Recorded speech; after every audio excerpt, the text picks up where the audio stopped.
Thursday morning in Barcelona, and there's one final day of group action. Group D are back today, and with three teams still in the running for finals glory, who will get that prize of the last spot in the final four? This is the Falco European Cricket Series Spain, and it starts right now.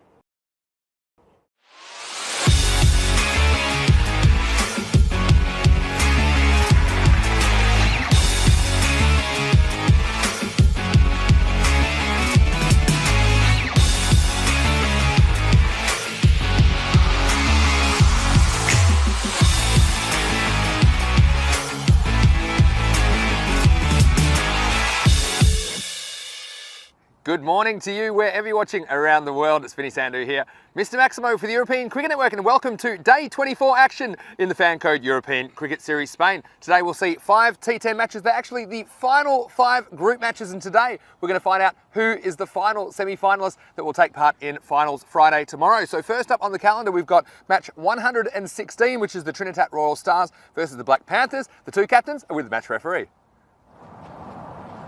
Heads is the call.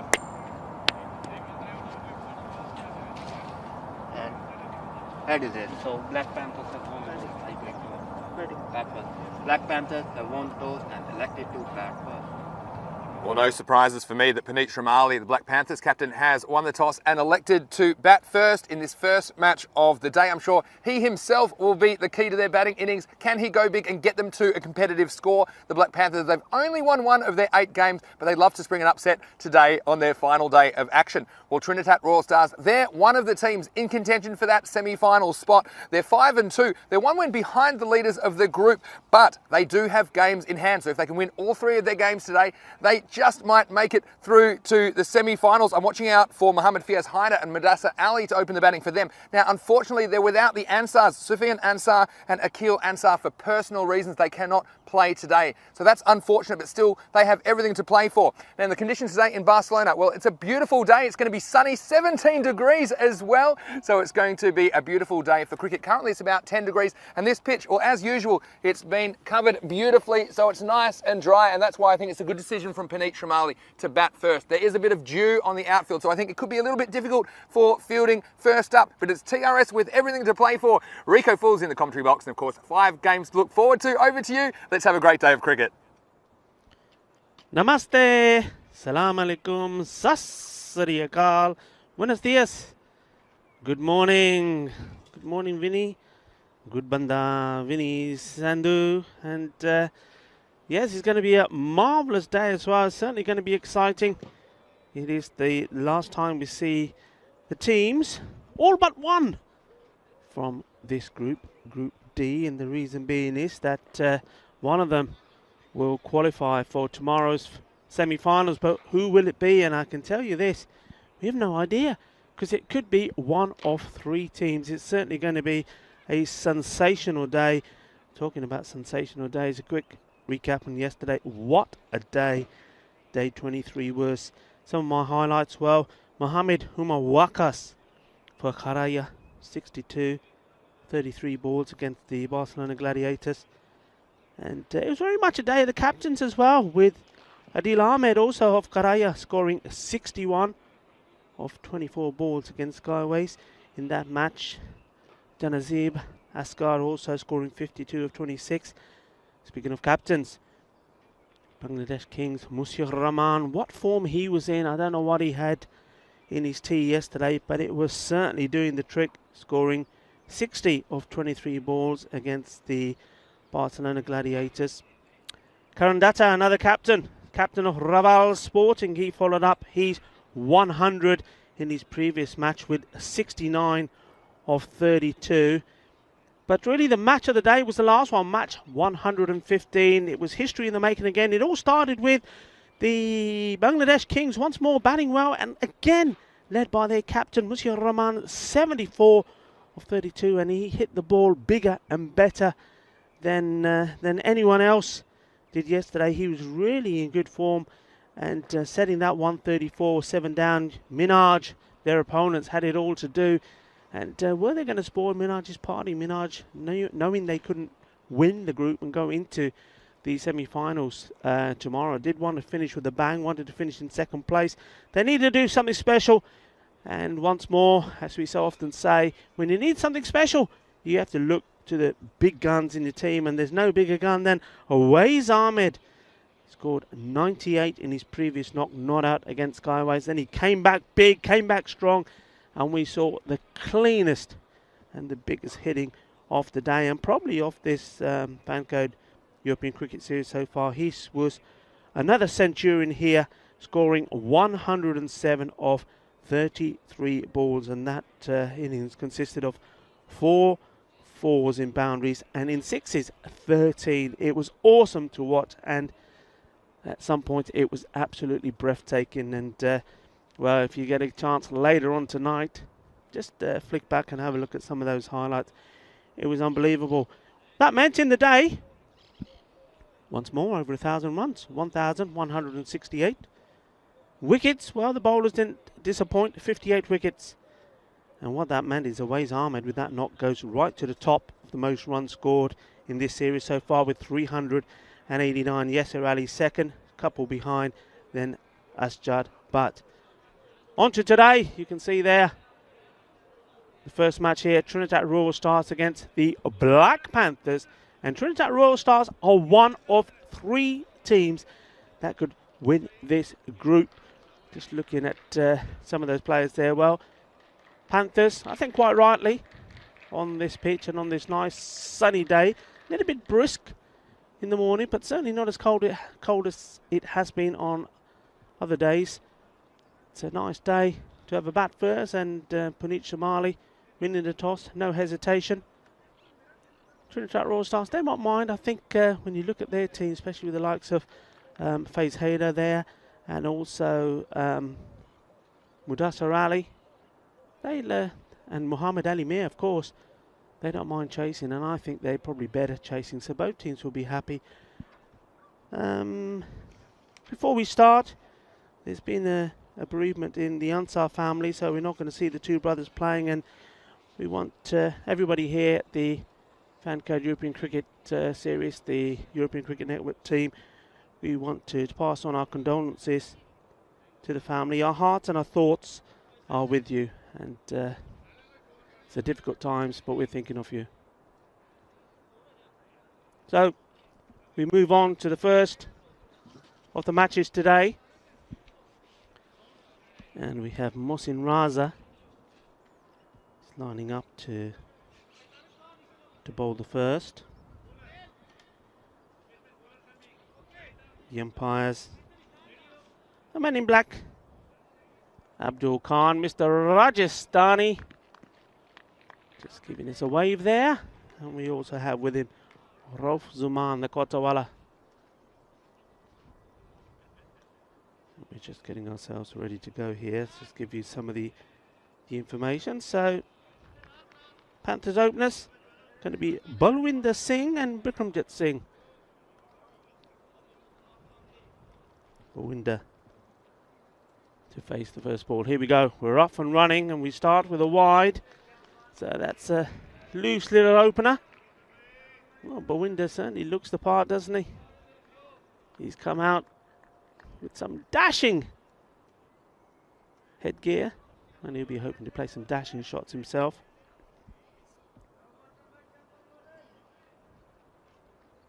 The Balwinder just pushes this one back down. Beautiful start to the day. Certainly is so much brighter now. Walking up here, up the hill, up this Montjuic hill to this beautiful setting, this Olympic ground,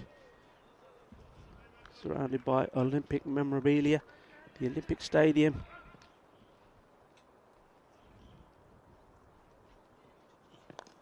And that's going to go away for runs. Fielder does the diving, but the ball does the running all the way. Will it go? Well, he dives again. Has he stopped it? Well, he dives, then it goes underneath him. Then he chases after it again. And then look at this. He's trying to flick it back. But I think all he managed to do is flick it right the way, loop it over everyone. Look, this is great stuff from him. Off he goes again.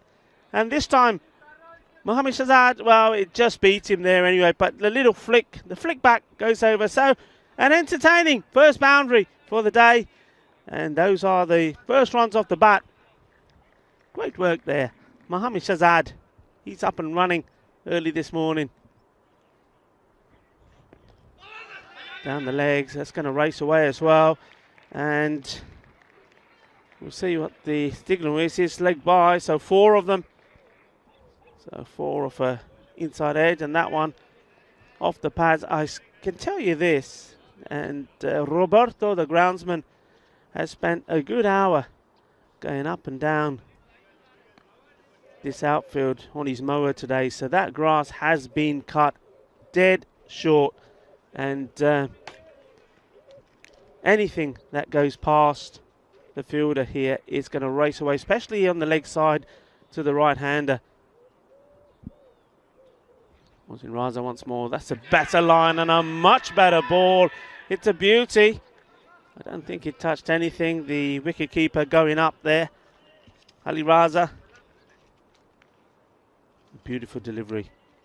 And that's a good comeback from Mosin Raza.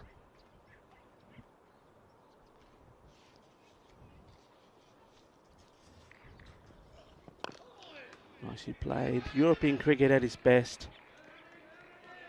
An exciting day.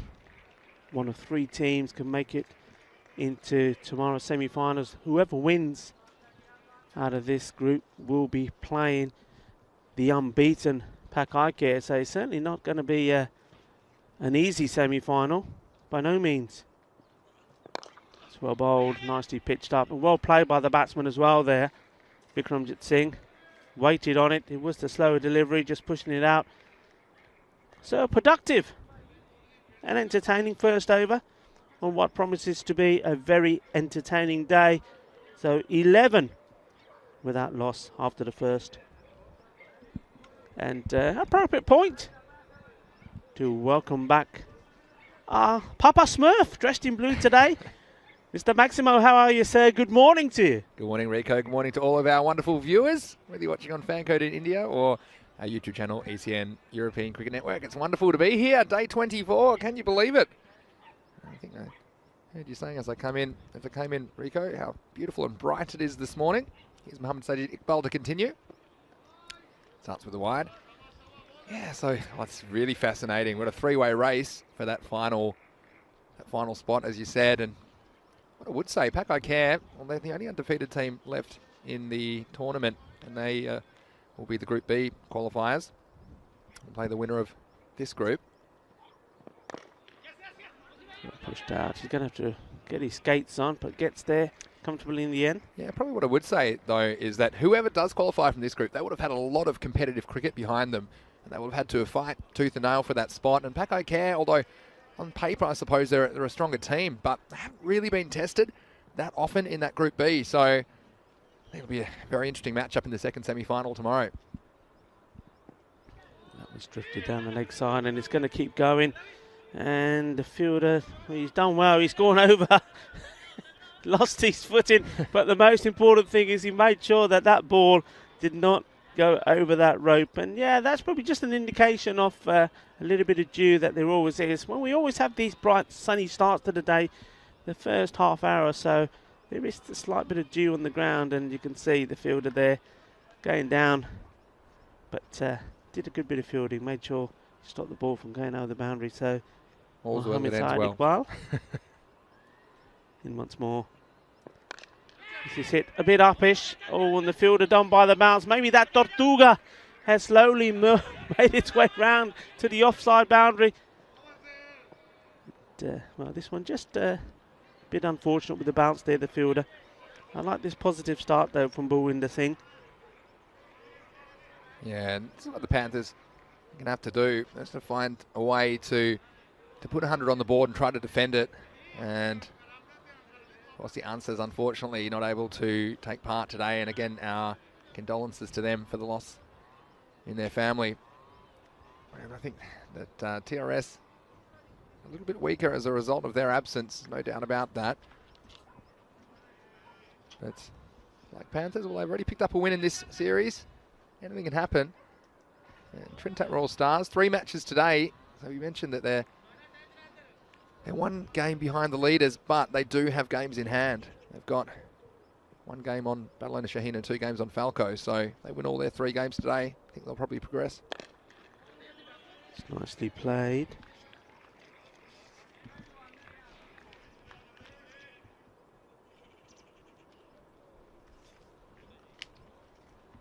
So I'm looking forward to also seeing Puneet probably batting number 3 if he comes out. Might see a few fireworks from him. On the leg side, and Bewinder would have hoped to have got something on that.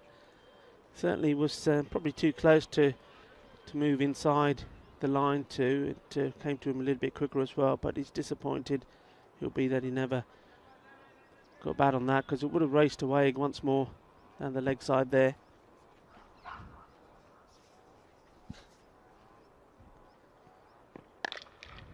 Hit out, and the fielder gets down well, does the fielding. Just looking in the YouTube chat this morning. Good morning to Nate, who's watching from Tennessee. And Luke Belgium, of course. Saying great weather asks for great cricket. That's wonderful. And who else? We got Keanu Nolan's watching this morning. He thinks that the 3rd match of the day will be the critical one that will give us a winner of the group.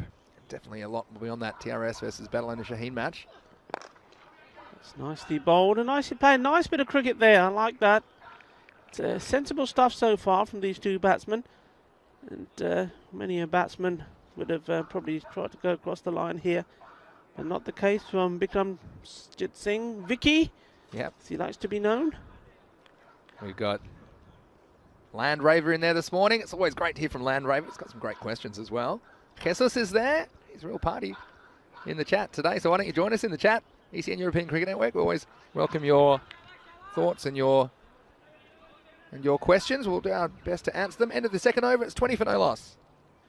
Yeah, nice start going at 10 and over. That'll please them. Haven't lost a wicket as well, and that's important. Raza continues and continues to struggle to find his line. A couple of wides he's bowled early this morning. Just falling over down the leg side, and the ball just keeping that natural path. Here's some comments for you. Always some good ones in here. SG wanted to know, did they stop play yesterday when Skyways got their first and only wicket? I bet the champagne was popping last night as they celebrated that milestone. We know that they had to work very hard for it, didn't they? I think it was 439 runs between wickets for Skyways. And V. Ravi saying, talking about me being Papa Smurf. Well, Papa Smurf without moustache and beard. I don't know. I like the Smurfs. Had a bit of a crush on Smurfette back in the day. Oh, Smurfette, is that why? Is that the? It's a bit of a gender disparity in the town. I always felt for Smurfette. She could have her pick of the guys, because there was about 100. Yeah, but only Smurfette. She did have a very annoying voice, though. You have to say. I mean, my hearing's not that good. I had the headphones on too long.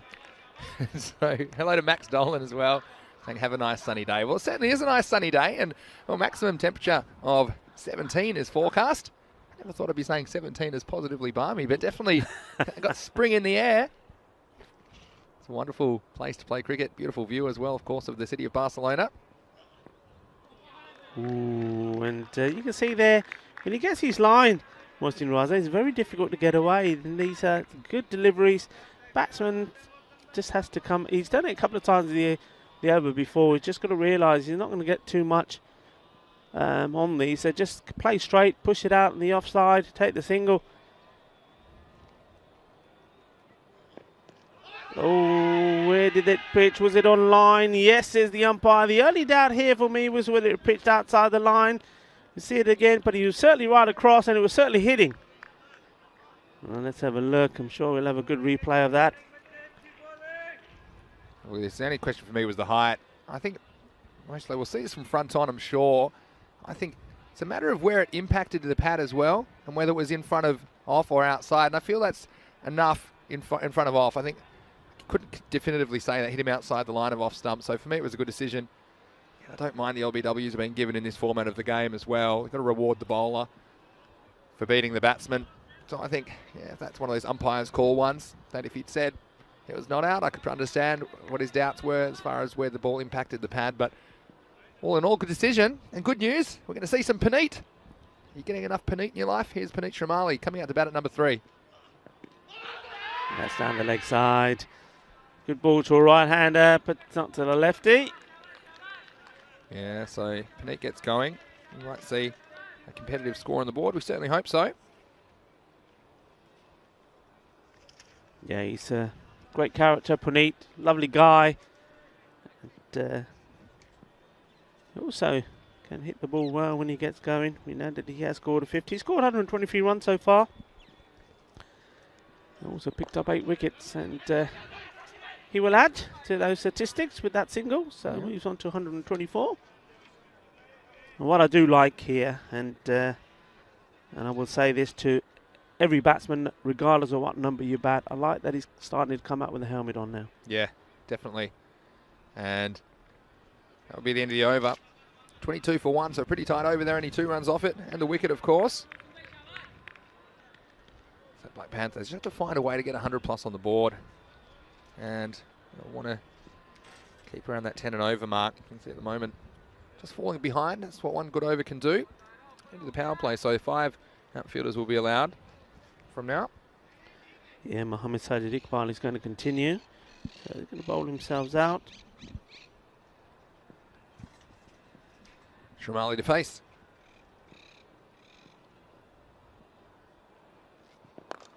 That's up and away, I would say.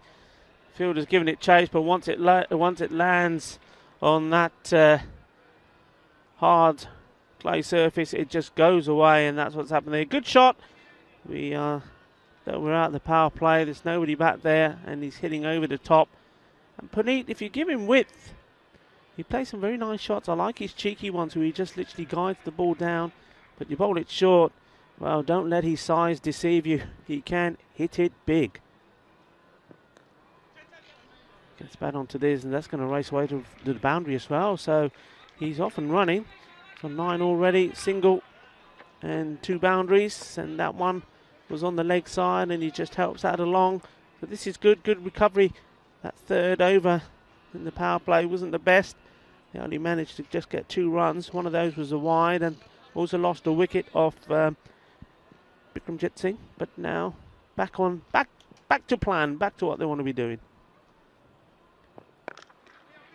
And actually like the clay infield. It brings a little bit an extra element to the game, and it's interesting how the ball reacts differently. Like you say, when it hits that clay, it tends to skate away quickly, but if you hit it high into the grass surface, it tends to plug. So it's giving a little bit of character to the ground.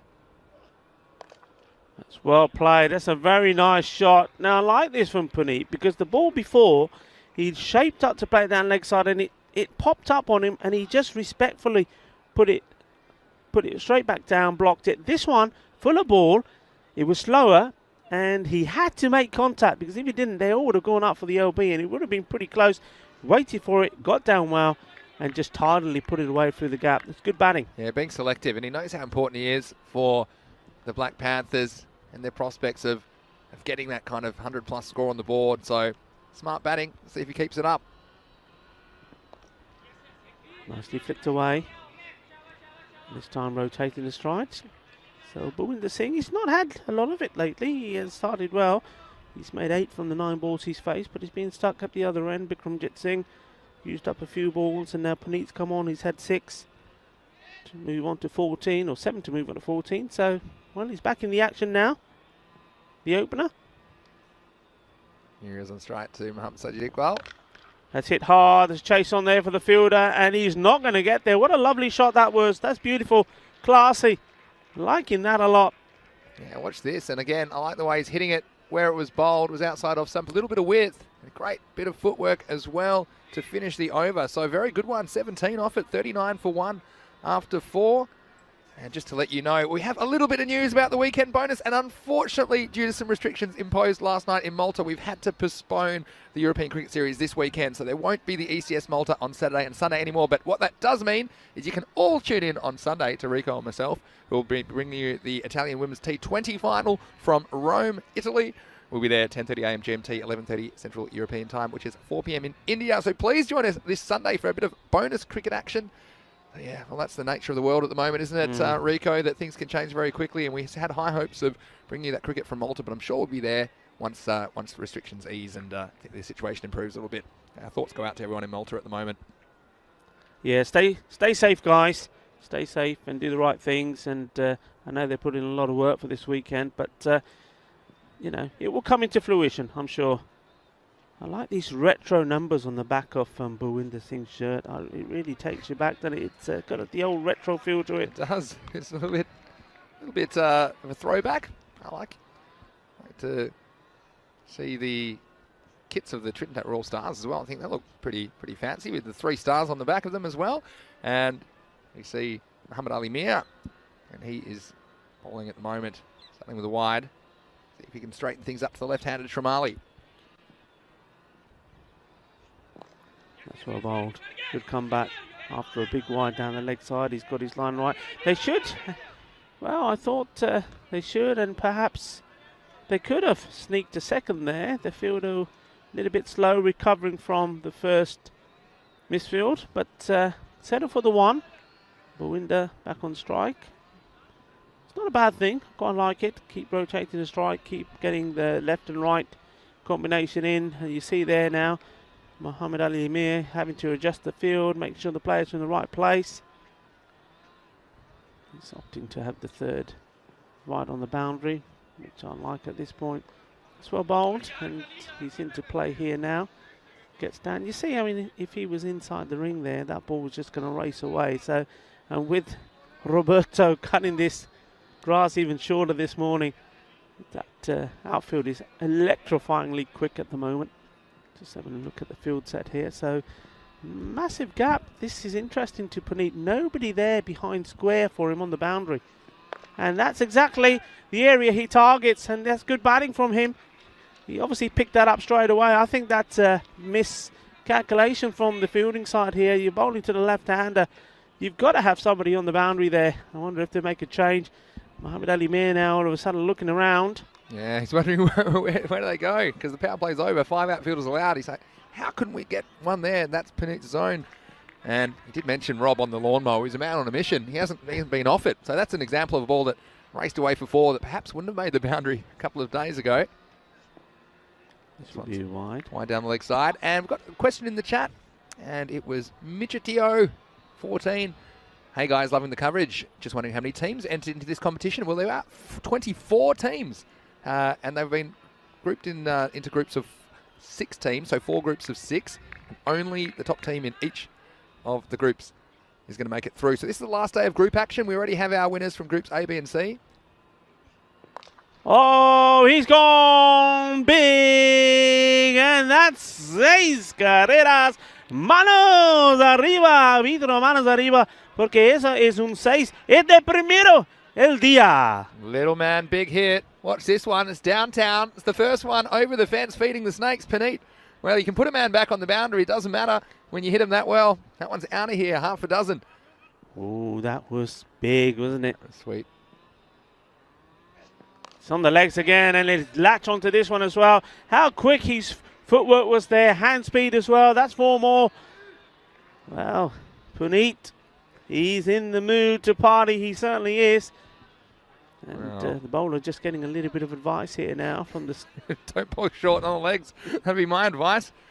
Just to finish what I was saying before. Yeah, there were 24 teams. We've got it down to our 3 winners in groups A, B and C. And there are still 3 teams in the running, including the Trinidad Royal Stars, who are having a hard time in the field at the moment. He's in the air. Could be a chance. I don't think he's got the legs to go all the way. And the fielder a little bit slow getting to it. Very fortunate that the ball hits his shin and stays there planted on the ground.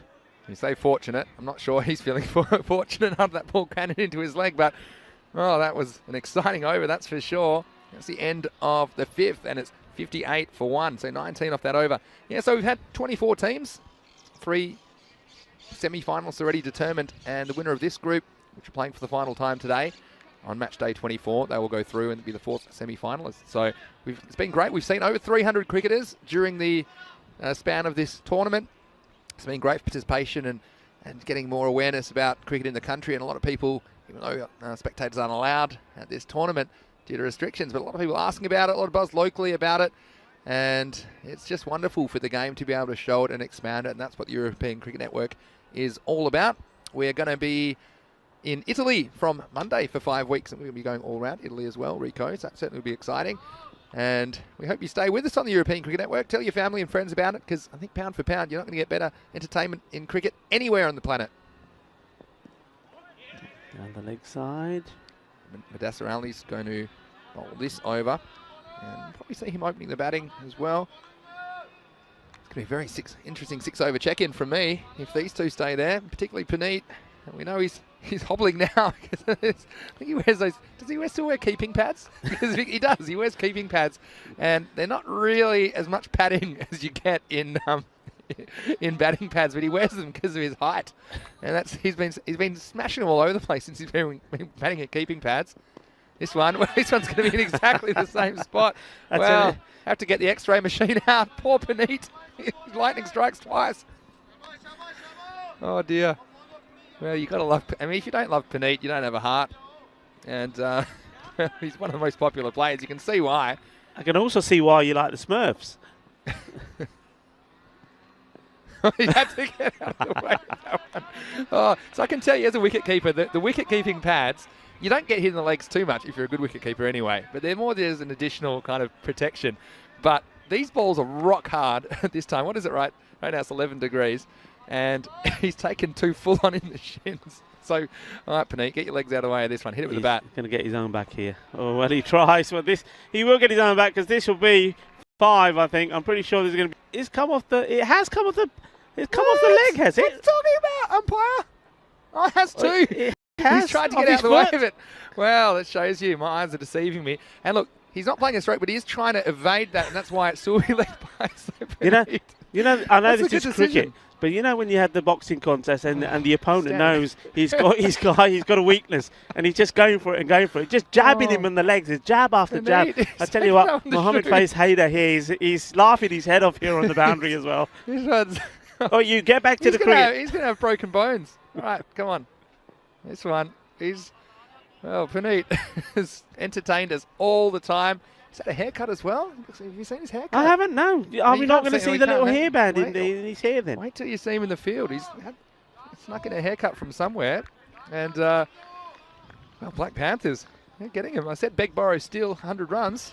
And at the moment, we're doing him in unusual fashion this over, but good batting. He's going to come around the wicket now. Madasser Ali, same result, down the leg side. So he's a freebies, and it's hurting the Trinidad Roll Stars. Well, it's hurting Puneet, especially when he hits his pads. But anyway, at the moment, they'll take these extras. They won't mind. Black Panthers, they'll know that the weakness they have is getting the runs on the board. They're relying on just 1 or 2 batsmen. So any extras they get, they're going to receive gratefully. Got a really good question in the chat. I'll come back to it in a second. But first, well, it's going to be another wide. And you're not watching a replay. Just can't get it right at the moment. Let's see the power of the left-hander.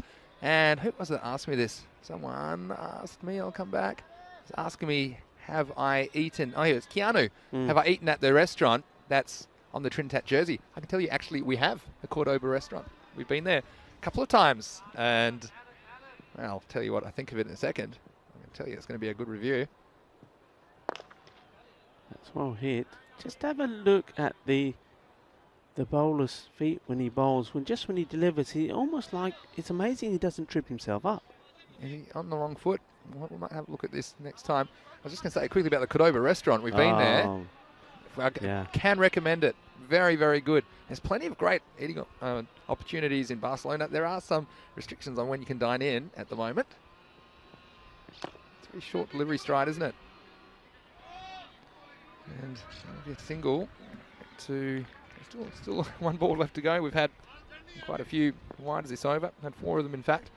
But, yeah, I can tell you, if you're ever in Barcelona, go check that out, the Cordoba restaurant. And not a paid review, but they did pay us in food. And it was very good.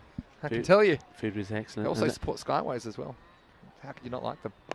It's better bowling. He's finally got it right to Puneet. And what about the best thing worse? Go on, talk about it. Can you remember them? Which, I mean, everything I had was good.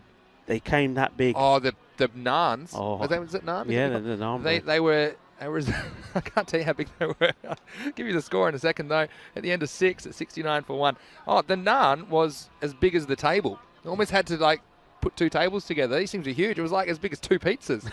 I had to eat it. It would be rude not to. But, yeah, thanks for that, Keanu. question. And 6 over check-in time, 69 for 1. Well, how are these two going? I mean, they've had a lot of gifts, but now I'd be looking, well, 10 and over minimum with wickets in hand. And you're looking at 109, so something 110 plus. It'll be a testy little chase for the Trinidad Royal Stars. They've got some good batsmen, of course. I'm sure we see Mohammad Fiaz Haider up the top of the order with, I think maybe Mudassar Ali or Mohammad Sajid Iqbal. It's a chance. Oh, his footing went, and you know what? He's done remarkably well, the fielder. You just watch this again. That's Mudassar Ali. His footing went, how he stayed on his feet as he was going out of donut, and then he got one hand to it. If he took this catch, it would have been the most amazing catch you would ever see. Look at that, no feet, and well, he just did well to get a hand on it in the end. Had to throw a hand up in hope, and he saved 4 runs, possibly 6. We don't know where that would have bounced, but well, a bit of luck for Puneet as well. He hit it hard. It wasn't going to be an easy catch even if he did have his feet set. And, been hit out there. Now this man, Bawinder Singh, I mean, I suppose I was going to say maybe he needs to think about just accelerating a little, but if you've got Puneet there and batting well, maybe the main thing he's got to do is just keep an eye on Puneet and just keep giving in the strike, keep rotating, puts the bowler's line off. Captain trying to get the breakthrough here, Amir. It's nicely played out to the off. Well, should be just a single.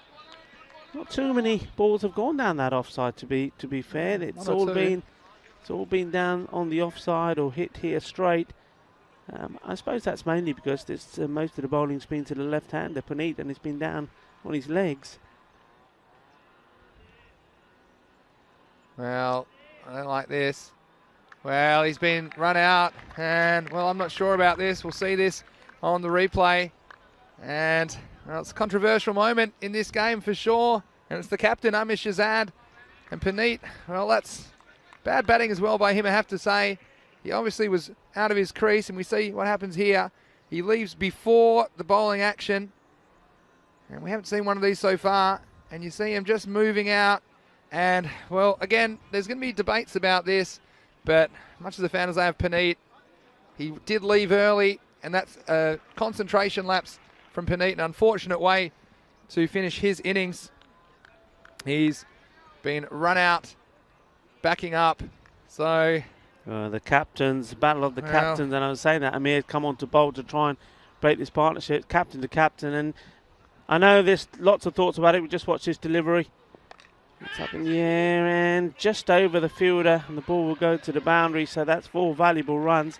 We talked about this we talked about it before, and we've got our views. It's not nice to see, nobody likes to see it, but at the end of the day, everybody knows the laws. All the batsmen know the laws. Yeah. You go out the crease, you've got a chance of being run out. And look, the current law is such, and I'll come down to it in a sec. He's gone for the big shot. And it's well taken. That's a good catch. It wasn't going to be easy, and I was thinking that Bawinder Singh, maybe he needed to let cut loose, but while Puneet was there, he was just giving him a strike, decided he had to go for a few shots himself, but he's gone at a critical stage here because now you're going to have 2 new batsmen at the crease. He needed to wait just a little bit longer before going for that big shot. Yeah, and you see what Amir Shahzad is thinking as well. Everything was going against his team. He needed to do something.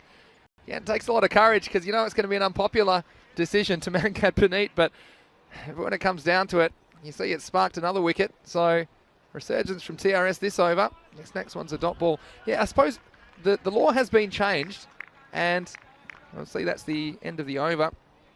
And at the end of the over, I'll just get the score for you, but perhaps while I do, we might look at what is coming your way tomorrow.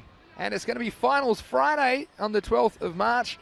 It's semi-final 1 and semi-final 2 of the Falco ECS Spain. Then we will have the European Cricket Championship group draw in the intermission between games 2 and 3. Then we have the 3rd place playoff, and finally the gold final starting at 2:30 p.m. in GMT, 3:30 in Central Europe, and 8 p.m. in India. So the score 76 for 2 at the end of 7. It's happening very fast here. Here is Hamd Ali Mia to bowl. Yeah, 3 batsmen out, isn't it? 76 for 3. I think the scorers just struggling to update the scores. It's not coming through as quick enough for us. Well, what I would say, as we see the next one driven through nicely for 4 runs, about the run-out rule, it's always put on the bowler as bad sportsmanship or whatever. But to be honest, the rule can be rephrased as their batsman getting an unfair advantage of leaving before the ball's bowled, which is basically the bowler wasn't in his delivery action, and especially in this form of the game. I'm a huge Puneet fan, you know, that makes me a little bit biased, but in this occasion, it was a concentration lapse by the batsman that caused the dismissal, and the bowler had every right. So this one driven away nicely off the back foot, and well, another resurgence. And this time it's Jagjit Singh who's come out and hit 2 beautiful boundaries through the offside. This time, just giving himself a little bit of room, finding the gap, and boundaries keep coming. Well, what it is going to do, it's going to spice it up, isn't it? It's going to spice it up because I'm pretty sure the Black Panthers won't like what's happened to his captain, so they're going to be, there's going to be a little bit of spice and chili in this match now. This one probably just be the single in the end. They'll run hard, but won't be the one. Yeah, a bit of chat, obviously, about the Mancat, and everyone's got their opinions on it. But I think, look, it's not hard to wait until the ball's bowled or the bowler commences his delivery action to get you out of your crease. So I think in the end, well, this is edged, and a very fine third man's going to keep it to 1. In the end, I mean, if you're stumped by a little bit, you don't go, oh, you're just out, don't worry. I mean, there used to be a different rule. That's why I think with the Mancat, the negative feelings about it. The old rule used to be the bowler could more or less pretend to bowl, and then as a non-striker, you'd leave your crease, and then would go back and hit the stumps. And that's, to me, very poor. But the next ball, so we're going to miss. But the law's been amended to make it that the bowler has to do that before he commences his delivery action. So there's no reason to be out. And if I'm comparing it to other sports, for example, in baseball, you can get a bit of a lead off your base, and you have every right to go and try and get them out if you think you can. So I don't see anything wrong with it personally. And that's well bowled, straight through, smashing into the stumps, and that's good from Muhammad Ali Mir. He delivers another knockout punch, knocks the stumps over, and he runs off. I don't know if he needs to go to the bathroom, but he played a nice little cameo there, Jagjit Singh. So 4th wicket goes down. Yeah, Midget says he barely backed up. It's not like he took off or anything. He just stepped as he thought the bowler was about to bowl. But and I take your point 100%, Midget, but he stepped as he thought the bowler was about to bowl. So you shouldn't be stepping out when the bowler's about to bowl. You should be stepping out once the ball is bowled. And that, to me, and SG made a good point. So it's the only way to keep them honest. I mean, and I agree. So, well, I do have my own opinion on it. I know everyone has opinions, and again, it takes a lot of courage really from the bowler to do it as well, because he knows it's going to be an unpopular thing to do. But he thought it was going to turn things around for his team, and of course, a lot on the line for TRS on this final day of group action. So he decided, he spotted Puneet, and he actually had time to spot him being out and take the opportunity, didn't he? So he spotted that opportunity and took it, and that's how early Puneet went. So, well, it's unfortunate, but I think Puneet won't be backing up again so quick. It's the end of 8, 86 for 4. Start of the 9th over. First one's popped up in the air. They'll get one turning blind. He's going to come back for 2. Good throw. He might have been in trouble, but they're going to get 2 in the end. So can they just creep over that 100 mark? Yeah, Daljit Singh's got to play a few shots here now. He's played and missed a few outside the off stump. This one's going straight to the fielder, Haider, and he puts it down there. Need to go back for 2, surely. He's got to get his skates on. The throw's gone to the wrong end. If it went to the keeper's end, would have been interesting. Haider just a little bit slow for me again for this. We've seen him take some good catches. This one, he didn't get himself into a very good position. Yeah, true. And he was on the move, wasn't he? It's always difficult. Your eyes are moving. That last one, it probably could have been overthrows as well, but the throw hit Amarjit Singh as he returned for the second run. Didn't really see anyone backing up, so they could have got a 3rd, but still, I think the 2's a good result. They've got to run hard here. They're just going to get the 1 this time. It's certainly been a spirited batting performance from the Black Panthers, you'd have to say. The last time these two teams met, I think they only scored 55 against TRS, so it's a much improved performance. Shows you how much they've come along during the tournament. Ooh. Able to block that one down in the end. So we're going to get heaps of cricket action today, that's for sure. Now, can we see a couple of boundaries here? It's that 9th over at the moment. I mean, Shahzad seems to have things under control. This is pushed out. Will just be the single. And that is the end of the over. Yeah, 93 for 4. So will they get the magical 100? They got one more over to do it. Dersaraj, I like this. He said, I'm personally just annoyed that there's fielders with the numbers 000 and 00 on the ground, which is mathematically and logically the same number. It's true. 000 in Australia is the emergency line. I think you mentioned 112. Yeah, we were game 112 yesterday. Yeah, 000. We call the cops. And so it's, I don't know. We've seen some interesting numbers. In the ECS last year, we saw a player which had 666 as a number in his. Well, there was supposed to be his stats, weren't they? Yeah, I think he's hit 6 sixes and over. Yeah, so this starts with a wide. So I'll take up to 94. You see Madassa, he struggled with his control in his previous over. He's got the ball in the hand. Yeah, a couple of big blows here now. He really has to come down and give it everything. He's struggling to open his shoulders. He's sort of hitting from... See what I mean? He's not getting that bat all the way high up and coming down on it. He's sort of just going halfway up. So Amarjit's sitting here now. We know that he can give it a good old whack. We've seen him hit a few big ones. Yep. He could do with a good explosive end to this innings. Get to the 100, and that's going to keep it very interesting indeed. Here's Madassa, and you can see now with the right-hander, he's having no problems at all because it's on the top and outside. I think, yeah, if you're Black Panthers, you just need to scramble or whatever runs you can off this. Get up to the 100. It's a psychological part of the game, isn't it, when you put 100 on the board. Let's see if Madassa helps him out with a few extras, but at the moment he seems spot on. These are the balls that were crashing into Puneet's shin. these exact balls. You see the difference there? I mean, I was talking about Diljit Singh not really being able to power the ball, but at least he's getting bat on it and getting the single. Amarjit Singh here, he can power it, but by swinging and missing, we've just seen 2 dot balls go by. And, well, he's powered out. It's a slower one. Well, he needed to make contact with one. He does. This has gone all the way. Shaka ho gaya. That's nice. They needed it. Another one would do him nicely. Well, that was taken off the stumps. And don't worry about working in singles. When you get half a dozen like this, how well was this timed? Over mid-wicket. Just what they needed. It brings up the 100 as well for the Black Panthers. 101 with 2 balls remaining. Right. Well bowled, actually. Another broken good foot. running. He's hopping up and down. Tell you what, they'd win a 3-legged race, I reckon, with this kind of training. The Black Panthers. I hope he's icing his shins. But he's probably saying, what are you worried about there? I had 3 of them. He's going to be shoving a pillow between his pad and his leg next time he comes out to bat, I'm sure. Anyway, last ball of the innings. Get your skates on. That's well hit. And they've got to run and run. Running. Arriba, Andre, arriba, una más, rápido. Well, in the end, there's going to be 2 and 2 only. So that will end the innings. And the final score will be 104 for the Black Panthers. Well, winning the toss and batting, we talked about them getting a competitive score on the board, 100 plus. They've done just that. TRS, huge day for them, 3 games. They'll be wanting to win them all.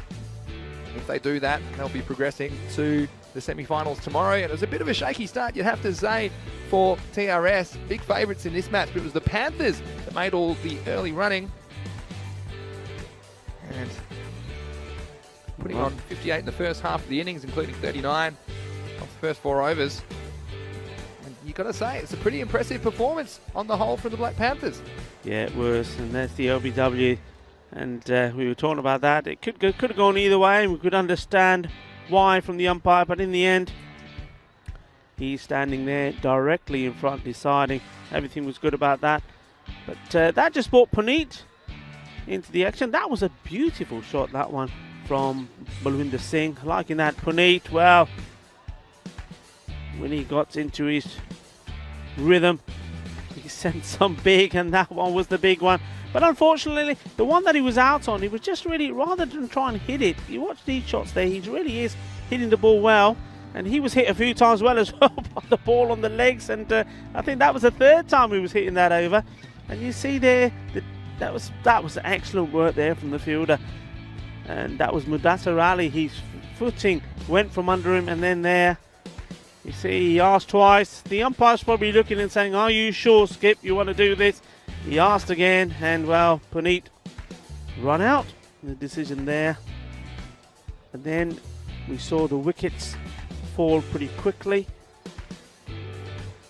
And then we saw some rear-guard action as well, and that was nice from the Black Panthers. We've seen in other times they have struggled. That time Jagjit Singh being bowled by Muhammad Ali Mir.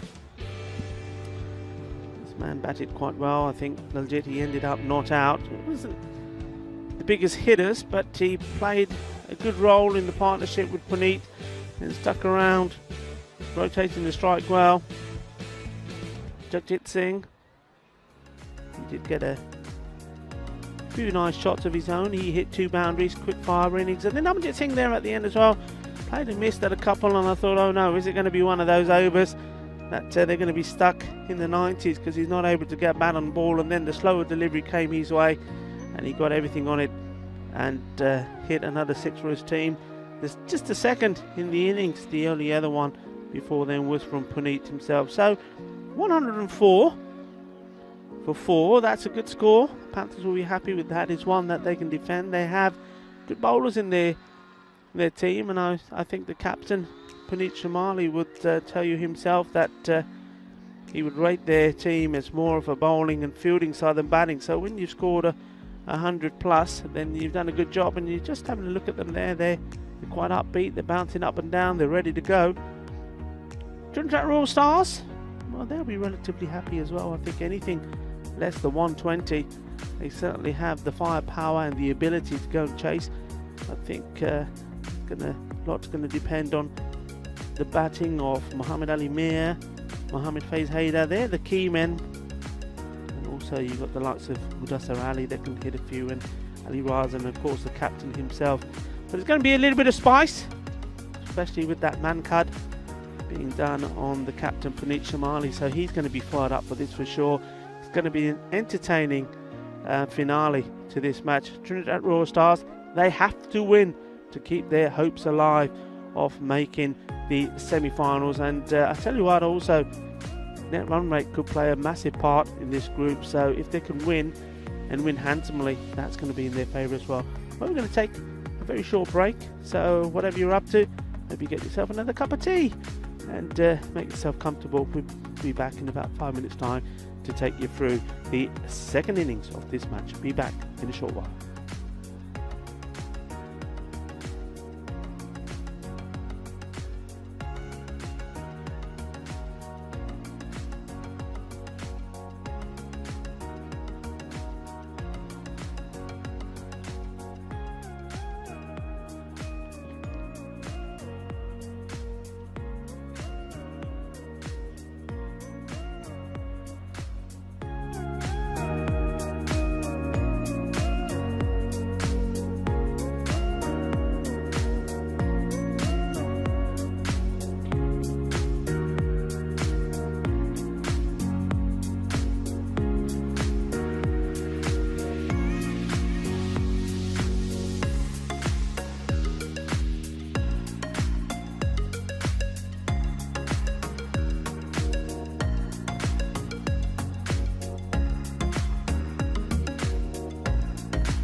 welcome back wherever you're watching around the world. It's Vinny Sandhu here, Mr. Maximo for the European Cricket Network, and welcome back to match 116, the first match of day 24.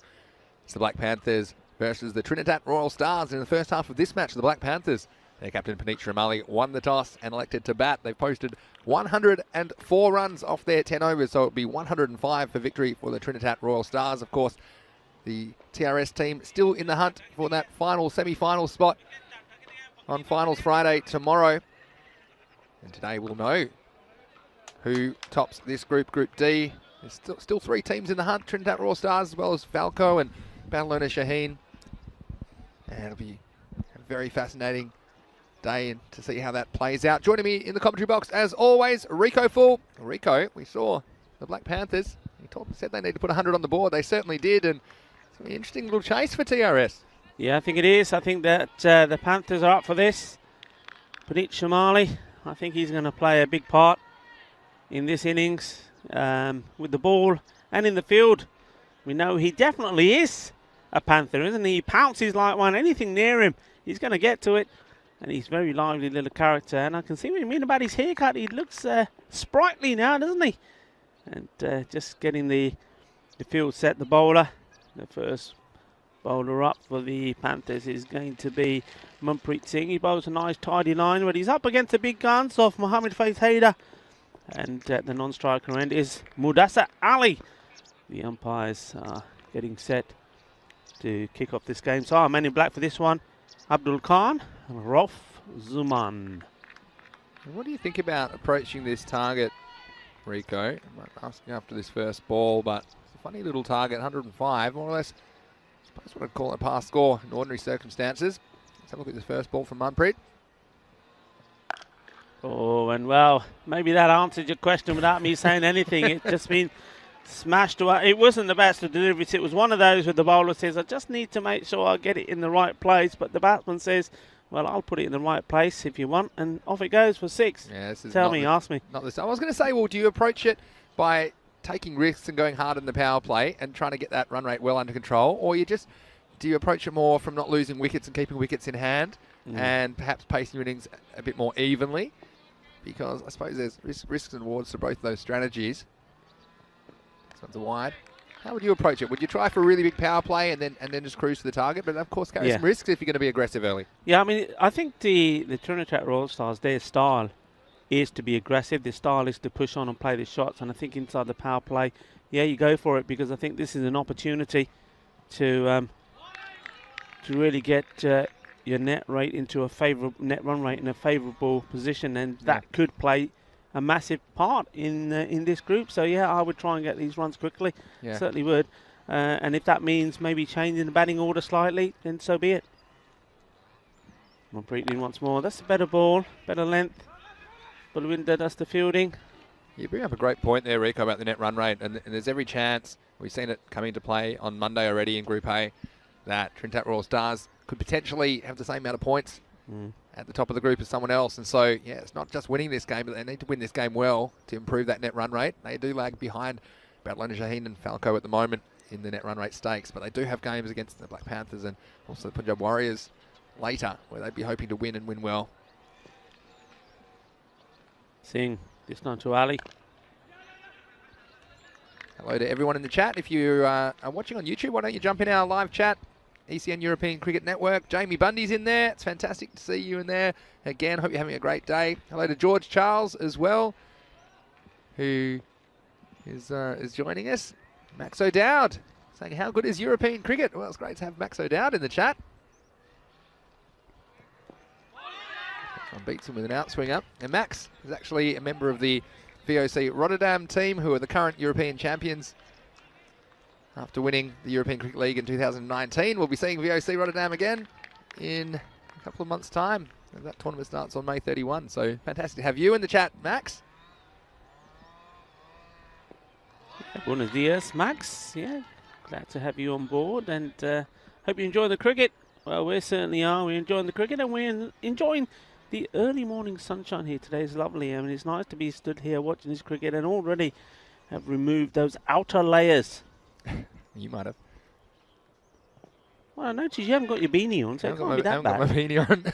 I was like a little 7-layer snowman the first couple of weeks here in Barcelona. Now, Max, if you're watching in the chat, which I know you are, tell us, do you still have the wonderful long hair and the ponytail, which you had back in ECL 19, or have you cut it? Because I saw Panit had a haircut today. It's well played, well bowled. This is a good comeback from Manpreet. You saw he started with a real loosener, couldn't get it right. The next ball, well, he's wayward with his line wide, but he's come back well, bowling good line. He's asking the batsman now to play each ball on merit. There's been 4 wides in the over. This one's been hit hard and straight. It's coming this way somewhere, and it goes all the way out the ground. And I just saw the shadow of that over this marquee. I think, oh, there it goes. 6 runs, so a good finish to the over. And at the moment, Trinidad Royal Stars, they're going great guns. That one taking them to 15. Yeah, 17 actually. 17 is it? No, that one's worth 6. So we'll give him 17 today for that. That's okay. But don't blame you, because you might have had some PTSD before in the the commentary boxes. We are really close to the action here. That one was sailing over our heads. Luckily, it went all the way over the fence. But, well, I think the strategy here from the batsman, it's kind of a middle strategy. It's basically, like Panthers, I know their bowling typically isn't particularly strong, although they do have 1 or 2 dangerous bowlers. I think they're just going to wait for the bad balls. And I think it's what we saw there. Hitting the first one for 6, it was a knee-high full toss on the legs. And then some of the other balls, if they're good balls, they don't mind keeping them out and using a dot ball or 2, just making sure they stay there. And you see the last ball as well, slightly over-pitched and no problems going down the ground in the power play. So 17 is a very good start. At that rate, they'll get the runs in just a tick over 6, and that would be a good help to their net run rate. But I'll tell you what, he's fired up, Panit, with the haircut. Like I said, he's going to bowl the second over with his slingy left armers. He'll be bowling to Mohammad Fiaz Haider. He comes for his first. Short, that's nicely guided away, and the man there at third, it was that FFF, as you say. FFF, foot fielding fail. Yeah, and he should have done better there, really. I mean, in a situation like this, when you haven't got, okay, you've got reasonable amount of runs, but you're probably 20 less of where you need to be against a team like Trinidad. Every run you save is important. You've got to get the old dive in, the slide in, and that's also going to help the team as well. I tell you what, Panit, have a look at Panit when he's comes back from this. What? He's struggling. Look, there he goes. You see that? He's limping. He's hurt. Yeah, I know why. He's took about 2 or 3 full balls in the shins when he was batting, and he was only batting in the keeping pads. Oh, he's really struggling here. Well, hopefully he's all right, because I thought, yeah, look, he's got a heart as big as a horse, Panit, but the body of a Shetland pony, and he's struggling. He's going to continue, though. Well, and that's been smashed away. Now, look here. I'm going to have to say this. I know he's the captain and he wants to lead by example, as that one is smashed away. Short, horrible. Gandhi ball, Siggy, and it got what it deserved. If you're injured and you're not well, you don't bowl. And I think that's what Bawinda is saying to him here. And that's absolutely right. Bawinda saying, look, if it's hurting you that much, just say you can't continue, because you're only going to injure yourself more, and it's not worth it. Or you need to come off a short run or something at the moment. We'll see how this one goes. Well, I think that's going to go for 4 more as well. It wasn't as bad. It was a better ball. It was still too short. The batsman there just getting in line. Mudassar Ali here and just thumping this through. Beautiful shot, I have to say, with all the time in the world. And I like the elegance there and the style. But Panit, for me, he shouldn't have bowled this one. It's a tough one, isn't it? Because the thing is, if he does get replaced, it does count as 1 full over. He probably knows he's only got 12 balls. But at the moment, the batsman is using the pace nicely to their advantage.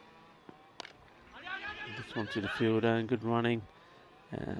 Though the fielders are inside the circle there, it's still, you play the ball like that. And this is nice also. Look, even the batsman is having a chat, say, look, you all right, buddy? And that's nice to see. I like that, you know. Very good spirit. We saw that yesterday from all the teams, and we're seeing it today. They all know each other well, talking to each other. That's going to be a wide. He left to bowl it again. You're going to enjoy that. And he'll have to re-bowl it. Like I say, it'll be last ball of the over, and Shamali perhaps a bit more hurt than we thought after his batting innings. Nicely played, but this time no single. Maybe Puneet, maybe it's like Samson, cut his hair and he loses all his strength. Maybe he's rethinking his haircut. Anyway, that's the end of the over.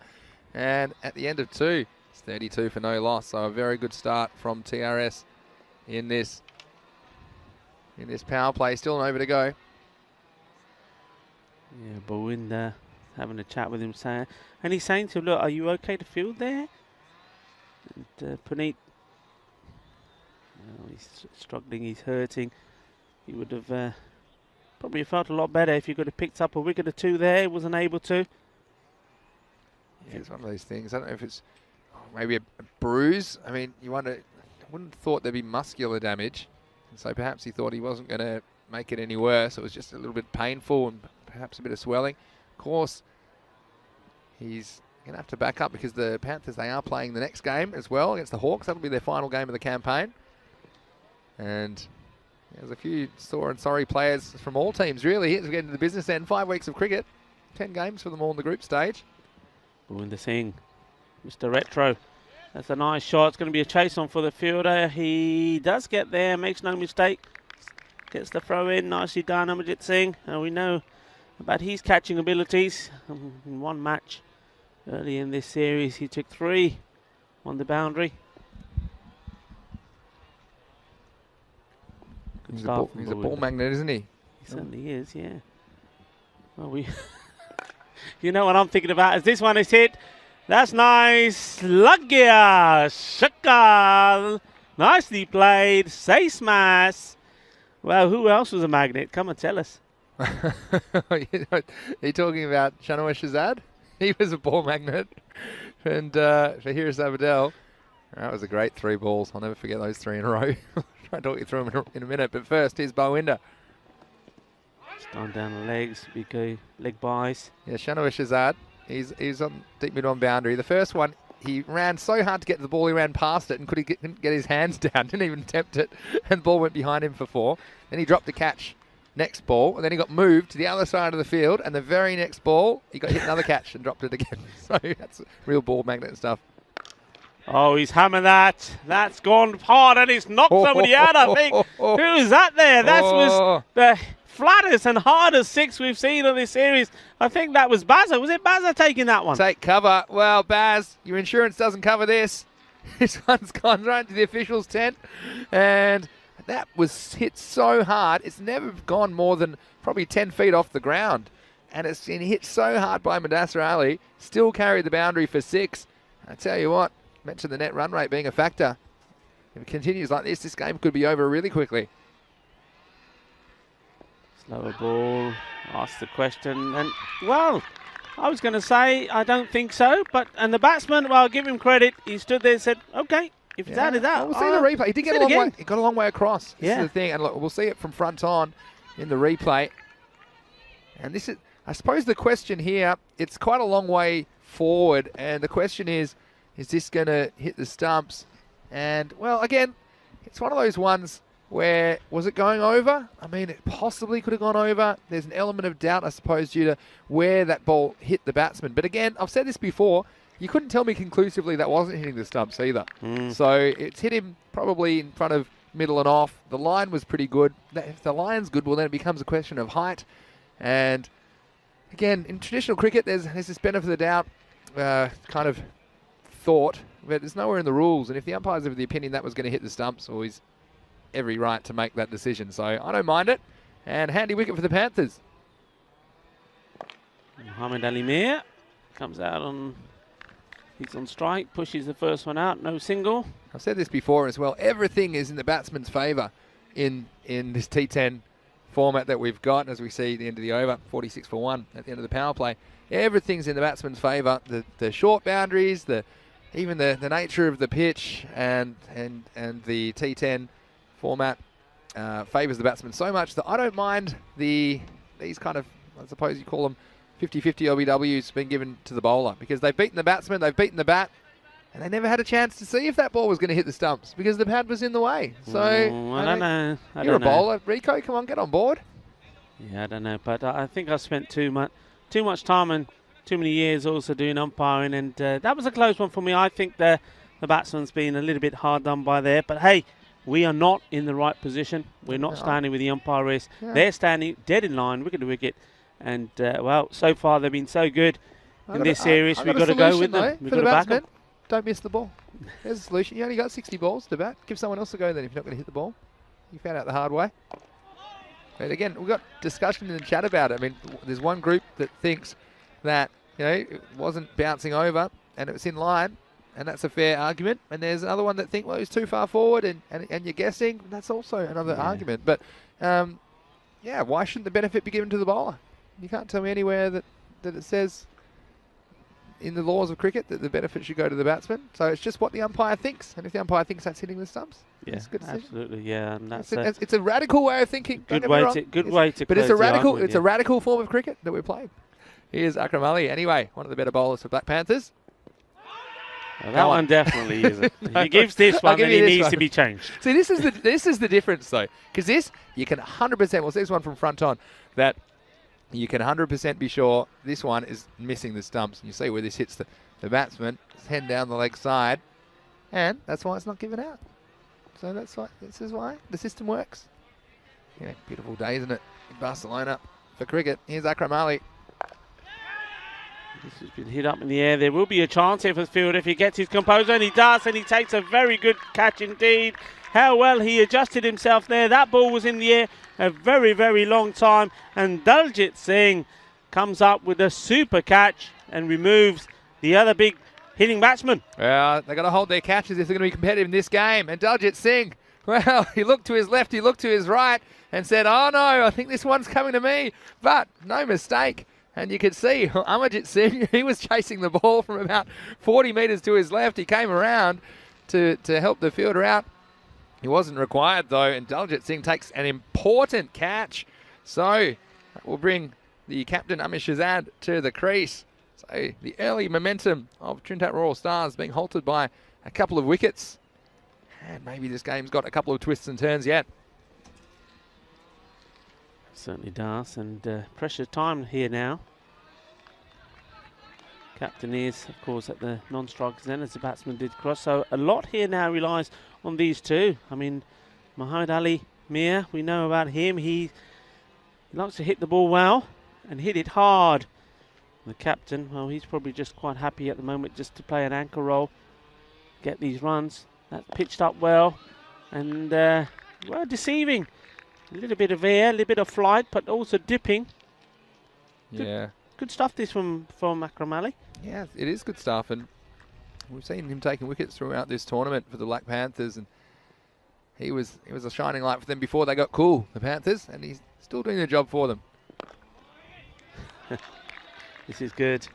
Back-to-back dots. I like it.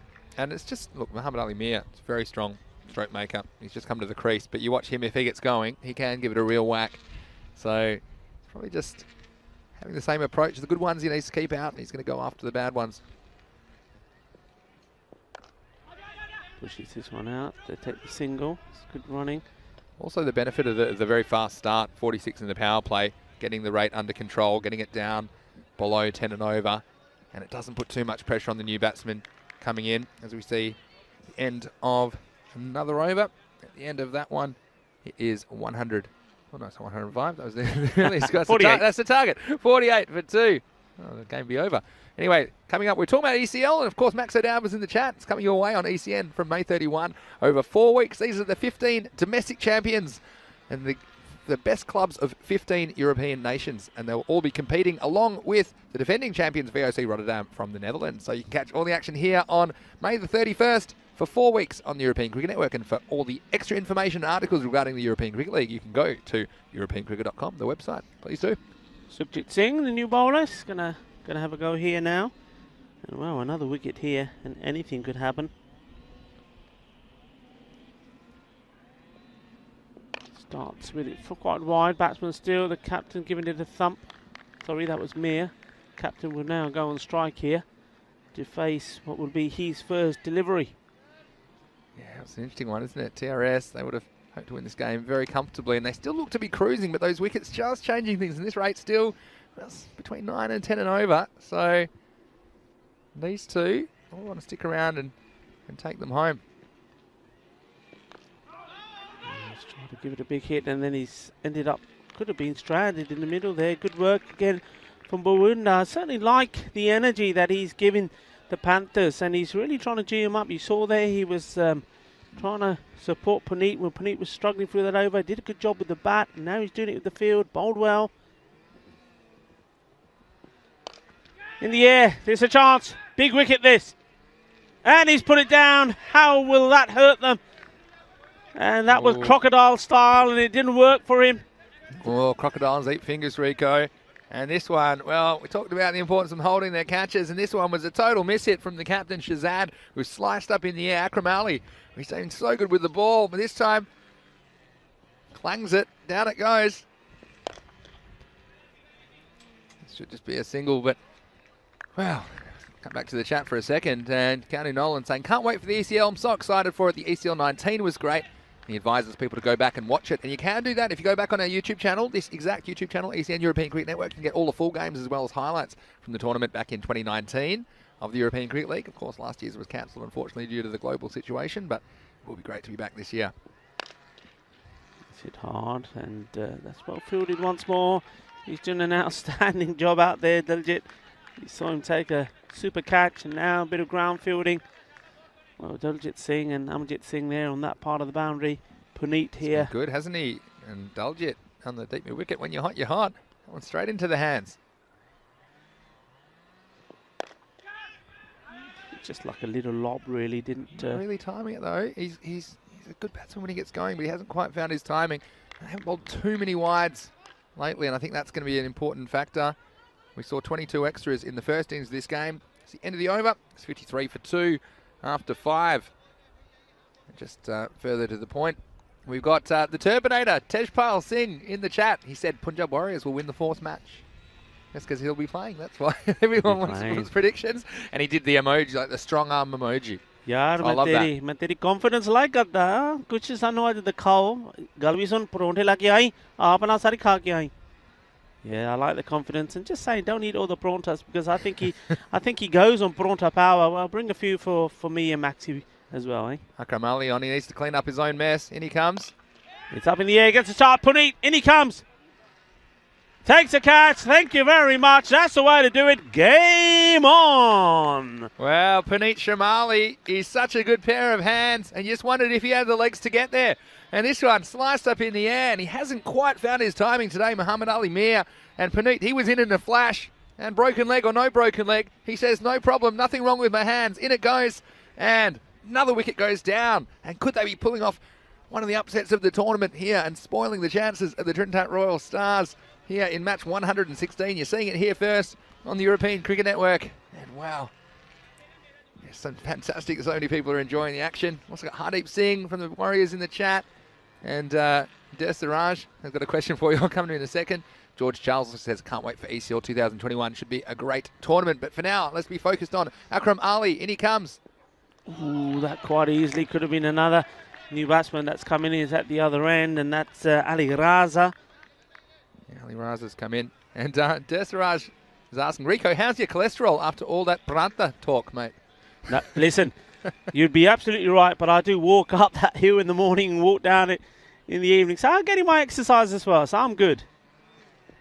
Good to hear. This one should only be one. And they're doing well, and the field's well set, isn't it? The Black Panthers protecting the leg side boundaries. They've got 4 back there at the moment. Yeah. And you can see that only forced Muhammad Ali Mir to try and go over the offside, but he only could slice it to long off. The lone man on the boundary on the offside. So he's got a 6-3 field at the moment, only 3 on the offside. I think that's where the runs are. Yeah. New batsman coming in now. Still a lot of work to be done. A lot of work to be done, and I tell you what, Badalona Shaheen are probably watching this eagerly, and so probably Falco. That's a nice shot, and Bawinda, well, it had to be, and he is being on fire today, and he's disappointed with himself about the throw, but what a great stop, what a bit of fielding, and I tell you what, this is what the Black Panthers do. They're very much similar to Punjabi Warriors. They stick together as a team, and they fight. Only 3 on the offside, and it's unfortunate that he put it within the grasp of one of those men. Oh, and that got a little bit of bat onto it. Could have gone anywhere. And that just the single again. This is the thing about runs on the board. That's why I thought it was a good toss to win, because it was slightly slippery fielding conditions early. And if you remember early in this match, the Trinidad Royal Stars were having trouble with their footing, but already it's drying out in the sunshine. So the Panthers getting the slightly easier conditions. Gramali, can he get another? And he could. He's going to have to run, and Nope. he just can't get there. You couldn't have placed it better. It was a perfectly placed shot, unintentional as it was. It'll be a single. So the end of 6, 57 for 3. And talk about your wickets changing the course of an innings. I'm going to talk you through the over-by-over scores. It was 17, 15, 14, and then the wicket fell. Since then, 2, 5, and 4. So 57 after 6 overs. The first 3 went for 46. The second 3 have gone for only 11 runs. And that's it's changed the game. And now the rate, 48 required off 24 balls, 12 and over, 2 a ball required. And one of the things is the Trinidad Royal Stars, they've got the batsmen to do it, but they just haven't found their timing. And I'll come in a second to probably the strategy that I would be looking for. But first, we're going to have a look at Sukhjit Singh, who's going to bowl his second over. Yeah, Trinidad Royal Stars here, very similar. Very similar, I would say, to the Barcelona Gladiators. They've got the strength at the top, and they certainly have got the firepower in the batsmen. But the batsmen, though they play 1 or 2 good shots, they're not able to turn those little innings, the 16s, the 18s, into big ones. And that's where the better teams, the bigger teams, the experienced teams lead the way. This is a little Chinese cut. Goes for a single. Good throw. That was a good throw, but we're safely home. So look, I'll tell you my strategy. If I was batting at the moment, the way I'm thinking is there's only 3 fielders on the offside. There's 6 on the leg side, including that very fine leg in there. And they've got 4 fielders back on the leg side. So I think what I'd be doing, I'd be giving myself a bit of room. The pace isn't particularly frightening on the ball, and I'd be trying to hit balls on the offside, because if I can hit around, there's only a backward point, there's a cover in the circle, and there's long off. If I can miss those men, then there's 4 every time, and they're just not looking in that direction. Let's hit hard, and this one may go. No, but once more, it's Daljit. Brilliant work. Oh, go gadget arm, Daljit, and incredible work from him on the boundary, and there might be 4 back there, but this looked to be 4 for all money, and he's just stuck out the mitt, and somehow he's pulled it in and saved 3 runs. But this is an example I'm talking about. He's absolutely laced this, the batsman, only gets 1 run for it. You could hit a ball half as hard and get 4 on the offside if you place it well. So, see what happens. Sukhjit Singh with the ball. Of course, he picks out one of the men, only with the 3 on the offside. If he took that cleanly, who knows? But I think that's the strategy. That's how you're going to get boundaries. I think, like, if you can hit it really well and get 6, well, that's great. But the way they're timing them, they're not looking like hitting too many at the moment for 6.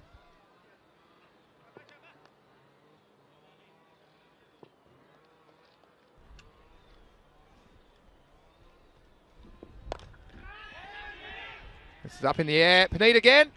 And he holds on. So another catch. Paneet, reliable as you like.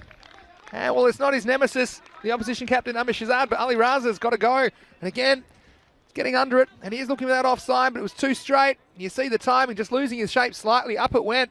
And Paneet, well, you can see why is the man in that position, takes the catch again. And, wow, another wicket goes down. And the Panthers, could they just pull this one out of the bag? I tell you what, Trinidad Royal Stars, they will be thinking, what are we doing here? Because they had this game, you would have thought, sewn up. When you look at the power play, the way it was going, and then they're just losing wickets, not able to find boundaries, not able to dissect this field. And, well, they're in danger of blowing this, and Badalona and Falco are probably all smiles at the moment. This game's not over, though, tell you that much. But the rate is of a concern now. 44 off 19 required. Last ball of the 7th. Swing and a miss, and Puneet getting excited. And that is the end of the over. So that will finish the 7th, 61 for 4. The score coming up, of course, Black Panthers will be back and they're taking on the Hawks here the first time today. Cameron Zia will be leading the Hawks. Now, he won't be wicket-keeping today because he's got a slight injury. That's some news that I got recently. And Karam Shahzad will have the gloves for them. But watch out for Ahmed Jarvid at the top of the order. Umar Latif, of course, we get to see more of him. Mohamed Shabazz with the ball. And Shaquille Ahmed also been good performance for the Hawks. They're 5-4 and they want to finish with a win. This, of course, is their last game. As it is the Black Panthers who have the one win. Perhaps they'll have another one here. Panthers Mali, the standout there in the Dream 11 points with 574 plus. I think a few more from this match as well. So join us for that match starting in just over half an hour's time. For now, here's Manpreet Singh to bowl the 8th. Nicely played out, and it's nobody there.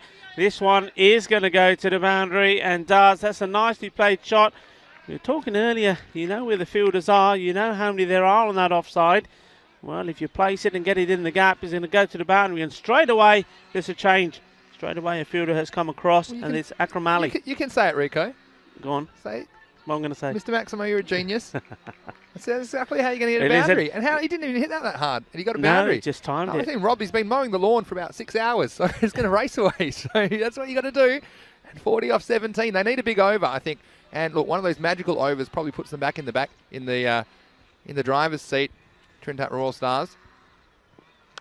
Whoa, that's been hit big, and there is a fielder there. Now he's been sent there. He's got to be on the boundary, and Puneet is, well, he's got steam coming out of his ears here because he's absolutely right. You're there to do a job. You've got to be on it. He is meters away. He should have taken that. Was that 4 or 6? I'll have a look at that again, maybe. But yeah, it was signal 6. But the fielder, right, he was in too close in. Certainly, I don't speak what language Praneet was talking, but I got the gist of what he was saying. And this time it'll be out there, just the single. So again, bring them back into the game. So what does that make it? Wow, 33 off 15. These headphones, they block out most of the noise. They weren't blocking out whatever Praneet was yelling at his fielder on the point boundary there. He wasn't that bad when he got man-catted, was he? But he was very quiet. How can he got some serious lungs on him? Anyway, here's Manpreet Singh again. Game in the balance. Ooh, and this going to be that magic over we were talking about, that Trinidad Royal Stars need. It certainly started that way. Manpreet, he's under pressure. He normally bowls a nice tidy line. He's bowled one over early before and it didn't quite go to plan. We've got Asjad Butt in the chat as well. Rico, he's saying all I can do now in the ECS Barcelona is live chat. Well, it's great to have you here, Asjad. Welcome. And that's the wicket. He needed that badly. And he's come back with a bang himself. Manpreet Singh, Mr. Calm, Mr. Cool. Look at that. No celebration at all. Just turns around and says, okay, next please. Wow. Came up with the ball in the right spot when it counted. Saw him lose it with a wide the ball before, but this time he was a heat seeker and disturbing the furniture. Huge wicket. Yeah. Huge wicket. And look, you see, it's unfortunate, but the Ansars obviously unavailable for this match today, and they leave a bit of a hole, particularly Sufyan in the middle order. He'd be a stabilising influence at this stage, and also they missed a kill with his leg spin. And you wonder if he'd bowled, perhaps he could have kept the Black Panthers down to something in the 80s. But what a turnaround of events we've had, and we've seen it, haven't we, time after time in the Falco European Cricket Series, how things can change very quickly. If you told us after 3 overs, and they were cruising at 46, the Trinidad Royal Stars, he would be, well, just over 4 overs later. They've only added 27 more runs. Tariq Mahmood is on strike here, replaces the captain, who really couldn't get going here today. Mahmood on strike. Manpreet into him and just misses those stumps. And well, where's the non-striker going? Whoa. He's set off and, oh, well, what's all happening here? I don't know what he's thinking there. I mean, the last thing they need to do is throw another wicket away. And Mohamed Saad Iqbal, he was off. Yeah, what was he thinking? And maybe he's thinking about manipulating the strike, but he thought, well, maybe there's one there. But meanwhile, you can't really run after you've tapped the ball either, because he would have been out, probably obstruction. Next one, it's a chance. Amarjit Singh, thank you very much. Well, we said he ain't going to miss many. And, well, there's another one. Another one bites the dust. Another one walks back. It's all the Black Panthers here. They've got their teeth out. They've got their claws out. They're fighting, and they're fighting till the end. And they will think that with that one, maybe they've got the game, this match in the bag now. Wow, it's been an amazing piece of fielding that's ended the innings as well. And again, you'd hope to take them, but none of these catches are easy in these conditions. It's fighting up a little bit, but still only 12 degrees.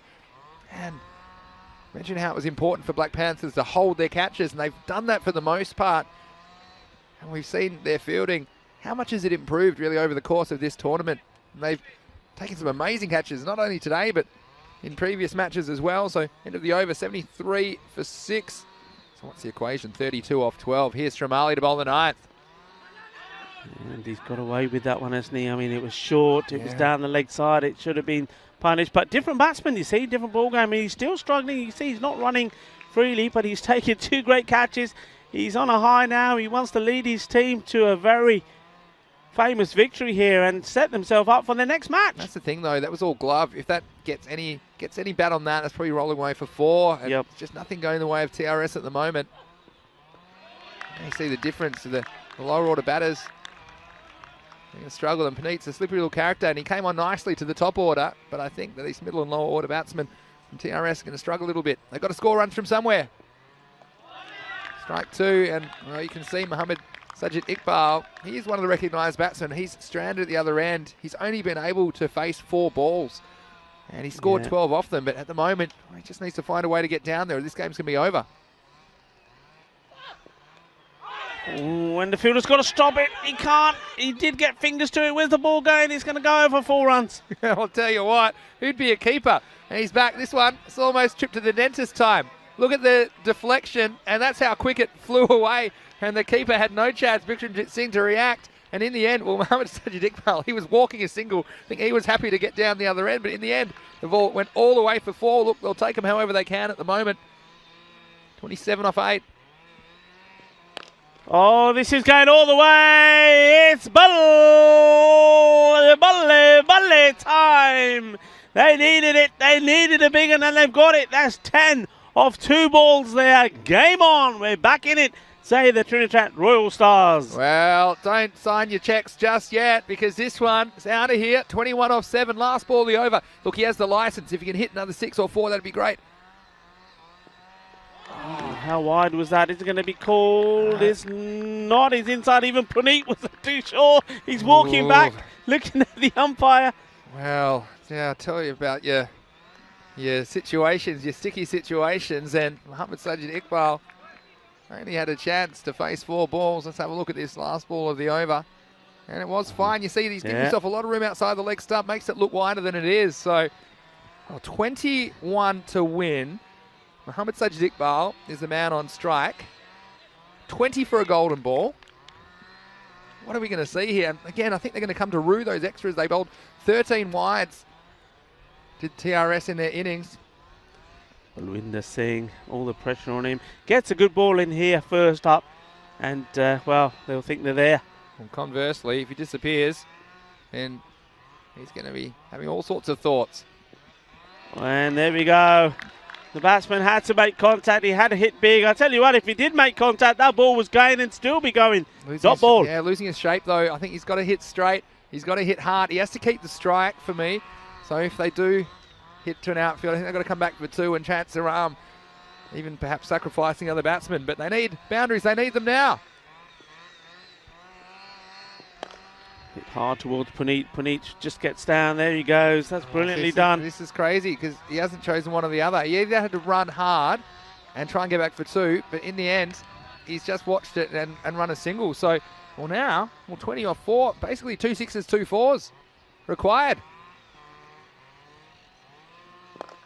Hit hard. That could go to no. It's hit the deck and slowed up. Puneet, he's going to pounce on it. There you go. That's what the Panthers do. Oh, this is going to be a run out. This is crazy cricket. And it's almost, well, the batsmen stood and watched it, and they had a chance to run 2. And in the end, they've run 1. Crazy. And, well, you don't help yourself either. Again, it's an unlikely situation. They've had to run 1 because now 3 6s will be a golden ball. But the way they're going, I mean, basics. You don't win matches if you're not smart. Simple as that. This isn't going to go for 6, and basically, this is going to end things. Assuming there's no extras, it's going to be a huge boil over in match 116. Yes. And the Black Panthers, they won the toss, they put a score on the board, and well, despite the controversial moments, such as Puneet getting man-catted in the first innings, he's come back and he hasn't said too much about it, apart from occasional suggestions to his players, but Puneet Shramali and the Black Panthers is going to pull off a huge upset and a big blow to the title hopes or the semi-final hopes for TRS. Yeah, it's another dot ball. And you know what? There's going to be, obviously, performances or what you see in the book decides the player of the match. But for me, this man bowling, he's my player of the match because he has been outstanding. And I think his attitude, his buzz, his confidence as he comes in to bowl this ball. Final ball of the match.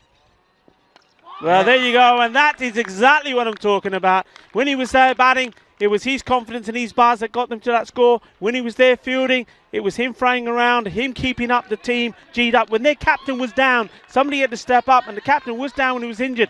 Bawinder Singh stepped up, and there with the ball as well. Well played, Bawinder Singh. Well done to the Black Panthers. What an outstanding performance. A great victory. Well, you'll see it all here in the Falco European Cricket Series. And we saw early in innings chasing this target of 105. It was a very confident start from the openers for Trinidad Royal Stars. And they blasted 46 in their power play. And we weren't asking whether they'd win or not. We were asking how quickly they'd win. We were talking about their net run rate. But as we said before in the Falco European Cricket Series, if you think you know what's going to happen, you're in for a rude shock. But at this stage, it was raining sixes and Maximos all over the place. This one almost took out some of our officials. And they were scrambling for cover. At this stage, you thought something had to happen, and this was it. It was a 50-50 LBW, hit him in line, and the umpire judging him LBW, and that just changed things. And from there were opportunities created. Akram Ali came on to bowl, but these were the kind of catches that if Black Panthers could hold them, you just thought they might be able to work their way back into the game. And Daljit Singh, well, he fielded amazingly well out that deep mid-wicket, and they were able to keep it tight from there. The new batsman not really able to get any momentum. And this is one Akram Ali. Well, you won't want to see this again. That was the big symbols. Out it came. And then Puneet Shamali, well, he's had a bit of an issue with his leg, but he had very safe hands, taking a couple of catches at crucial times. And this is another one that just looped into the Bermuda Triangle. They came from everywhere, but in the end, weren't able to do anything about it. But you look at some of this fielding. I mean, that's 3 runs saved right there by Daljit Singh again at deep mid-wicket. And ultimately, the Black Panthers were able to defend this score comfortably in the end, 104. And, well, Puneet then taking his second catch. And the Black Panthers, well, we've seen them improve and we've seen their development over this 5 weeks in Barcelona. It's what European cricket's all about, isn't it? It's about increasing the participation and the standard of the players incrementally, so it's a little bit at a time. That was the end of the captain, Shaheen. He had an interesting morning, and then there was some interesting running towards the end. And well, TRS, they were all at sea, and in the end, they went under. And they went under by 17 runs, 104 to 87. Nice bit of fielding there by Amarjit Singh. Again, when it counted, they almost needed a new wicketkeeper after that one, almost knocked his head off. And although they went to a boundary, and there was a couple of boundaries at crucial times, which just kept them in the game in the last over. You look at this effort from Puneet, sums it up. He just needed to stop this ball hitting the boundary, giving it everything. And in the end, you see the batsman just not really aware of the situation, and then scrambling runs. But TRS, well, that's really going to throw a spanner in the works for their campaign. They've still got 2 big games today that they can recover and put themselves in the mix, but they're going to have a huge crunch match against battle owner Shaheen in the 3rd match of the day. We'll talk about that shortly, but first, coming up next, well, the Black Panthers, they're up and about and they're on the prowl, and they've got the Hawks in their sight. So we've got the Hawks coming into this with 5 and 4 and matching the Black Panthers. They're now 2 and 7 after that victory. Could they perhaps get a 3rd victory? And Cameron Zia, well, he's struggling with a bit of an injury, so he'll probably not be wicket keeping. That's the information we've got. But obviously the Hawks, they've got some fantastic players. Mohammad Shabazz has been great with the ball. Amit Javed, probably see him open the innings. But at the moment, well, Black Panthers are not scared of anyone, and they'll be on the hunt for another win. They certainly will. And you know, the Black Panthers, it was only, feels like days ago that we were talking about the Black Panthers and saying, we would really like them to get a win. We don't want to see any team leave this Falco European Cricket Series without a win. And they got one, and we overjoyed for them. We did not expect them. Well, many people did not expect them to get another win. They did. They've now won 2, and they will really be, well, they'll be fancy their chances against the Hawks. So can the Panthers take on the Hawks? Can the Panthers pounce and bring the Hawks back down to earth? Well, I think you can. And I'm going to end by just saying a few words, and those words are going to be Mankad, karma. Over to you, Mr. Maximo. Well, that's an interesting take on it. And well, look, no, you can't begrudge Puneet the win. And like you said, it was an interesting decision from the Trinidad Raw Stars skipper, wasn't it, Amish Azad, to take the run out. But I thought he was within his rights. But it is funny how cricket works. And in the end, their plans were spoiled by the Black Panthers, who had the last laugh. Anyway, we will see you in approximately 20 minutes' time to take you into match 117. That next match between the Black Panthers and the Hawks. It's the last match of their campaigns. I'm sure they'd both like to go out with another victory. So, from now, it's Mr. Maximo, Vinny Sandu, along with Rico Full. We'll see you shortly. This is the European Cricket Network, and you're watching the Fan Code European Cricket Series.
Hello and welcome back to the Fancode European Cricket Series Spain-Barcelona. It's time now for the second match of the day, and the Black Panthers, they're returning for their final match and they're playing the Hawks. They're here for the first time today. Let's go over to the match referee who's with the two captains.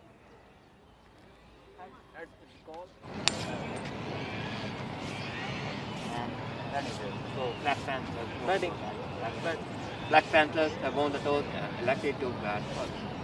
Well, Black Panthers, they win their second toss of the morning and Panthers has decided to bat first. No surprises after they batted very well in the first match of the day, putting on 104 in their 10 overs. I'm looking for Panthers himself to do the job with the bat. Let's see if he can go big.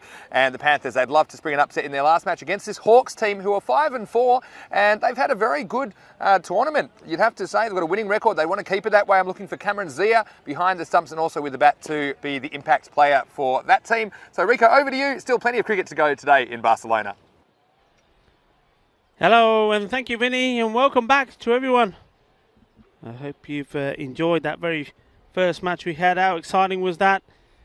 And the Panthers, well, doing what they had to do and did it well indeed, didn't they? They knew that a victory would certainly put a spanner in the works here in terms of how this group stands. Trinidad Royal Stars, they really wanted that victory and weren't able to do it. The Panthers in the end bowled extremely well, and what was most impressive I think from them was their fielding. The catching was brilliant, and they'll be looking to do exactly the same again here, and there's no reason why they won't be able to. A good strong fielding outfit, but at the moment first thing they're going to be doing is having a bat, and I like the look of Bawinder Singh and Bikramjit Singh opening. And then there's no need really for them to change it. Sometimes Puneet comes up the order himself, but I think that worked well. Bikram was out the first batsman. He was out a little bit early, but he can play some big shots. Bawinder, well, he was the star for me in that that first match against the Royal Stars. I think he was just everywhere. He did his job with the bat pretty well. I think he needed to keep his team's morale and motivation high, and he did that perfectly. And he saw that the captain, Puneet, was struggling a little bit and probably wasn't 100%. So he took over, took charge, and charge they did. The Black Panthers winning their second match in this Fancode European Cricket Series. And now here, well set to probably go on. And, well, can they make it 3? Could it be a fairy tale ending for them? Well, there's every opportunity. The Hawks, they'll have other ideas. They're a strong outfit. And one of those teams, I suppose you could say they're very similar to teams such as Trinidad we've just seen, Fateh Karaya. If they perform, they do perform very well. And especially with the bat, they've got some great hitters. And the captain himself, Cameron Zia, we've seen some very good knocks from him. And they've certainly caused a few surprises along the way in this group, and especially their victories, back-to-back victories against Falco. And it was Falco who needed that victory in the last game to keep their hopes alive, and Hawks, they had other ideas. So anyway, we're getting ready for this game. The umpires are coming out, so this time it's going to be Shaheen Ahmed, Nukesh Patel, they're the men in black, and it's going to be Shaheen Ahmed is at the bowler's end. And the Black Panthers making their way out as well. This will also be interesting because both these two teams seem to have very, very similar kits. So, well, there's no mistake in Bawinder. He's still got his lovely shiny red headgear on. No mistake in him. And he's walking out to the end where all the action is. And of course he's got his retro numbers on the back of his shirt as well.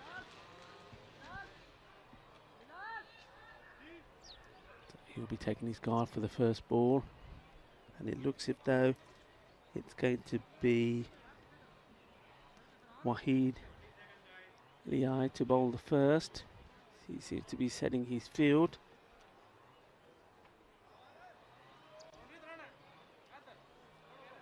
Well, we've had a fantastic start to the day. Great game. And this one,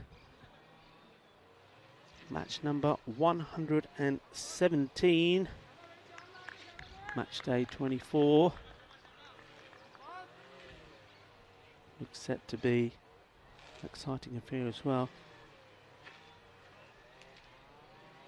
The Bawinder Singh, the striker's end.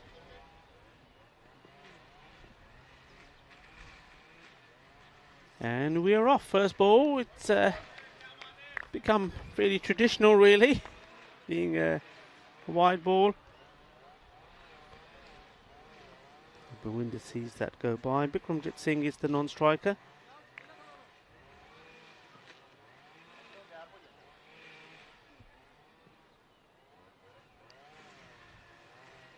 Here we go. Comes back in again. It's better, and Bawinder quite happy just to push that back to the bowler and say, okay, that's a good one, you can have that one. And I think with more experience and with more games under his belt and the Panthers under their belt, it's those sort of deliveries that they'll negotiate and pick up the singles rather than the dot balls. Well, that will be another wide. So we've gone wide, dot, wide so far. Interesting bit of stretching going on around the ground. You've just seen there Nakesh Ahmed doing a handstand on the ground. Stretching. Not sure what that's stretching by doing that, but there he is. You just see him there waving his arms around. That's down the leg side. So he's gone from two wides outside the off stump to this one. And the legs are just struggling early on, Waheed, to get his line right.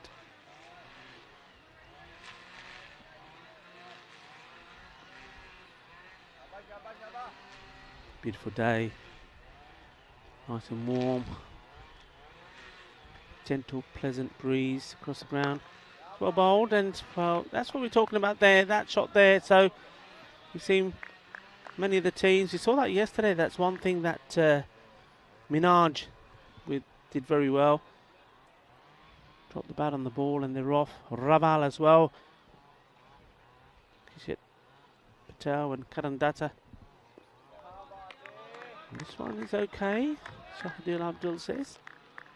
So he's getting bat onto ball, running those singles, and also just rotates a strike because Bawinder now, he's probably thinking, oh, I've been stood here a while, I haven't really played any shots, so he's in his mind, he's thinking about playing the big shot now, whereas if he attacked the single, he's at the other end, and he's not thinking about that at all. He's got a new batsman doing his thing. And hesitation, this is going to... Oh, that's well done by the bowler there. He did well because you see sometimes the bowler the fielder gets the ball there and throws it in straight away. He held it, looked, assessed, and waited to see which batsman was going to be committing. In the end, both of them listened to each other and decided to go back to where they were. Nicely done. And that's nicely done as well. And finally, Bawinder says, well, you can't keep hiding the ball wide outside the off stump. I'm going to get bat onto one of them, and well, that was firmly hit, and like the way he guided that as well. Nice bit of wrist movement, middle of the bat, 4 runs, so the first boundary comes off the over as well.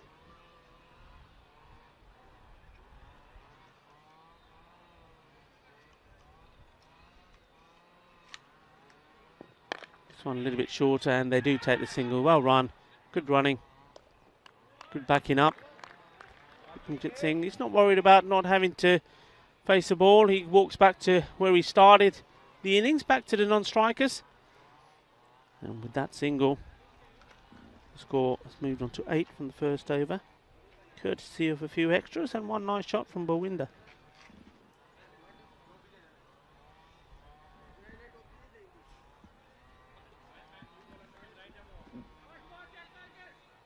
So as we welcome the new bowler, we also welcome back Billy Sandhu into the commentary station. Yeah, thanks, Rico. Good morning to everyone. If you're just joining us, if you are just joining us, you missed a hell of a game. Game 116, the Black Panthers upsetting Trinidad Royal Stars. But here we are, the Black Panthers are back, and they've got the Hawks in their sights now. I want everyone, of course, in our YouTube live chat, ECN European Cricket Network. It's fantastic that you can join us, and it's great that you can interact with us as well as we're on the air today. Here's Mohammad Shabazz. Opening the ball with some spin, and I like this from the Hawks. And their captain, Cameron Zia, well, you might notice he's not behind the stumps today. He's got a slight injury, but that stops him wicket keeping. But we all see him with the bat he assures me he'll be fine, and so he's given the gloves for this game to Karam Shahzad. Here's Mohammad Shabazz. So watchfully played away.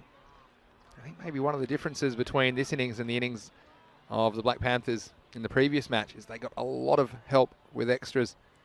That pushed them up over 100. In the end, it was just a few too many for TRS to chase down, but you can see so far, perhaps with the exception of the first ball, not been too many given away. This one's hit at a catchable height, but it's into the gap. In the end, they'll scramble through for the single. And a few questions as well. Let's see how Panit Ramali recovers. He assures me that he's fine. He just had a couple of fairly painful blows into the shins when he was batting, but tell you what, a win. He's done a lot for his condition. This is short. Batsman not quite able to catch up with it. Probably wasn't as short as he initially thought. Not really getting up. And Shabazz, well, he's a key bowler for the Hawks. You can see why he's been such an important player for them the duration of this campaign. They've got 5 wins already, the Hawks. They're trying to make it 6. This one, he's down the pitch. It's going to go all the way. Maximal! 6 runs. And going with the spin that time, the batsman, Bikramjit, said, well, I've had about enough of this. I'm after you. Picks it up off a length. And you see just hitting with the turn. Slightly easier shot, setting him scrambling in the dugout. So 6 important runs. Last ball of the second over. This time a swing and a miss. So the 6 was handy. But there were 4 dot balls in the over, 7 off it in the end. And at the end of 2, it's 15 for no loss. Yeah, nice big shot there. I just heard, Vinny, that Punit's asked permission to get onto a laptop. He's on the Amazon Prime site. I think he's trying to find a plant pot, a steel or aluminium one, which he's going to cut the bottom out of and use them as his pads, because he's saying, I need something stronger than these. I need something strong. So good luck to Panit, and he's searching. Sure. We'll see him out there before too long, perhaps. Here's Wahid Aladi, bowled the 3rd over, last one of the power play. So could be in a bit of trouble if he hits. Not too much on the arm from the fielder, Nakash Ahmed. He's cruising around the mid-on region. Just a single. So they've just got to find a way, don't they, to get that 100 on the board somehow. And I think Shamali, if he comes to the crease, will have a lot to do with it. Here's Wahid Alahi again. This will help. It'll be thick inside edge, but nice fielding. That's what we like to see, getting the body down. It's so much easier to try and stop it when you've got your whole body, not just throwing a foot at it. Yeah, that's good work there, because that's Shaheen Ahmed out there. And it's a difficult part of the field to field on, because you go from grass to the clay. But if you do get down, you get your body behind it, you stand a much better chance than just trying to trap it with your foot. Here's the next ball from Elahi. That's hit firmly through the offside, but straight at the fielder.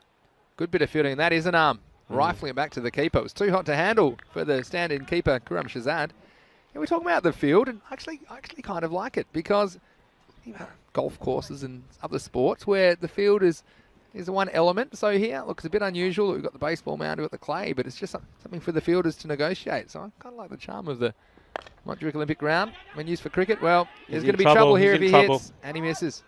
Yeah, if that hit, it was bye-bye. And that would have been an unpleasant end to Bikramjit Singh's innings. And remember, this is the last time we see both these teams. Yeah. And we wouldn't want to end on that note. Absolutely not. And good over so far. 1-1 ... This should be caught. And it is caught. And you see the pressure of keeping the runs down, forcing the shot. And Balwinder not making any substantial contact with this one, scooping up a catch and taken expertly by Mohammad Shabazz at cover with a minimum of fuss. So the first wicket goes down at 17 for 1. Yeah, nicely done. And it's fitting that the fielder that did the good work, pick up and throw to keep them to the single, is the man involved in taking the catch. But look who's coming out. Well, his mail order hasn't come through yet, so he's still come out with his wicket-keeping pads on. Panit Shamali, he's at the non-striker's end here. In he comes. Alahi, the successful bowler. This is a thick edge. It's going to go down to third man. Just the single. That will bring Panit on strike. In fact, it won't, because that's the last ball of the over. At the end of 3, it's 18 for 1. Yeah, they just need to pick up. In the first match, the third over, the power play was a good one for them. Got a few runs. And, well, they'll be looking to do that now the hard way with the field spread. Mind you, Hawks, they're not going to spread the field unless they have to. They're very much like that. A little bit similar to one or two other teams that we've seen. Even though the power play comes to an end, they don't automatically just put 5 men out. They wait to assess the situation. Yeah, good point, actually. And just another tool at the captain's disposal. It's going to be Farhan Zafar to bowl the 4th over.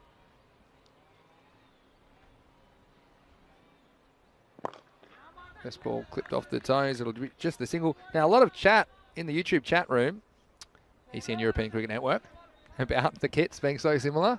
And if you don't know the backstory, it's actually quite nice. Well, the Black Panthers, they are the Black Panthers. They ordered these uniforms. Of course, COVID at the moment, right? COVID's affecting everything. So I had to wait a long time for them. When they came, they weren't black like they ordered. They were navy blue. So... See this next ball from Zafar. It's well kept out by Puneet. He's going to work it away for a single, so he's getting something off that good ball. And so, yeah, that's the reason they are very, very close. So there's a bit of chat. Desiraj saying, hey, same jerseys. It's asking, is this an intra-club friendly? And Ali Jr. saying, seems like that. So it's pretty funny. But anyway, like it's cricket, not football, because one team have bats in their hands and the other team don't. So that's how we can tell them apart. The next ball past the outside edge of the bat. And well, the Panthers not getting as many gifts as they got in the first game of the day from TRS at the moment. This will be a wide, again, short of a length. Let's just have a look at this field. The Hawks, they got 4 on the offside, including the third man who's back and the long off who's back, but no one back square. 5 on the leg side, including 3 outfielders. Ooh, that could have gone anywhere. Yeah. In the end, becomes a bye. Even outfoxes the wicketkeeper with the bounce. Yeah, we'll see how Karam Shahzad goes with the gloves as well. I've done it once or twice before, but even if you have, this is difficult conditions because the odd ball keeping low. You see that one bouncing just in front of him makes for a difficult take. At least he was able to block it and keep it just to the 1 bye. This one's up in the air. It's going to be in the gap, and it's going to bounce just inside the field of play. And 4 runs. And Shamali, well, this time he's going straight and he's going true. And this was well placed straight down the ground for a boundary. It's a lovely little shot. Just kept his eyes on the ball. And 1 or 2 batsmen would have tempted to go across the line here. But Puneet, nice and straight. Beautiful shot. Last ball over. It's a full toss. Gets a bit of bat on it. And there's a fielder placed in that exact position, so it'll be just the single. End of the 4th over. It's 27 for 1. And we like to keep you informed with what's coming up on the European Cricket Network. And what we can tell you tomorrow is Finals Friday. Well, it's 5 weeks in the making. And day 25 will be the semi-finals, and then the bronze final and the gold final. So we already know 3 of our semi-finalists. The Group D winner will be determined today, whoever tops this group at the end of this day, Thursday, match day 24. Then we will have the European Cricket Championship group draw coming up in the intermission. There's a 1-hour gap between the matches 2 and 3 tomorrow, followed by the finals. Dan Weston will be arriving today to conduct that draw. 15 European nations competing in September and October. So we'll be drawing those groups of 5 from those 15 nations. So stay tuned. Even during the break, we're giving you a bit of action to follow. And of course, EuropeanCricket.com. You can keep up to date with that and everything else going on in the world of European cricket. And, well, this is the end of Puneet. And immediate success for the bowler, Mohammed Bilal, who's come in and he's crabbed Puneet for room. And we've talked about some bowlers starting with some wayward deliveries. Well, this one was right on the money. Yeah, I like the movement on this. We'll see that again from, I mean, you won't appreciate it from that angle. When you see it from the bowler's end, you can see why Puneet got done by this one. It seemed to do a bit here. Watch this. It really does. Cut in viciously. Lovely delivery. Yeah, it was. And, wow, that's a big blow to Black Panthers. That's their key man gone. And he has to go for only 6. Coming off a nice boundary at the end of the previous over. That'll send a new man out there. And it's going to be Jagjit Singh, who did some good things in the previous match. He'll be on strike. Well, what a beauty first ball. You've seen some bowlers struggle to get their the line. Well, he's got that one spot on. And of course, because I'm giving him praise and credit for it, he's probably going to go and bowl a wide here. But he's got to adjust to Jagjit, tall man, right-hander. Here's the next ball. Outswing delivery, gets some bat on this, the right-hander. Don't think it'll go all the way. In the end, they will come back for 2. We mentioned the outfield was quickened up a lot. Of course, the dew's dried out now. It was a little bit slippery this morning, first up, but it's drying out nicely. Plenty of sunshine today in Barcelona. Currently 15 degrees, headed for a top of 17, and freshly mowed. This outfield is going to be substantially quicker. The next ball isn't going to get into the outfield because it'll be cut off at cover. Nice bit of fielding again with just a single. Yeah, he's come out with some intent, hasn't he? Jagjit's got that one single, takes him to the non-striker's hand. He's certainly having a go. Mohamed Bilal. There's a slower ball picked by the batsman, and it could go for a catch. Instead, it goes for 4. And it was a nice attempt on the boundary. The fielder, I think initially he thought there was no chance it was going to carry because there wasn't great contact from the batsman towards the bottom of the bat. But then he hit the ground running, wasn't able to grasp the ball, and even worse, went straight past him for 4 runs. Yeah, one of those tricky ones, isn't it? You have to make your mind up earlier what you're going to do. You're going to go for the catch, or are you going to settle just for just to give it a single? But that one there has been called. Yeah, it's just for no off the surface. Yeah. So this should be a free hit. And, well, just losing his radar a little bit now is Mohamed Bilal. It's a good opportunity here for Bikramjit Singh to play a big shot of his own. Just the 1-4 so far in the 7 runs that he scored. Well, he's hit it in friendly fire. I think it was headed for one of the outfielders. No, it's not going to go for 4. He's just put enough on that. But it will allow them to get back for 2. It was a funny one, wasn't it? Because it hit the non-striker, just deflected off him slightly. And it was going to one of the outfielders. Instead it went to the other outfielder. So I think it's fair enough still to take the run. But then it was almost messed up on the boundary, wasn't it? So there's a lot going on here. Watch this. You got to watch out. That might have hit this bat in the end. And double hits. Next one, it's a high full toss, and it's going to get the treatment. And it's going to be 4 runs. It wasn't quite high enough to be called a no ball. Square leg umpire signalling that it was just below the waist, but still 4 handy runs for the Panthers. And we started strongly, did Mohamed Bilal, but a loose end to the over, you'd have to say. Yeah, that was loose. So the score moving along nicely here now. That's 41. So they probably still believe that they're 10 runs behind where they like to be, but with a couple of extras there and loose deliveries. You saw the wide, the free hit, and that one going to the boundary as well. Good little recovery, little fight back here, 41 for 2. Got to be a little bit careful. Got at the shot selection here from Jagjit Singh is what he needs to think about. He's there trying to hit every ball. He needs to maybe just stick around with Bikramjit Singh for maybe 2, possibly even 3 overs, and then have a final assault and get that score to 100. They've done it before, and I'm pretty confident that they can do it again, but they can't afford to lose too many wickets at this phase, though. Yeah, I'd agree with that. Here's Nakash Ahmed to bowl the next over, and he starts immediately with a wicket. And that's the end of Jagjit. This is a nice start, and for the second over in a row, we've seen the bowler having immediate success, getting it on target. And Nakash, I think he's just motioning. He's a little bit sore, and it might have been a warm-up delivery, but Rico was right on target, and it's the end of Jagjit Singh. I tell you what, I think everybody, probably even the batsman there, Jagjit, thought this was going to come a lot quicker than it did. I mean, you can see Nakash Ahmed there, he's still sort of just going through the motions of moving his arm, the bowling arm round, because it's probably a little bit stiff. So, and you can see he came in and he gingerly bowled that one. But for him, though it was gingerly, it was right on the off stump. The batsman missing it, and he gets a wicket. So just when we were saying that they need to build a partnership and Jagjit needs to be careful and the right shot selection, he's made the wrong selection. He's on his way back. So a new batsman comes in. Yeah, and so I think the shot had something to do with it as well. Probably new bowler. Be well advised to be a little bit more careful. Amarjit Singh. It's worked away nicely. Just be a single down to square leg. It's such an important aspect of bowling. You only get 12 balls, we've said, in this form of the game as an individual, and you don't want to waste them, and you don't want to start with a wide. You want to start right on target, and so for the last couple of overs, that's exactly what the Hawks have done. Yeah, they have. They've learned, haven't they, as they've progressed and played more games in this series. That's well firmly hit, and it's going to be 4 runs. It's very well hit, and not just firmly hit, but I like the way you place this. A touch shot सीगा पूरी timing भी सी ना placement सी दे कितना अपने हाथ use करते हैं ball the angle in between the fielder जेरे सीगे गब्बे चल गई चौका हो गया. Nicely done, liking that. Yeah, and boundary they needed. Just maybe turning things around. They want more of the same. In comes Nakash. This one's hit flat, batted straight back. It's going to get over the bowler, but it won't get past the outfielder.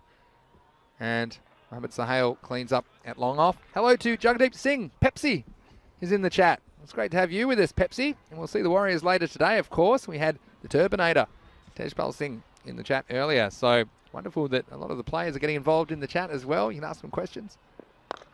Next one again. On the length, just worked away Pepsi to ji Mohammad Bilal. कितना यार कितना ठीक ठाक है कितना game च की सन दिखाऊंगे आज पूरा देखना है पूरा अद्धा काम नहीं करना पूरा काम करना रन बनाने आज नाले परौंठ भी लेके आने हैं मैं वो तहीद ने ऑलरेडी कह देता सी. Here's the last ball, the 6. Again, the batsman having to wait for it, having to make all the pace at the moment. This one will just be a single to finish the over. And at the end of 6, it's 49 for 3. Look, if I'm going to do my 6 over takeaway, let's have a look. 4 overs to go. Look, I think you've got 7 wickets in hand, and I know they're a bit worried about their batting being a bit thin, but I think you need to be targeting 10 and over. That would take you 89. That's at least something to bowl at. And the run rate currently not terrible. It's 8.17, but you know, they want to at least get up to something between 90 and 100, I think. Okay, new over begins, and Farhan Zafar is the one with the ball.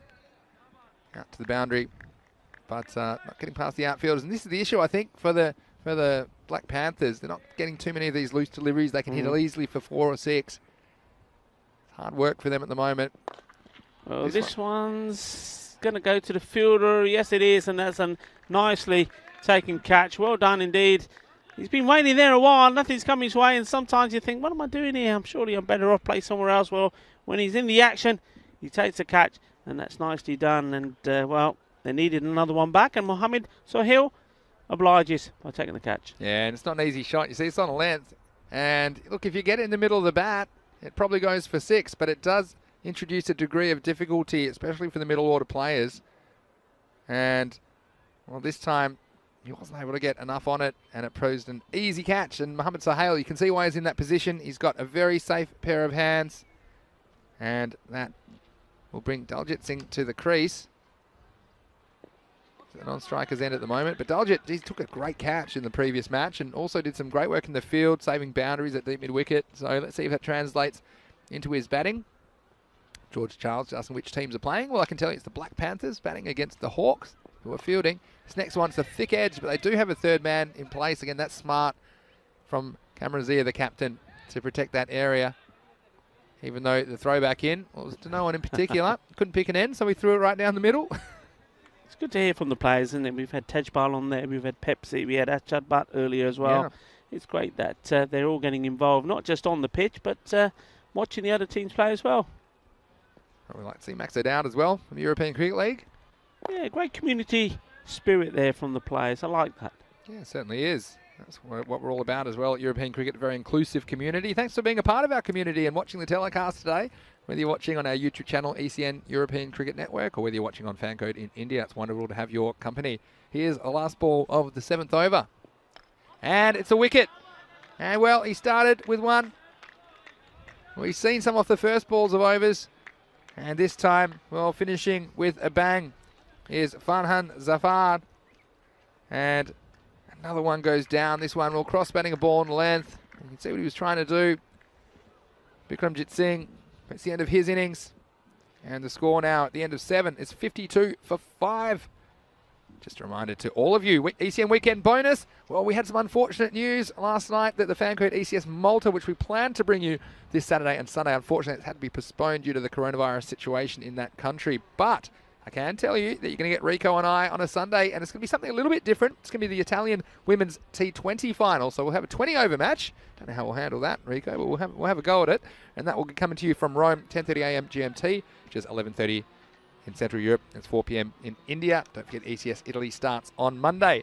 Start of a new over, short and put away, and this should be for the fielder.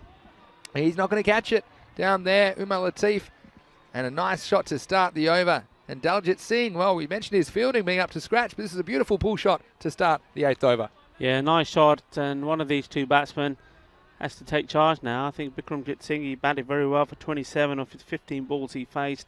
Just trying to play one shot too many. I guess he felt the need to try and accelerate, and that is exactly what they need to do here. So Daljit Singh, good shot from him, and a few more hefty blows will certainly do the Black Panthers the world of good. He needs to pitch it up. Let's see what he does, Nakash. A slightly more pitched up. Well, the fielder, he's going to take it one-handed. And why not? Amit Javed, he misjudged it. He took a couple of steps in. Number 100. Well, he only used 50% of his hands on this occasion. And let's have a look at this on the replay. And again, it was slightly more pitched up from Nakash, still on length. But short enough, I think, to play that stroke. And Amit Javed took 2 steps in, and then, well, he knew he was in trouble. But then, luckily, he had the key to get out of jail and took a one-handed catch. Well, that was a nice action shot, and one that he'll want to look back at and show all of his friends when he's next sat at a cafeteria somewhere here in Barcelona. And it was one of those, wasn't it? He came, you thought, oh God, he's running too quick, but then he's gone back and it just glided into his hand, and he thought, well, there you go, that's the way to do it. I'll bring Harpreet Singh on strike, yeah. The things you see in the Falco European Cricket Series. Next one's cracked. A nice shot from Harpreet straight off the bat. Mohamed Zahel will do the fielding, just the single. Yeah, well, haven't we seen some one-handed catches? And I'm thinking, well, Umar Latif, who's out at the deep square leg boundary at the moment, but he took a very good one-handed catch earlier in the tournament. We've had some absolute outrageous catches during this series. This one's worked away just onto the offside. Just be the single. You can see taking these wickets, and it's... Look, the batting of the Black Panthers does fall away as you get lower down. There's no doubt about that. And you wonder about the kind of firepower they've got now. Can they get up to a competitive kind of a total? And this isn't going to help. It's a slower ball from Nakash. Clever bowling from him, taking all the pace off the ball. And Harpreet Singh, again, hitting across the line. This one zeroing in on the stumps. See that leg cutted kind of action, rolling it out of the fingers and completely fooling the batsman. So another one goes down. So desperate times now. 58 for 7, the Black Panthers. That's very nicely bowled. It's one thing is bowling it, the slow ball. I mean, we've seen good demonstration of slow balls. We've seen 2 now from Nakash Ahmed. A lot of bowlers do try it, but it goes wrong. It either ends up being a full toss and usually down the leg side, so it ends up just hurting them and hurting the team. Well, what Nakash is doing here, he's got the height, so he's making full use of his height, and he's just gliding that ball, sort of almost Yorker length delivery, and it's completely fooling the batsman. Clever bowling. He's got that one to a T. See if he tries it again. This time it's more of an off-cutter delivery. It's a little bit quicker than that leg cutter delivery, and worked away nicely. It's Akram Ali with the bat. Not seen too much of him with the bat. In fact, we'll end the over. So the score after 8 is 59 for 7. And with 2 overs to go, you need something substantial to happen, I think, to get up to 80, which I think probably is the minimum they'd be looking at to at least have something to bowl at. We saw them hold the previous team they played, the Trinidad Royal Stars, to 87. And last time these two teams played was 99 to 93, so it was a fairly close game, but the Hawks coming out on top. So you can see that they could somehow get up to that something between 80 and 100, but at the moment, just wonder where the boundary is going to come from. We see Mohamed Shabazz, he's a good bowler as well. He's going to bowl the 9th over, buy off the first ball. So yeah, certainly not been easy. There haven't been too many bad deliveries. They bowled pretty much wicket to wicket, and when you look down that scorecard, well, so far boundaries been very few, isn't there? I think there's been 5 fours and just the 1 6. Yeah. maybe 6 now. 6 fours and 1 6, but still not really enough. Got to find a way to clear the boundaries. They'd love a couple now out of the middle of the bat. Here comes Mohamed Shabazz. Again, it's good bowling from Shabazz right up in the block hole. Just digging it out for 1. And Ali Jr. in the chat. Congratulations, the Spanner Fairy's been out and given Ali Jr. a spanner. So you're now a moderator in the chat. So it's your contributions. Another spanner in the works. It's nice. Mohamed Shabazz tosses this one up. Be driven out nicely. Bit of work for Mohamed Sahel to do. And look, they're going to come back for a bit of a dodgy too, but the throw bounced in front of Mohamed Shabazz. So again, I don't mind that, putting pressure on the fielder. And Mohamed Sahel, well, perhaps a little bit casual the way he loped around to that ball, and the batsman alert to it, and they came back for a second run. But I'll come in a second to let you know how to get a spanner. Oh, this one, well, he's bowled, and he's beaten all ends up. Akram Ali, well, he hustled back for 2, but this next one from Mohamed Shabazz, again, fooling him. This may have taken a little something on the way through. His off-spinning delivery. And in fact, I don't think it actually even got any of the back pad, whether it did or whether it didn't. He was beaten all ends up, and another wicket goes down, an 8th goes down now. And, well, they've fallen to 63 for 8. And just going back to the spanners. We call them spanners because they have a spanner next to their name in the YouTube chat. But how to get one? I don't know. I think what it is if over a period of time you make some useful contributions and you conduct yourself in the way that you can be proud of, of what you're saying, then the Spanner Fairy can pay you a visit in the middle of the, not even the middle of the night. This is broad daylight here. Ali Jr. has come up with a spanner, so congratulations. And use the spanner responsibly. So I think the Spanner Fairy can take away what they give just as quickly as they give it out. But anyway, Ali Jr. saying thanks, Vinny Rico. He said, not the most active guy while here in the UK. Hopefully better when I get back to Barcelona. He's missing it. Well, we certainly look forward to you being back in Barcelona. Hopefully you have plenty of series ahead here. So it's great to see the situation improving all the time. Here's Mohamed Shabazz. He's in the air. Well, should be caught, and it is caught. So another one goes down. And, well, this innings just petering out with a puff of dust at the moment. And, well, that's the end of Amandeep.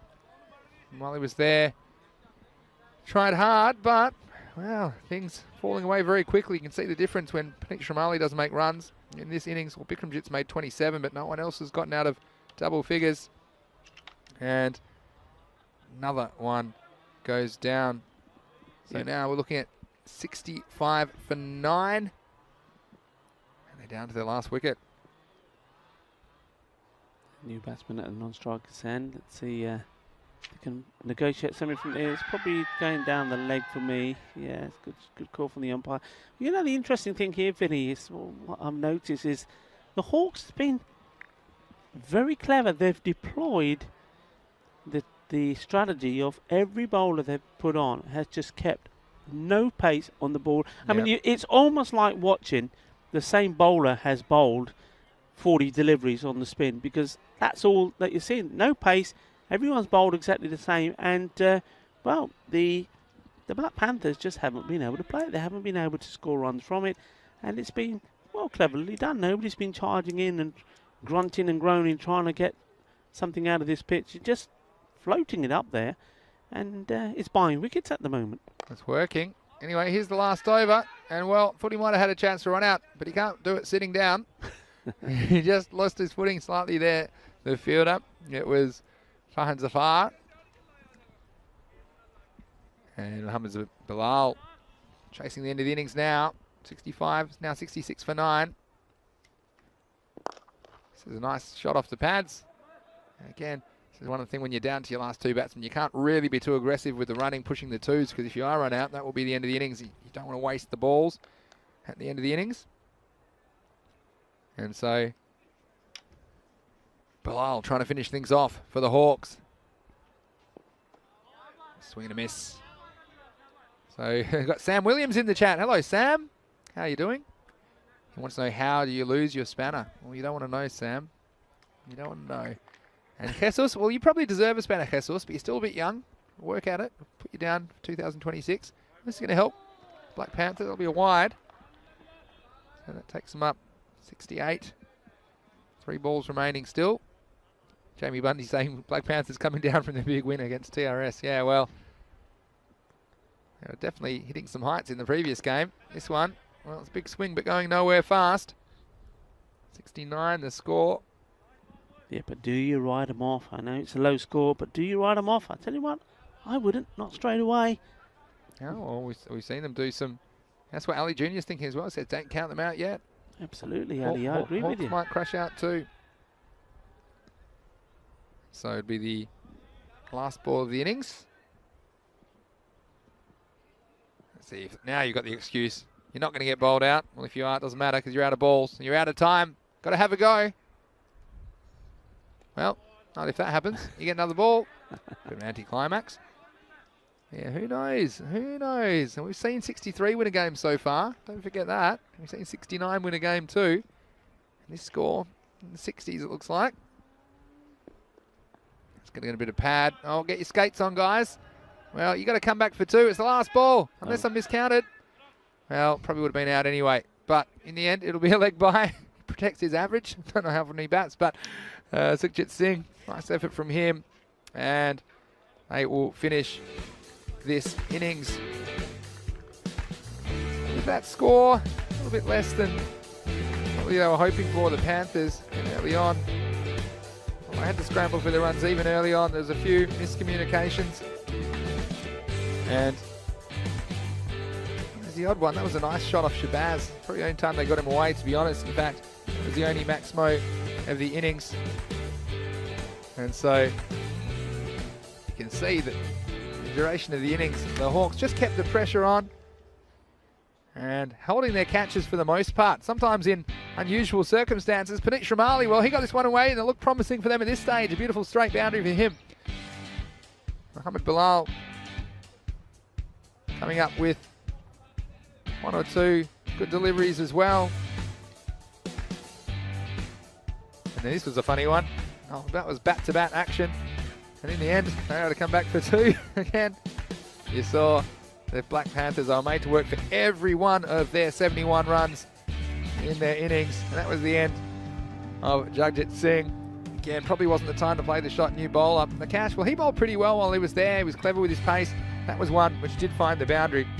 But more often than not, there were chances of bound. And Ahmed Sahel had sure hands. That long off. Wicket after wicket would fall down, and ultimately they would lose 9 of them on their way to their final score of 71. Boundaries were hard to come by for the Black Panthers. Again, maybe finding things a little bit more difficult in their second match of the day against the Hawks. And look at this for a catch. Well, like shelling peas. Ahmed Javed said, well, that was a bit of a misjudgment, but I got away with it. And then clever slow ball from Nakash.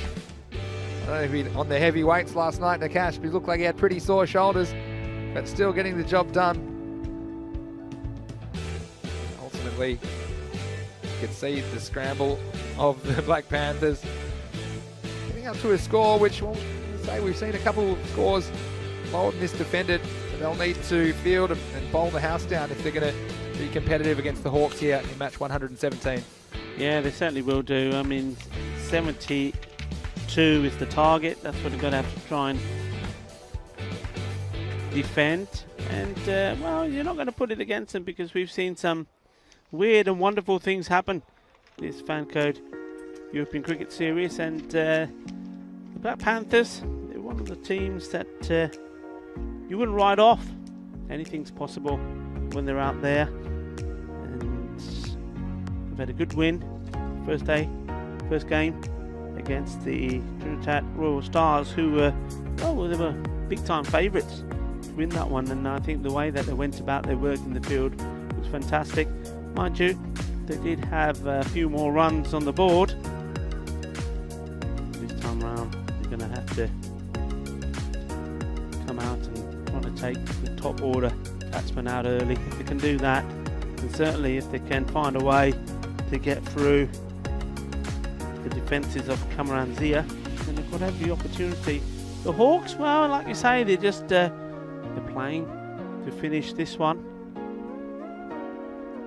The last match that they've got in this series on a high. They've had a good run. 5 wins, and they'd like to make that in 6 in this their last match and finish on 12 points. And that's a very good and fine achievement for them. They were a team in the very first European cricket series. They were struggling to find form, struggling to score runs, and they are one of many teams that have shown that how by playing regular, how you improve and how you get better. And we've certainly seen that from them. We've certainly seen it there from the bowling. I think they bowled very, very well. Got to know the pitch and just utilised the bowlers beautifully, just keeping the pace of the ball, line and length, and they didn't need to do anything else. And people, I said earlier, it was almost like watching the same bowler just bowling over and over again, because each bowler just adapted that philosophy. Nothing special on the scorecard from the batsman. The only one, Bikramjit Singh, getting well, he's the only man who got into double figures, scoring 27 of his 19 balls that he faced. There were 12 extras to add to that total, but other than that 27, the next highest score was that of 7 from Balwinder Singh, and that tells you the story of that scorecard. With the ball, well, Nitesh Ahmed, when he bowled, demonstrating just what I was talking about, just keeping the pace of the ball, bowling a good line, wicket to wicket, picked up 3 wickets for 15. So in the end, a professional performance from the Hawks, giving them the opportunity themselves to end their account with a victory. Well, we've seen that from the Black Panthers in the game earlier. They've won one, and maybe it's fitting that Hawks do win this one as well, and they share the evens, if you like, and it would be a nice way for both teams to end the day with a win in it. And anyway, this is Rico Ford, the Falco European Cricket Series, getting ready to see if the Black Panthers can surprise us once more and come back and defend a small total. Only managing to put on 71, losing 9 wickets. So 72, the target for the Hawks. The Black Panthers are going to come out in just under 10 minutes time to see if they can defend it. Well, don't miss it. It's going to be exciting. It's going to be fun. It's going to be action-packed. And, well, join us again in just under 10 minutes time.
Soy Rico Full aquí en campo de Montjuïc. Es un campo olímpico por de Falco European Cricket Series. Vale, de partido de Hawks contra con los Negro Panthers. And we're ready to start here. Looks like it's going to be Balwinder Singh getting ready to bowl to Mohammed Bilal. The Hawks chasing 72 for victory. And we're off. And they're off as well. There's going to be a chance here. Could be a first ball. It is indeed. You never count out Amarjit Singh. When he's down there, he's a super magnet. He takes a catch to the wicket off the very first ball. And, well, Balwinder Singh, you're having a good day. And, well, it's got even better with that one. So, Hawks losing their first wicket, the very first ball of their innings. Well, what can you say about this man, Amarjit Singh? He's just absolutely brilliant in the field. And he had to make a bit of ground, you know. He's come over, probably, I would say, at least some, I don't know, sort of 80 yards. He's come across, jogging along, and then those hands, nothing's come out of them so far. I probably really badly jinxed him now. But every time the ball's come his way, he snaps it up. And that's going to be close as well. It's really close. Yes, he's gone. It's 2-2. Well, would you believe it? Both the openers, Mohammed Bilal caught by Amarjit Singh on the boundary. And then this time, Run Zafar right in front. Well, the only thing the umpire had to think about was it moving enough to miss the leg stick? Well, the batsman was inside his crease, and I think that's a good call. He's got to go. Well, what a start. He's on a hat-trick. Well, I've been singing your praises all day, Balwinder Singh, saying that you're the man. You're the man that's been keeping the Black Panthers alive and kicking. You've been giving them the juice. Giving them the juice to come up with that victory in the first game against the Trinidad Royal Stars. And here he is now, leading by example once more. He's on a hat-trick. And the new batsman is in. Is Cameron Zia, the captain. Well, come on, buddy. Just get in on the stumps. Make him play. No freebies. In he comes. Gets ready. Balwinder Singh. Hat-trick ball to Cameron Zia. Well bowled. It was right up there. And Cameron Zia pushing it out for a single. Well, what a great start this was. Fantastic. Well, I said you never write them off. And, of course, you don't. 2 wickets already. 3 balls gone. 1 run on the board. 2 wickets down. And this is the first ball here now for Mohammed Shabazz. He played that well, didn't he? Right on the money. It's not no freebies here at the moment.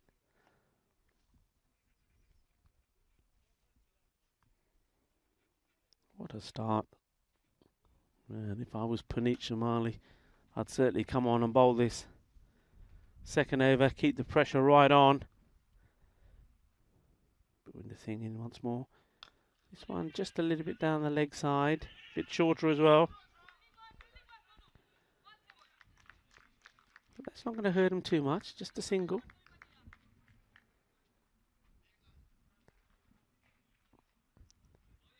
Just wondering whether they just want to maybe have Daljit Singh in, maybe, I don't know, maybe another 10 yards in, just to put that pressure on the leg side, not give the singles. They've not got too many runs that they're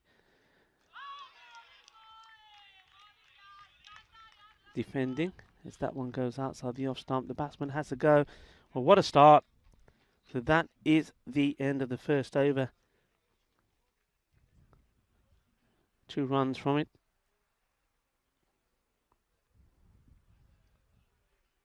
But more importantly, 2 wickets as well.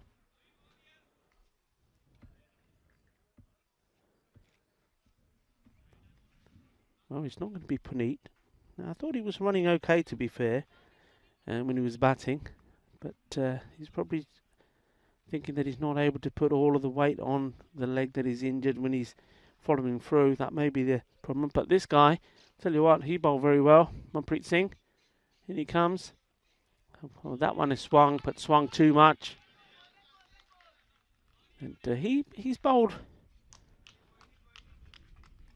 a line in the previous match, very similar to what we saw most of the Hawk bowlers do. Just getting the ball in the right area, letting the ball do the work. Well, that time it just did too much work. And that's better. Back on his line straight away. Didn't get a lot of bounce, that one.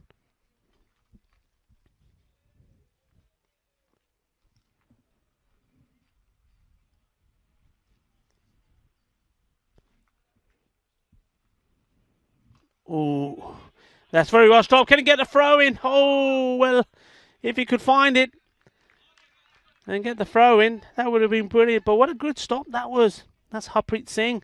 He's gone at him quick. I mean, first of all, he could not afford to let that ball hit his pads. If that hit his pads, everybody, even I would have been appealing. He would have had to go and get good bat on it. Harpreet Singh made a great stop. This one's played down to keep it to 1. And Amarjit Singh, he's not going to make any mistakes. Well, you just get the feeling here that if the Panthers could take the wicket, the scalp of the captain, anything is possible. Trying to force it. And a bit of teamwork there, a little bit of pass it on. Harpreet Singh passing it on to Diljit. Diljit getting the throw in. Once more, just a single.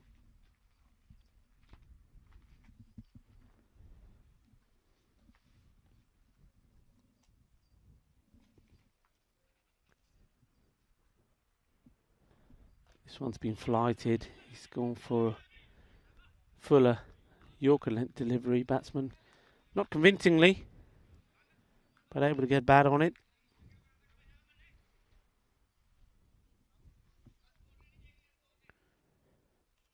So Mohammad Shabazz gets to the non-striker's end. Captain now on strike.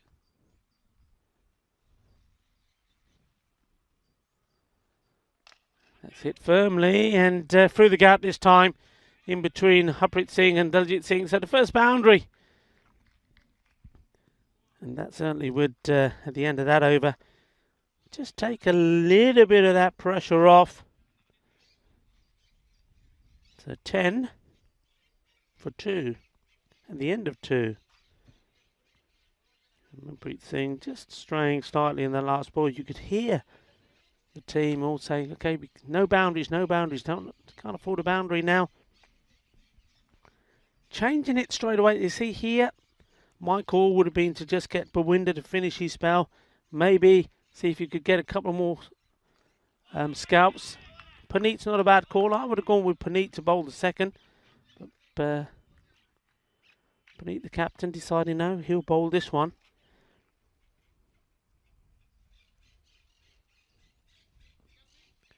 Perhaps get the pressure on with Bawinder coming back on again. Well, we'll see. Let's see what Puneet can do first. It's a good line. I suppose also with Puneet what helps is just to change the direction, being that he's left-handed.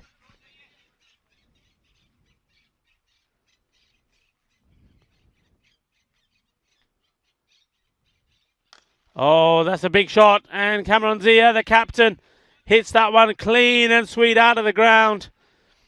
Well, he's not going to let the Panther bowlers get on top of him. He's still going to play his shots. Short, and that will be put away. Gandhi ball, Siggy. And when it's Gandhi, he's got to go, and go it does. Chokka ho gaya. It's 4 more to the total. He's got to get it up there. The first 3 balls, they were okay. And then that one, short, put away. He really hasn't got the speed or the pace, and this pitch, likewise, to give you any benefit really in that ball. And it just sits up there for the batsman, and all of a sudden the confidence is starting to click for Kamran Zia. Hit this one, hasn't timed it, but there's nobody there, and despite the efforts of Amarjit Singh, it's going to be 4 more. And yeah, I think Bawunda's right, saying you're just using your pace, slow it down a little bit. And also, we are also inside the power play. And was it worth the gamble? Maybe. I mean, even if there's a wicket here now, because of the number of runs that have been scored, I would have gone with Bawunda. I just think when it's a low-scoring game, the only way you're going to win this game, I think, is you've got to take the wickets, and you've got to take the wickets off the top order. You can do that, then you can turn the screw, can't you, when you get the batsmen in that are struggling to hit the balls. But when you still got the batsmen in play that you know can change the game, low-scoring game, you use your best bowlers trying to get those wickets. And perhaps Puneet maybe should have just left himself to come down a little bit more. This one's been hit hard, and well, how about that with some fielding? Well watched. And as soon as it goes into his hands, it's released straight away back to Puneet. Nice throw, no chance of the batsman getting to. In fact, they had to really run quick just to get the one, but it is the end of the over, and the destructive captain Kamran Zia goes back on strike, and the score 26 for 2 after 3. So that is the end of the power play, and after a disastrous start when there were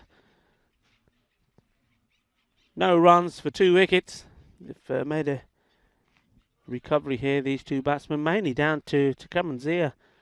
Mohammad Shabazz has only 3 to his name of 7 balls, and they're still experimenting.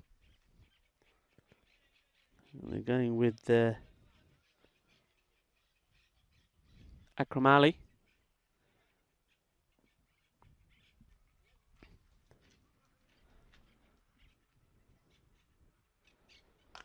And that one's gone. Balle, balle, balle. Nice shot. And just waited for this. Just look at that. We've seen quite a few batsmen do this series. Just little shuffle across. They're standing almost outside the off peg. Wait for the ball and then dispatch it. Awais Ahmed. Well, yesterday, last game, didn't he do it a few times? There we go again. There's that movement. This time his fence has gone up in the air. Fielder coming across. Oh, he's taken it on the second attempt. Daljit. Well, for a moment I thought, no, he couldn't do. Surely not Daljit Singh. He's as good as Amarjit Singh. Well, it popped out for a split second. But fortunately for him, it was right in his view and he could just take it on the second attempt. Well, that's a big wicket. Kamran Zia, he was not going to change his game for anybody.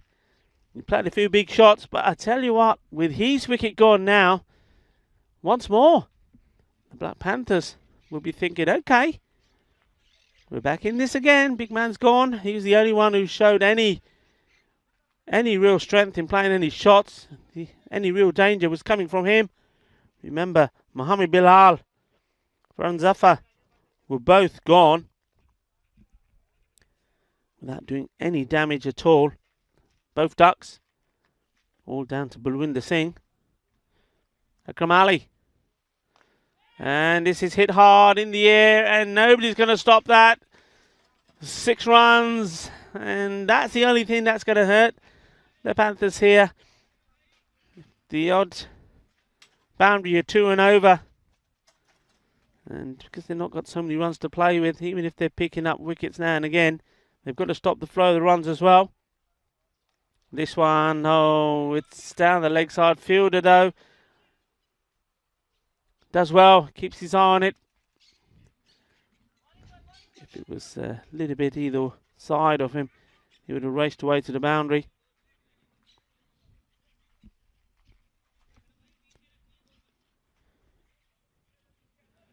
So Mohamed Sohail is the new bat that's gone out. That one will probably be a no ball. Yep. It's no doubt about it.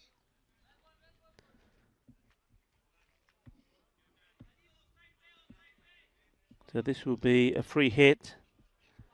And the bowlers also being told there, as well as the captain, Panthers, that that's first and final for the bowler. Can't do that again.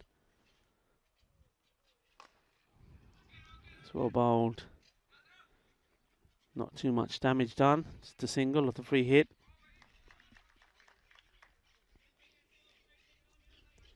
So Mohammad Shabazz goes on strike.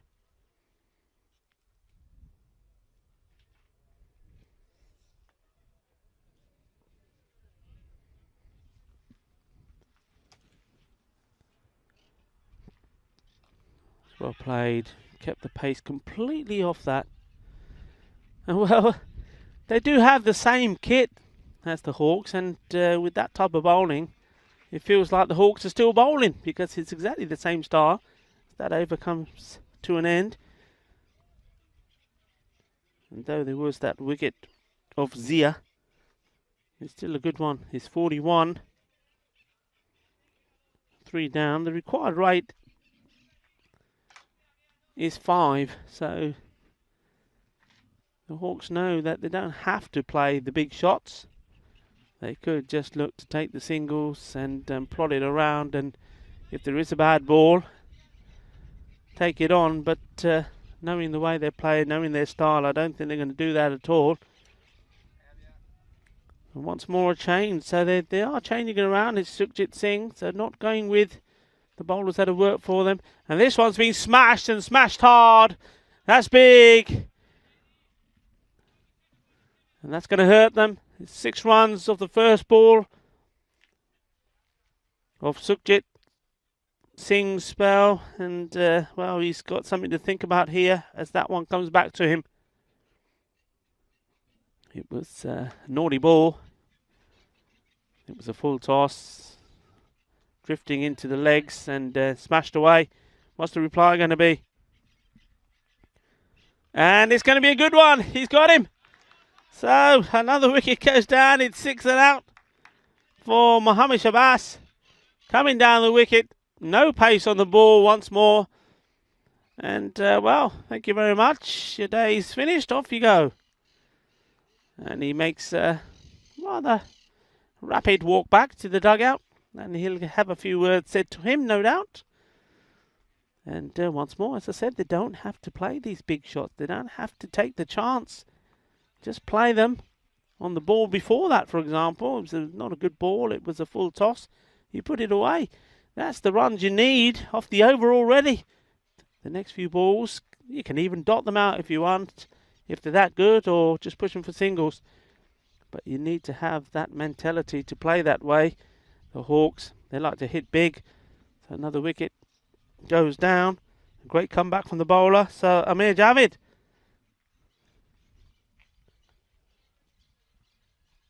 on strike and gets a good one. He had to dig that one out, didn't he?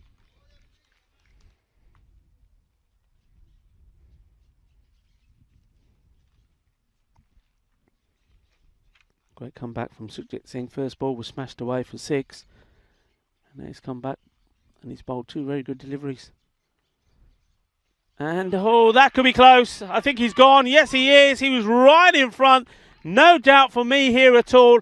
And once more, a big swing, straight ball. That's going on to go on to hit the middle and off stump. Another wicket.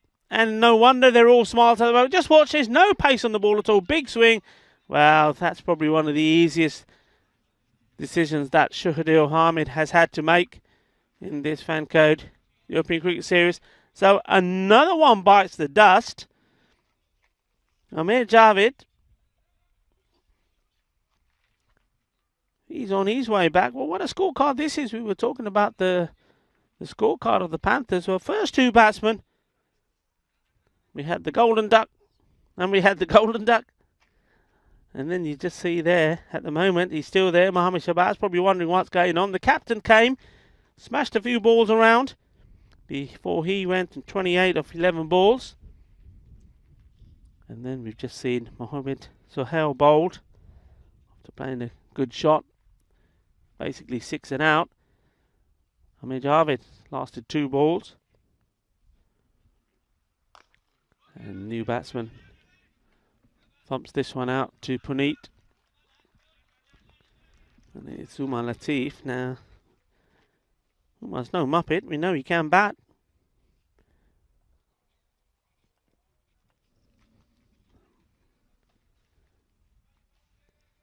Mohammad Shabazz. We'll take that down the leg side. We'll get the wide. Nice try by the fielder to try and distract the umpire, but not our men in black. You don't. They're on the ball. It's not easily done, so wide ball signalled.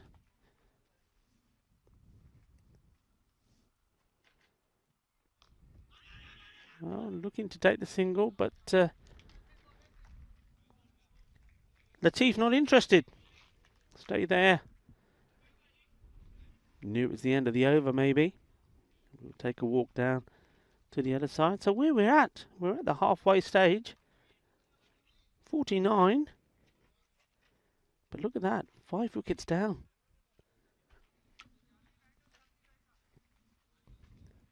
You don't ride them off, do you? And here we go, we're 5 down, halfway stage, so we go back to the top of the list. So Balwinder, well, if he can get those 2 deliveries in that he got first time up, there's every chance that he'll pick up more wickets. Bowling to Umar Latif. 30 runs required.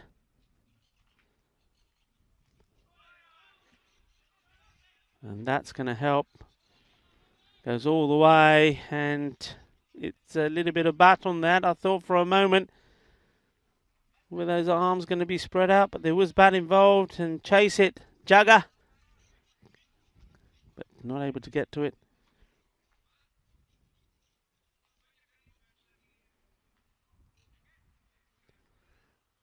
So Balwinder. Nice to see, still smiling. Come on, retro man. Let's have another. In he comes. It's hit hard. Amarjit Singh does the fielding. बहुत बढ़िया, बहुत बढ़िया. चल चल मेरे भाई. जाके दे फट्टे. Well, Puneet is waiting. He always gets involved in the field at some point. Well bowled. Didn't give him anything that he could get any leverage on. To play that down into the deck, out onto the offside, single taken. And maybe both these batsmen realising that if they do what those above them did and throw their wickets away, they're in a bit of bother. Well, this one was short and it had to be put away. And it has been put away. Bien golpe. Vale, la lanza no está muy bien. Un poco corto. Y cuando hay corto hay de oportunidad para un bien golpe. Así, así. 6 carreras más. Balwinder Singh. What's the reply? Better delivery. The batsman, Latif, swinging blind this time. Beautiful day, and earlier we could hear the sounds of the lawnmowers, etc., going in the background. Now we can just hear these parakeets. I think we've got some parakeets that have are nesting in one of the floodlights above us. That one's hit out, and a slight bit of hesitation. Good throw, and asking the question. Well, look at this. This is great. What a great bit of fielding, and I like the little bit of. Look at this, Chakade Fatte jumping in the air from Balwinder Singh as well. Watch this, here we go. Idda lagda na jida de ball gayi. Ball jida ball aa rahi si aade nach la mundiya nach la ay. And well, good positioning also from Nilkesh Patel, the umpire. He was right on the line, and the decision not out. So 62, creeping towards this target now. So basically 10 needed, 24 balls. It's going to be Sukhjit Singh. Flights one up there. Played out to Manpreet. Just sliding it in.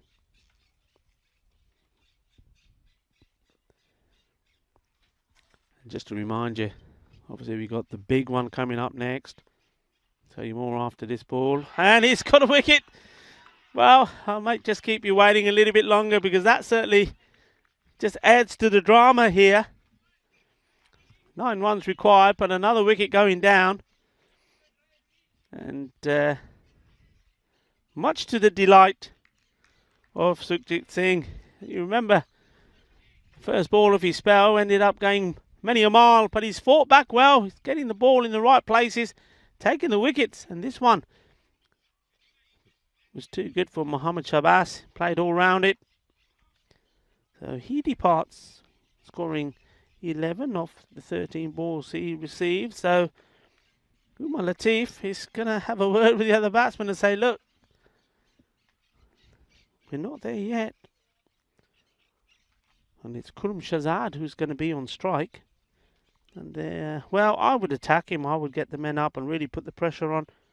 If he's going to make good contact and he's going to go flying over the top, you're not going to be able to do anything about it anyway. And they're asking the question. And, well, Shaheen Ahmed is having a think. Now, this one was slightly different to the one we saw before. Now, the umpires are going to have a chat. I don't know what they're going to chat about, because square leg umpires certainly cannot see anything from there. But if we see this again, it's almost like he's gone past and then come back. Now, I don't know how that plays into this. Let's see here. No, that's okay for me. And I think the batsman is out. His bat is in the air. Now, what's happening here? Now, it's being given not out. So, I don't know the reasonings there. Obviously, square leg could not see it. That's for sure, I don't think. And therefore, Shaheen Ahmed has to make the call. Now, maybe he didn't see it. And if he didn't, well, that's fair enough. You can't give what you don't see. This one's played down the ground. So, the batsman who's making his way to the striker's end now after taking that single, Umar Latif, I think he's lucky to be there. It's the type of dismissal we don't like to see. We've already seen it work against them. But Trinidad Royal Stars had to find something, the captain. And what he did that. The man card to Puneet. Puneet Jamali had to go. No fuss from him, I have to say. But when they've tried it, they've not been successful. And maybe we'll find out later why. But anyway, back to the action. And, well, you don't need to do it. You can get him out that way instead. That's far better. And it's far more convincing. Just bowl him out instead. And what a fine bit of bowling this has turned out to be. Sukhjit Singh, that's his fourth wicket. And, well, there you go. Many of you will probably say, hey, what's going on there? He shouldn't be there. But it doesn't matter. He didn't contribute anything more to this match. So another wicket goes down. So Umar Latif gone, bowled. Bowled by this man, Sukhjit Singh. Well, I tell you what, the next batsman coming in here now is going to be full of nerves. And we are into territory which the Hawks are going to be a little bit uncomfortable about, because, look, just to remind you, 8 runs needed. We've got 7 wickets that have gone down. A new batsman coming in. We'll give you some information on him as soon as it comes through. But, well, the main thing you need to know is Waheed. Eli, he's played pretty well. Did a good job with the ball. Now he's got to do it with the bat. What's he got? Well, he's got a straight bat at the moment. He's done pretty well there. He hasn't gone out and given it the old wish-wash and hope for the best. So has he got a cool enough head? And don't forget, you've got the batsman on the other end as well. Who's only just faced 1 ball and made 1. And that's nicely played. And Jagjit, well done indeed. Had a lot of ground to cover. Well, that's why they're the Panthers. They move like the Panthers as well, and they feel like the Panthers. the end of the over. So let's give you the scores on the board.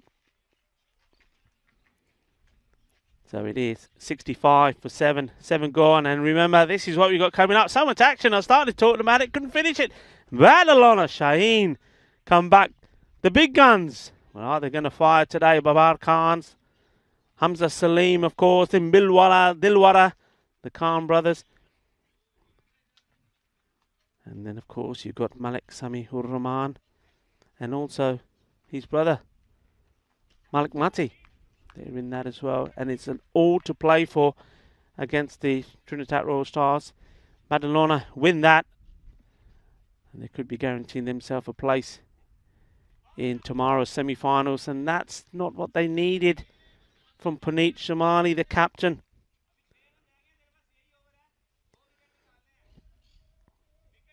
He bowled well. I'm just wondering whether this was probably a good time for Manpreet to come up at Shamali.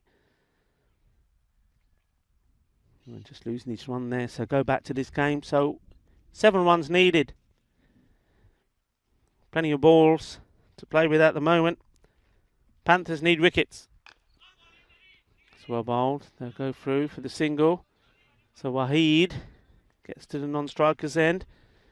Cross one more off the score. And this is going to be interesting now. You can hear what Balwinder saying. This is it. This is who we need here. Marande, hit Marande. Just get the ball in the right place. He's going to have a swing.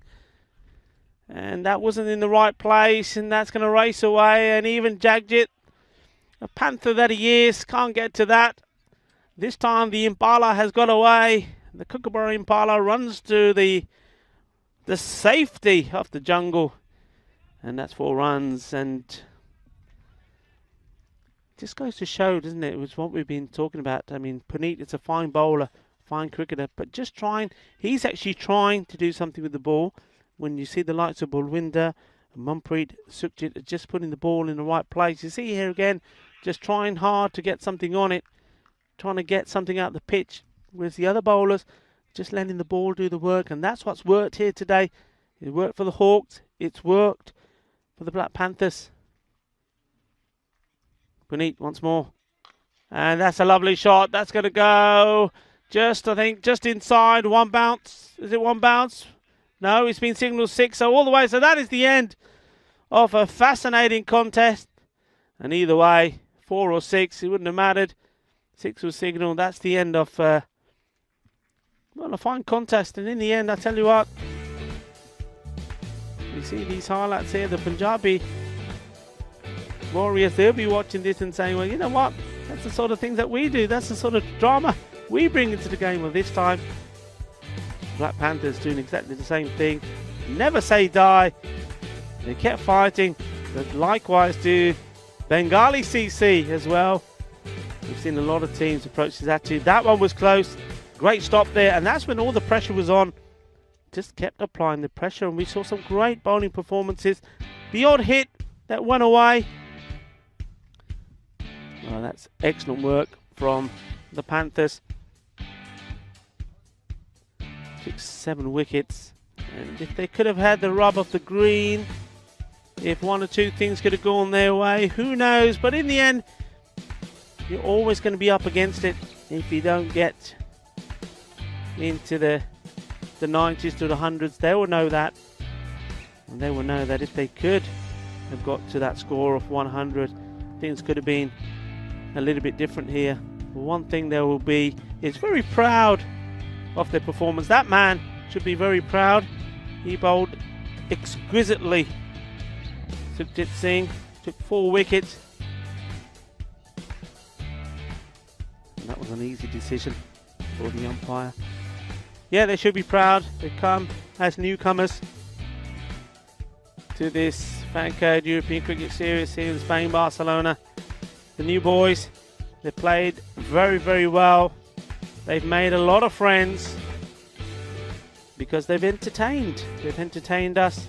They've given us action. They've made us smile. And they've also made us appreciate some of the talents. That one I just don't understand. Don't get that at all. We may find out more, and if there is anything that maybe I'm not familiar with the laws of the game that may have changed. I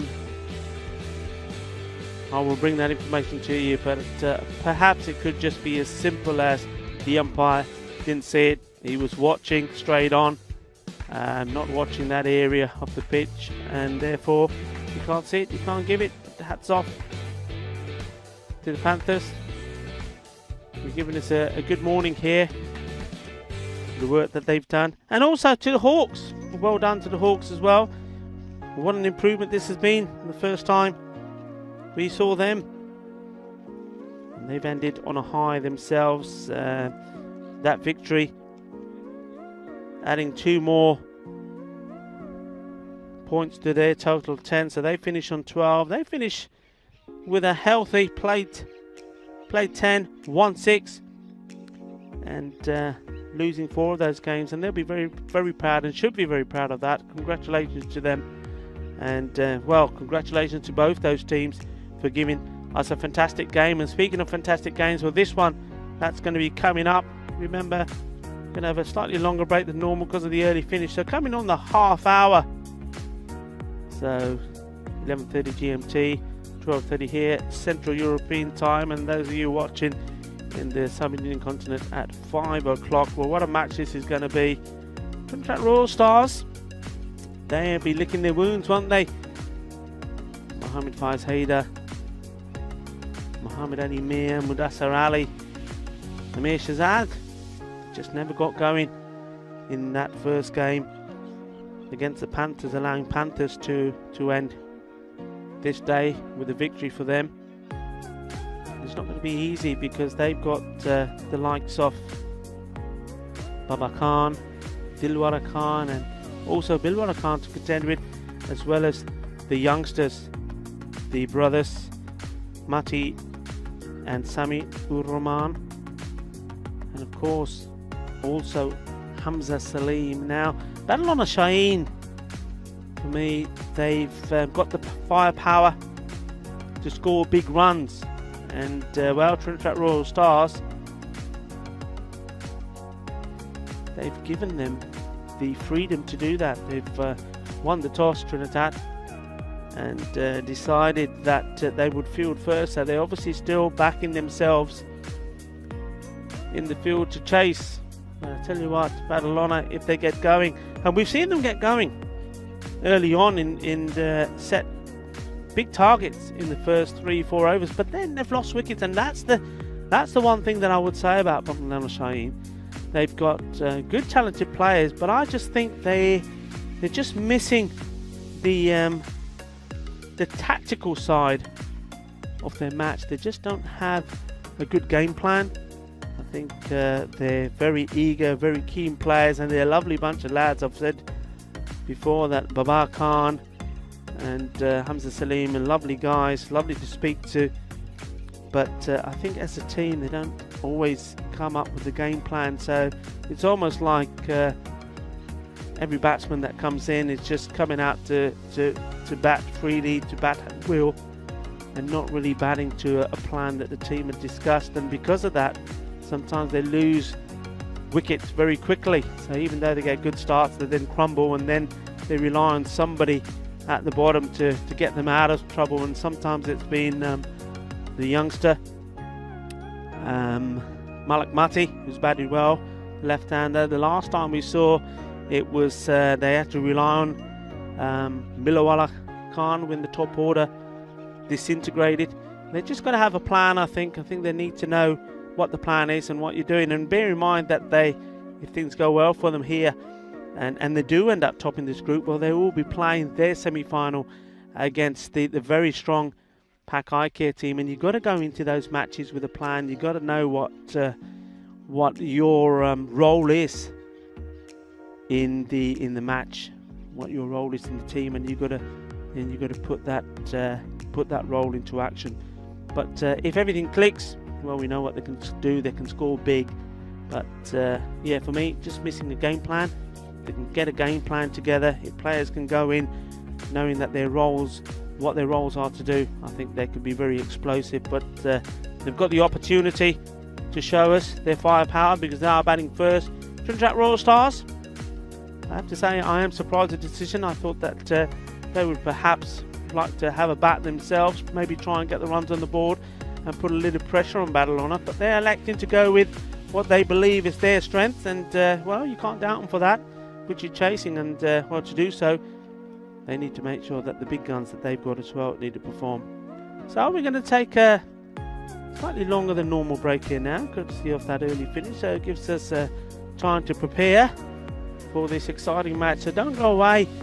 Remember, we're back on the half an hour, so get yourself something to snack on. Get yourself, I don't know, maybe a little bit of popcorn. There you go, popcorn and cricket. Why not? Why not indeed? A cup of tea, or wherever you are. Maybe it's lunchtime where you are, and make yourself a sarnie and join us on the half hour. Don't go away, because that is going to be an explosive game, and it could be the one that decides this Group D. So, just for now, the Fan Code European Cricket Series, me, Rico Poole, just saying goodbye for now, and see you in just under half an hour.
Hello and welcome back to Barcelona, Spain for the toss for match 3 of the day, match 118. And what a clash this is going to be between Badalona Shaheen and the Trinidad Royal Stars. Now this game could have a big impact on the final standings in Group D, and both the captains are with match referee. Tail is the call. And tail is it. So Trinidad won the toss. Are you going for ball first? Ball first. Trinidad Stars won the toss and they're going to bowl first. Bowl first? Okay, so Trinidad Royal Stars, they are going to bowl first. The captain, Amish Shazad. It's an interesting tactic after they weren't able to chase down the Black Panthers score in the first match of the day, but hopefully they think that's their best effort or their best opportunity to win this game against Badalona Shaheen. And Badalona Shaheen, well, they've got their eyes on the prize, and that prize is a spot in the semi-finals, a spot against Pac I Care on Finals Friday tomorrow. So Badalona Shaheen can put themselves in the box seat if they're able to win this game against TRS. Well, TRS, can they come back after that shock loss to Black Panthers? It's going to be very interesting to see. Over to you, Rico, in the commentary box. Thank you very much. Yes, this is going to be the one. This is the one everything counts on. Certainly for Trinidad Royal Stars, they have got to win this one. It's the only hope that they've got to progress into the semi-finals tomorrow. We're just having a look at that group. So Badalona are top. They're joint with Falco at the moment on points, but they have a far superior net run rate. Remember, you can see this. Just go onto the EuropeanCricket.com side and you can see all the information yourself. All the stats are there, and of course the tables as well. And well, a victory here for Badalona Shaheen against the Royal Stars. But the Royal Stars then would more or less be out of it. And even though they've got a game left against the Punjabi Warriors, so this is a must-win game for them, because Badalona victory here, they then go into that last game against Falco. Falco have the opportunity then to bounce back if they can beat Badalona and be on the same number of points at the top there, but then it all goes down to the net run rate. So one thing that Badalona Shaheen being put into bat here will want to do, as well as win the game, is win it well. So they'll be looking to pile on the runs, and if one team can, certainly Badalona Shaheen can.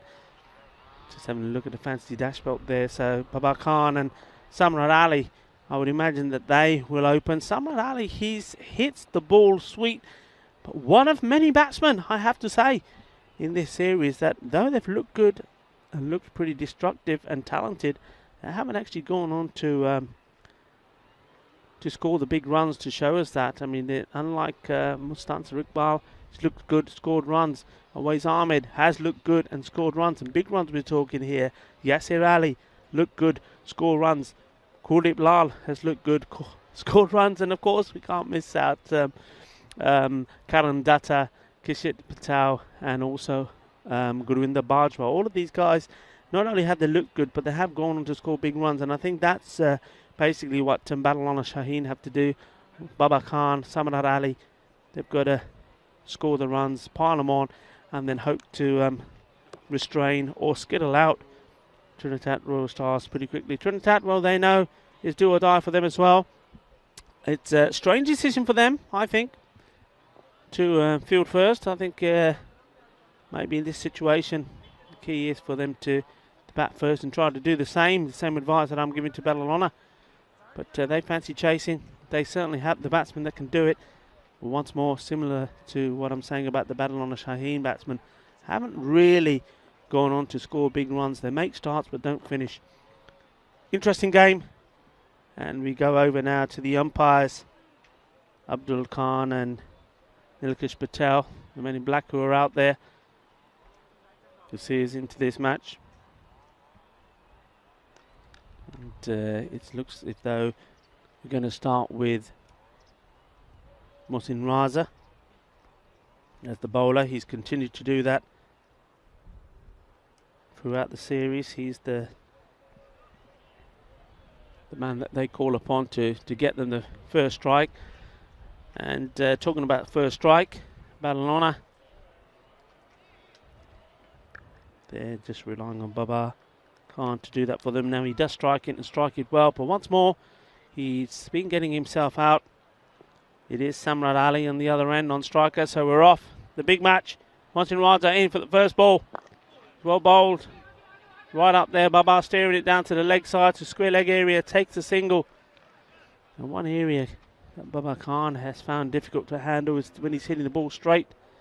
Though he is hitting it, he's not able to clear the fielder. Several times he's been caught straight here, right in front. So Haider, doing the fielding here in front, could find himself in the action. Samrat Ali on strike now. And he goes big straight away, and that's a lovely shot. That's gone out off the park. Gidna Badda Shaka liking that, and well, he's gambling on his ability here, just walking into this shot. No mistake. We've seen a number of batsmen play a similar shot and missing out as they come through, but not this time. That's gone all the way through. Big hit, 6 runs. And no doubt there'll be a little adjustment made.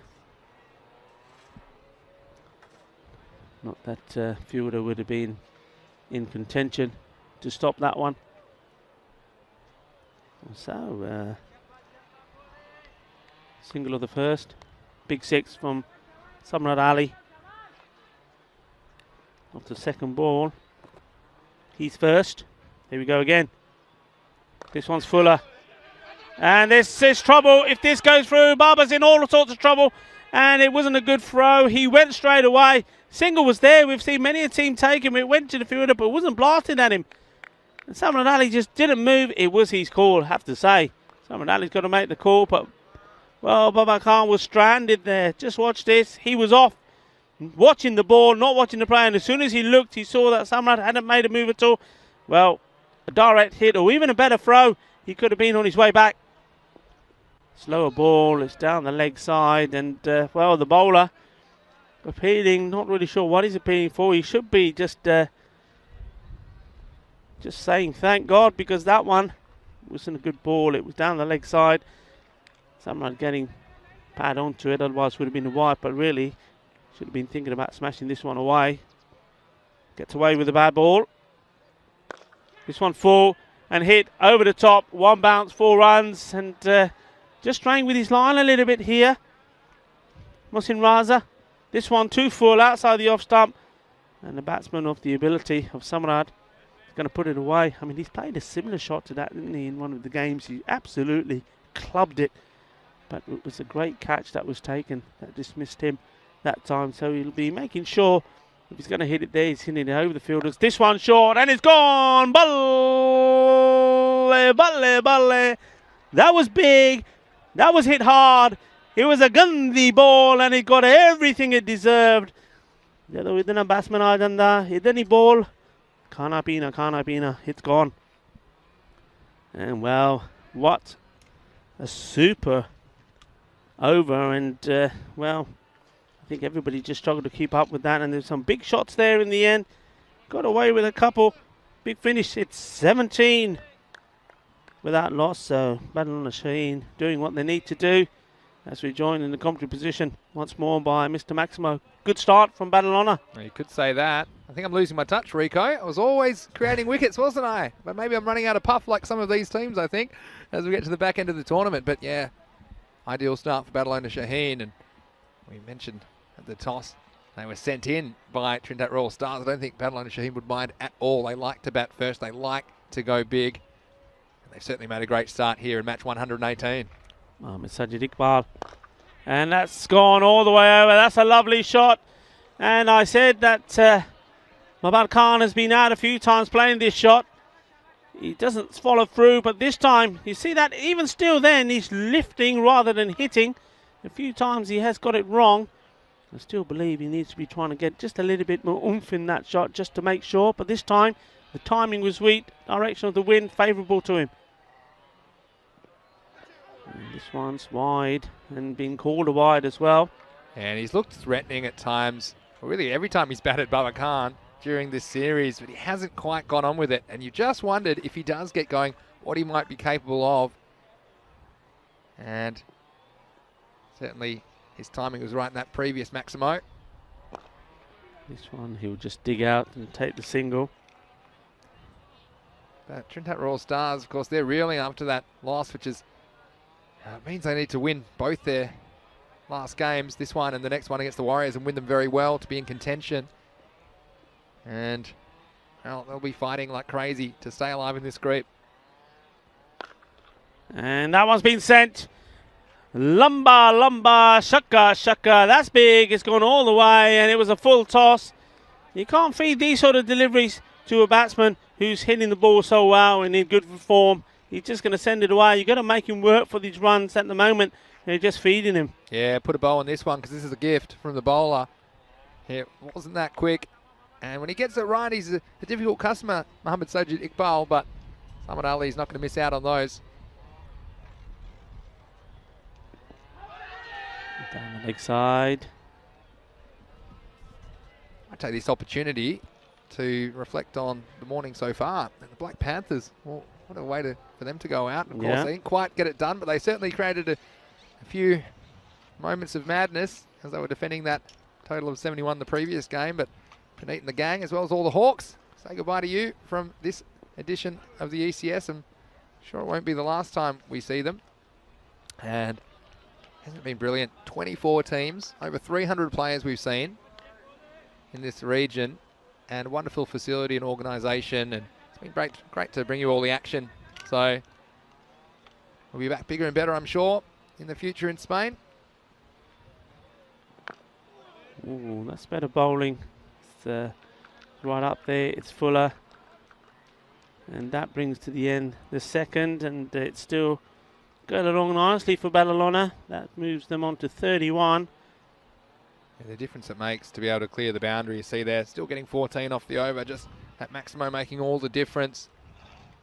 And hello to everyone as well that's in the YouTube chat today. If you're joining us, ECN European Cricket Network. It's one of the unique and special features about watching ECN cricket is that you can get involved and ask us questions and make comments, and we'll air as many as we can. It's great to see a lot of chat in there. Can't even follow it that many, but Luke Belgium's in there. Obviously got a bit of a break from work at the moment. And also Wazza in there. And Ganesh is in there as well. So thanks very much for joining us, and keep those comments coming in. Another single to Babar. You know, he's in as well. Gangadeep Singh, captain of the Punjab Warriors. And we'll see them in match 4. So hello, Gagandeep. It's wonderful to have you in there. Max Dolan as well. And Sashigalji. yeah, How are we? That's racing right fielder. That's well. Good throw, and he could be in trouble. ooh, Baba. He was having second thoughts. He called through for the run, and then maybe realised how quick he was. That wasn't that quick. This throw was poor. Yeah. In the end, you've got to get it back on the full from there. Baba, again, it was a good early call, but I think a good throw might have had him struggling. His little legs pumping. Yeah, he got him there in the end. threw it into the deck. I think he just missed the early one right at the beginning where he set off, and Samrat Ali wasn't even looking, and it was a case of ball watching from Babar. I saw Baba turning around. I thought, lucky it was Baba Khan that had to do the big U-turn, because Dilawar and Bilawal, I think they might have struggled to get back, but yeah, he just has a knack of getting himself out, Baba Khan. If he doesn't get out, could be set for a big score. Might be able to see what he's actually capable of with the bat. Hey, Asar Ali with the ball at the moment. Last over the power play. Well, that's well bowled. He's unlucky. He's very unlucky indeed. Got that in the right place, and got a little bit of swing there as well. A little bit more. And Babar would have been on his way. And this is good bowling because they know the strength, particularly of Babar, whereas Samrat Ali can play shots probably to all parts of the ground. Babar is limited. And keep him outside the off stump, you've got a good chance. That's too wide. Yeah, you said it. And these extras, they cost TRS before as well. That one just a little bit too wide off stump, as that man Mudassar Ali had his issues getting the ball in the right spot. Bit of talk about lawn bowls in the chat. Yeah, you heard of lawn bowls? I've heard of it. My grandfather loves his lawn bowl. He's been playing for 58 years. Yeah. Hello, my grandfather, John Mather, back in Perth, Australia, in case you're watching. Watch sometimes. He's got hold of this, and well, you can say goodbye to that one. Been hit firmly, middle of the bat. That's a nice shot. Well, if that was just a little bit shorter, it allowed Babar to get under it and smashes it away. Yeah, that one, again, I like the way he hits through the line of the ball here. Not trying to cross-bat it. And they've got a very straight long off. And Manasseh Ali, he's a bit predictable. He's often outside that off stump. Good no call this time. Yeah, lawn bowls, it's a very good game for people of all ages. But it's all judgment. And, you know, you just have to roll these big, I suppose they're big like rocks. And they're weighted. Well, they're smooth rocks, okay? Smooth rocks. But they're weighted one side and the other, so they'll actually bend in a certain way. You've got to hold them the right way. That's also important. Otherwise, they bend the wrong way. Here's Manasseh Ali. Laying this one down to the man at square leg, and that will be the end of the over. So he's hogging the strike a little bit here, Babar. That was his single there at the end of the over. Score moves on to 41. So fairly good power play. I think I always say that a good one is if you're in the 40s. Well, they're definitely in the 40s, and more importantly, they haven't lost any wickets. So this is a good start from Babylon Shaheen. Certainly is. Well, 40 plus in the power play is a great start. Has been halted a little bit, I suppose. 10 off that over. And 17, 14 and 10 so far, the 3 overs. Maybe looking for something, I think, in excess of 130 here, Babylon Shaheen. And they can improve that net run rate as well if they win and win well. And that could come into the equation. Again, they'll have the big game against Falco, the last match of the day as well. So all to play for. It's going to be the captain to do the job in the 4th over. Amish Shahzad coming to the attack.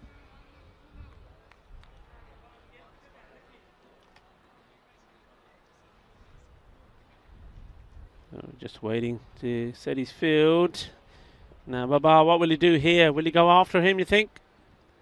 And he does, and he's hitting the pad, and Amish Shahzad now has to do the fielding, and a direct hit would have had him, and so once again, Babar Khan first survives the OB, then very slow going, and I can understand that because he's back on his back foot here. Yeah. But, well, Ali didn't care. And his heart was in his mouth. This one was going down the leg side, but Babar Khan, again, he's slow to respond because he's already looking at the umpire. And it would have been out if he'd hit that time. And well, he survives. This one is closer, but it's in height-wise it was, but I think it's still going down the leg side. The captain is frustrated. I think he realised as he started to go up. Oh, no, it can't be. Well, let's see it again. I'm not sure he realises as much as you think he does. Watch this from front on. And this one, well, it was a bit closer, but perhaps still going down. This is big, and it's gone all the way over on top of the 10th where the scorers are. Nobody likes those coming your way because you just don't know where they're going to end up. But anyway, it's safe. No harm done. Nice shot. And just dealing in boundaries here. And, well, that's a good reply back from the batsman from that the appeal. Yeah, another one gets away. Short. And thumped. Well, that is big. That is crushed into something hard. I don't know what it is. Oh, that's a car alarm going off, maybe. What does that hit? That was big. That's going out of it. I might have hit a shipping container or something. I don't know. Someone had a safe walking past. I don't know if you heard that on the effects, mate. It's a mighty crash across the road. That was too short. Paying the full penalty was captain that time, Shahzad. And this one is gone. Ginna, Sona, Fatte, Chakatete, and wow, Pataki bhi chal pe. Dekho, le, ja, le kiya ball. Well, you can't bowl it there to this guy. He's hits it well. And 3 in a row. Yeah, well, Rico, last ball the over. Well, maybe not. And you can see what he's trying to do, but again, Shahzad. It's better when he got a little bit straighter, I think, to these batsmen and kept it pitched up. It's a little bit flatter. There could be half a chance, but even though the fielder there jumping up as high as he could, and that was Tariq Mahmood, but can't do anything about that. That was definitely a magic over, a magic one for Babylon Shaheen. Yeah, they move on to 67 for no wicket after 4. So huge over for Babylon Shaheen. And they were 26 off the bat. Don't forget, tomorrow, once we know our Group D winner, we'll have all the pieces in place for Finals Friday. So starting at the regular time, we'll have the 2 semi-finals, then the bronze final and the gold final in the afternoon. But what I will say as well, in the middle, we'll have the European Cricket Championship group draw. The 15 countries participating in that tournament will be drawn into groups of 5, so make sure you join us for that. Lots of action here on ECN coming up tomorrow. And Mudassar Ali, he comes back into attack, but only finds that the sixes are not just coming off the bat of Sarad Ali, but also of Babar Khan. And this is gone to a flag. This is the one that he struggles on sometimes, where we've seen him caught right in front of us. You can see once more, it just dropping there where our European Cricket Network flags are. So that's only a couple of meters out of the boundary. So, and this one he's completely missed, and he has to go. He's disappointed with himself. A slower delivery, and it was well disguised. And if you're going to bowl it slow, well, it's got to be straight and it's got to be right up there. That's good delivery. So a good comeback from the bowler. So Mudassar Ali has the first one in the bag. And we see it again, don't we? 6 and out. And Babar Khan thought it might have been his day. The first one, I liked it because he didn't try to overhit it and he hit straight. This time he went across the line and he fell for the trick of Mudassar Ali, who kept it straight, took a bit of pace off the ball. I tell you what, for a minute there, I was going to get out my umbrella because it was raining sixes, wasn't it, here in Barcelona. But Babar Khan, big wicket goes down. And, well, it's not going to get any easier for TRS because Hamza Salim is coming to the crease. And we know how damaging he can be, the left-handed number 3 for this team. Yeah, and it's important here. Now, this was, I was talking about this before the start of this match. Battling on the Shaheen, they have a habit when they lose one wicket after they make a good start, they then collapse. They just crumble a little bit. So they've got to pick up, got to keep this going. They've still got Samad Ali there. Hamza's just got to play a sporting role, keep his wicket intact for a little while. It's a good start from him, just pushing out to the leg side. Yeah, perfect situation for him to come in as well, Rico. I think that left-hand, right-hand combination will work nicely. I think also Mudassar Ali's bowling, although he has 3 balls left, but it will suit Hamza Salim. Swing into him, and he's very strong on that leg side. Oh, that is nice, and that is just perfect timing, perfect placement. And, well, he just seems to do it effortless, doesn't he? There just seems to be any panic there. And, well, he'll be very happy about that. And he needs to acknowledge the cheers off his bench because that shot takes him past his 50, 53 off just 16 balls. Well batted, sir. Slow ball, well dug out. Now, this is important phase now for Samad Ali. I've talked before about the big batsman going on from here and making the magical 100. Well, this is a great opportunity. He's got plenty of time to do it. But the most important thing is even if he doesn't get to the 100, he's got to go on from here and make a good score. Even if it's the 70s or the 80s, he can't lose his wicket here so close to the point that Babar Khan has lost. He's got to need to put another partnership in here. This one's a full toss for Hamza Salim. He'll work it away. May look for 2. They will in the end. Yeah, good running. That will end the over. And so another pretty good one for Battle under Shaheen, although the wicket did go down. They finished the over 83 for 1. And yeah, Samad Ali, he's the leading run scorer in the tournament. And his highest score of 75, you think that might go down today the way he's batting. And he's got to his 50 very, very quickly indeed. He's now 54 off only 17 balls. And his strike rate is probably what's outstanding. He's been going at about 250 during the tournament, 2.5 runs per ball. So you think if he sticks around, and well, you can expect him to face 15 more balls. Yeah, it's highest scorer for Badalona, right? Yeah, highest score in the tournament. Yeah, but his highest score in the tournament. And I think that 75 could go down. Well, that's been absolutely hammered away. Well, listen to the sound of that. He actually you could hear him load it and fire it. Bang, it went. And did it go? We see him hit one earlier down there. Well, this one absolutely went like a rocket. Yeah, locked, loaded, signed, sealed, delivered. And Mohsin Ali giving him length. And, well, Samad Ali put some length on it of his own. That was smashed over backward square leg for 6 more. And, well, big game for Battle under Shaheen. They're eyeing off that semi-final place. If they win both their games today, they'll do it. And they've made a very good start here against the Trinidad Royal Stars. Certainly have. Raza now needs to get it back. Needs to get it full, straight, Yorker length delivery. Slower one he goes for, and it's gone up in the air. Fielder thinks he might be in the action. He doesn't, and it just sails over him. It was a nice effort. I think it was good to take the pace of the ball. It nearly worked. We saw the slower ball is the one that finally got Baba Khan.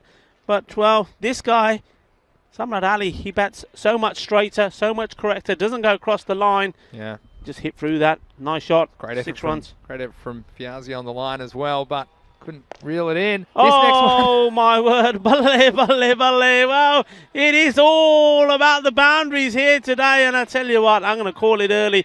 There's no better time to score 100. And the way that he's batting is definitely on. It's going to take something special to get him out. Well, he's into the 70s and was within one boundary of his highest score of the series. I tell you what, Mohammed Fiaz Haider might have got within a fingernail of the last one, but this one was well out of here. And again, you can't give him any length, and you can see the problem for the bowlers at the moment. If they bowl full, they're disappearing. If they bowl short, they're disappearing. So where do you bowl to a guy that's in this kind of a form?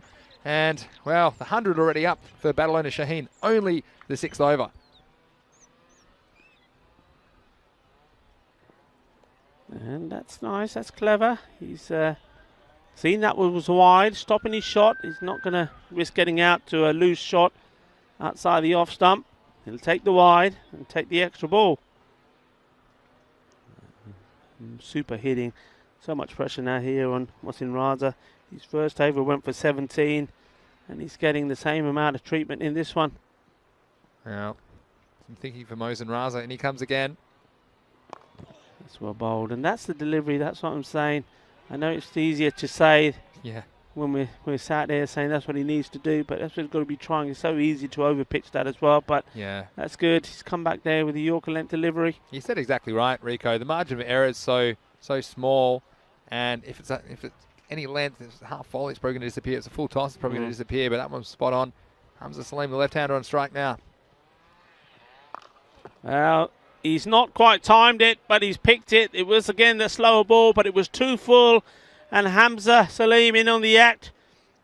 And that one's gone all the way, sailing across to the boundary ropes. And that will be, well, it's going to be a 6 for him. That's his first 6. In fact, that's his first boundary as he gets moving along now. Well, he's not going to get a nice welcome to hit a boundary than that one. Here's the next ball to the left-hander. And, ooh. Good area that time. Through. Yeah, that was a better area, and they're going to take the single. That's good. Good vision from Hamza. Asking the question, and not out, says the umpire. It was beautifully placed. Yeah, it was a nice piece of fielding as well, and perhaps right now it might be the only chance to get these two the kind of form they look in. But it was better bowling to Hamza Salim in the first place. See this one. Hamza Salim does favour that leg side, I think. In the end, well, they'll go for a run, and then he had to get the skates on, didn't he? I think he's just home. It was a good decision from the umpire. Yep. He's in good position as well, side on, to make that call. So, good bit of fielding nonetheless with a direct hit. That'll be the end of the over. At the end of the over, it's 110 for 1. Well, 6 over check-in time. With these guys there, I think they're eyeing off 15 and over, perhaps even more. But let's say 15 and over times 4 overs, that's 60 runs, and that'll be 170 runs. And look, even if they cruise at 10 and over, they're going to get 150. So, could be a very big score on the card, especially if Hamza Salim gets going, and he's only just, of course, come to the crease. Yeah. Faced a handful of balls, but could get ugly real quick. And Kashaf Hussain is the man with the ball. He's going to bowl the 7th over. Nicely picked up on the left-hander. The field has been set for that, so that's good. And obviously Hamza will have a look at that and know that he's just got to get his wrist into play a little bit. You can see him just practicing the shot there. It means that he's going to be playing it a little bit later. But take the single, won't mind that. He won't mind giving the strike to this man, Samrat Ali. Doesn't quite get hold of this one. Yeah, I like the change of tactics, though, with the spin bowler. We've seen it before, especially with the opening batsman. They tend to have to make all the pace themselves, and I think just more chance of a false shot, bottom line. And there's a chance here, and it's well taken. It had to be. That's very, very good work indeed. Brilliantly done. A nice catch, always dipping forward. He's coming forward. And well, Samrat Ali, he went for the shot, took him on. No pace on, and that's the difference here. He's got a hit against a pace. Outstanding catch. Amir Shahzad. Outstanding catch. And he had to come in. It was low. And we talked about the spinner just increasing the chance of the false shot. And he hasn't played too many, you'd have to say. Samad Ali. But he falls just short of his best score of the series, but still 73 valuable runs for Battle Owner Shaheen. And they are flying in this innings. They still have plenty of firepower to come in the middle order. But it was an outstanding piece of fielding by the Trinidad Royal Stars skipper. And perhaps he can just get this innings back under control. It's already a full-blown emergency for TRS, but that will help. Certainly will. That's super catch. They're the hardest ones when you're in the deep. You're running in forward and then you're diving forward to take them. Well, he's done a great job there because Samad Ali was going all guns blazing. This one nicely floated up. He'll take the single. Gets himself set the other end. So Bilawal has been sent up the order. Normally you'd see his brother coming in, but he's been in good form of late, so he's earned the right to come up here. And that's dirty. And we know what happens. When it's a Gundy ball, it gets put away. And that has been put away. And he knows, the bowler, that he's undone some good work. But hey, that's this left and right combination. He's bowled very well to the right-hander. And that would have been a good length delivery to the right-hand batsman. But to the left-hander, well, he's going to put it away, especially one of the quality of Hamza. That's right. Ball turning into him. Slightly easier for the left-hander to negotiate. And this one's going to go through. It's been called a wide. The fielder does a bit of foot fielding and successfully stops the ball. So 2 wides. Yeah, and then that's the difficulty as well. Working out where to bowl. And I think you just got to err on the side of offside to the left-hander. But it'll be the right-hander on strike now, Bilawal. Short. And he's hit it hard. And he's hit it mighty big as well over those 2 men. And, well, I don't have to signal it. The umpire doesn't have to signal it because the fielder in front of me, Mohammed Faiz Haida, signals it. Give it a sit again. How's it go? Seis carreras. Thank you very much. I don't think his own fielders will appreciate that, but he's having a bit of fun with us. Fielding here outside, just in front of us. In front of the competition. You know what's great? A lot of people asking what we're doing next. We're going to Italy, and that's what you can see on your screen right now. We have 5 separate series for a week each, and these are the places that we're going in Italy. So we're starting in Rome next week, Monday the 15th of March. Then we're going to Bologna, Venice, Milan, and Brescia in Italy's north. And each series is 5 different teams. It's for 6 days, actually, each week, Mondays to Saturdays, 4 matches a day starting next week. So please join us for our Italian adventure. The Falco European Cricket Series Italy starts Monday the 15th of March, and it's only a few days away. Here's Muhammad Ali Mir to continue. Oh, he's got this wrong, and straight to the man who's been doing, well, he was giving the impersonation of the umpire, giving a 6. Now he can give the impersonation of an umpire, giving the batsman out, because that's what he's done. He's taken the catch. So, Mohammed Faiz Haida, well done, that man. Takes the catch, and this time it's going to be the finger from the umpire, not the arms up in the air. And the wicket, Hamza Salim getting this all wrong, being called a little bit square, and putting it into the hands of the fielder, who welcomely received it. Yeah, and you see how it's so important to have your best fielders in these positions straight down the ground, the long and long off position. And you can see, well, Mohammed Faiz Haida couldn't do much about the ones going over his head, but this time he gets his chance and he takes it. Here's Muhammad Ali Mir again to continue. And this next one, well, it's going to be out of here. It's too short, and it's whacked away over mid-wicket and over the grandstand. Maximo, that's one for the cheap seats. Lagya Shaka. And that's gone a big way up and a long way down the road somewhere. And we're not getting that ball back. Well, that's what Battle Honour do. You think you've got a wicket, you think you're going to get back into the game, and, well, the batsman smashes you for the biggest 6 of the day. Muhammad Ali Mir, and he comes once more to Bilawal. This time it's down the legs, and it'll be a wide ball. Good call by the umpire. And you can see, at least he's not bowling short. He's obviously learned his lesson. But wow, this is Battle Owner Shaheen team, and that's why, look, I do fancy them progressing from this group, bottom line, because they've got this powerful top order. They don't always come off, but in the middle order also can give it a real thump. This is sliced away, a bit of luck going away. That'll be 4. I totally agree with you. And you know the other thing that they're doing here and doing well, now you've got the likes of Dilawar, the captain, who could come in here. You also got Sajwal Khan, But they've thought about it. Well, look, we've got a left-hander. Left-hander's got out. Let's put a left-hander in and keep that combination going. And Malik Mati ur Rahman, well, he's a youngster, but he can hit the ball well.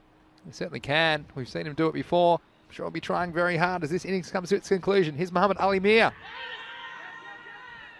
I would have been some bad in that. Otherwise, perhaps hitting him outside the line, leg stump anyway, but no signal from the umpire, so he'll give it a run. Yeah, it's gone a long way off the bat, and I think the umpire's having a little word with the wicket keeper to say, come on, let's calm down a little bit with the appealing. I don't mind the appealing. You just turn it down. You're within your rights. That's the keeper in me. But I could say, well, the main thing is the correct decision's made. And so the umpire obviously just having a little word. But at the moment, it's all battle under Shaheen. And here's Malik Mati Rahman. See what he can do. Gets a little bit about on this, but it's going to come straight off the kneecap of the fielder. And is that going to run all the way? Well, I think it will in the way. And we've seen some funny own goals in this series. And this one, well, knees up. This one's bounced all the way. Watch your patella. Douche. That's gone all the way. Look at the deflection. Oh, at least he's still running. That's what we like to see from the fielder there, Harun Riaz. But, well, misfield cost him a boundary. It could have bounced up and hit him somewhere else. He wouldn't have been running there. And I tell you, he would have been in trouble because that would have been the baby maker. Right, next one. Well, no one's catching this either. This one, kneecaps or not, it's heading to the rope and 4 more. And Badal and Shaheen just continuing to pile on the runs. And there's been 3 4s and a 6 off that over. So crazy stuff, even though there was a wicket in it as well. So count them up, 146 for 3, magical over, 20 off it and a wicket. Badal and Shaheen perfectly primed for a final assault and take this score perhaps even north of 170.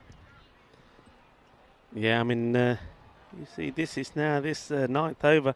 We've already had some magical ones. Well, if we get a supersonic one here, and who knows, they could even go on and be challenging for that the highest score that we've seen in ECS. I know it seems unrealistic, but I tell you what, if they get going, especially this man, the big gun, waiting to receive this delivery, it's going to be Hussain once more. He bowled well, though, you have to say.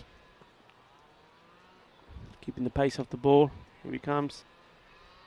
And, well, that's the big swing and a miss. And the ball's come off the pads onto the bails. And just for a moment, the wicketkeeper thought, well, hang on, I think I might have him. But, well. Yeah, it can happen.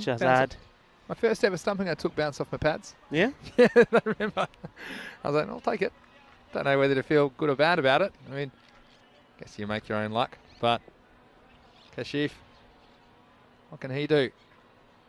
Ball's running out in the innings. 11 left. Real wide, good eye from the batsman. 0-0 to 0-0. How about that? Yeah, how about that indeed? It'd be good if it's, well, it wouldn't be good for Barcelona, but if the captain takes the catch, then what? Yeah, well then, 7 zeros involved. Here we go. So not bouncing. And that's probably one of the things I've noticed about Matt Billowell when he's batting, tends to favour the leg side, doesn't he? And these are balls that straight bat, and you get under that, even though it didn't bounce too much. Straight down the ground's the play. Well, he's got hold of this, and nobody moves. They just say, right, that one's gone, get another one out, umps, and he does. Well, he obliges. This is why you can't bowl short, and you can't bowl leg stump. And you learn the lesson the hard way. He'll say, thanks very much, too short. I'm sending this one. I don't think they even saw it. It was into the sun. And just pointing, well, I'm glad they didn't come at me because I had no idea where it was. The 150 has come up. And this one has gone a long way up in the air. And two, it's another one that goes. This one, it doesn't go over the ground. It goes through the door and to the other side. This one's a very polite one. This one's gone through the gate. And, wow, Billowell, he's muscled up and he's ready to go. And let's have a look at this one. The grounds crew, they're keeping busy. And they might have 3 men back on the leg side at the moment. Hope they paid their ticket prices because they're just spectators, Rico. Yeah, this is just fantastic hitting here. 159. There was a couple of dot balls at the beginning, which I thought, well, okay, that's gonna hurt them. But he's come back and played 2 big shots, and well, he's taken some advice from some of the fielders that have said, look, try around the wicket. Dangerous. He's gonna have to get it right outside off stump. No margin for error. It's probably not where he's looking for it, and Oh, well, okay, I can. Would you have taken it? Yeah, why not? Yeah. I mean, now you got the left-hander on strike. I'd say the ball turning into the left-hander. I say you take every run possible at the moment. You got two good batsmen here. This has got it completely wrong. And, well, this will happen to you when you're getting all kinds of punishment. Now, the angle's going to favour the left-hander here. They've only got pretty straight mid-wicket back on the boundary. And this is what I was going to say as well. There's every chance there's going to be more extras to come with a change of angle. So why not? Yeah. You could maybe get a wide and extra again. So just keep going and rack them up, stack them up. Battle owner Shaheen here in match 118. That'd be wide still, and they'll take it. Yeah, I mean, I saw the wide call afterwards. I thought it was going to be giving us a no ball, but it wasn't actually as wide as I thought it was. So yeah, I was just thinking whether you'd want Millwalla to be taking the free hit, but yeah, true. And regardless, though, I think you see there now, strikes change back again. And there it goes. It's big, and it even gets his own teammate running for cover. How about that, you guys? Well, you're giving me some jip. You thought I wasn't good enough to come in next. Well, here, take this. Well, crossbar challenge, Rico. That's hit the crossbar of the dugout. And watch them all go scrambling. Wow. What a lovely shot. Their own social distancing. A bit of friendly fire from the big man, Bilawal Khan. He's putting on a 6-hitting frenzy here. You know how important this match is to battle owner Shaheen. Anything can happen. They need to win their remaining games. And this next one will be a wide. And this is the issue for the leg spinner. He's wondering how he's going to get out of this over. Still one ball remaining. He's just trying to wonder, how can I not get hit out of the ground for another 6? It's another magical over. Certainly is. And a 6 here makes it supersonic. Let's see. And he doesn't get the 6, but he will keep the strike. Yeah, so a huge over. How about a quarter century off the over? 25 off it. And after 9, it's 171 for 3. Yeah, and well done to our guys, one of our partners, Spring Productions, and the camera crew here, working very well. Richard, Chris Taps over here. And Martin, I think Martin's up there in the tower. And, well, he's seen a few balls coming his way today. And good work there, catching the Badalona boys, taking cover as the rocket came over. Yeah, they had to, didn't they? But I tell you what, get out the spare tyres because the wheels have fallen off. Trinidad Royal Stars today, staring down the barrel of a monster run chase. 171 the score. Here's the 10th over. That's good running. It's nicely bowled. He's angled it in to Bilawal, not giving him the ball in the arc that he likes to hit it in. So now he's got to think about his line. Get it right to the left-hander. Yeah, that's right. And again, take everyone at this stage. Why not? Here's Mohammed Sajid Iqbal. Oh, this one did a little bit, but it was down the leg side. Good ball to a right-hander, but it'll be an extra delivery. And what we might see, though, we'll see TRS giving it absolutely everything in the second innings of this game. They do have some batters that can hit, but they just seemed a little bit out of sorts in their previous performance this morning against the Black Panthers. They'll come out all guns blazing for sure. Oh, that is nice. That's very, very well played indeed. And, well, if you think that he can't hit the 6s, well, he certainly can. Beautiful shot. Yeah, that one's downtown. Watch out. Call a taxi and bring that one back. That one's gone all the way. Beautiful shot of Barcelona. Of course, we love the scenery here. What a great place to play cricket. Beautiful day as well. Battle owner Shaheen enjoying it. Oh, and he's gone for another. He's up in the air. Has it got the legs? And, well, it's plugged on the ground. The batsmen have just gone through a single. Where did that go? That one went so high. Well, like I say, sometimes almost brought rain on a sunny day. Like Mati Rahman was no one back on the boundary. Would have been a difficult catch if he was back. Anyway, look who's on strikes. Bilawal. Oh, and he's missed out on that one, a rare one. He's came down, he's given himself some footwork there to get to the board. I don't know why he's done that. He's played pretty well, just planted firmly inside his crease, but he's come down trying to hit this one hard and straight. Missed out. Dot ball. 191's the high score so far. They're within reach. High score of this series. I don't think they're going to get there because this will just be a single. Oh, and look, now Bilawal is woken up and he's going to try and surely can't make it. And he's going to make it, and they might get another one. But Bilawal, if he runs a 3, we're going to have to call an ambulance. And he was very slow to get going. and then realised, well, I might get 2 here. I tell you what, the mind said yes, but the body was unwilling. Look at this running. He said, I'll just take the single, but then he had an idea. Well, what about if I tried to come back for 2? And then at this point, any decent throw was going to have him. You see it coming back, and the keeper, in the end, throwing it. I think it's been a very close call. I'm saying 1 short here. Is it 1 short as well? I think they've called 1 short, yeah. Is that right? Was that 1 short on Billawal? I have to say that again. Well, Billawal is probably thinking, why did I do that if I'm going to get nothing for it? Well, what he has done, at least he's got himself back in strike. And if he hits this ball hard and out of the ground, he'll be happy about it. Yeah, well, that's a lot of running for 1 run. Anyway, here we go. Last ball of the innings. And he's hit it well, connected, but he's a bit out of puff, but he's still got enough for it to go all the way over. And that's 6 runs, and that's very well batted from him. He's finished. He's knocked here on 45. 45 with 6 sixes. How about that for a cameo? 45 off 15. And at the end of the 10 overs, Falco and Shaheen, they've been sent in. They said, yes, no problem. We'll have a bat. And we'll put on 188 runs off the 10 overs. They've sent a statement to all of their rivals in Group D. But first, there were a few running between the wicket scrambles between the openers, Samad Ali and Baba Khan. Samad Ali in particular was brutal in his innings of 73, hitting straight and true. Baba Khan as well. Well, he looked good for a while, but you have to say as well they were helped by some errant bowling along the way as they've built their way up to this monster total of 188. Yeah, I mean, good work there, but it wasn't good enough to remove him. He's pretty quick, you know. That one was the appeal for LB. No, the captain didn't like it. And, well, if this was a direct hit, he certainly would have been going. Another appeal, he thought, come on, this one has to be. Umpire move, gives it the shake. And there's this shot.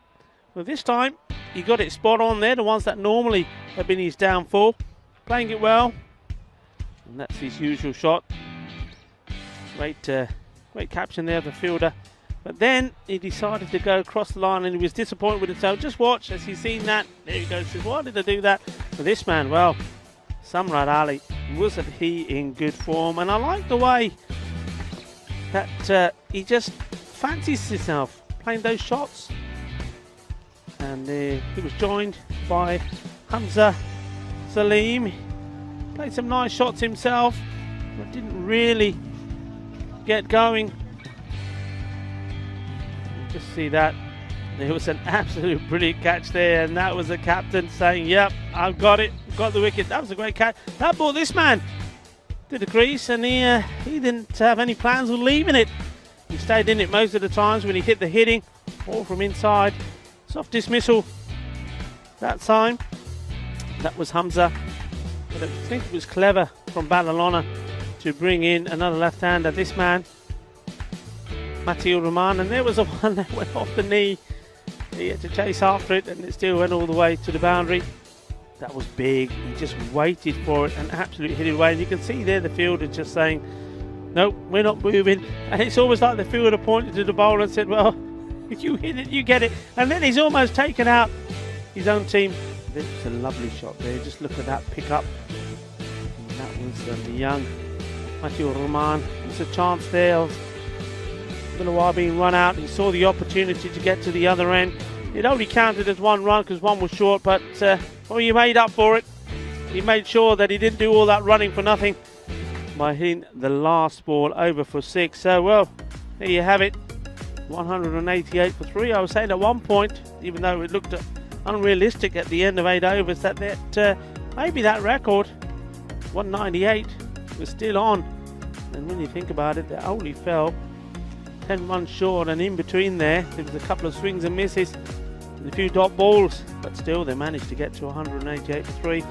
Trinidad Royal Stars, they've got it all to do, but they have their own firepower, and that's what they'll be thinking about. And while they're thinking about it, let me give you the scorecard. Well, you saw Baba Khan once more got started. You can see how dangerous he is. It just seems to get himself out, not able to get past into the 40s, 50s and onwards. Samad Ali, well, he was going so well, I was pretty sure that we were going to see maybe the 8th centurion here, but it wasn't to be. He got caught by it was a fantastic catch by Amish Azad, the captain of Trinidad Royal Stars, but he great contribution from him. 73 of only 23 balls. Hamza Salim faced 7 balls, 17, but there at the end, good partnership between Bilawal Khan and also Malik Mati Ur Rahman. Bilawala 45 of 15. Mati well played some nice shots himself, 2 fours and 1 lovely 6. 15. So at the end of all of that, exciting and entertaining innings, just what we expected we were going to see from Badalona Shaheen. They certainly did not disappoint, scoring 188, only losing 3 wickets. So Trinidad Royal Stars have only got a few moments to compose themselves, get their batting order into gear. And one thing I will say to them, they've got to be careful here, because you seem to think that they've just got to come out blazing. I mean, yeah, okay, nobody's going to tell them differently. They need to score runs, and they need to score runs quickly. They can't do too much tiki-taka. There's got to be a few boom-booms, but they've got to pick the right balls. Also, it's very important that they take the singles. You saw that Badalona did that well. They did rotate the strike. It was not the best of running early on from Baba, but all the way through their innings, though they were hitting the ball well, they were also running well. And I think rotating the strike, especially when you had the left and right hand combinations there as well, did cause trouble for the fielding side. So Trinidad Royal Stars, they've got it all to do. It's a big ask, and I'm sure it's going to be one of the most epic run chases if they are able to do it. So here, Rika Full comes to you live from this beautiful part of Spain, Barcelona, the Olympic Montjuic ground. We're going to take about a 5-minute break, so join us right back as we come back to the action to see if Trinidad Royal Stars can chase down 189 for victory.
Welcome back as we join the umpires Abdul Khan Rajasthani and Nilkesh Patel back out there on this beautiful looking ground. Doesn't it look great? Roberto done a great job. He was out there early this morning trimming it away. And this outfield is lightning now.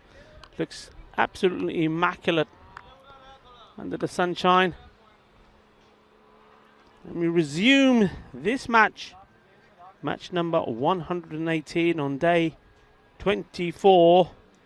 Badalona Shaheen looking to book their place in the semi-final. Well, winning this one and winning it big is what they needed to do to get them almost home to the Royal Stars. They have a chance themselves. Well, they need to win desperately to stay in contention. But a lot of runs have to be scored. 189 to be precise. And they also have to negotiate some pretty good bowling. And, well, for me, one of the bowlers of this series has been this man, Hamza Salim. Hasn't been at his brilliance with the bat. You know he can be. But with the ball, he's been electric. He's bowled quick, he's bowled fast, and he's bowled intelligently. Hamza Salim bowling the first over. And he's bowling to Murdasa Ali. And we're off.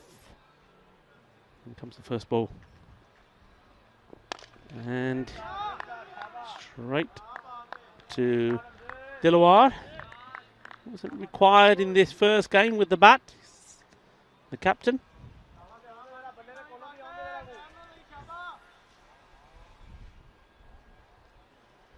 And it'll be interesting to see how this goes, because with that required rate already almost at the 20 mark, they do need to score runs and score quickly, but at the same time they have to keep the wickets intact, and this one's not gone anywhere. And it was one of those that's crept up on the batsman. And anything that's it's almost, you're almost at a stage here, you say anything that's not a boundary, it's a good ball. It's the power play that they need to make the most of. Now Mohammed Faiz Haider, we forgot to know him well. He's normally always in front of us, so now he's got to do a bit of batting. Short. Oh, that's well bowled. And, well, there's not been too many deliveries like that any batsman has had to play. And if anything, that just takes you by surprise, because one thing you're saying to yourself, probably on this this pitch, is to say, okay, get forward, watch the bounce, and then you get that one. Well, he's had a little bit of chin music, and then he comes again. And well, that's another one. Short, fast. And there's nothing wrong with that. It wasn't high enough to be classed as the one short for the over. It's got to be over the shoulder, in between the shoulder and the head. Anything over the head from the bounce, straight from the bounce, is a wide ball. So it's no signal yet for one for the over. Where will this be? Short or full? He's gone for a better length. Straight. Angled in at the batsman. Unable to do anything with it. Quality bowling. Just one on the board. And one more to come in the over, unless he bowls an extra. And when you're chasing a big target, when you need to get after the ball and the bowler's coming in, doing this sort of stuff with the ball, you're probably saying, well, is this mission impossible or what? Oh, and it almost could have been curtains as well. That was quick, right through him. And that's a fantastic start from Hamza Salim. And just underlining one of the reasons why I rate him very highly as a player. So, one over gone. The score on one. And at that point, we welcome back Mr. Maximo. How are we doing, bud? You good? Yeah, I'm going well. It's a beautiful day. Nice spring in the air. Spring in my step. 16 degrees and sunny at the moment in Barcelona. It feels like double that to me. We've had a few chilly times, especially early on in this tournament, but you know what, it gives me some hope as well that the summer in Europe and across the planet is going to be a little bit brighter, as hopefully the global situation improves and we can get a little bit back to normal. Here's Adil Abbas with the ball. And a good start from him. You can see the frustration now starting to build. Mudassar is trying to hit this one big, just trying to loft it over into that vacant area on the leg side. Yeah, and look, you can see the difficulty with the quality of bowling. And Battle and Shaheen, they did bat well and they played some sensational shots, but also it's a perfect storm of some poor bowling in there as well. And they were given quite a few loose balls to put away and a lot of extras. Be a chase on for the fielder, and once it gets rolling there, I don't think you're going to catch it. Rolling, rolling, rolling. This one, not just hits the clay, and you see the fielder. There's a moment where he thought it was going to hit the clay, and he's like, "I'm in trouble here." I think he thought he was in the game, and then he just saw it rolling. Just gave it that extra boost. It's like in Super Mario, you know, you hit those, you skate forward. Oh, I just love this ground. It's very unique and special. That's what you're going to get in the European Cricket Series. Here's Abbas again.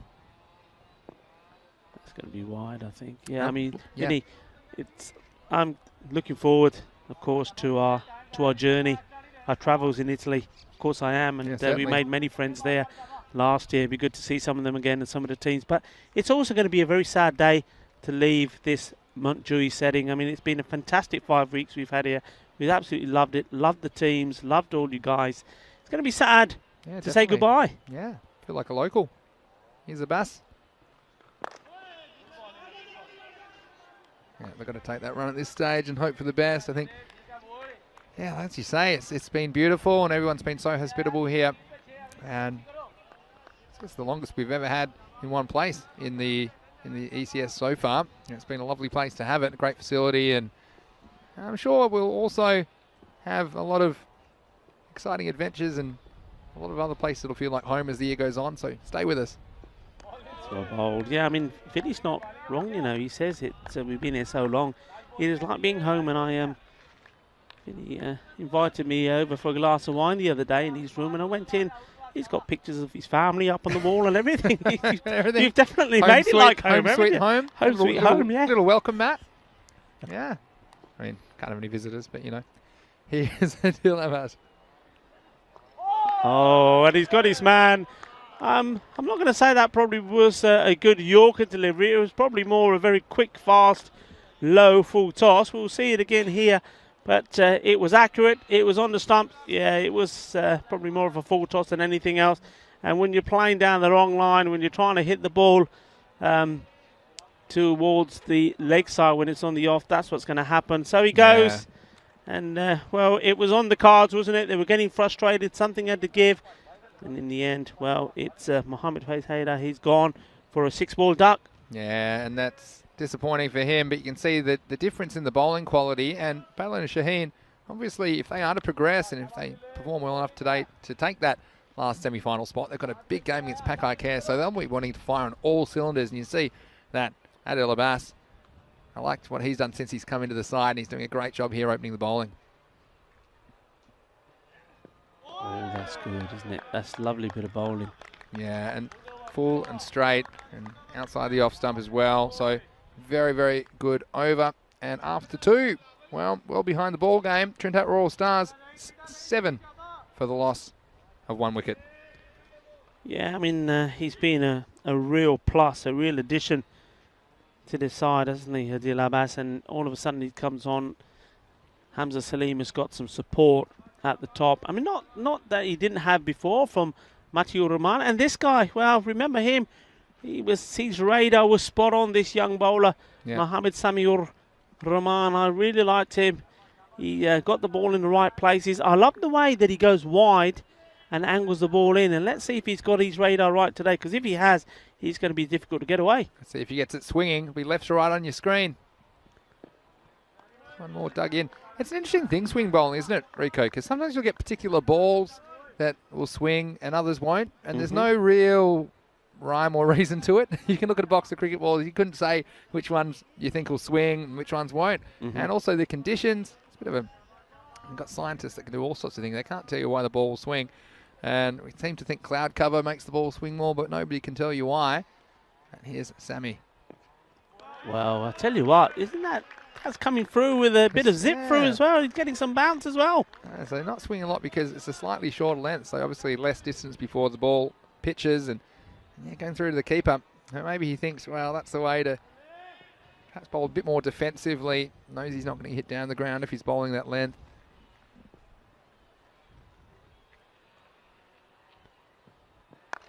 And this one slightly on the legs and gets put away. And that's the difference, isn't it? You just see there, good balls, good length in the right area outside, what I say, the off-stump corridor, and the batsman is struggling. And that one strayed ever so slightly. And Mudassar Ali, he's onto it like a flash. Yeah, it was the line, wasn't it, as well? And a bit easy for the batsman to tuck that one away again, using the pace when he's bowling at pace. And we're still in the power play, so only 2 outfielders allowed. They've gone for a deep long on, and now there is a man deep in front of square leg, but that one was tucked away behind nicely for 4.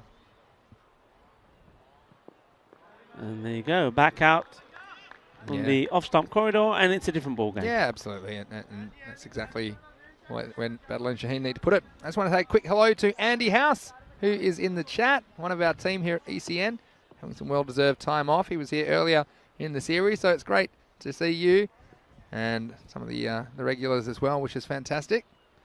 Andy in the house. Andy in the house. Hola. Andy House, how are you doing? Great guy, Andy.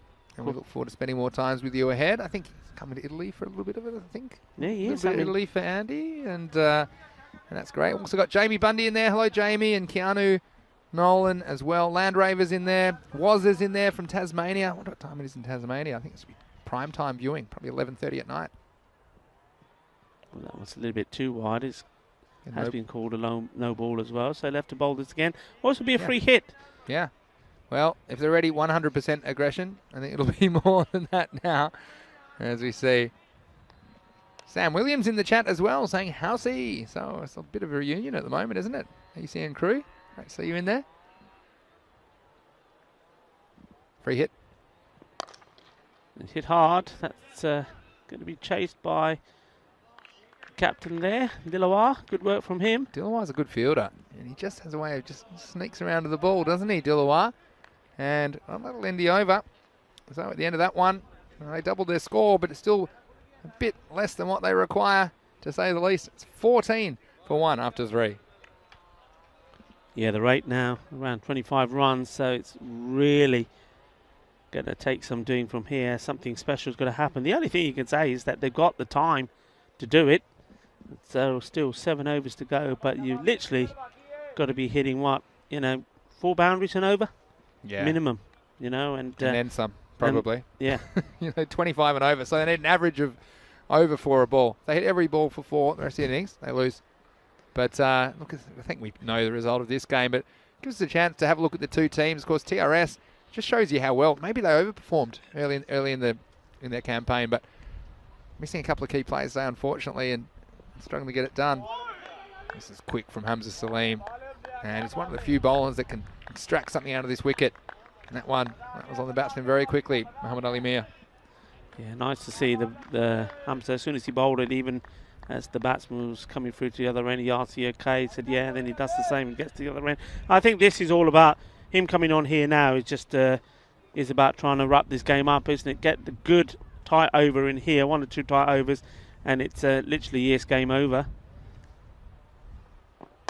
And well, that one's gone over. It's gone over and gone a long way. That's a top shot, and I think that is the batsman saying, well, okay, you can bowl some of that stuff to the others. You bowl it to me, I'm going to make you fetch it.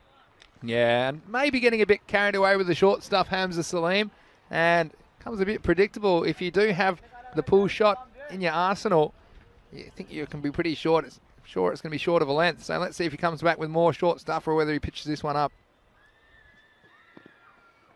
That's clever. Took the pace off it, and I think there's a little bit of a glaring smile there from the batsman to Hamza saying, okay, yeah, you got me. But Hamza just probably, I think sometimes though, Vinny, when the bowler is getting a little bit of success perhaps to one batsman bowling the ball short, I always used to find this when I was bowling, if I started bowling short, it was very difficult for me to get the ball back on line. It took a little time. Whereas if you're bowling full and want to bowl the short one, it's easy. You can do. And, well, that one he did get right. It was full and straight. And And sometimes you could just get into a rhythm where you're just bowling short, and then it's very difficult to get out of that. Yeah, and it's a control thing, I guess, and I guess a practice thing as well. And bowling's one of those things. You think of all the moving parts to your bowling action, your run up and your stride and your arm mechanics. Hamza Salim, well, he's shown the ability to pitch it back up. Not this time. Well, it'll be a good one. The wicketkeeper's lost his footing, and even though I think he still would have found it difficult to find that because he went a long way up, he's turning round, he's trying to get going, and he's just couldn't get his balance on the ground. You see this again.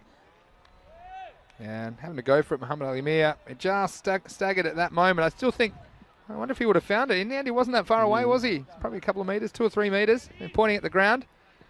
But still, something to hurt Badlin and Shaheen too much. Hamza Salim, last ball of his spell, came up. Doesn't have a wicket yet, but he's bowled very well. He's kept it tight. Slower ball, and that's going to be another one that's going to have to be fielded. It's gone a long way, 6 runs, and that one came out wrong. He thought, well, is he going to go for a short one? He definitely wasn't going to bowl short to Mudassar. Yeah, attempt a slower ball, and that one picked, sent over. So, well, they do get the maximo in the end, 28 for 1, the score after 4. And look, we were talking about our adventures ahead. The Fan Code European Cricket Series. It's been a great 5 weeks here in Spain, but Rico and I and a lot of the gang are heading to Italy. And we certainly can't wait for this to get started. It will start on Monday. We'll actually give you some bonus content this week on Sunday because we've got the WT20 final. But then from Monday the 15th of May, you can see we're in Rome. And these are individual 1-week series starting in Rome. Then we go through 4 other cities as well. So please join us Mondays to Saturdays over the next 5 weeks starting this Monday, because there's going to be plenty of cricket action as we take you around that wonderful country of Italy. Here's Malik Sami-ur-Rahman to continue. And that's hit out towards Dilawar. Just has to deviates a little bit. He's keeping an eye out for the Tortuga. That's there somewhere around. Mind you, I think it made its way around the point area today. It's probably Tortuga. Yeah, I'm glad you told me what that means. The Tortuga, yeah, the tortoise. Yep. It's always funny, that bit of the ground. Well, he's in the right corridor once more. The batsman playing that shot, and it looks like it was a very wide ball. But when you see how far down the leg side Mudassar Ali has moved, you can see why it wasn't. He's going along nicely. He's got 24 to his name, or 15 balls here now. He's certainly looking to play his shots regardless. And that's well bowled, very well bowled there. The fielder keeps his eye on it, on that dangerous surface. Comes to throw in, a good arm from him as well. So Sami now gets a chance to bowl a few deliveries to Muhammad Ali Mir, who's on 4. Just received 6 balls so far. Yeah, shows you how, I mean, you look at Malik Sami-ur-Rahman, and he's not bowling badly, but just shows you sometimes it all comes together. And we go back to that hat trick. He just had the ball on a string, didn't he? And he was getting it to swing prodigiously from off to leg. Everything was going his way, and this prime example, this wasn't a bad ball, but it was edged away. He's going to go for runs, and cricket's a real fickle game. And I guess every day is different, every match is different, and we've seen even within the series. I think back to Prince Daman, the Ripple Warriors came out and smashed them all over the place earlier, and then in the next match he wasn't able to continue that kind of timing or momentum. So yeah, just something to think about, I suppose. If you're playing and you're not having the best time, just know it can turn around. Yeah. And the next game it could all click for you. It could be your day.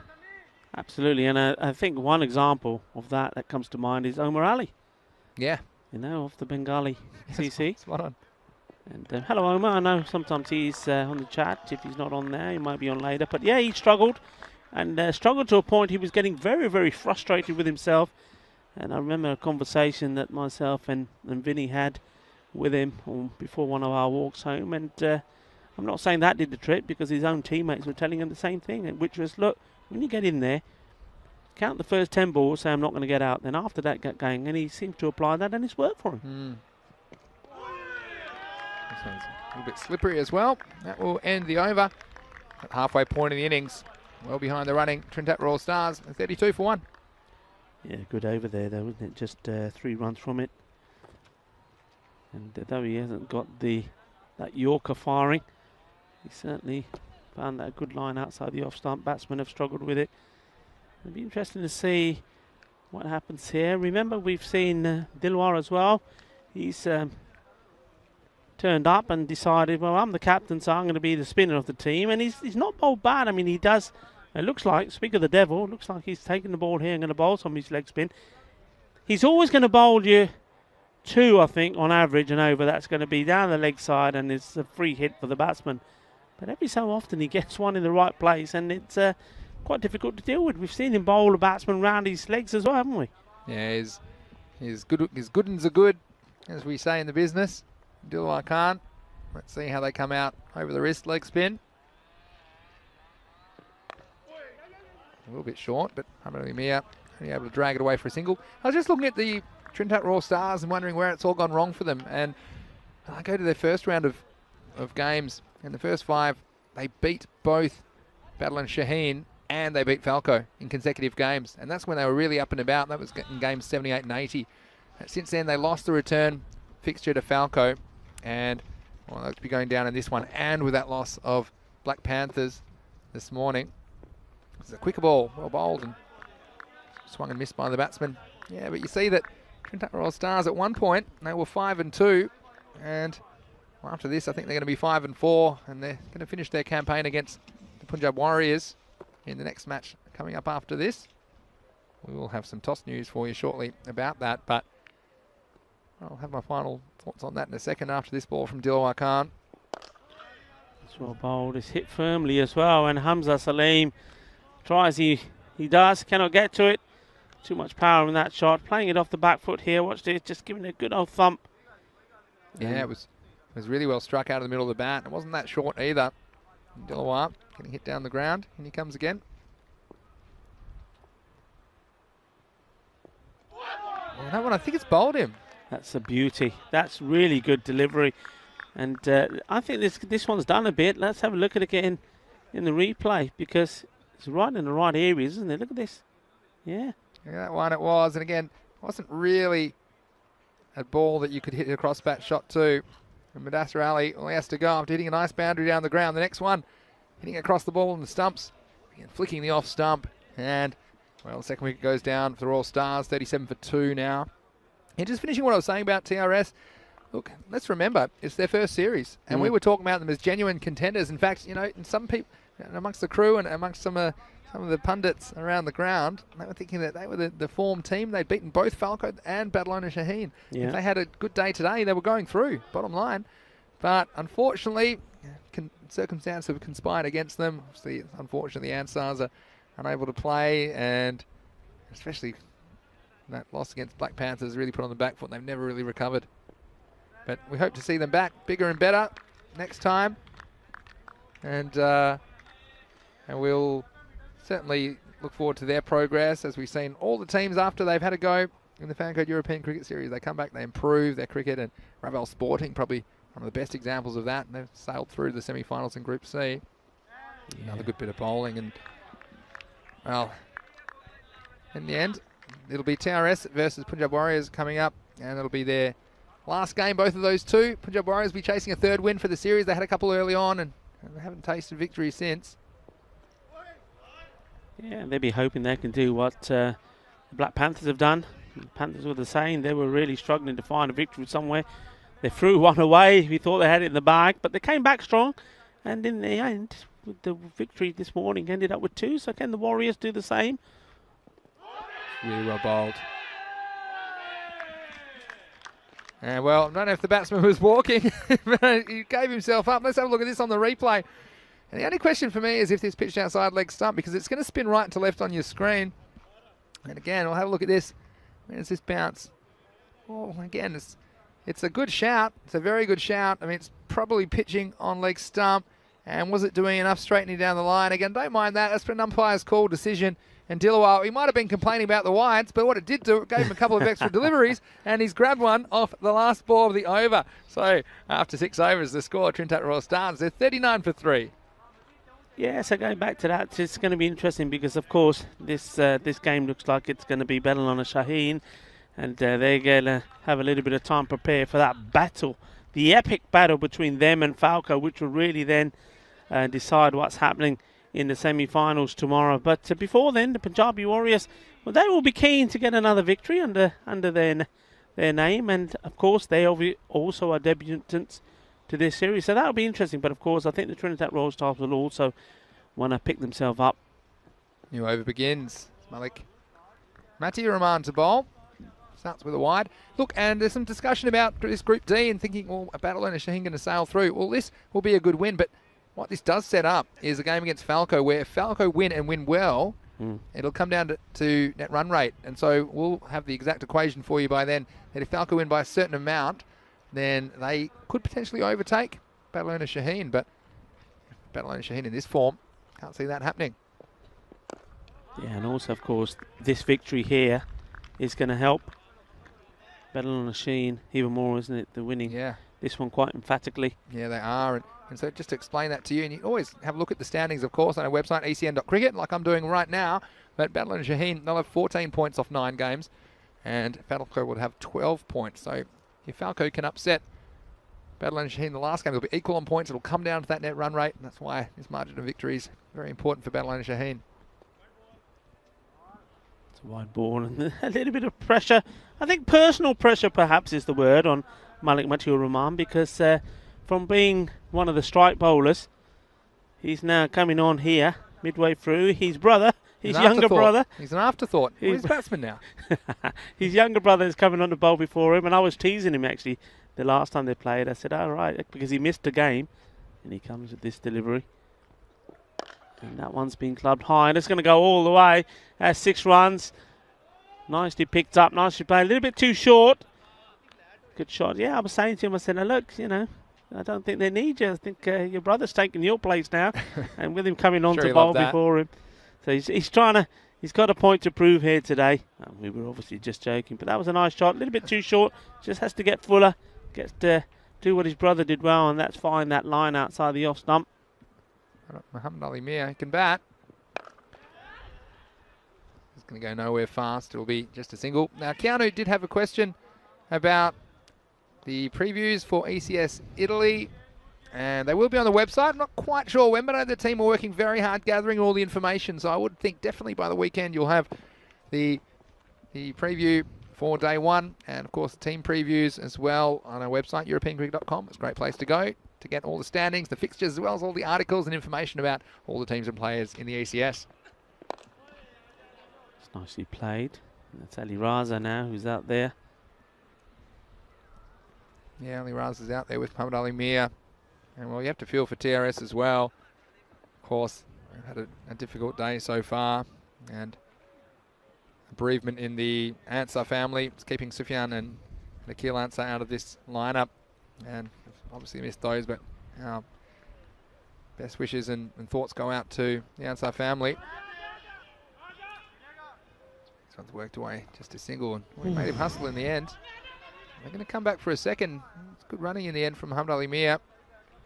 And well, a lot of discussion already about this next match as well between TRS and the Punjab Warriors. And well, Luke's tipping an upset, he says. I think TRS will be down after 2 losses today, so I'm going for an upset. Punjab Warriors to win for me.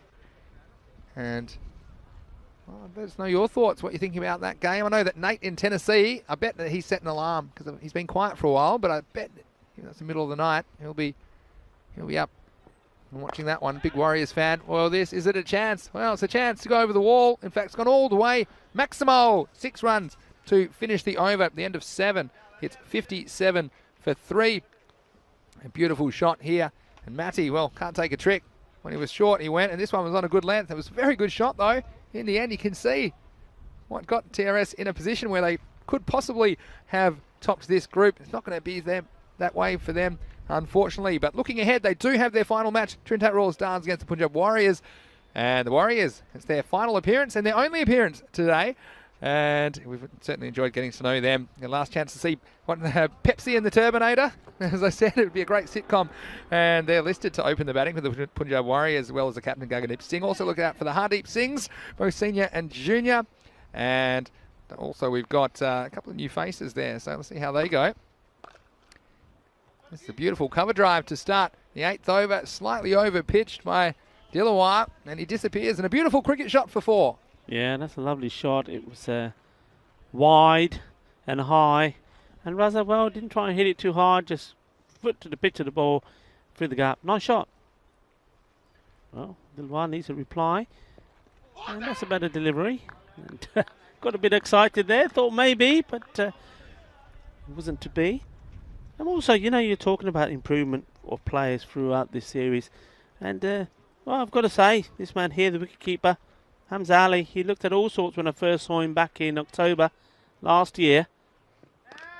And he certainly has improved. You see him here standing up, doing a good job. A nice take there. Ball before from Dilawar. He's getting in the right positions when the throws are coming in from the fielders. Yeah. He's worked on his game. Yeah, good point as well. And it's all about improvement, isn't it? Across the board, teams and players.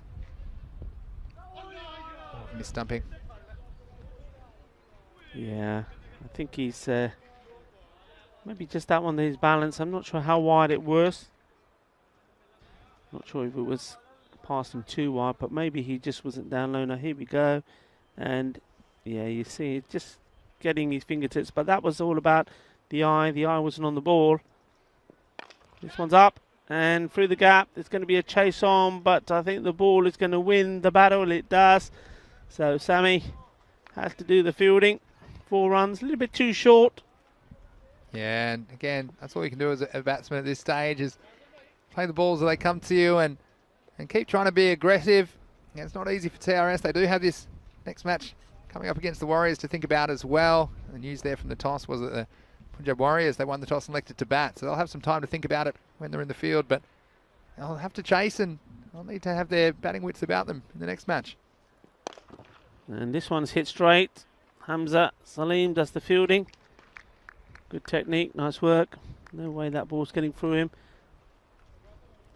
And well, though he gets the ball back gently to Dilawar, doesn't collect it cleanly, but that is the end of the over. So the score has moved on to 68 now.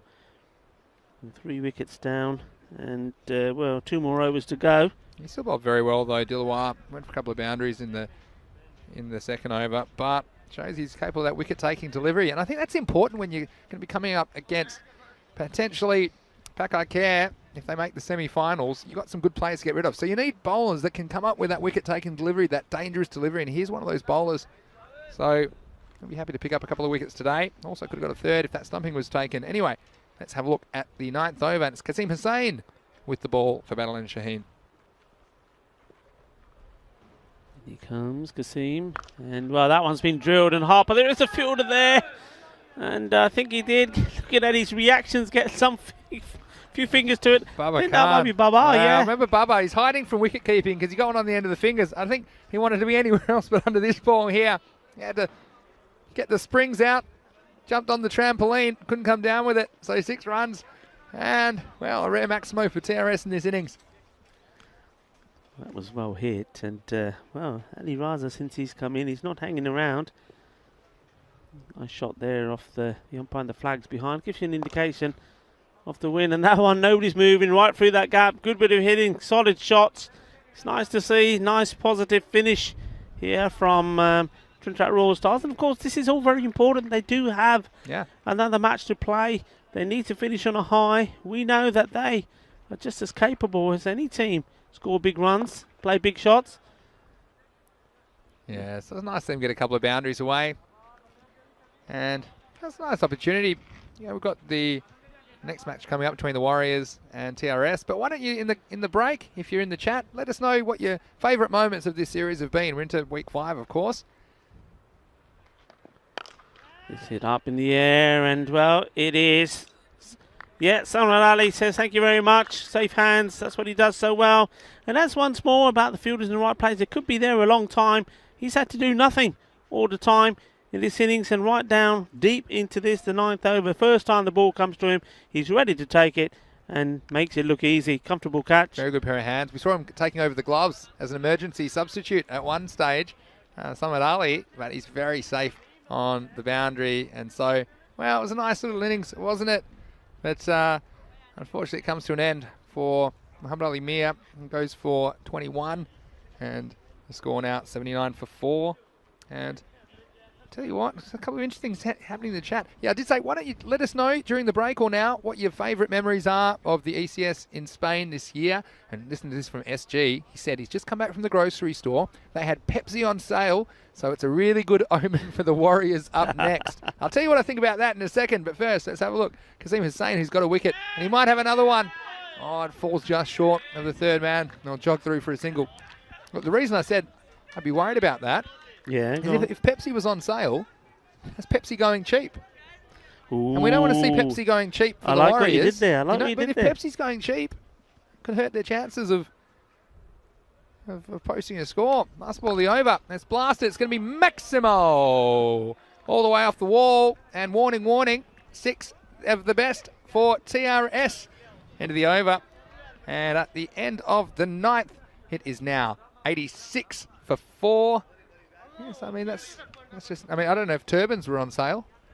It was a half-price turban day at the grocery store. And that'll be double trouble. What do you think, Rico? Double trouble. Okay. Well, we're getting ready here for the last over. I looked out there and I thought, where's everybody gone? It's just like normally I'm so used to seeing some fielders here in the boundary, in the circle in front of us, and nobody there. I thought they haven't left early, have they? But maybe we were waiting for Baba Khan yet to come from a long way, didn't he? I tell you what, he won't want a return catch, hurting his fingers. But he's going to bowl the 10th and final over. Already got Wazza coming in with a response, which I like. Leg spin bowler. The first one's going to be played out for a single. Wazza says, Vinny, my favourite moments would have to be some of the Benny Hill theme errors, running between the wickets or fielding. I have tears in my eyes, laughing so much. And we've certainly had some of those moments. That's ECS. You get a bit of everything. That's hit hard, and Samrat Ali does well. I think it's the first fumble he's ever had in his life. Won't cost him any runs. Yeah, but let us know what you think. Land Rover says, favourite moment? Definitely the tortoise. And he even found the tortoise emoji. What was it called in Spanish again? Tortuga. Tortuga. Don't know how you spell it. This is a chance. It's going to carry it on the full. Hamza Salim to take the catch. Another wicket will go down here in the 10th over. So that's the end of the batsman, Mohammad Sajid Iqbal, who comes and goes quite quickly. Does that again? Tortuga. Tortuga. Listen, Tortuga. The only thing that Hamza Salim was worried about here is the way his hair looked. Because look at that. He took that and the cap just slid off and he thought, oh no. Yeah, it's annoying, isn't it? Have to bend down now. But anyway, wicket for Baba Khan. How about that? Nice work. I'll take a cheapie at the end. Everyone, some of these players, I love the statistics. They're all queuing up to bowl the 10 overs. The 10th over, I should say. It's always cheapies. I've played with guys like this. It really annoys me. Because when they get the wicket. Because everyone wants to bowl. We've won the game easily, and everyone just to form an orderly queue. They want to bowl the 10th over. They know you can always get an easy 2 wickets just to put the ball in play. A couple more good comments coming in. Thanks so much to everyone for your input. Here's Babar. So we pulled up for a single this time. And who was next? I think we saw... Keanu Nolan saying favourite moments. Bajwa's 156, of course, world record T10 score. Yeah, but also the super. bowling of the little maestro, Gurung Mayavanshi and Sonu Jungra. Yeah. Yeah, very, very good. There's no ball, so I'm going to have a free hit next. But yeah, keep them coming in even during the break if you get a chance, and let us know. Tell you one of mine. I think I said the golden ball finish. We only had one of them, but what a finish it was. And Abhishek Boraka, unfortunately, rearranging the furniture on that occasion. Unfortunately, if you're a Grazia fan, well, the free hit, it's going to get a bit of bat on it. Nobody wants to chase it, but they're going to have to. That's going to be 4 runs. Just watch this one here. As the ball's coming. He is the captain. He has the right. Watch. I don't know if you catch it at camera. Watch what he does. He just points to the foot. Hey, you go. There you go. He said, That's all yours. Right. All right. He's pointing at no one. The invisible man. So I need to go get it. Yeah, Vicky Sondi, remember the golden ball match 12. And we had a couple of back-to-back finishes that were very, very close. You wonder if we might have 1 or 2 more close finishes before we leave Barcelona. Here is the last ball of this match. And it will just be a single, take the score to 95. So it's a big victory. It'll be a good net run rate boost, and that's going to be important heading into the last game because Bannerlin and Shaheen, they'll have to lose very badly to Falco if they're going to get knocked out of the finals race. But it is possible. We'll do the exact calculations and come back to you probably during Game 4. But in this match 118, it was all battle owner Shaheen. They were sent into bat by TRS and they put on 188 runs in return. The TRS batsman only able to gather 95. And Rico, well, very one-sided match, and well, they've got one more match to come. Trinidad Royal Stars, can they rebound back after 2 heavy losses? Because in this one, they were never really in the hunt. No, and you know what? There's a lot of chat about who's going to do what between them and the Punjabi Warriors. Of course, I'd love to see the Warriors do well. A nice bunch of lads. They're always talking to us, whether they're here or whether they're on the chat, and they've made loads of friends. But I just think I've got a feeling here whether we're probably going to see the real Trinidad Royal Stars in that match, and that could be painful for the Punjabi Warriors, because if they do all click, they've got 3 very good batsmen there at the top end, they can be pretty destructive. But here, well, it was a story very much of battle on a Shaheen. They showed their strength, they showed us just why they are competing right at the top of this group to qualify for the semi-finals, and this victory here in emphatic style will certainly help them. They had a very good net run rate anyway, and this good win is just going to increase that. So they do have one match. It's going to be the final match here today against Falco, which is going to be, well, it's going to be absolute epic battle. I think Falco, we've seen them in every single series. They're a strong team, talented. They are missing some players though. Certainly they could wish that Awais Ahmed stayed with them, but he didn't. He moved to Minaj, and we've seen just how destructive he is. They're also missing their captain, Cameron Raja, and I think those 2 players, I know it's a team game, but those 2 players, they have definitely missed them, and they haven't been able to find anybody to take their place. And sometimes I just feel that Adil Sawa is out there on his own. So that's going to be a great battle, and of course they would have watched this victory here from Badalona Shaheen, and well, they're probably trying to come up with a plan. Well, the only thing I can think of was maybe the best thing to do is to try and keep the pace right off the ball, but I don't think they're a team that have been kitted out with spin bowlers or the slower bowlers that keep the pace of the ball and bowl wicket to wicket. So Trinidad Royal Stars, we've seen them twice already today. They've been unsuccessful. They haven't been able to bat very well. They haven't been able to score big runs, and we've seen that a few times from them now. They've got those big guns here. So Mohammed Faiz Haidar, he was another soft dismissal from him. Yeah. Muhammad Ali Mayer, he stuck around but didn't really get going. Ali Raza looked good. Yeah. It's nice to see him play a few shots. Same as Mudassir Ali. They're there. They know they can perform. Excuse me. They know they can score big shots, but it's just not happening for them at the moment. And the Punjabi Warriors, they'll be thinking, okay, this is a team, they're a little bit down at the moment, let's take our opportunity. Yeah, and they'll be all guns blazing. The Punjab Warriors are only matched today, and well, basically this becomes a final for both of these teams, their final appearance in their 10th match, and it will be very interesting to see who ends up getting the win. I think you're right, Trinidad Royal Stars a bit low on confidence, and they probably feel like they've had it at this point after 2 very tough games. So stay tuned to us, because we'll be back in about 20 minutes to take you into the next match 119. Then we'll have the huge match, Battle Owner Shaheen versus Falco, match 120, 2 hours after that, and we'll have the exact equation for you when that match takes place. So until then, we'll see you shortly. Just recapping this result: 94 for 5 in response, 10 overs, of course, expiring in the innings. They were well short of the target. In the end, they scored exactly half of what Battle Owner Shaheen were able to score. And with the bowling, well, I was impressed with Dilawar Khan, 2 for 17. Adil Abbas, we didn't see him a second over, it wasn't really required, but he impressed me early with the wicket as well, 1 for 6, and also singles for Qasim Hussain and Baba Khan getting the cheapie in the last over. So please join us in about 20 minutes time. We'll be back for the next match 119, the Punjab Warriors taking on TRS, who are back for their 3rd match of the day. But until then, it's Vinny Sandhu here, Mr. Maximo, along with Rico Fall. This is ECN, and you're watching the Fan Code European Cricket Series.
Hello and welcome back to Barcelona, Spain. There's still 2 matches to go today on the final day of group action. It's time for the toss for match 119. It's Trinidad Royal Stars, or they've had a tough day so far, but they have one more match and it will be against the Punjab Warriors. It's great to see them. So both of these teams would love to finish their campaigns with a win. Let's go over to the match referee.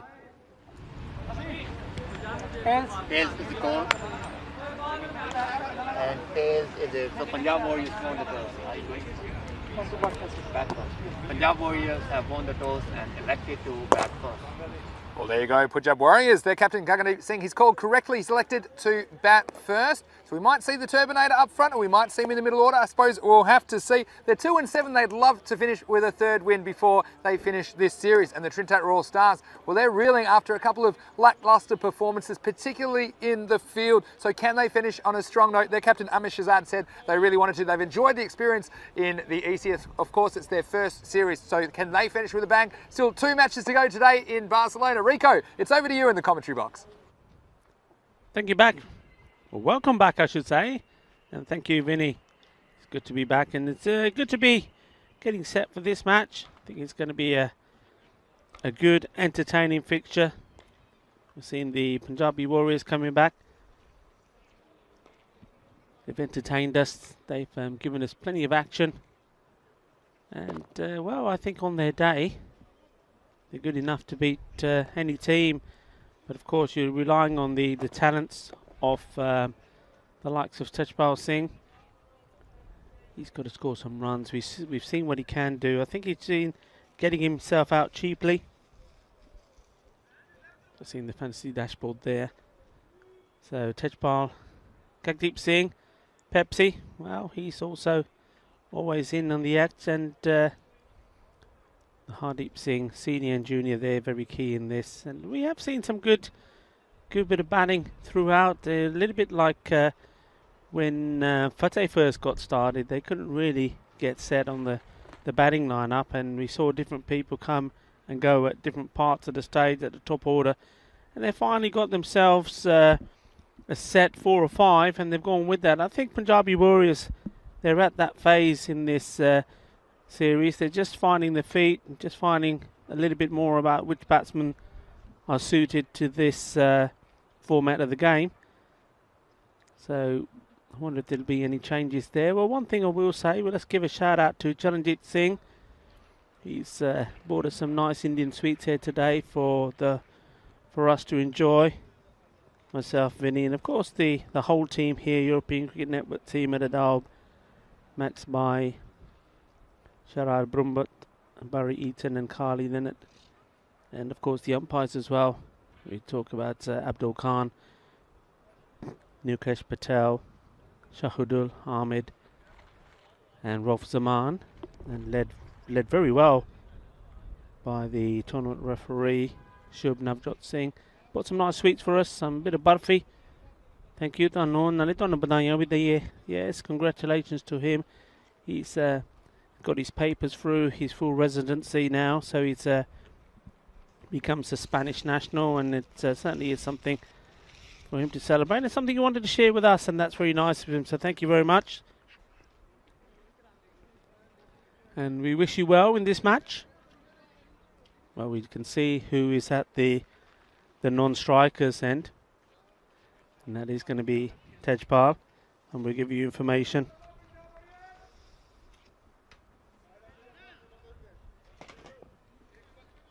Of the bowlers, I can do that now. That's just coming through. So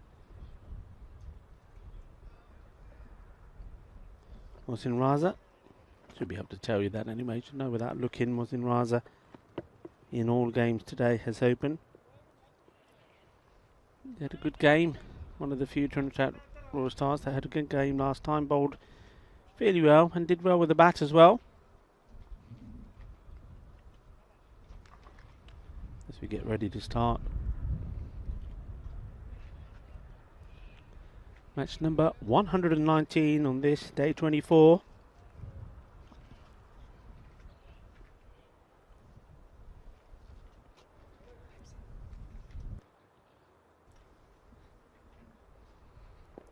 And well, Jagdeep off the mark straight away. Little Pepsi. And as you say, we know the story why he's called Pepsi. And it could have been worse for him. His father could have been drinking anything else. Well, it's a good job he's not in Spain. He could have been having a San Miguel or a Mau. Hello, Mau. How are you today? Ooh, fishing outside that off stump, Tejpal. That could have been Sprite. Hello, Sprite. 7-Up. Fanta. It's a good choice, I think, from your father to be drinking Pepsi when you were born. Because, like I say, it could have been completely... It could have been Tizer. How about Tizer? Remember old Tizer? That was a little bit high on Tejpal. A little bit flat, I think, here. Trinidad Royal Stars in the field. They just need to raise the volume levels a little bit. They haven't had a good day out. But that all could change in this match. Look at that backing up there from Jagdeep. He was practically halfway down the pitch.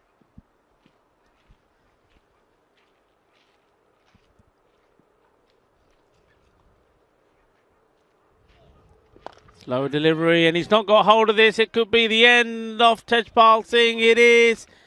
Well, it was just floated up there, really. Nothing in the delivery. He's gone for it. And you see this here. He's reaching for it as well, so not able to get anything behind it. And the captain, you've seen him take a very difficult catch today, but that one was straightforward. So he departs. And Vinny is probably in a corner somewhere shedding a few tears because Tejpal Singh, the Terminator as he calls him, he's taken a liking to Tejpal. I think we all have. And no doubt some of you, wherever you're watching from around the world, our cricket family are a little bit disappointed as well. But we say goodbye in the batting sense to Tejpal Singh. But I'm sure we'll see him with the ball when he departs. Caught by the captain. Amir here on the boundary doing a fantastic job. Off the bowling of Mohsin Raza for 0. It's well bowled. Outside the off stump.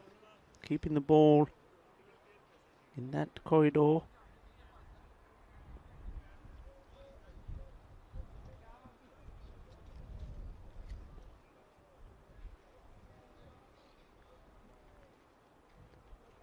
Raza. It's a good full delivery. Maybe just going down the leg and a shake of the head from the umpire. I mean, from where I'm looking from, it certainly looked that way. We'll see it again on the replay, of course. That will be a little bit more conclusive. Let's have a look. Here he comes. And yeah, that's a good call for me. The batsman is coming forward and still on the way forward as it hits him. And you can see the ball is going to go on there to miss the leg stump. So that is the end. The first over. And it's a good one. Trinidad Royal Stars. 2 runs from it, but also the 1 wicket. Right down the legs. They'll take the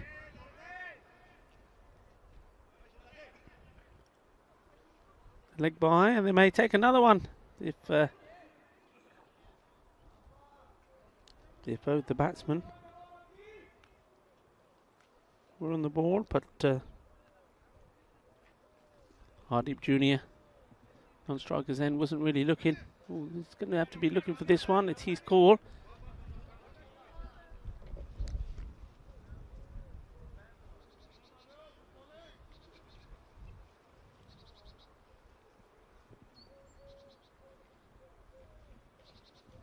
One of these 2 batsmen has to really establish themselves, start playing some shots, build a partnership. And swing and a miss there. That's gone all the way through everything. I think they will have their eye in a score between 90 and 100. That's what they'll be looking to post here. And they would have seen some of the performances from Trinidad Royal Stars and just be thinking, well, okay, if we can, and we can do what some of the other teams have done with the ball today, we have a good chance of keeping them to that. But that one's gone over. I saw the captain shaping up to possibly take another catch. He was hoping it would be, because I tell you what, he's caught so well Amir Shahzad, but this one's gone right the way over him. There you go. He's leapt. Couldn't get to it. So 6 runs. That's a good hit from Hardeep. Will he take him on again? He does. And chase on for the fielder. And he's not going to get there. You see there, he's stretching. He could have done the splits and still not got there. Nice shot. Certainly giving it the blade, hasn't he? And where there's the fielder doing the running, doing the chasing, and Mudassar Ali unable to stop it.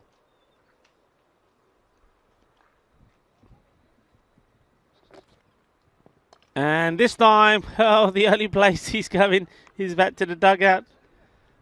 And he's wanted to take him on. See this, he just moved far too early, tried to make himself a bit of room. The ball really not there for that shot. And, well, not so lucky this time. That's what you say to that. And Hardeep Jr. played a few shots. Got himself to 11. Has to make his way back. And that's disappointing. It's not a nice way to get out. He was in a hurry. Didn't have to be in such a hurry, really. It's still early on. We're only in the 2nd over. He's batting like he's down in the 8th or the 9th over.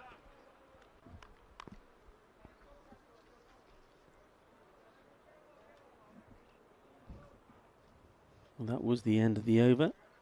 The wicket right at the end there, so it's 14. 2 down. Raza to continue.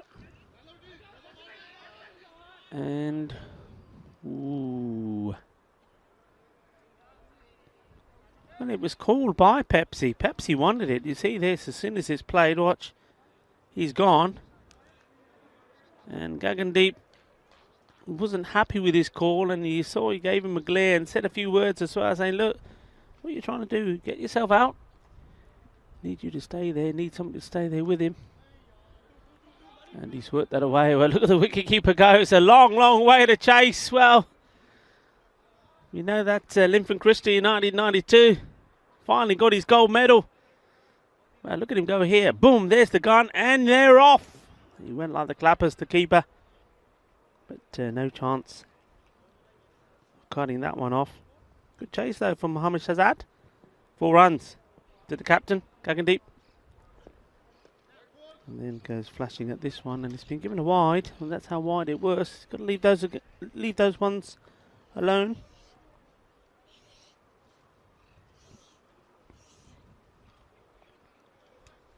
The important partnership between these two, I would say that these are probably, once Tejpal is gone, these two batsmen are quite key. They're the two that can steady the ship, if you like. Rotate the strike, play a few shots.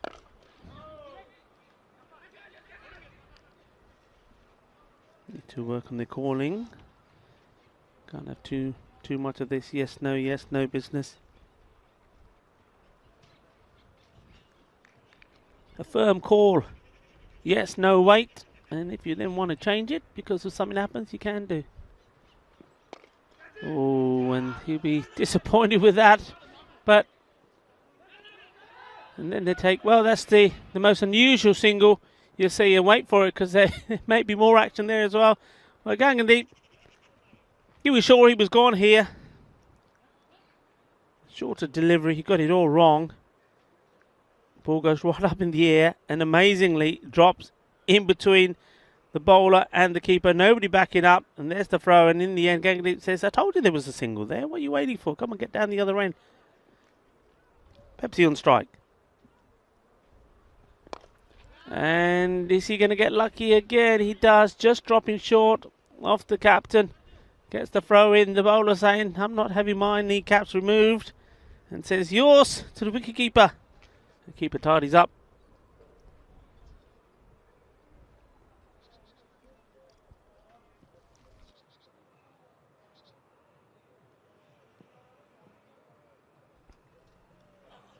Raza, this time spraying down the legs. Good work from the keeper once more. Being kept busy. Mohammad Shahzad.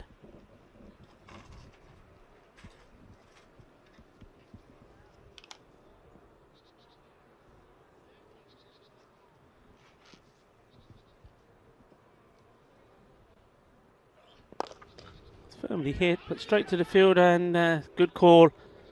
Going deep. He was running to the danger end. And that is the end of the over. They're trying to make a recovery here. 23 for 2.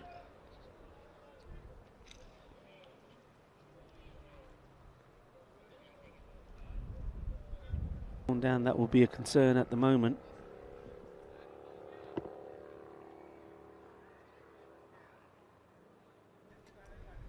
Run rate won't be too concerned. They're probably at the end of the power play. But I'd always say that most teams would like to be on 30, so they're not too far behind it. It's the wickets they've lost that will be concerning them, and I can see that's why going deep is a little bit cautious with the running that's going on here between himself and Jagdeep Singh. It's nicely played, nice soft hands, guiding that down. Mohammad Sajid Iqbal.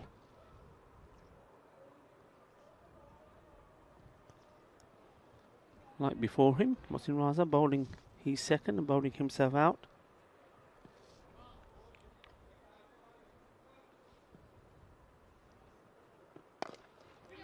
Well bowled, well played.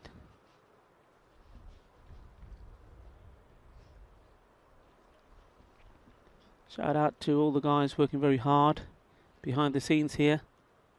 Grand staff led by Roberto and Javier.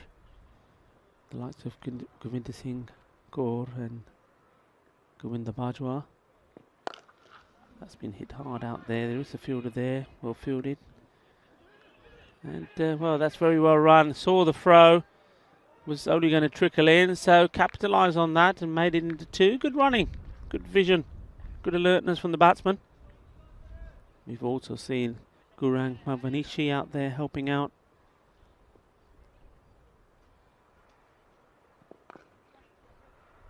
So they've done a top job, quality work. We've seen them have to work overtime this week. We've had the rain as well earlier on at the beginning of the week, making this this pitch look delightful to the eye, I would say. Looks very nice, good job. Roberto cutting this grass early this morning, certainly giving the outfield a little bit more life. That's hit hard, it's in the air, and that's a Bizaway super. Loving that. Nice shot from the captain.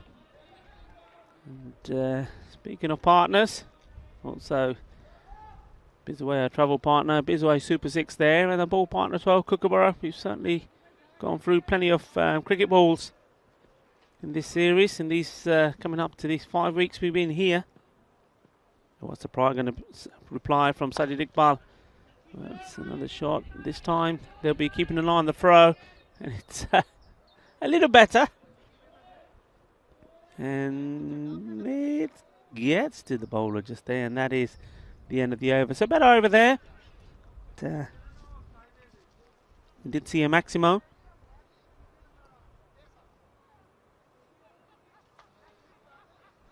So the score moves on to 35. Still one good magic over away from where they'd like to be, I think. 4 overs gone, 2 wickets down.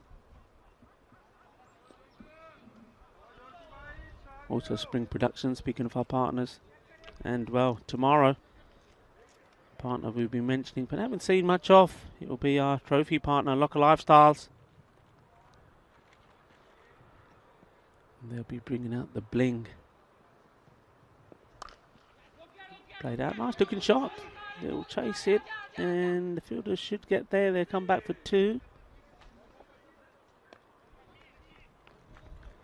So yes, Locker Lifestyles produce a magnificent silverware. Prizes on offer. Medals as well.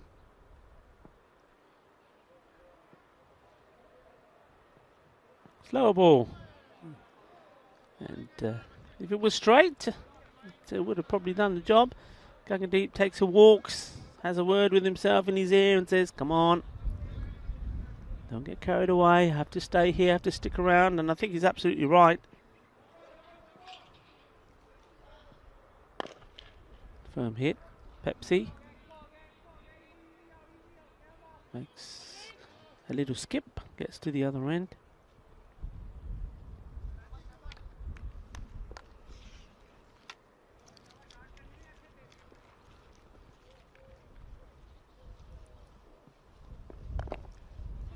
Didn't quite get hold of it, and he's off again. Look at him go. Well, he's trying to set a personal best this time.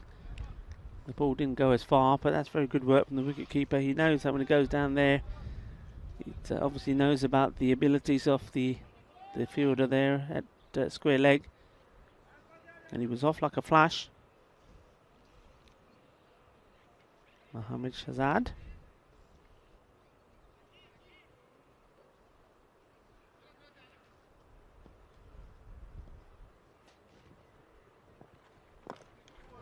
Well bowled once more. That's a lot fuller.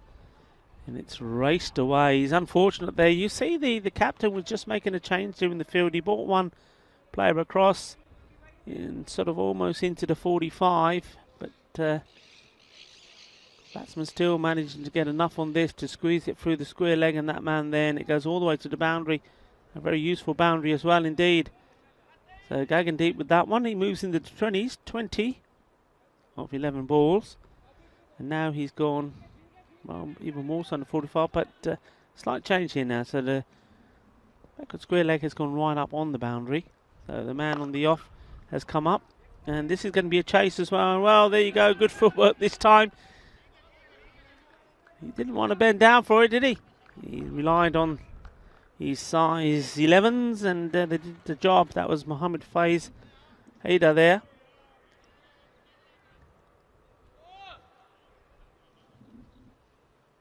The over, so the halfway stage.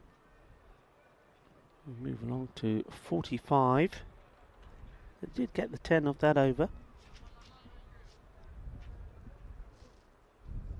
2 wickets down. So at this rate on course to get what I would say is the score we said right at the beginning.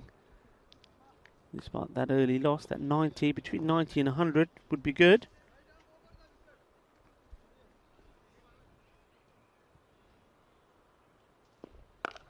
And that's been hit hard, and that's the captain coming on, and well, he's getting no respect from Jagdeep. Smashes that away nicely, and straight away the captain deciding, well, okay, I'm going to move another player across on that leg side. You can't have him on the boundary. He's already got 1, 2, 3 there. He has him in the ring where that went, so Jagdeep will now be looking to play the off. So the 5 men now that he's allowed on the leg. Wasn't the best of balls, and well, the captain following the ball here a little bit. Now he's sending another man out. So what we got here now? 1, 2, 3, 4 out on the leg side.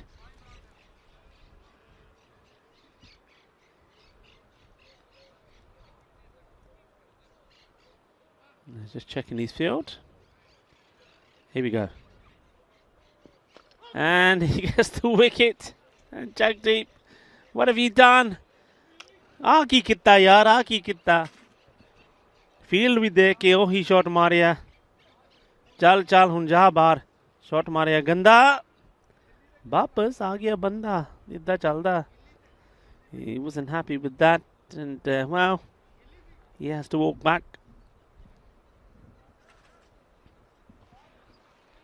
So after bowling a bad ball and setting a field to that bad ball, comes back with a good one.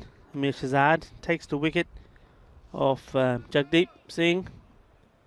Contributed 13 of 10 balls before got himself bowled up, playing a ganda shot across the line.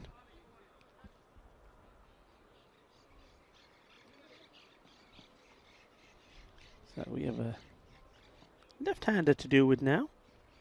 Yuvraj Pal Singh. It's firmly hit on the offside. And that's good from Gagandeep. He knows that the fielder there has a problem with his arm, with his shoulder. We saw that early from Tariq Mahmood when he was bowling. He was struggling. Just gingerly bowled. That's clever from the batsman.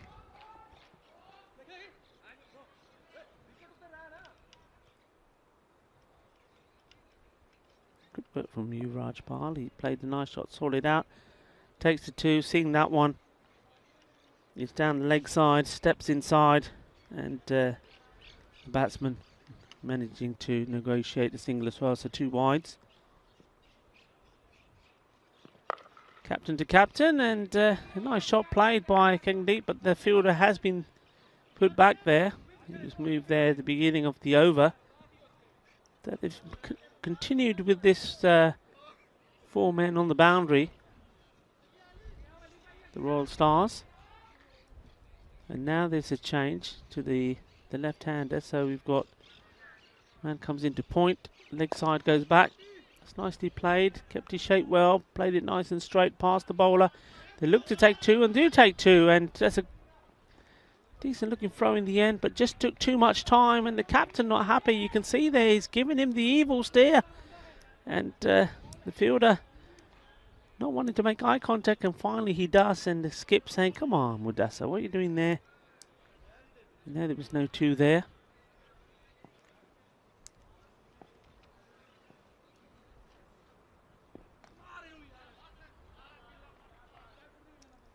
And well, that's what you have to do. He was a little bit annoyed there, the captain. And look at that, he's still having a word with Mudasa. Yeah, and batsman disappointed here. He came in, you're right, and you can see he's a little bit disgusted with himself. Looks good. I thought he was able to perhaps stay there with his captain. Looked confident. But he has to go. And once again, it's just delivery on the stumps. Choosing to play the wrong shot, getting himself bowled. So another wicket goes down at the end of the 6th over, so 56 for 4.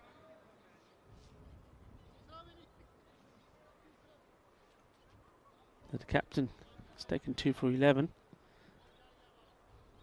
And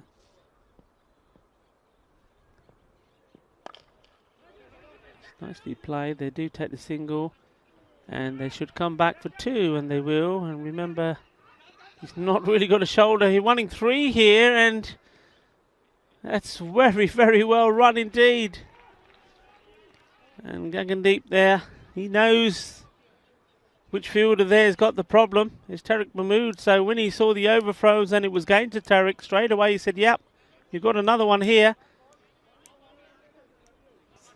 Good work. Mudasar Ali in once more. This slower ball, and it's going to that man again. They're going to take him on again. This will be interesting. And well, he can't throw. You can see he can't throw. Why doesn't somebody change with him? And the captain is probably listening to what I'm saying here. Well done, Skip. Good call. Put him out of his misery. You know where the ball's going to go now, don't you? You know it's going to go straight. Captain is going to go straight to him now. He's having a laugh in front of me. This Shahzad. You heard what I said. He knows it's going to happen. Let's have a look. Is this ball going to go towards the man standing in front of the score box?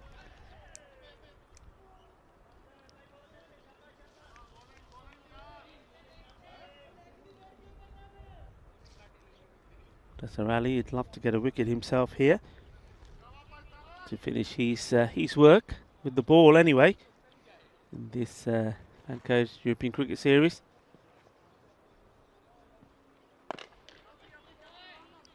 Whips that one through. It's the captain does the fielding, gets the throw in towards the wicket keeper. Good work from him.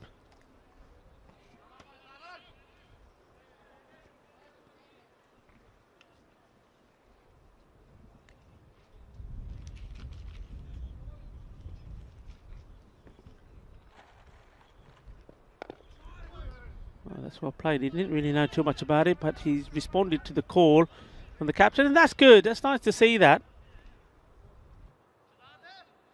And this is the way to do it. You think he had really no idea where this one went, the batsman on strike. But he's listened to the call of his captain to the non-striker. Watch, he doesn't know where it is, but he's heard the call. He's not looking around to see where the ball is. He's gone straight away. And that's what you've got to do. You've got to have confidence.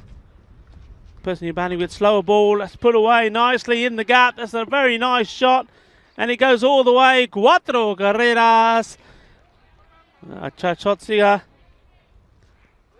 Timing, puri placement. Choka ho gaya. That's nice. And that's get to the end of another over.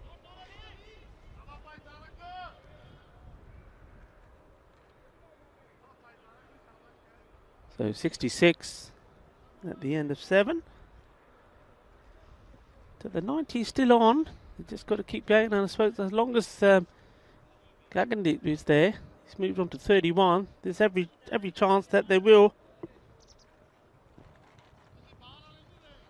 achieve it.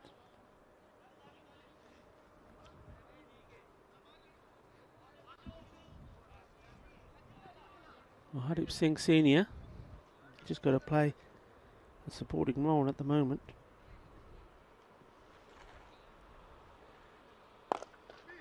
Nicely played down the ground, trying to split the two fielders.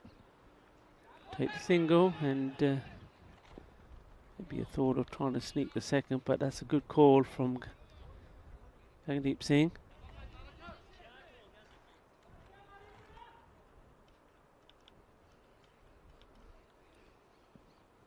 Just wonder how it's going through his mind. I mean, he's obviously wary that we're into this, the 8th over, but he's doing well at the moment. He doesn't need to get too carried away. Just keep doing what he's been doing. And, well, he's got a great opportunity to score a 50 here.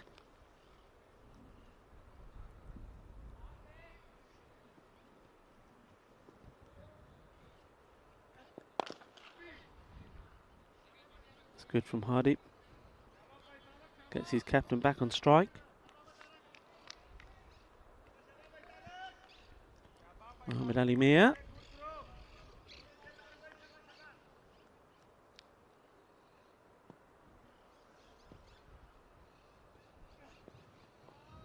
That's going to be too far wide. And he's called it as well. Been pretty tidy so far. That's only the 6th extra. First one, he really tried to do something mid, tried to whiz that one through. Goes down the leg side, and good running again from both these batsmen. So just keeping the scoreboard ticking. That's the important thing here. It's even turning things like that. What could easily be a dot ball into something. Take the leg by.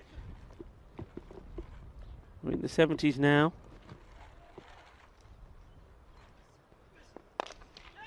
It's out towards Amir Shahzad. Gets down. Gets the throw in. Nobody there at the bowler's end. And, well, they're taking a cheeky one here. It's got to hit direct. And he does. And was the bat in the air? Gagandeep says, are you sure? And the umpire saying, yes, I'm right here, standing in the right position. A good bit of work from Shahzad, the keeper. He's had an eventful day. You see here, he's seen the throw come in and the bowler not in the position to take it. And he wasn't aware of the wicketkeeper behind him. So didn't realise the risk. There he did. And yeah, that's a very good call. He was right in line with it. Very close, but right. And I suppose that was up to the maybe the batsman running to the keeper's end saying, he's right behind you, he's right behind you. It's, how does it go? Where is he? He's behind you. He's behind you. Good work. Good throw. And Mohamed Shahzad, he's certainly had an active game. Been running around all over the place. And Gagandeep, finally he goes. And 32 he scored. And that was his contribution that has held this innings together.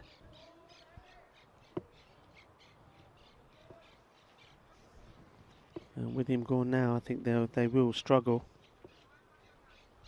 Somebody's got to play a few big shots. Who will it be? No, Hardeep Singh Senior, he's been there now. He's played a few balls. Well, you've got Jaspal Singh. He's certainly he's a big man. And if he can get hold of one or two.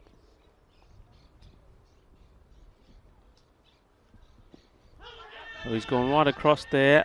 And, well, the umpire was not interested. He was on the move straight away.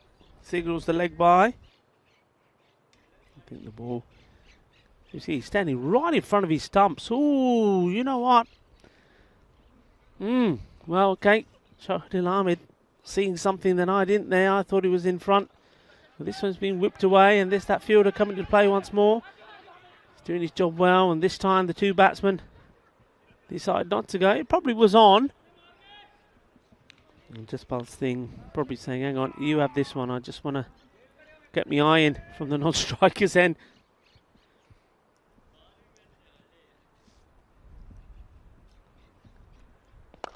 Up in the air. This is a firm hit. It's going to go all the way. Balle, balle, balle. Liking that. And so does the umpire. Has got a big smile on his face when he puts his hands up in the air there. That's naughty but nice from the umpire. And that's gone all the way into the catering tent as well. He's just checking the ball. Any spaghetti on there? Any ketchup? No. A little bit of mayonnaise. Wipe it off. Thank you very much. And you can have it back. Here we go. Captain once more. And he's going for another one. And is it going to get straight to the fielder? It does. Where's his feet? He keeps it inside. Good catch there from Muhammad Ali Mir. So, the big man, Jaspal, he has to go. So off he goes.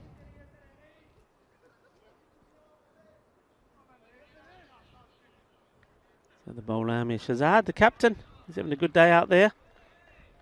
Well, Jaspal Singh, he said he needed to get his eye in after he got the first one, hits him on his pads. I think he was quite lucky to be there, to be honest. But when he got his second chance, second ball, we sent that away. But the third one, it's well caught. And that's a swing and a miss. And where's this ball going to go? It's going, it's going, it's gone. That's going to be 4 byes.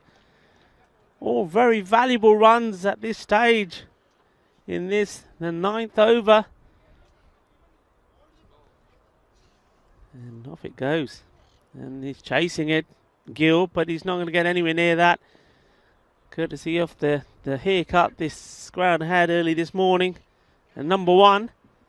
And that ball's racing away. So, here comes Amir Shahzad. That's a nice ball. It's from the block. Could have gone through. Fielder comes in, does the fielding. Batsman thinking about stealing a second. They're not going to now, and that's okay. The end of a good over there.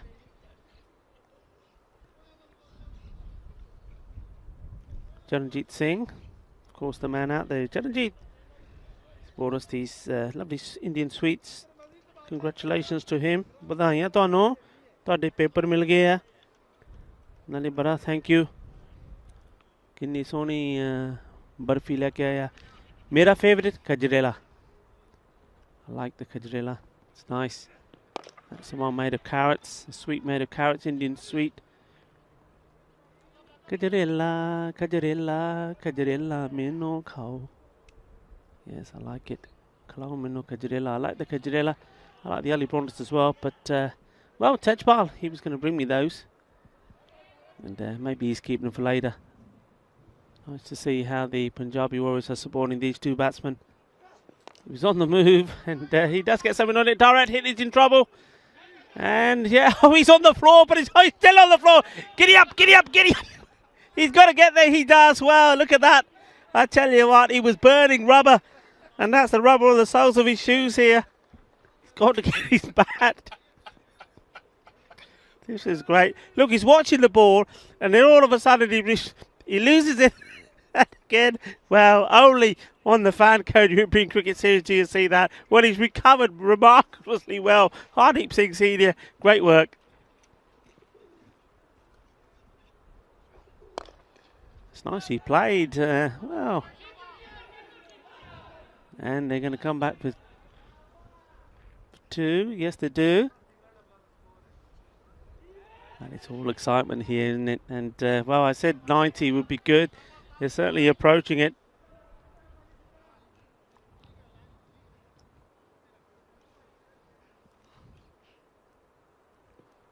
Mohammad Ali Mir, he comes again. Short, and that's well bowled. He saw Hardeep Singh Suni move quickly, and now the wicketkeeper saying, okay, what you doing? I'm here. Which end you going to? I'll cover both. And in the end, he just gives the ball back to the bowler. I'm liking this. Good, entertaining little contest between these two teams. Both have played their part. And that's lofted. And watch the bounce. He does nicely. And they've got to go, surely. Deciding not to. The Punjabi Warriors, well, they'll be fairly happy with where they are now. A blusty blow here to the boundary would be good. That'll make them smile a little bit more. This last ball coming through. Short and wide. They left to bowl it again. It's another run on the board. 92 for 6.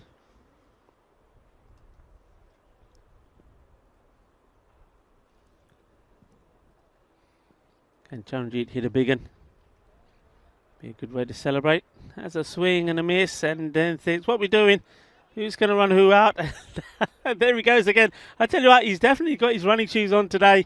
He's been running all over the place. We're going to see that, I'm sure, the highlights early on. You saw him do the 100-metre dash to the boundary.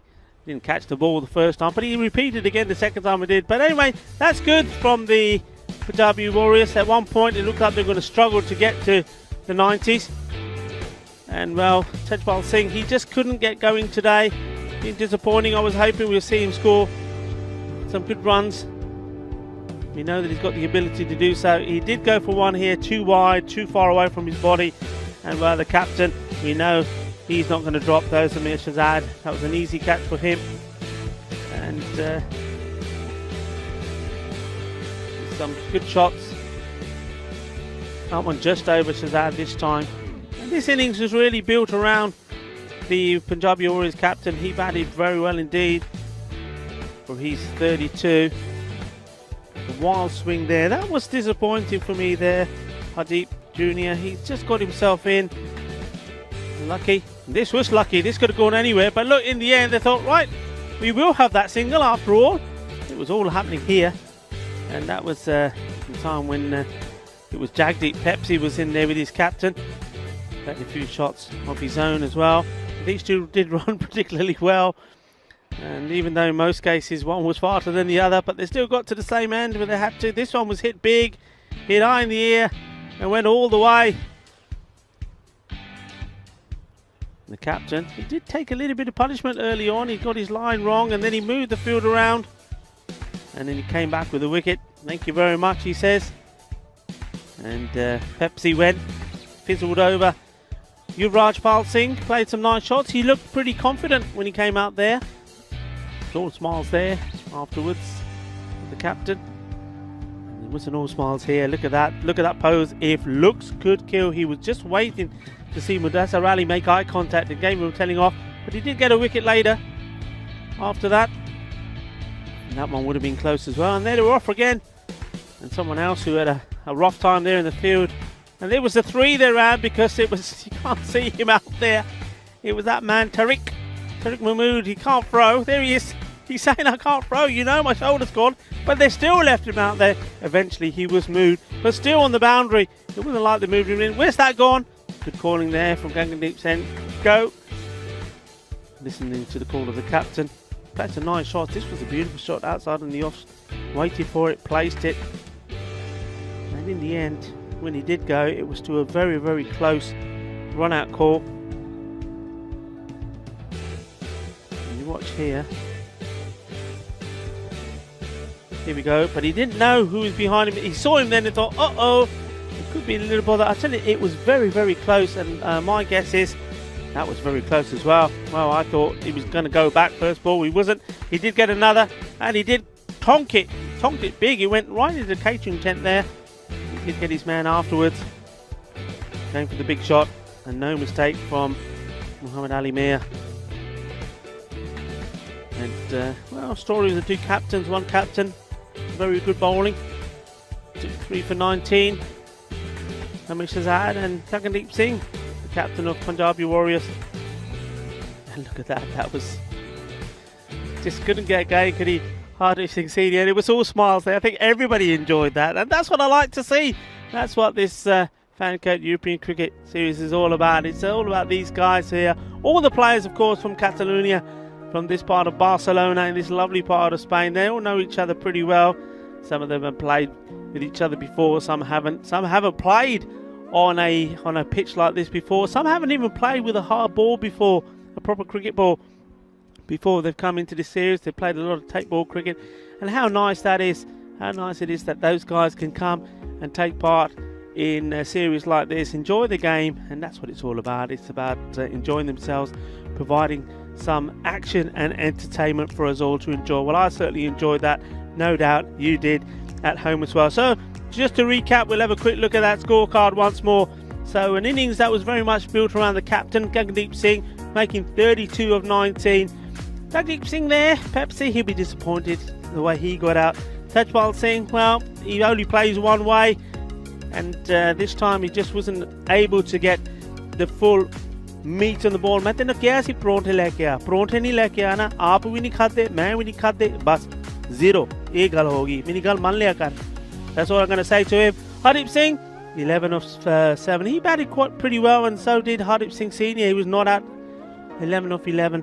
Jaspal there, surviving an LBW call, but hitting back with a big 6 before he was well caught on the boundary by Muhammad Ali Mir. Jalanjit Singh, Badaya Tuano, he's got his papers, he's bought us some nice Indian sweets, and he was 2 not out at the end. So, just to recap, as we get ready to take a short break, Punjabi Warriors 92 for 6. So, Trinidad Royal Stars, they've managed to keep the Warriors to a score that they hope they'll be able to get to, and they certainly will be hoping that their big guns that have failed to fire this morning can fire in this, their final match of this Falco European Cricket Series, as it is the Punjabi Warriors as well. So one of these teams will be victorious. Who will it be? Well, join us just after the break. We'll be right back in about 5 minutes time to see if the Trinidad Royal Stars can get to the target of 93.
Bienvenidos and welcome back to this beautiful setting in Barcelona. We are in Montjuic.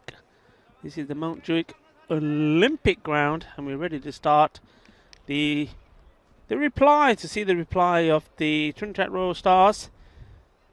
Punjabi Warriors stuck to their task and battled away. I tell you what, they had to work hard for their runs, and they did. They got to 92. They lost 6 wickets in doing so. So Trinidad Royal Stars are chasing a lot less than what they were against Badalona Shaheen. And, well, they know that they need a good start. Get a good start, get a good power play in. Don't lose those early wickets. And they have every opportunity to finish their series with a win. And we're off, we're ready to start, and Yuvraj Pal is asking the question straight away, and the finger goes up, and it's another disastrous start. And we're just having a look here. Well, he's all smiles, and so he should be. He's just got a wicket of his first ball. Let's have a look. And, oh, I think there's definitely a little bit of bat involved there. And even the batsman is indicating, yep, look, some batsmen say, we'll make it up, but Shahidul Ahmed is not interested, and you've got a feel for him, haven't you? That's not nice. And he knows it, we know it. I think you at home, because you've had the opportunity like us to see it the second time around, know it. Shahidul, well, he was not convinced, and he's given it. And our men in black, I have to say, and I will say, they usually are spot on, but on this occasion, not to be. Muhammad Ali Mir, well, he's been knocked out with one below the belt. He's on his way, and that's unfortunate. Not a nice way for him to end his day. That one stayed a bit low, and it's shot through. So this is a very good start. Yuvraj. UV. I'm liking this, UV. Look at the sound around this ground. I'm loving it. Punjabi Warriors.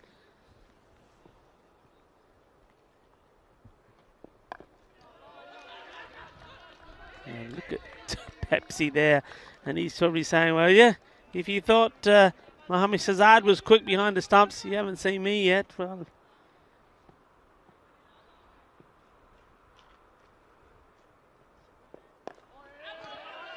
and no easy runs at the moment here. Well, Mohammad Faiz Haider.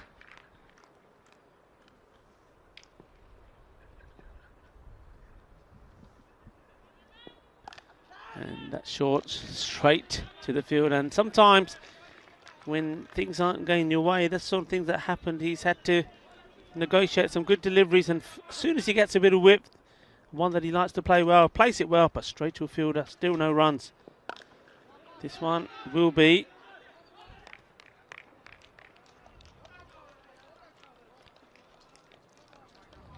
and get off the mark.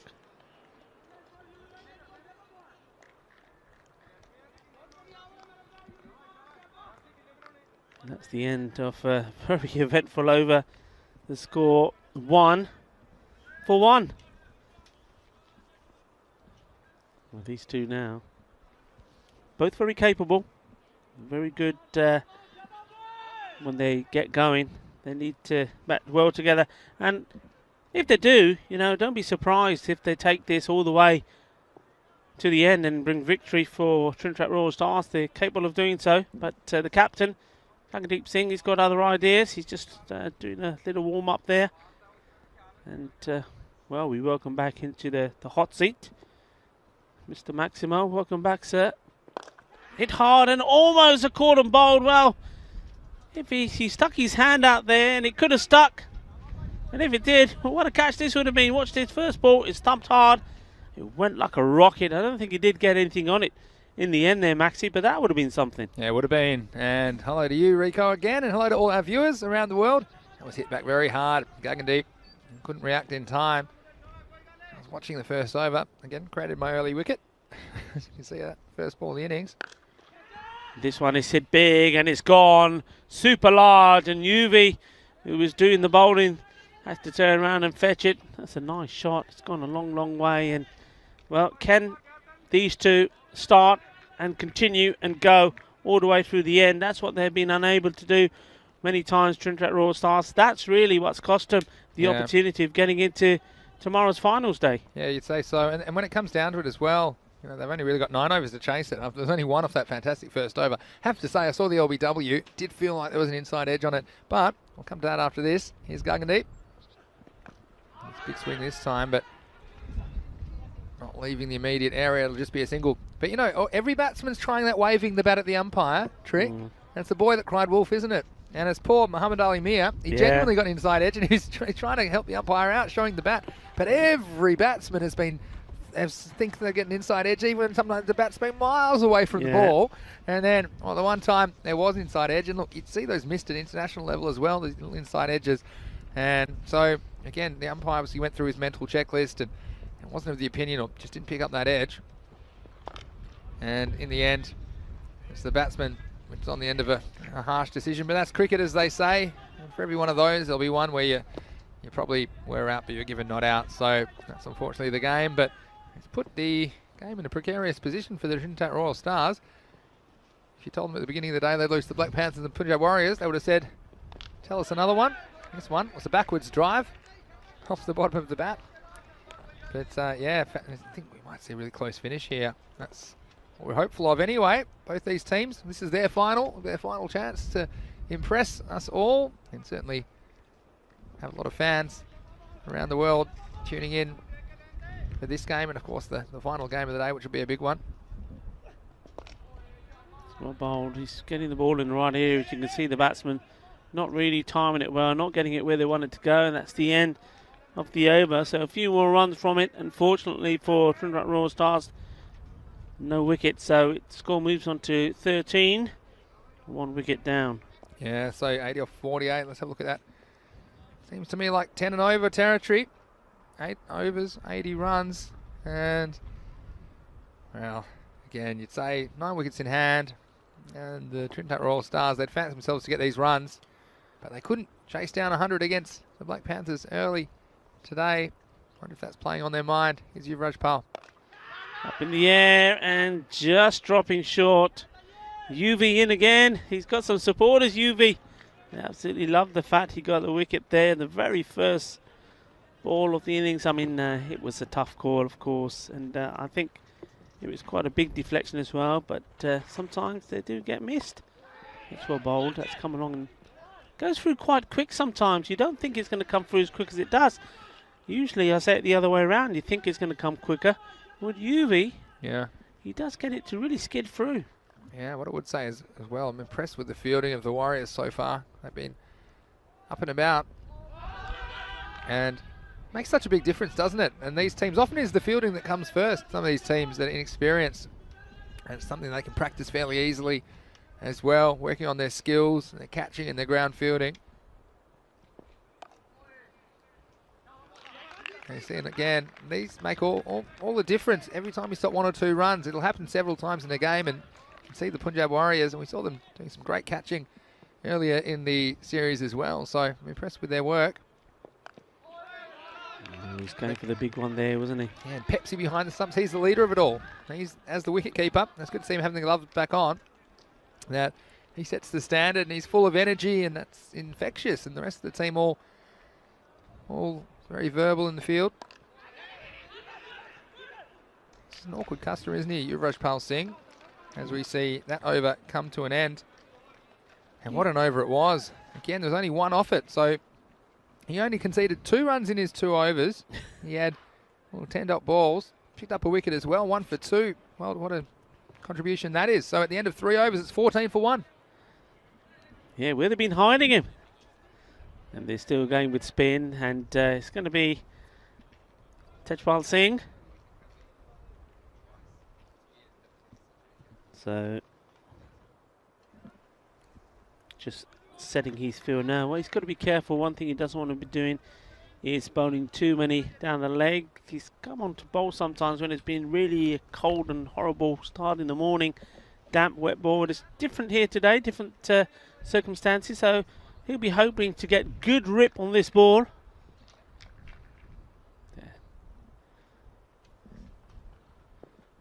It's a nice start from him. Just played out to a single. Now I think Mohamed Faiz, he's been getting a little bit frustrated when he's at the striker's end. He feels that he's been hitting the ball well enough outside the off stump to be taking singles, but Mudassar Ali is just standing in his crease and not looking to take them. Yes, definitely have to go for that one there. And you see, that's what they do well. Look, I mean, even though there was a fielder backing up, still not afraid there, the fielder, to have a dive to try and stop that ball. And this time it was Numan ul Haq Chowdhury throwing himself around, and that's how much it means to them to finish on a high. That's that one, and it's got him, and there's the celebration. And he loves it, and I love it too. Nice and straight. Was it pitching on line? That's the only thing got to check. Where did it pitch? Let's have a look. Have a look. Well, return of the Terminator. That's pitching in line. Yep. That's hitting in line. That's hitting the stumps. And you sweep at your own peril. And isn't he happy about it, Tejpal? Good decision from the umpire, no doubt about this one. Keeping a little bit lower than the batsman thought. And Ralph Zaman, I'd say you can take your hat off, but you can leave it on as well. Good LBW decision going the way of the Warriors. Well, they're up and about. And Trinidad Royal Stars are in a bit of trouble now. 16 for 2. Yeah, good bowling. He's keeping the ball up in the right area. He's making the batsman go cross, and that's the key here. Rather than the batsman having a bit of confidence and taking a good stride or a couple of steps down the wicket to play the ball, I think they're being put off by the energetic Pepsi behind the stumps, going across the line. And, well, that was nice and straight. No mistake there from the umpire. He's got to go. So it's 16 for 2. And the new batsman is Mohammed Sajid Iqbal. And he's on strike. Well, they've got to get things moving soon. And, well, Tejpal is always a little bit of a risk, I suppose. He might bowl some loose deliveries, but if he gets it right, it'll be tough. It's a chance, and just over the fielder who was doing the acrobatics along the ground earlier. I'm not sure how far over this was over him. Here we go, it's hit well. Yes, Chowdhury there, and he just wasn't able to get the elevation. And he had to give it the big jump. He gave it everything, but the ball just a little bit out of his reach. So that's what we're talking about. He's always at risk of a few boundaries, but also if he bowls well, can pick up wickets. Tejpal. And this is scooped up. I think he's got the legs to go over. The wind's helped that along, and, well, you got lucky. Hardeep Singh on the boundary. He's not able to stop it. So the over comes to an end with 2 boundaries. So though he did get a wicket in a low-scoring match, a couple of boundaries in an over, that's going to hurt you. There's a little sting there for the bowler. Yeah, 10 off the last 2 deliveries. So now they're up to 26 for 2 after 4. And just reminding everyone what's coming up tomorrow. It's Finals Friday. The first trophy is on the line for 2021, and it's going to be right here, of course, on the European Cricket Network. We have the 2 semi-finals, then we have the finals in the afternoon, first the third place playoff, and then, of course, the big one, the gold final. But in the middle, we will have the group draw for the European Cricket Championship, and the 15 countries that are participating in that tournament, which starts in September. They'll be drawn into 3 groups of 5, so they can see who they'll be playing in that first ever ECC tournament. Jaspal is continuing, and one thing we probably lacked a few close finishes lately compared to what we used to on ECN. And you just wonder, maybe this is a game that will throw it up. 66 off 35. Hit high above the fielder, and it's going to be stopped. In comes the throw. Yeah, this wind has picked up all of a sudden during the course of this match, and it's blowing, if you like, the way you're looking at it from the point area, the offside across to the leg side. So balls hit in the air towards the off are going to hold up. Anything hit on the onside are going to take off. Well, it's not going anywhere. And I've just got a few comments in the chat, and they're astute comments from our expert viewing audience. Land Rover saying he likes the use of spin in the power play, puts pressure on the batsman to hit big shots off the slower turning balls. It's a very valid point by you, Land Rover. Thanks for your input. It's up in the air, and fielder getting under it, and he was never in any position to take that catch, you could see. And it's been signalled no ball as well, so he's going to be okay. He's saying, I knew it was. Yeah. And he went a long way up, and I was mentioning the wind. The wind was taking that all the way, and you could see from his movement. Watch this. He's trying to see it. Look, he's moving, and Riley still not able to get to it. But it wouldn't have mattered. It's a no ball.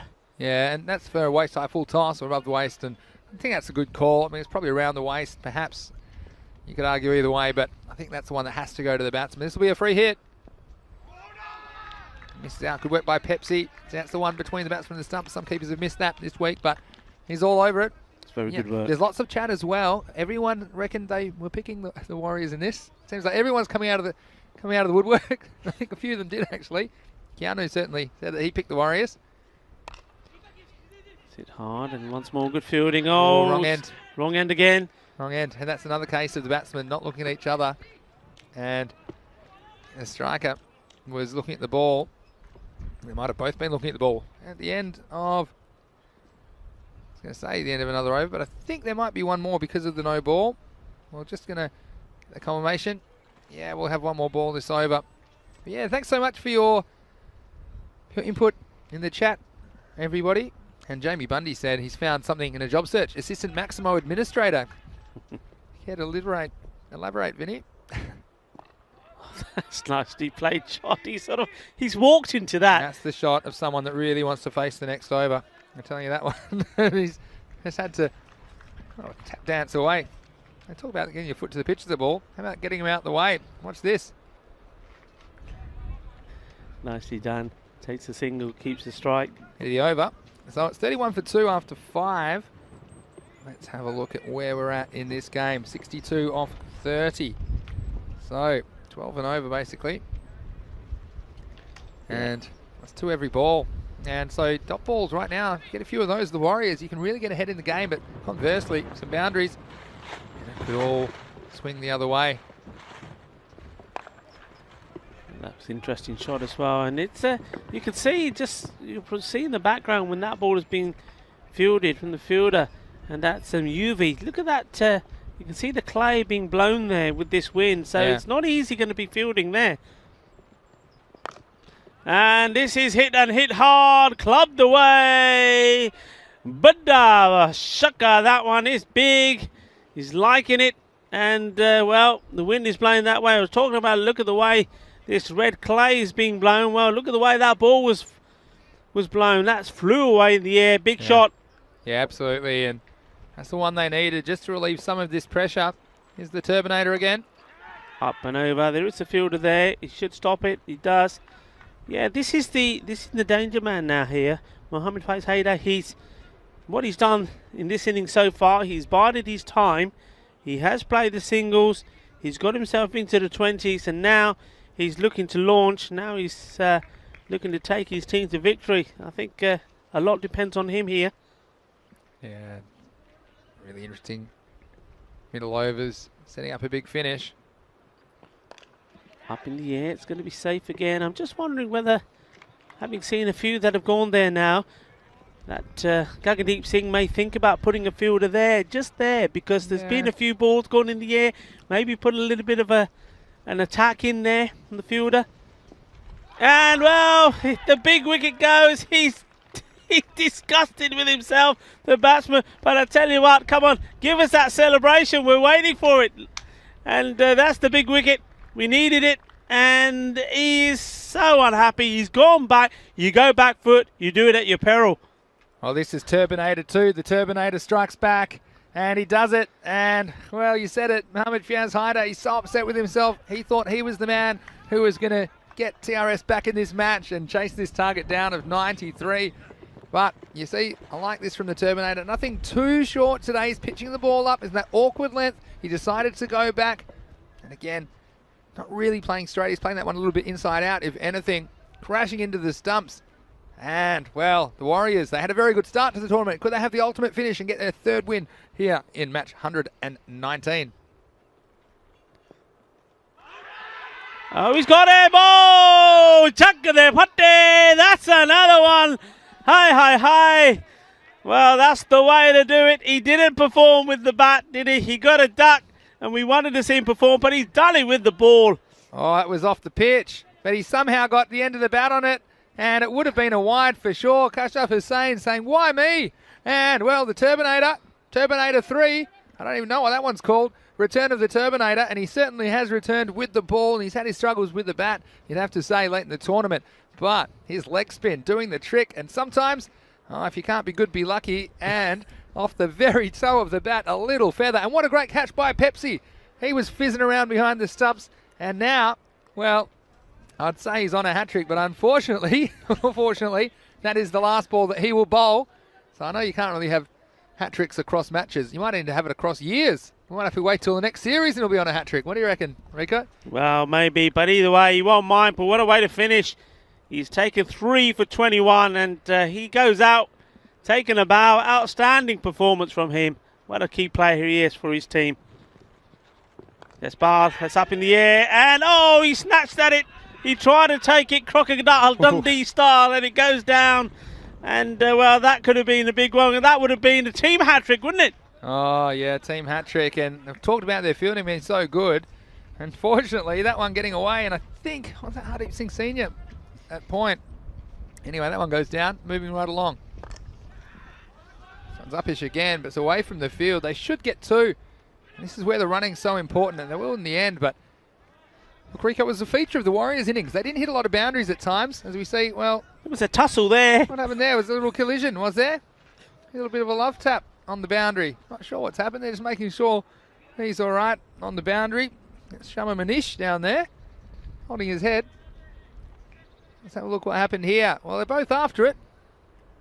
And, well, it was a bit of high contact. I tell you what, he's after it again, Shama Manish. He's not going to catch this one. Quite the Rockedadas Mas para Trinidad Royal Stars. And, well, an important boundary. And this time it was hit by Derek Mahmood, who's got out there. And, well, we just think there might be a couple of twists and turns left in this innings yet. But, yeah, I was just saying, the Warriors, they ran really well between the wickets. They were running hard, pushing for those extra runs. They probably got 10 extra runs that way. Oh, he's got him. That's the straight one. And Tariq Mahmood, I was thinking he couldn't get the throw in because of his arm, and there was nothing wrong with him hitting the ball. But this time he's been done by Gooden. So Jaspal Singh has the final say. Yorker length delivery. Adios, amigo. Well, Jaspal comes up with a wicket too, and it's all coming up Warriors at the moment. Another wicket goes down, and they've lost their 5th now. Their score is only 47, and time's running out for them to do something about this. And, well, the Royal Stars, they've had the kind of a day that it's been an absolute nightmare for the men in light blue. But, well, you've got to hand it to the Warriors as well. They've been very industrious in this game, first with the bat, like I said, pushing hard with their running between the wickets, and with their fielding, they've set high standards, and most of the time they've held them. And the bowling, well, it's been straight, it's been attacking the stumps. Let's see what new man Hamid Shahzad can do. And this quick running between the wickets. He had a lot of energy, Mohammad Shahzad, behind the stumps, didn't he? I enjoyed him back there today for TRS. Yeah, I think he'd had a bit of rocket fuel before he came out into this match. He was going all over the place. You missed the 100-metre dash he did to the boundary. I saw it. Yeah, you couldn't miss it. I just heard the footsteps. They were everywhere. Yeah, the race was on, wasn't it? Yeah, here's Jaspal again. Last ball over. Hit firmly, and fielders get down, and they're taking the fielder on. And you know, I tell you, that's a good call from the batsman, because it's going to take one hell of a throw. Yeah. With this wind at the moment blowing so strong. Yeah, that's true. So 43 off 18, end of the over. That brings up the 50-55. And here we go. Played out on the offside. Yeah, and this one, well, it's an interesting one, because I had that as the end of the over. In the end, well, we'll have to wait and see what the decision is there, because there's every chance. I heard there's some commotion, and we'll sort that out for you in a second. But what I can tell you is that this is going to be a huge match, match 120. It's a match 119 matches in the making, because both these two have a chance to make it through to the semi-finals, and Battle and Shaheen, they're in the box seat. Now, they are batting first. They've won the toss. And look, if they can even lose by a certain amount, they'll still make it through. But Falco, if they can win big and perhaps knock Battle and Shaheen over, then Falco will have the opportunity to make it through to the finals tomorrow. It'd have to be a big win, but it is possible. And it's coming right here in match 120. There's the lineups. Those fantasy dashboards, you can almost find them at our social media at European Cricket. In comes Lucky.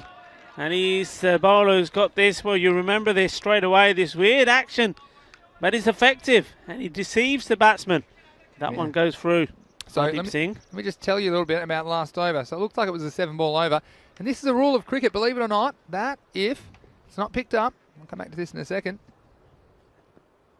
That's going to be a wide, and that almost gets Jagdeep on the chin. He has to take a bit of evasive action. He's all right, though. Tell us. I tell you, look, if there are the wrong amount of balls in an over and it's not picked up, then the balls count. So actually we had an extra ball in the last over. An extra run was scored. And it goes both ways. If the umpire only does 5 balls in an over, it will count. And it's very rare, and of course it shouldn't happen if they've been done correctly. But occasionally it will happen. I think we had a trivia question from Jamie Bundy when he mentioned that there was once a 14-ball over when the umpire completely lost control of his counter. It was meant to be 8-ball overs back then. But that's what's happened there, just to explain to you. So 51 for 5 was the score after the 7th over. Still a lot of runs to get for TRS. Set up in the air. It's just going to drop short, I think, of Gagandeep, the captain, running in. You won't mind there. Singles are not going to hurt them, and he knows that. He's trying to rally his troops. I like the way he captains. He's always there. He's always vocal. Leads by example. He did his job well with the bat today. Yeah. And now he's doing it in the field. Yeah, well, now 39 of 15. Can they defend it, the Warriors? This is going to help. You see, this is the difference between taking wickets as well. There's been 5 wickets in this innings, so yeah, I have to go back. Muhammad Ali Mir, the first ball of the innings. I wonder what he's thinking right now. Felt like he got a bit of a feather on that, getting judged LBW, but well, time's running out for TRS. Hit hard once more. Gagandeep will do the fielding. Well, this is good stuff. And yeah, that Falco battle under Shaheen, it will be a shootout. And battle over Shaheen, because of the way they've won and the margins of their victory, that's why they're ahead in that contest. That's Falco. If they knock them off, they'll be level on points. But battle over Shaheen, the better net run rate at this stage. Lost the radar. And look, one way they might come back into this match, TRS, is if they get a bag full of wides from the Warriors. And there haven't been too many, but that one, just losing the handle, was Hardeep Singh Jr. on that occasion. Yeah, and of course I'm thinking about the next over. Who's going to bowl it? It's going to be the 9th. All happens in the 9th. A magical over there. And anything could happen again. This one. Yeah, I was going to say, it all happens in the 9th, doesn't it, Rico? As you always say, it's where the magic happens. And certainly TRS will be hoping that's the way it goes. So just remind us once more. So the toss news on that big match coming up. So who's won the toss? Yeah, so I can tell you, Battle and Shaheen, they won the toss. They've elected to bat. So we see the end of another over. So 57 for 5 after 8. Only 36 runs off the last 12 balls. Yeah, so Battle and Shaheen, look, they can lose. Look, it depends on how many they score, but they can pretty much lose by about 75 runs and still win. So that's basically the net run rate calculation. I say about because it depends on the amount they score. Or they can lose narrowly, I'd put it that way, enough and still qualify. But here's Gagandeep. We're going to concentrate this game first. 36 off 12 required. Here's the Warriors skipper coming in. Just be the single. They won't mind that. Yeah, and I think batting on a Shaheen, they won't mind batting first. It's what they do well. And I can't see them struggling too much. They just seem to be in very good form. Yeah, certainly. And I'll tell you what, as proud as punch, the captain Khan, when the coin fell his way. Next one, it's going nowhere. Pepsi's after it. Well, he's just going to kick it away. But yeah, tell you what, the Khans, I think I've never heard a louder will bat as when it was Bubba Khan actually at the toss, who was sent to do the coin toss for Battle under Shaheen. And look, the only hope for Falco is they can knock them over cheaply, and we've seen it happen before. We've seen them bowled out before, in fact, in the series, and then they can knock them off quick enough to improve their net run rate by a big enough amount to qualify Falco ahead of Battle and Shaheen, but it's pretty unlikely. Get out to the offside at the moment. It's all tiki-taka here, and it's not tiki-taka that the Trinidad Royal Stars need. They need a bit of boom, boom, boom. Yeah, and well, you're running out of time, literally, because 33 off 9. And look, even if you can hit 3 boundaries, you're still looking about 20 off last over. And that's if you do. And at the moment, it hasn't looked like happening. There's been just singles for a while. Haven't seen a boundary since halfway through the 7th over. going to drop safe. I think it does between the two fielders. Good work there from Chowdhury. Gets the ball in. Yeah. But look, let's take a hat off to TRS firstly. They had a very good first half of the tournament, and again, it's all gone wrong for them today, but they've had some good performances. They've beaten Falco. They've also beaten Badalona Shaheen during this tournament. So it's a very impressive debut in the Falco European Cricket Series for that team. This one will be 4. I think it's going to fly away off the edge. It was always going for 4. So, well, a boundary just keeps them in mathematical contention. And like I said, it's been a great debut. And both these teams are new to their format and new to cricket at this level. And then also the Warriors. I mean, you think about the Warriors, and they've captured the hearts of a lot of viewers out there on the European Cricket Network. 2 wins early, then really had their own struggles in the middle of the tournament, didn't they? Had a couple of heavy losses, went down to the Black Panthers, but they've gotten right back up and look to be springing a bit of an upset in this match. This will just be a single to finish the over. So I'll finish on 66 after 9. That means they will require 27 off the last over. But yeah, hats off to these guys and also all of the teams, whether they be new or whether they haven't been, for the standard of cricket. We've had lots of compliments, I guess, from our viewers.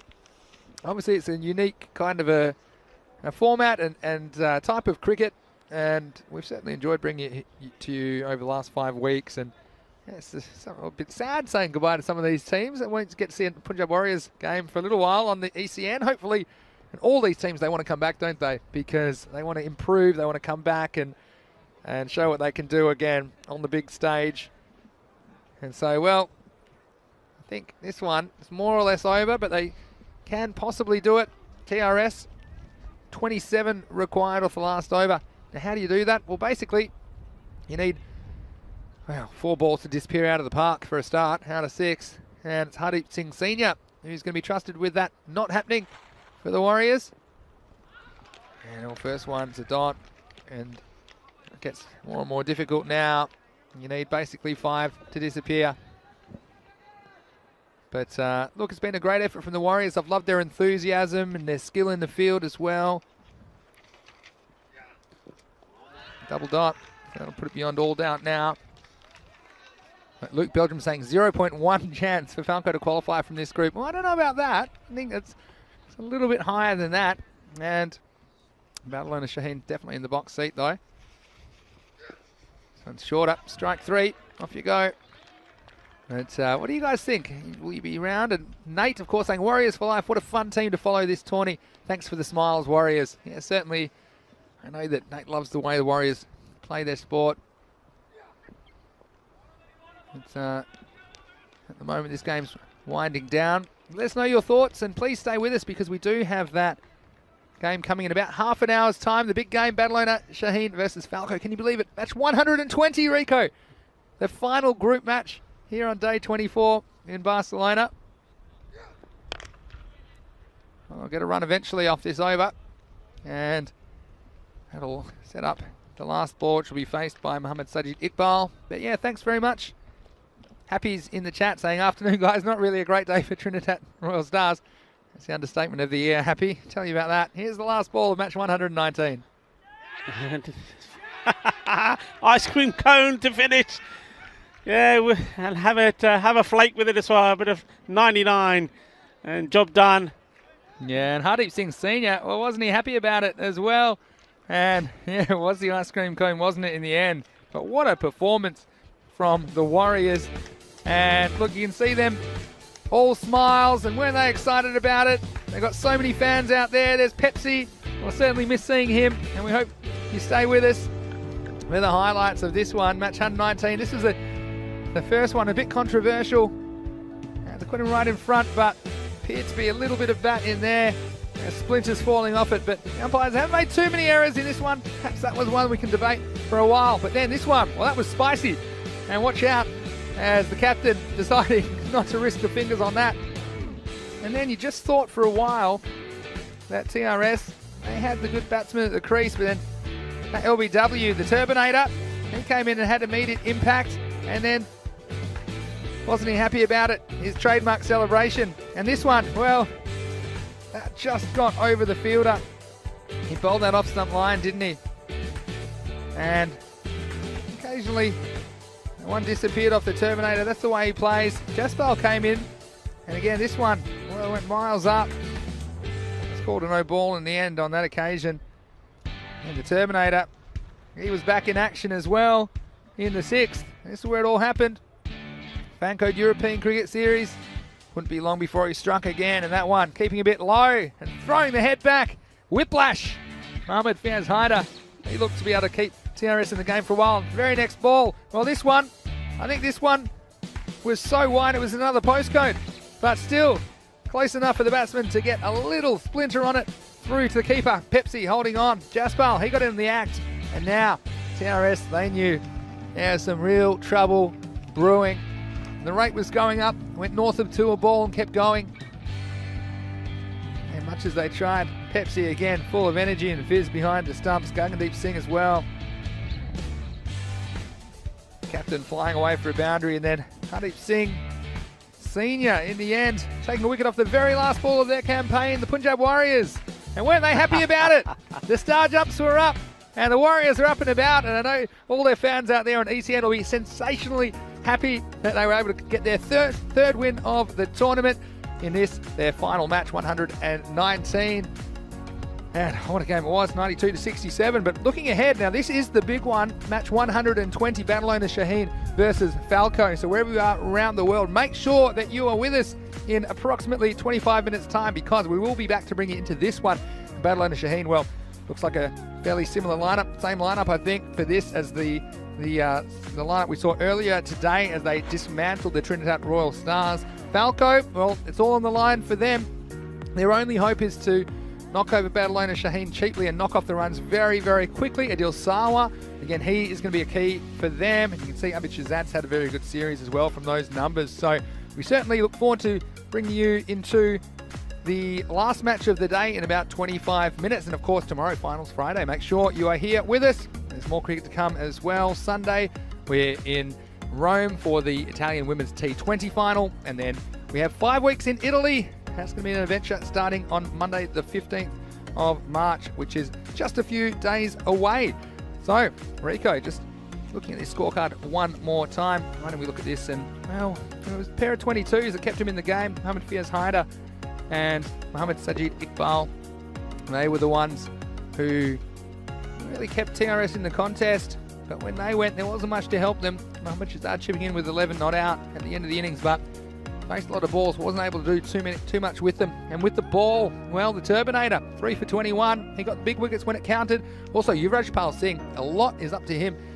And bowling spin in the power play paying off. A wicket with the very first ball. He only conceded 2 runs off his 2 overs.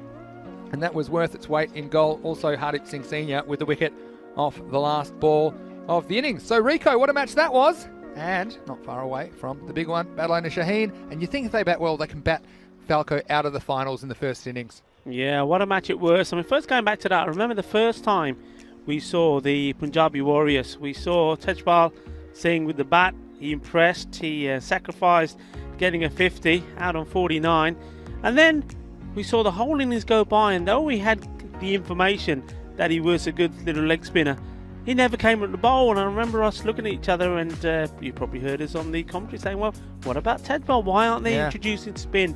And it just goes to show how quickly Gagandeep Singh, the captain, realised that on this pitch you need to use spin. And as soon as he was introduced, he's always been in the wickets, and well done to him again. Didn't score any runs, that's disappointing for him, but taking 3 wickets, that was key.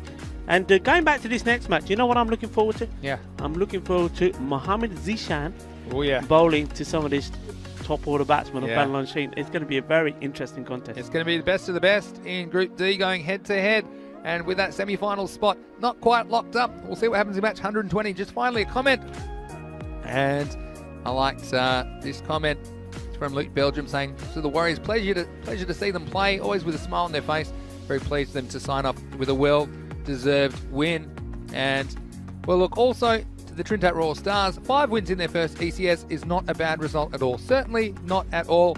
And so Trinidad Royal Stars can be very proud of their first series. Unfortunately, it didn't go well for them today.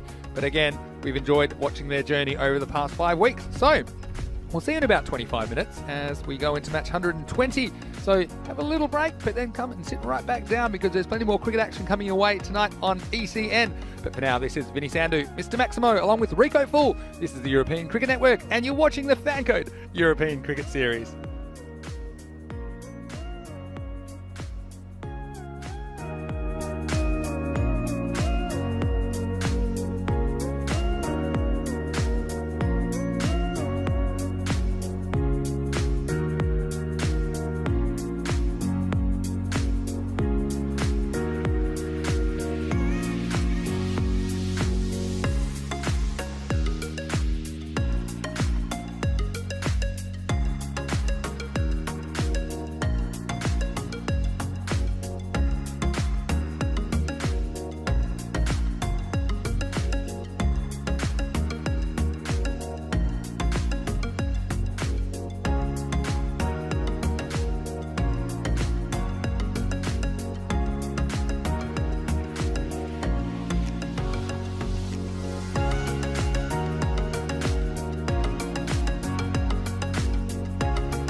Hello and welcome back for the final time today to Barcelona, Spain for the Fancode European Cricket Series, and it's the last group match. Can you believe it? It's match 120 between Badalona Shaheen and Falco. Well, both these teams do have a chance to make it to the semi-final. Badalona Shaheen, they have the superior net run rate, but if Falco can beat them by a big enough margin, it will be Falco that will take their place on Finals Friday. So why don't we go over to the all-important coin toss. Let's go to the match referee.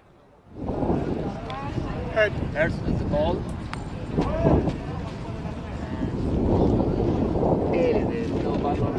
We're gonna go first.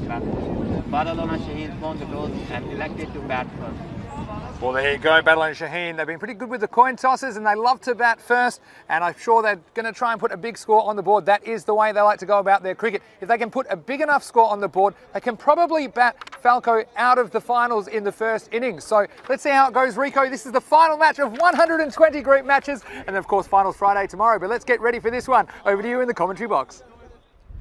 Thank you. Well, let's get ready to rumble because this is the big one in this group. Badalona Shaheen. Well, there's loads of statistics out there that they could be looking at, but, well, the one that they'll be wanting to look at more importantly than anything else is to go up there and do what they normally do, and that is to go bat well, put the runs on the board, and then win this game. And to do that, there will be no doubt at all that they will be the team that will be going into tomorrow's finals day. And they will have a very difficult task as well against the team that's already there waiting to see who their opponents are going to be. And that is the very strong and undefeated Pak I Care. Well, the umpires, they're making their way out. It's Nilkesh Patel and Rof Zaman. And no doubt we'll see the Falco team, as we see the fancy dashboard there, led by their captain, Ramanullah. And, of course, the big names there. You see Adil Sawa, well, he's got to play a big part here. Mohammad Yassin, I like the look of him. He's a great player, great wicketkeeper. And he's shown some real talents and skills with his batting as well. But basically, Falco, they've underperformed for me. I think they looked like they were rocking and rolling. And then they had that defeat from the Trinidad Royal Stars, and after that they never really fully recovered. So they want to come back strong. So whatever the outcome, I mean, they'll want to win this game themselves, whether it gets them to the finals day or not. They want to win big. They want to show that they're impressive, and what a time it could be for Adil Sawa. I still think, though he has got into the 90s on one occasion in this Fancode European Cricket Series, I still think he has something left to give. Could this be the match that he does it in? Well, for the moment, you see that Falco are setting the field, and I think there will be no changes. Well, I'll be very surprised if there's any changes here from the batting. And it will be, of course, Babar Khan. And he's out there to see if he can continue where he normally starts and go on to make big runs. He so far gets into the 20s and the 30s, but then he seems to give his wicket away, whether it's that loose shot he plays straight, being caught on the boundary, or playing across his lines. Many times he's done and gets caught trapped in front. So it's time for him to impress, and he wants to do it in style here. And the man at the other end, Samrat Ali. Well, what about him? He's hit the ball marvellously. His timing has been epic in this series so far, and this is a great opportunity for him to score some runs as well. Badalona Shaheen, they know what they want to do. Get the runs on the board, and then with the likes of Hamza Salim steaming in, they've got every opportunity to win the game, and win the game to do. We don't have to get our calculators out. It's as simple as that. They win. They go through to tomorrow's finals. Getting ready to start here. It's going to be with the ball, Shiraz Mohammed bowling to Babar Khan.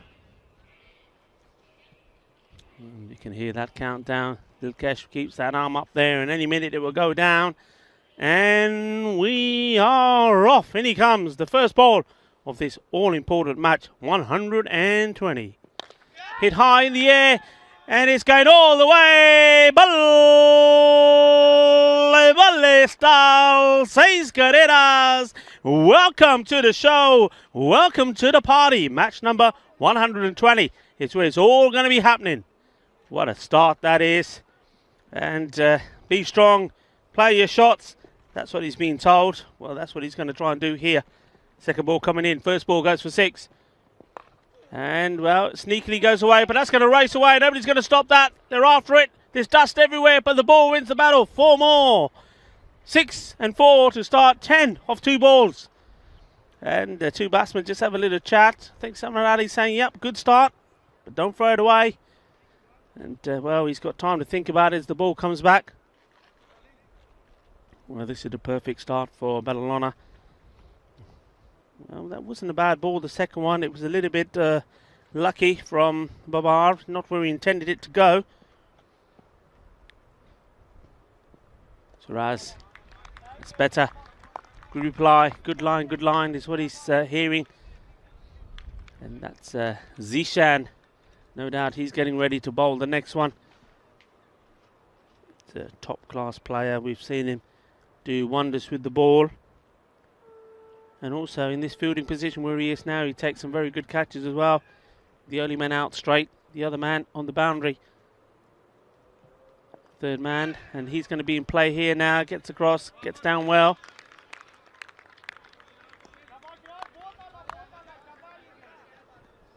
So Ali, Samrat Ali now to face his first.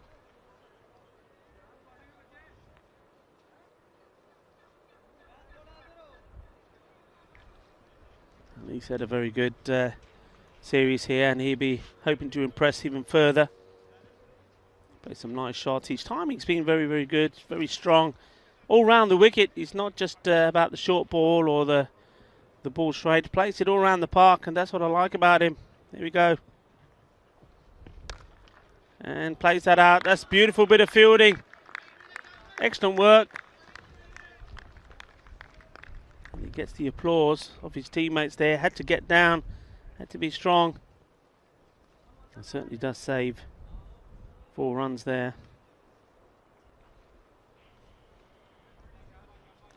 Shaba from the Falco boys. Zishan.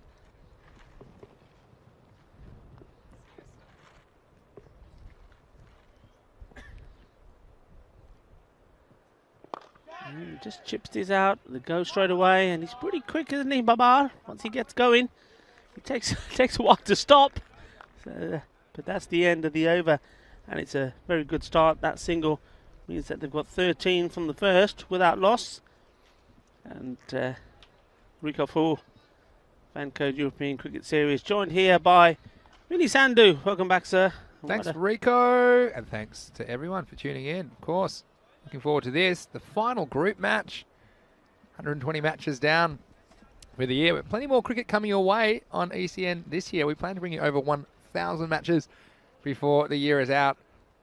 And of course, after we're done in Barcelona, we'll be off to Italy for 5 weeks. 5 individual series, 1 week each.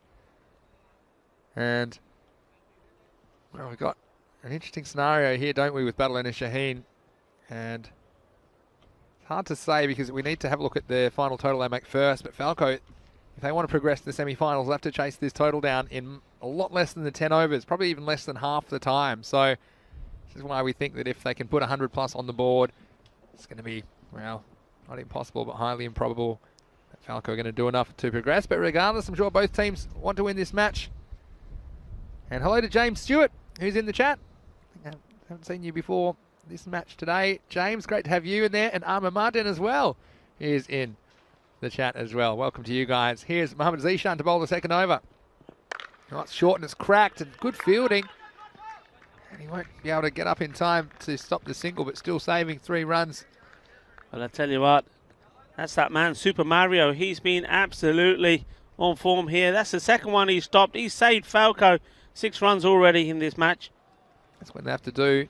And we've seen before, Badalona Shaheen, it can all go wrong for them as well. We saw that way back in the match where they lost all their wickets against Falco last time. They only made 68. That was back in match 32. And yeah, TRS, another occasion where they failed with the bat, only scoring 81. So I guess Falco's best bet is that they can hold them to a total well under 100 and then chase it at breakneck speed. And with the Dil Sawa, for example, at the top of the order, who's to say they can't do it? So Badalona Shaheen, though, I think I mentioned at the toss how quick Badalona Shaheen were to say, well, bat I think the coin had just landed and they were all over it. And good toss to win. They're very happy to be batting first. Here's Mohammad Zishan. This is hit straight. Not hit that well. And it's going to be missed by the fielder. And it's going to go all the way for 4 runs. Samad Ali, well, he tied the ball exquisitely in his previous innings, but this time not quite getting the full contact, but still doing enough to get it past Mohammad Shiraz and a boundary. Yeah, it's a nice shot. He knows where the field is. He knows he doesn't particularly have to whack it to this part of the ground. As soon as he gets past Mohammad Shiraz, it's going to be 4 runs, and that's all he's done there. Zishan certainly bending his back. He's given it everything. Yeah, looking forward to this contest. Here it is again to Samad Ali. Runs played back past the ball. They're going to go for a run. It's a bit of a dodgy one if he hits. Oh, he could be in trouble here. And, well, the call has to be made by the umpire, but he says he's home. Yeah, good call that for me. I'm looking at it from the wrong angle, of course, but from what I saw, I think he just got there. Well, it was a good piece of fielding to hit the stumps. We'll have a look at this on the replay. And it was a late decision to go, and he had to go from a standing start. And this one, well, again, I think if you slow that one down, it might be very, very close, but the umpire, too close to call for him, wouldn't make the decision. In the right position when he was in the right position. And look at we looked at that at slow motion then. Even then we were struggling. But often those direct hits, you'll find, you'll be surprised how often they're out. And here's Zishan again. Beautiful cover drive this time. Find the field to be no run. Yeah, some discussion about the last game when there was a 7-ball over because umpires miscounted, and just confirming that if that happens, all the balls are legal balls, and anything can happen on that 7th ball. Could be a wicket, could be a 6. And obviously we do try and normally, or in any competition, you try and inform the umpires, but if that doesn't happen and the ball gets bowled, then it's a legal delivery. And James Stewart also saying, what if there's a 5-ball over? Well, if a new over hasn't started, you can go back and you can bowl the 6th ball if the error is picked up. Here's Zishan to finish the 2nd. Oh, it's a short ball. Baba Khan getting a bit of action in the boardroom. End of this 2nd over. It's 19 for no loss. Yeah, but just finishing. This one was quick, wasn't it? Quick, fast, and really did bang it in. Look how quickly it goes past. Look, watch this. Finishing with a short ball. Let's have a look. Really bending his back. And Baba, well, if you got any bat on that, that one would have flown away. But 2 overs down, 19 the score. So a good little steadying over from Mohammad Zishan, only 6 off it. And really, one of them was a fairly streaky boundary from Samad Ali, where you thought perhaps Mohammad Shiraz could come around and cut it off. But Ahmed Martin saying he's home. Another brilliant decision from the umpire. Luke Belgium saying, looked into me too. I can have a vote. I can be slowing that one down later. I'm going to go against the grain. I think he might have been just out. Just my naked eye. Yeah. I mean, once again, though, I think we need to see it from the other angle. It's not the right angle. It's all about was the bat down, etc. It happens really fast. Yeah, well, it does. And yeah, they don't have the benefit of the line replays, of course. Maybe one day when we're all flush with cash, then we will have the proper DRS in place. Well, that's definitely the future as well. We hope to grow this, of course. It's so fantastic. It's grown to the point that we have broadcasts of this quality as well in the Fan Code European Cricket Series. So it's wonderful to be bringing you the action here. We've got 3rd bowler coming on now, Kawar Javed, to finish the power play. He's going to bowl to Samad Ali. Comes Javed. Beats him outside the off stump. He hasn't missed too many today, Samad Ali. Yeah, well, Paul Jarman thinks it's in. Max Dolan saying, oh, Battleline Shaheen, not a good start. Well, to be okay in the beginning with 13 off the 1st over, but that 2nd over of Zishan, and it just shows you there's no foregone conclusions. And every time we say we know what's going to happen next in the Fan Code European Cricket Series, you normally get a reality check. Yeah. I mean, we've seen TRS, who are flying, and they've lost to both the Black Panthers and the Punjab Warriors today, going down heavily to Battleline Shaheen. And no one picked those results.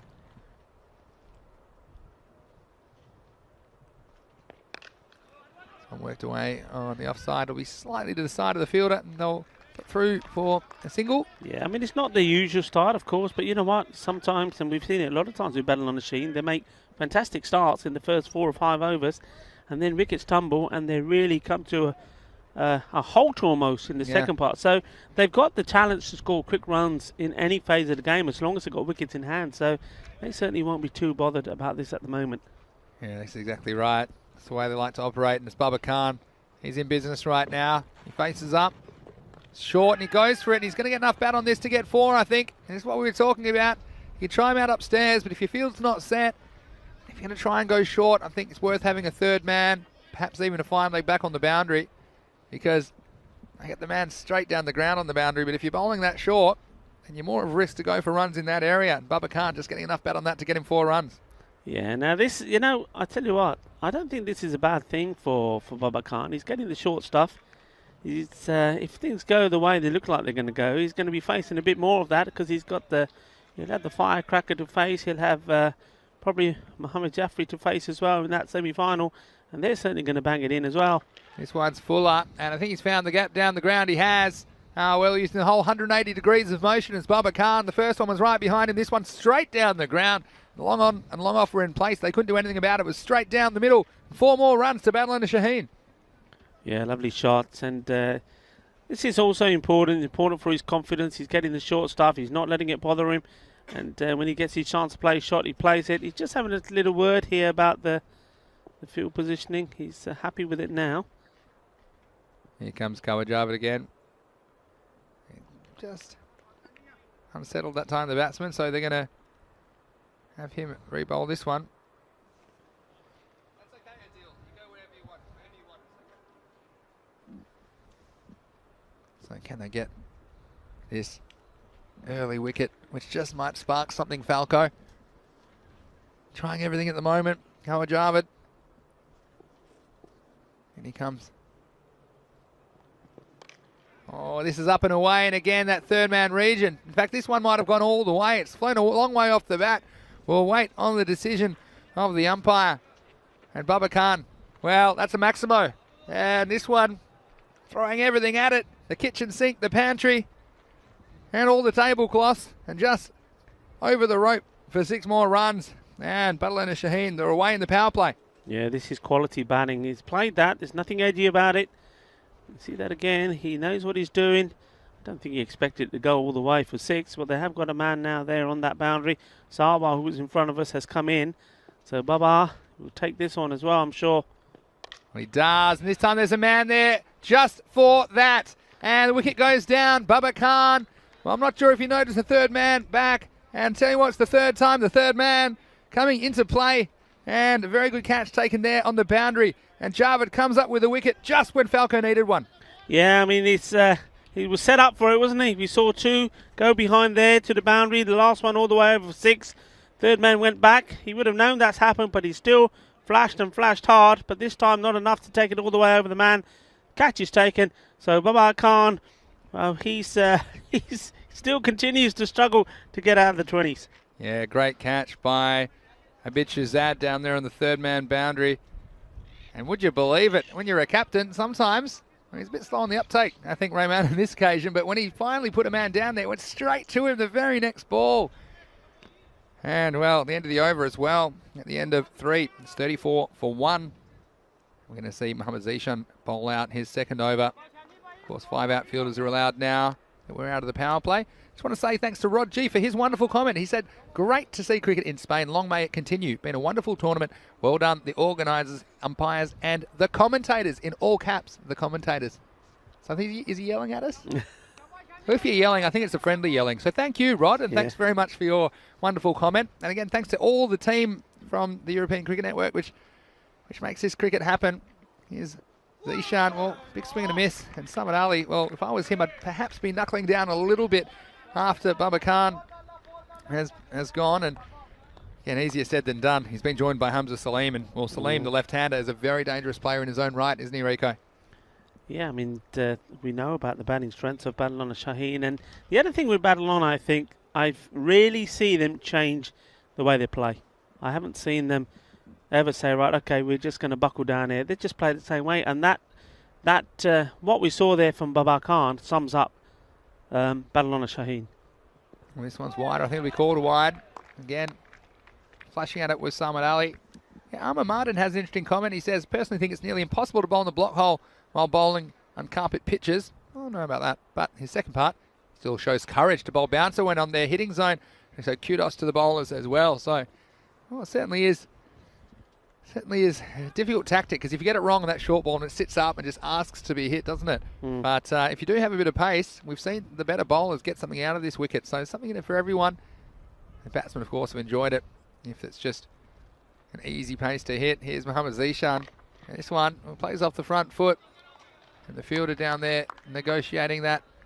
And as the man just took the wicket, Kawajava down there at deep mid-wicket. And Rod G said, yes, friendly indeed. Sorry for shouting. No, I know you were being friendly, Rod. Where are you watching from, Rod? Let us know. It'd be fantastic to hear where you're watching from. And all of you, if you haven't commented in the YouTube chat before, please do, because we love to always hear new voices and new characters in there. It keeps our day interesting, and that's one of the unique and special features about this Pancode European Cricket Series, that you can interact with us while we're on the air.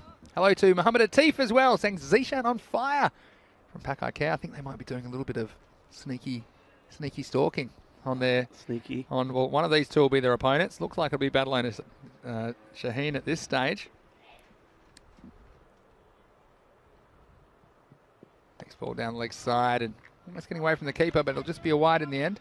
Yeah, that's a good take, isn't it? Because that was an awkward height. It's down the legs, and you see Yasin, he's just repositioning the helmet there, giving himself a little bit more room.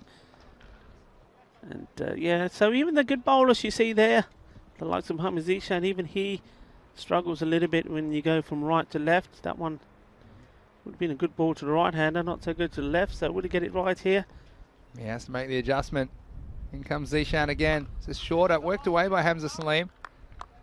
That'll just be a single, so seem to be a little bit cautious sometimes early in his innings, but if he gets going, and especially if you get two-leg stumpish to him, and I think we'll see a few balls disappearing. That field just adjusting for Samad Ali. And it just shows you a couple of wickets can change everything. And well, they've got one, Baba Khan, but like you said, Rico, this Badalona Shaheen lineup, they only know one way, and they've got the depth, really. All of their top 6 or 7 can all hit the ball sweetly, and they're not afraid to go. This is shorter again, and beaten was Samad Ali. And well, Mohammad Zishan, well, perhaps he's just we're definitely testing out the social distancing, wasn't he? As he, not sure how close he got to Samad Ali that time, and said, well, thought you could bat. And that one was halfway down the track. Perhaps just a little whisper. Was it a bit too quick for you? A bit of byplay between the bowler and the batsman. Yeah, well, let's see who's going to have the last say, because I'm sure Samad Ali will want to reply back to that and reply with the bat. That's the best way to do it. In he comes. Oh, this one, well, Samad Ali being tested at the moment. And Zishan, he beat him with a short one, he beat him with the fuller one. And this just shows you, and we've talked about it before, haven't we, Rico, that sometimes you can be timing the ball while last batting. And he looks all at sea at the moment, Samad Ali. Have a tough little period. Yeah, sometimes he comes out and he's timing the ball sweep from the middle of his bat right from the word go, but slightly upper level a little bit here from what he's had so far. That one's straight down the leg, and it's going to go all the way. That's going to be 5 runs. Oh, count them, high five. And this isn't what you want in Zishan. Well, he's bowled a very good over, but this has let all the pressure off. Look at the extra effort. He's trying so hard, but he's just lost his shape a little bit at the crease and sprayed it down the leg side. And even worse is that the keeper, Mohammad Yasin, couldn't negotiate it. So 5 for free, and you don't want to do that if you are Falco at this stage. And Samad Ali, he's been struggling this over to get the ball away, but he'll enjoy that. That's 5 more runs to his team. Yeah, I get a feeling this could be a short one. I think he might want to bang another one in here to Samad Ali, take out a little bit of frustration created by his own wayward bowling. Let's see. Can he finish the over here? Or maybe not. He's overcorrected. And Zishan, well, one thing I'll say about Mohammad Zishan, he gives it 110% effort, doesn't he? And you can see he's trying his best for his team. He knows they need wickets. And probably just straying a bit in control because he's going for that extra pace. It's at the moment, well, handy runs for Badalona Shaheen. And like we said, if they do post this 100+ total, it's going to be extremely hard for Falco to catch it in time so that they overtake them on net run rate. This time, well, another swing and a miss. And Mohammad Zishan says, well, the humanity, where is the justice? And Samad Ali says, well, I'm still here and you're not, because that's the end of Mohammad Zishan's 2 overs, and at the end of 4 overs, all the 4s, 44 for 1.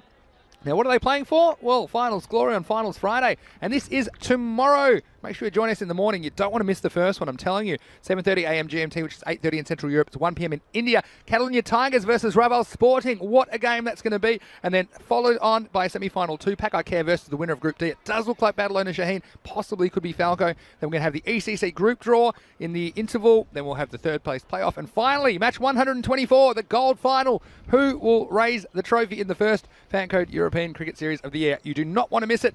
And if you've got family or friends that are available, why don't you tell them about the telecast as well, because it's certainly going to be a top quality day of cricket, the best of the best in this Fan Code European Cricket Series going head to head.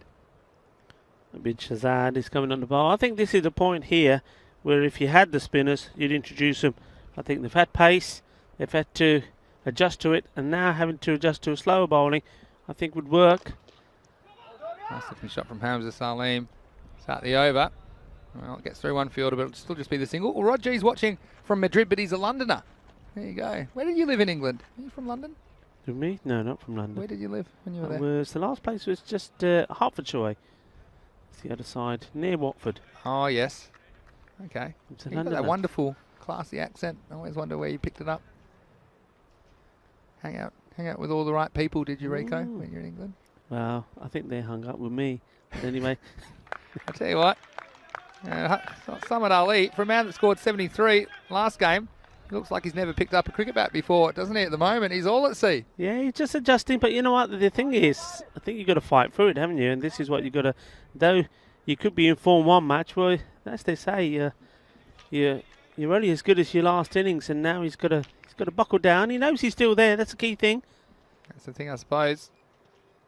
Which has had the bowler on strike 2. Samad Ali, they're struggling a little bit, but we know what a class player he is. And even in the longer form of the game, you'll find sometimes even in a test match, for example, a batsman just going through a little period where they're struggling. But it just shows you, doesn't it, that sometimes look at Bubba Khan, he's always smashing all over the place, finds a way to get out.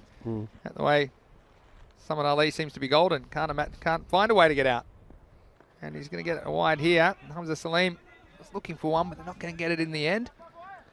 Yeah, he's just got to... I think this is where you see him just walking, having a little struggle. So he just got to say to himself, right, okay, come on, go back to basics. Don't try and hit the ball too hard. Let's find a spot. I've got a left-hander with me, accomplished batsman with me.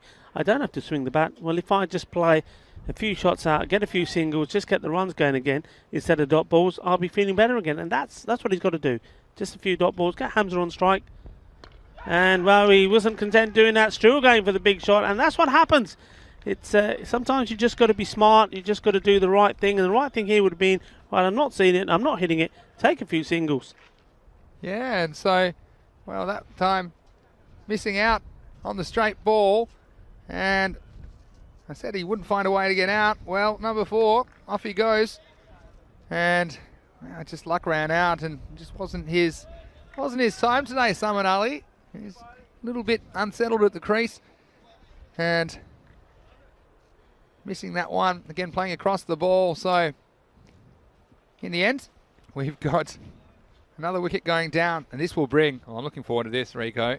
This will bring Bilawal Khan to the crease. And didn't he smash some balls out of this ground earlier today? Well, certainly did. And he doesn't normally come in at this point. He normally comes a bit lower. But after his good knock a couple of innings ago when he made 60 odd when all the rest failed, they've stuck with him. So good luck to him. And, well, we know he plays one way. They know he plays one way. They've already put the fielder out there for his shots. Third man is coming in. And, yep, another one going out. It's Mohammad Zishan now going out there. Yeah, but Abid Shahzad, I think he's been a very good player for Falco throughout this series with the bat and the ball. Around the wicket now. Bilawal will get some bat on it. He'll get a run, although running, not a huge fan of that. I enjoyed his running between the wickets earlier. It was very entertaining. But that'll bring Hamza Salim back on strike. He was looking for you earlier. Well, you have to catch me first. I think that's one of the reasons why I was looking for you. We'll just see. Tell you what, he whacked the ball, doesn't he? We'll see this delivery and we'll come back to that. All right, here we go. Last ball the over. Well, get through for a dot. And yeah, beating Salim outside the off stump. So It's the end of the over. That's 47 for 2. Only 3 runs off that over and a wicket. And, well, after a strong start, they're just stalling a little bit in the middle of this innings. Okay, go on. Right. Rico, tell us. When I was having a chat with both the teams between, and this big man, big unit comes to me and says, "Commentator." I said, "Yes, sir." He said, "Emergency services. Why?" I said, "What do you mean?" He said, "You say I need emergency services if I run the 3. I said, "No, it wasn't me. It was the other guy." He said, "Maxi say that?" I said, "Yeah." He said, "Wait till I see Maxi." So he was looking for you. Never heard of him. Changed my name. He's after me. No, but he did say to me, he said, "We had a good laugh." He said, "The whole team did, and so did I. So keep it up." So keep it up. That's good. That's what we like to hear. And this one was hit well and might be a chance. It's gone straight through the fingers. Now, it wasn't an easy chance by any means for the fielder out there, Zahib Khan. But it carried all the way. Maximo! And there you go. You don't need the oxygen mask just yet, Billawal. You just keep hitting them like that. You don't have to run it all. 6 runs to battle under Shaheen. Wow. He's got a safe pair of hands normally, and that one's gone through. It's gone through also for 6. Is this the game-changing moment now? This one, it's his favourite shot. I'd say it's his only shot, Rico. He tries to do that. Maybe it's the Always Khan shuffle. Or the Muhammad Ihsan shuffle, just getting outside off stop. But if you bowl it there, and of course Muhammad Shiraz's got a bit of pace about him, then I think you make him go fetch it. And that's what Muhammad Shiraz is trying to do. Well, this one, it's a wild. It's almost a no ball for height. In the end, it'll be a wide. It was a very good piece of wicket keeping from Muhammad Yassin. Yeah. And I've liked his work behind the stumps as well. Took an outstanding catch one-handed earlier in the series as well. It was against the Hawks, I think. And yeah, this time that could have quite easily been 4 extras. That was a quality stop because he didn't have much to see of it either because it was really full. This one's well bowled, but he's going to get a bit of bat on this. This will take some stopping down there, and it won't be stopped. And, well, it's a Montjuic bounce. And this one, let's see what happened here. And this could be the tortoise. It's back. It's burrowed under the clay. How's this? How do you say it in Spanish again? Tortuga. Tortuga. El Tortuga. La Tortuga. La Tortuga. Has hit the ball. Les pelota. La pelota, well. And, well, I think the fielder there is not too happy, and they're not too happy with this work. I think that might be young Awais Khan out there. Awais Khan. Luckily, he's far enough they wouldn't have heard any of that. This one, that's the end of the bat, I think, in the end. If he missed that, I thought he was in a bit of trouble, Billawal. And that's one of the benefits. I'm looking at where Awais Khan's fielding out there, and I reckon it's a good 50 metres to anyone else. So if everyone's yelling at you, you can't hear him. Well, you say you can't hear him anyway. And how would they know if it was a good bounce or a bad bounce? Because we were about 100 metres away. We saw it take a pretty bad bounce.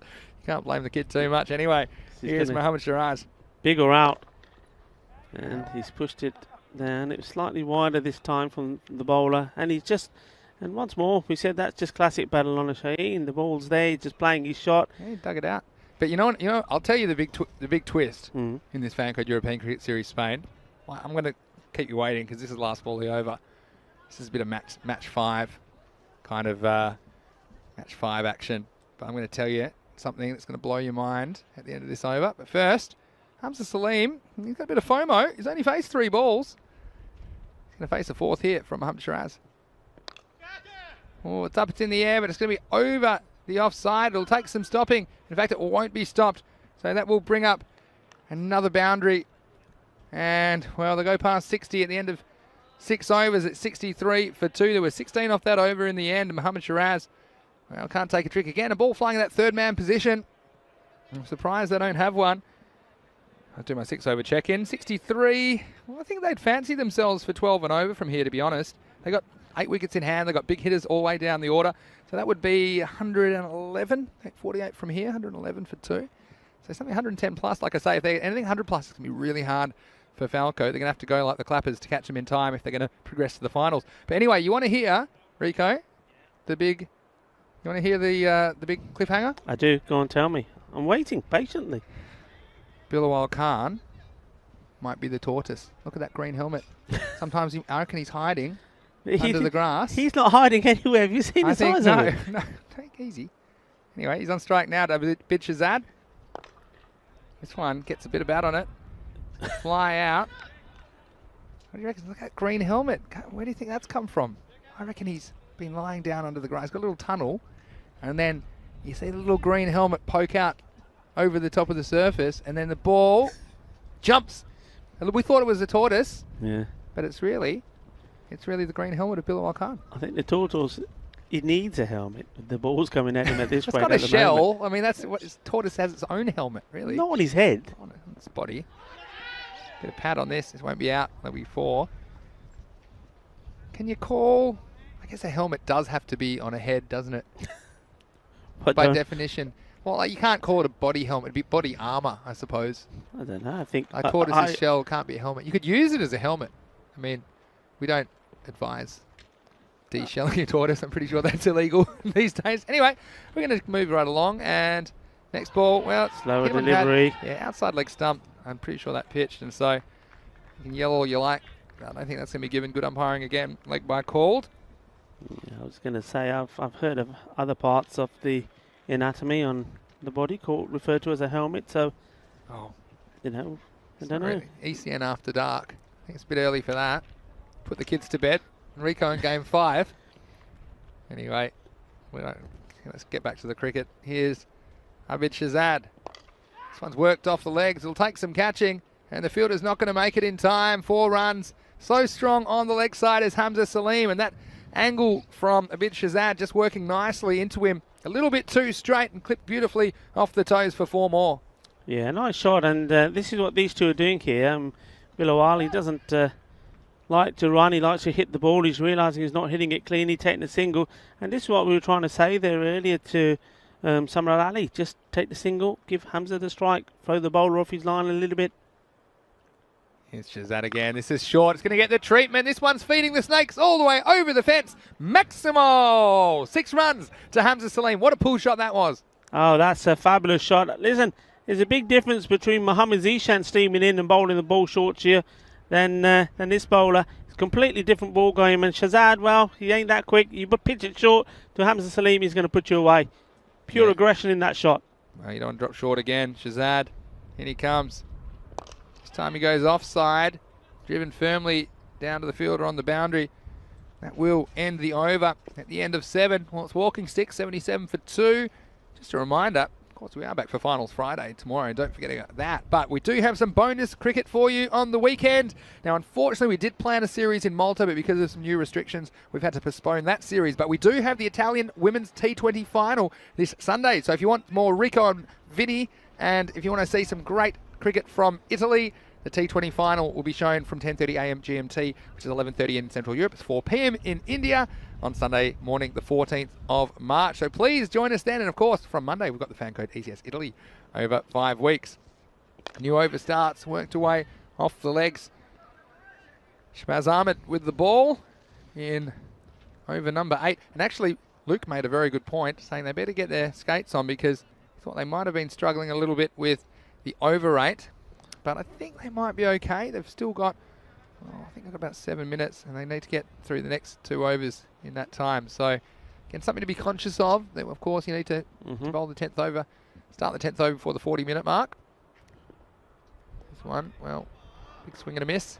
Yeah, he's missed out on that one, and this is a time now for Bilawal to go. He's got to go big. He's got to take him on. There's not too many balls left. He's got big hitters also to come in.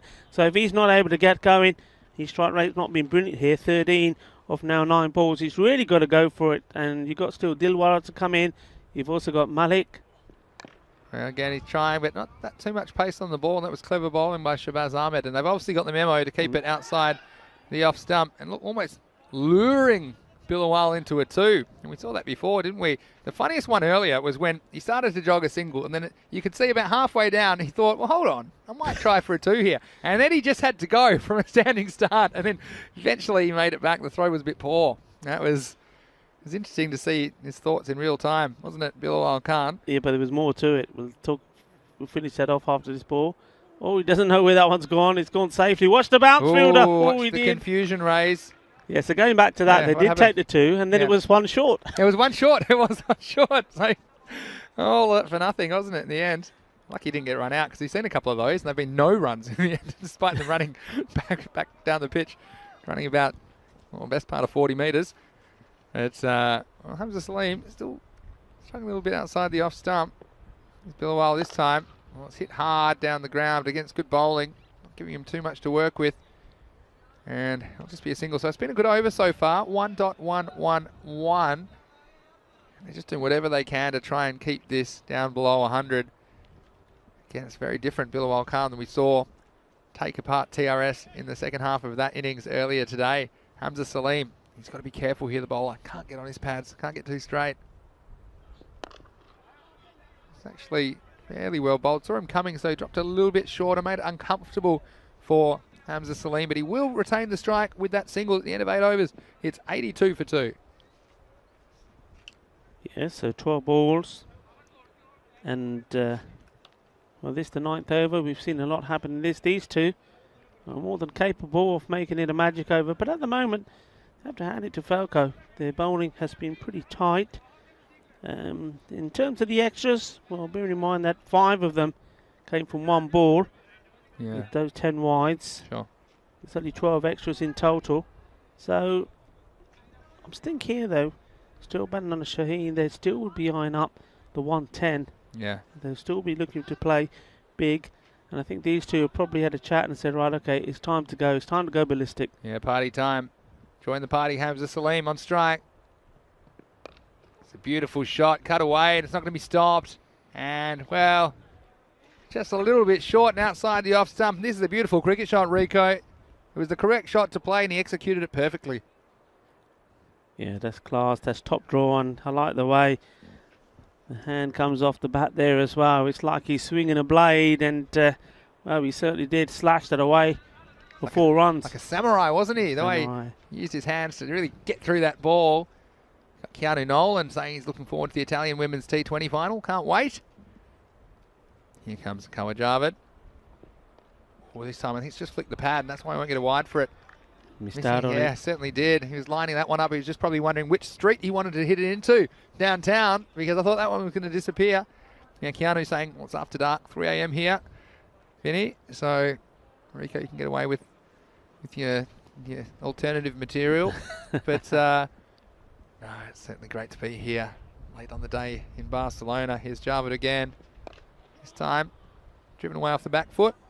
Just be a single. What I would say from Falco, it's been a good comeback from them, hasn't it? Because, well, they were 44 off 4 overs, and they looked at that time with wickets in hand like they could accelerate and go to a very big score, maybe something 130 plus. But, you know, looks here, perhaps they might be able to keep them to something around 100, and we'll have to do the calculations. But and it would be, I suppose, possible for them to chase it down, but it would take a huge effort, probably Sawa, to go absolutely ballistic if they were going to do that. But we'll of course give you the exact figures with the net run rate in the break to make sure that everyone's informed what is required from Falco. I'm sure they'd love to win the game as well, just in its own right. But obviously that carrot of the last semi-final place against Pakai Care tomorrow. This is short, and well, I don't think he's got all of it. The fielder's underneath it, and he holds on for a fantastic catch. And what a good piece of work that is down there by Awais Khan. He had a few problems earlier with the bounce. Well, there's no problem as long as you don't let him bounce. And a great catch out on the square leg boundary. I'm sure he had the sun as a factor as well down there, but a great catch from the young man and a wicket for Falco. Yeah, he did really well when he was... I think he's smiling there because he thought, oh no, he's not going to go on top of the mound, is it? And he gives the point this direction. Well, in the end, he does have the last laugh. He said being in the water a little bit there, there was the misfield. Then you saw him sliding and diving, trying to stop one earlier. The lovely cut shot from Hamza. But this time, hangs on, takes a catch. Now, that could be the difference, that one, between 110 and maybe just 95, 100. Yeah, well, watch out. And look at this. This is a man on the move. This is a man with a plan. Dilwar Khan said, well, I'm the finisher. Get me out there. And he's got 8 balls left to score 87 for 3. He didn't get a bat earlier today either, did he, Dilawar? No. He's spewing about that. He sets the order normally. And he sent in Billawal first, but he did very well in the last game. Here he is on strike now.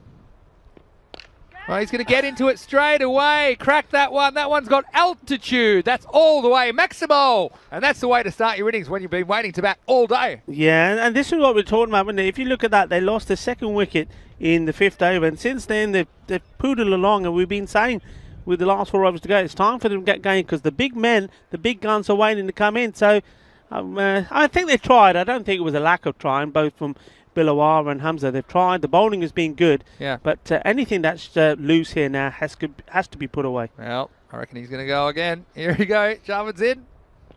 Oh, and he does. Oh, you better forget this one. Stick a stamp on it and mail it back. That's a huge Maximo back-to-back. And what a way to finish the over. 12 off the last 2 balls. I tell you what, that's great hitting. 2 sixes on the trot. Reminds me of a little bit of Gurwinder Sidhu. But I tell you what, Bilwala there is looking around talking to his mate, said, why didn't he bowl them to me? Why didn't he bowl them to me? He bowled really well to me. He pitched up to me. 2 short balls, punished. Well, would you believe it? And, well, pretty much up to that 100 mark now. 99 is the score for 3 wickets after 9 overs. Well, Hamza Salim, I know he's the batsman that's there, but he's probably thinking, well, might just take the single and watch from the other end. I also think he's probably got some ideas about feeding the snakes over that onside boundary. And he tries, and this one goes all the way. Maximo! And that one had some serious distance on it. Hamza Salim pouncing on this one on a length, clearing the front leg and sending it all the way downtown into Barcelona. That's top shot. That's quality. Exactly what they need here. They're really got to push on hard at this last over. And what a start. And he's ready to rock and roll now, these two. Hitting the ball big. Well, that's 3 in a row for the team. Can they go again? Oh, I think he will. And this one, well, that ball has gone all the way. Not quite over the fence, but it's over the rope. And that's 4 sixes in a row now. Battle owner Shaheen. Well, they've woken up. And I tell you what, they're doing some damage at the back end of this innings. Yeah, all of a sudden, after bowling very well, they've started to pitch the ball short and, well, to either two of these batsmen. You pitch it short, they're going to put you away. Hamza Salim now, he's on the yak. Where's this next one going to go? I don't know what he's going to try and do. I'm pretty sure Shahbaz Ahmed with the ball has some decisions to make. Oh, this one, you can forget it. And this is a baseball ground. This is a baseball shot. That is a no-doubter out of the ground. Maximo! And, well, after 2 sixes to finish the 9th over, Hamza Salim has started the 10th. 6, 6, 6. Shakka lag gaya, kinna sona. Good banda. That's nice. That's gone. It's travelling. That's gone into the Olympic Stadium. I think it's knocking on the door. Let me in. Let me in. Here comes another. Well, 3 in a row. We're on for 6 in, 6 here. Oh, and there's the 4th one. Hamza Salim. Well, that ball didn't last long. It was in play. It was gone too soon. And, well, hung, drawn and quartered. That one was absolutely smashed down to the ground, feeding the snakes. They're ducking for cover over the fence. And can you believe this display of hitting from Hamza Salim? Wow, that's first 4 balls, 4 sixes. Oh, this, I don't know if it's got the carry this time. And it's going to fall in no man's land. They're going to try for 2. Good throw, might be in trouble. And I think he's run out. So, well, that, I can tell you, just from watching it live, that bounced a lot more. And it had a bit more on it from Shahbaz Ahmed. And that's what fooled Hamza Salim. Just watch this one climb on him. And it got big, got up and under. But still, you can see what he's trying to do. Got down there, came back. A good throw always had him in trouble. And it was right next to the stumps. And the keeper, Mohamed Yassin, doing the job. So, still, the damage is done. 6, 6, 6, 6, and then 1 off that ball. So 25 off this over. And the score now, 124 for 4 with a ball to go. Well, take a breath wherever you are around the world. What do you think about this? What was I saying? Doesn't understand the length. I'll tell you what. I'm sure the bowlers weren't getting the message either, were they? Was that? But thanks for all the nice comments I see in the chat about the ECN team and all the work. But first, let's have a look at the last ball of the innings. And, well, this one, I'm not sure it's going to go. Does it have it? It does. And then another 6 to end the innings. Can you believe it? And, well, it's Malik Mati-ur-Rahman who's come out and he's struck his only ball that he's faced out of the ground as well. So what an over. In the end, there'll be 31 off the over. And they'll finish at 130 for the loss of 4. That was a positively supersonic finish to the innings. And we go back to the start of the innings, Enrico. Well, it was a slightly cautious start, you could say, from the openers. Although they did play their shots only though one way.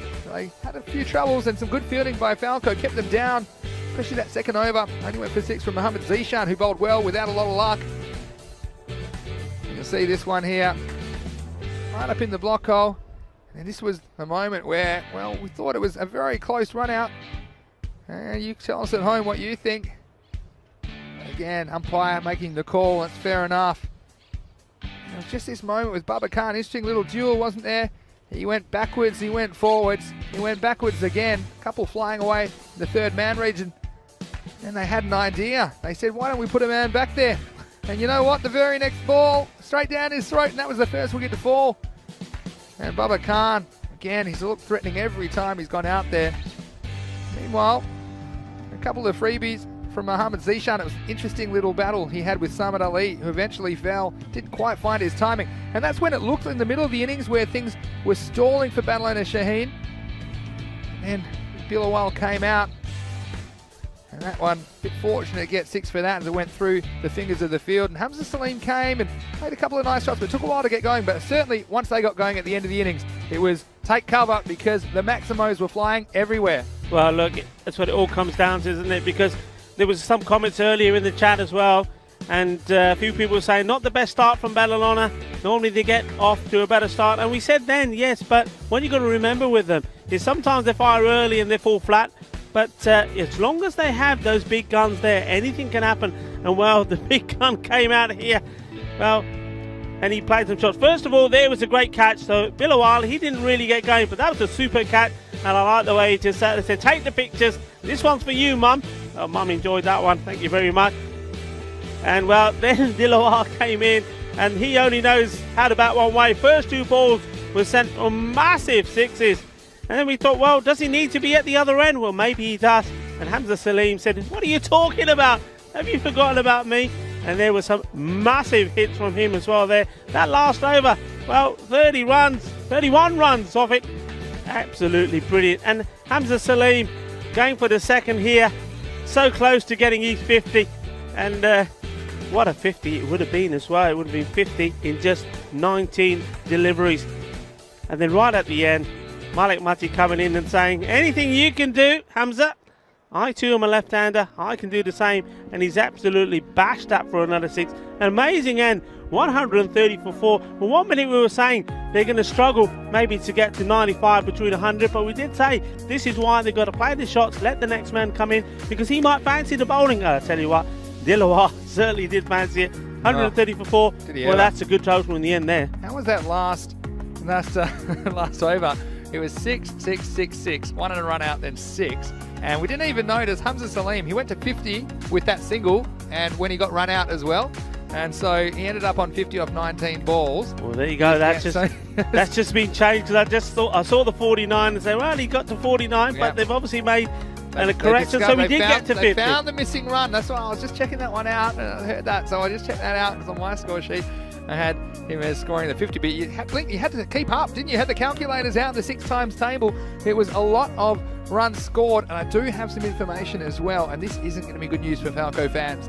Now, look, they can progress if they chase this target down, but they only have 4 overs to catch it. Now, I'm not going to say that's impossible. It's basically 4 supersonic overs in a row, and, well, you can't see it happening. So, well, maybe Falco need to adjust their expectations with that information coming to hand, and they'll go out there and look, they would get a lot of satisfaction as well from winning this match. And I think that would probably be fine with, if I knew that information, which I'm sure has been passed on to the Falco players now, you just go out there and you try and win it. You got 10 overs, let's see if we can knock them over. And obviously they beat Badalona Shaheen earlier in the tournament. They'd love to beat them again here in match 120. Yeah, it's all about having a good finish and a big finish. And I mean, that information that's coming through there now looks very, very unlikely. But Falco, what they can do is they still can be remembered for a fascinating run chase if they get these runs. And I keep saying if, the same way we were saying, well, if Badalona Shaheen can get to the 100, well, they got to 130. And Falco, they've got a few men up there that can really hit the ball well and hit it hard. And Adil Sawa, if he can get going, maybe this is going to be his day. Falco, they would still like to be remembered here in the last game, playing a very memorable match and a very memorable run chase. Certainly, big rivalry between these two teams in Group D. We can take a quick break, it won't be too long. Final match of the day, but come back in a few minutes for the run chase. It'll be Falco chasing 131 for victory here in match 120, the final group match of the Vanguard European Cricket Series Spain. You're watching the European Cricket Network.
हाँ जी बोलो कितना बैठ गए हाँ साह ले लिया ਅਸੀਂ ਵੀ ਲੈ ਲਿਆ ਕਿੰਨੀ ਸੋਹਣੀ ਇਨਿੰਗ ਸੀਗੀ ਕਿੰਨੇ ਸੋਹਣੇ ਲਾਸਟ ਓਵਰ ਸੀਗਾ ਚੰਗੇ ਛੱਕੇ ਮਾਰੇ ਆਪਣੀ ਦਿਲਵਾਰ ਨੇ ਆਪਣੇ Hamza Salim 50 ਬਣਾ ਲਈ ਆਪਣੀ well done to Hamza Salim getting his 50 there right at the end and also what about that man the youngster Matthew Rahman coming in for one ball and smashing it over for 6 so Falco big ask it's going to be literally you would feel an impossible task for them to try and get to the score in 4 overs, which is what you heard there. Mr. Maximo saying was needed for them to progress to win inside the 4 overs.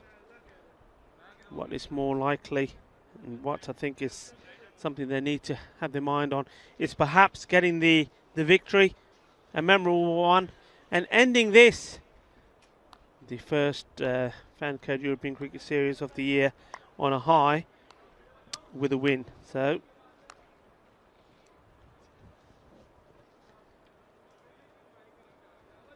just have a look round, and it's going to be Hamza for sure. He's not tired. He says, "Captain, no, I'm not tired. What are you talking about? Tired? I'm ready to go. Watch me." And we all watch him go. This is going to be a fascinating contest. Hamza just setting the field here. He's having a chat with Dilwar.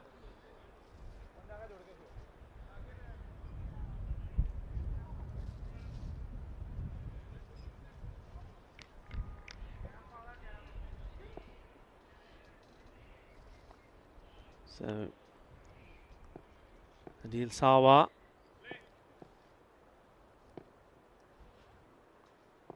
faced the first ball and short, crashed away, and that's going to be 4. So that's a good start, starting with 4 runs, short, and that is the loose. Now there's nobody there at all. Yeah, short down the ground. He played that very well indeed. So no messing around.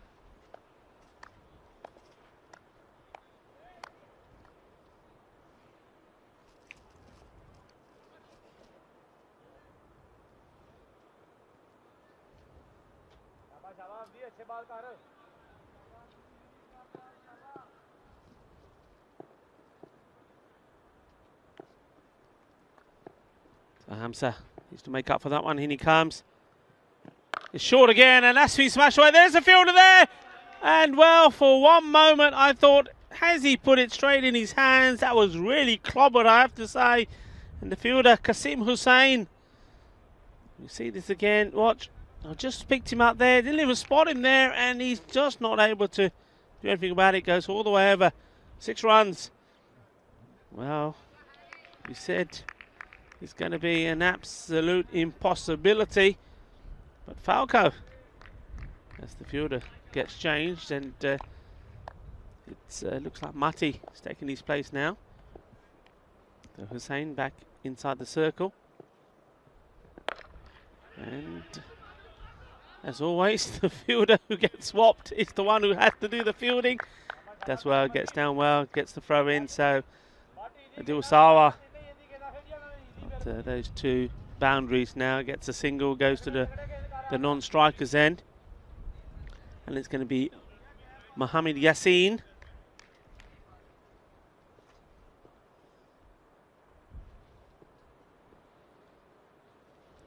Just taking guard, ready to go. Here comes Hamza. Short. And well, that's a lovely shot. How about that? That's quality. And Falco, with these 2 there, well, do they dare believe? Do you dare doubt them? Well, you can see that Hamza, you saw him bowl in the match previous, and he looked unplayable. Now all of a sudden here, he's just bowling runs. He's got to get it right, got to get that ball full outside the off stump. That's a better delivery.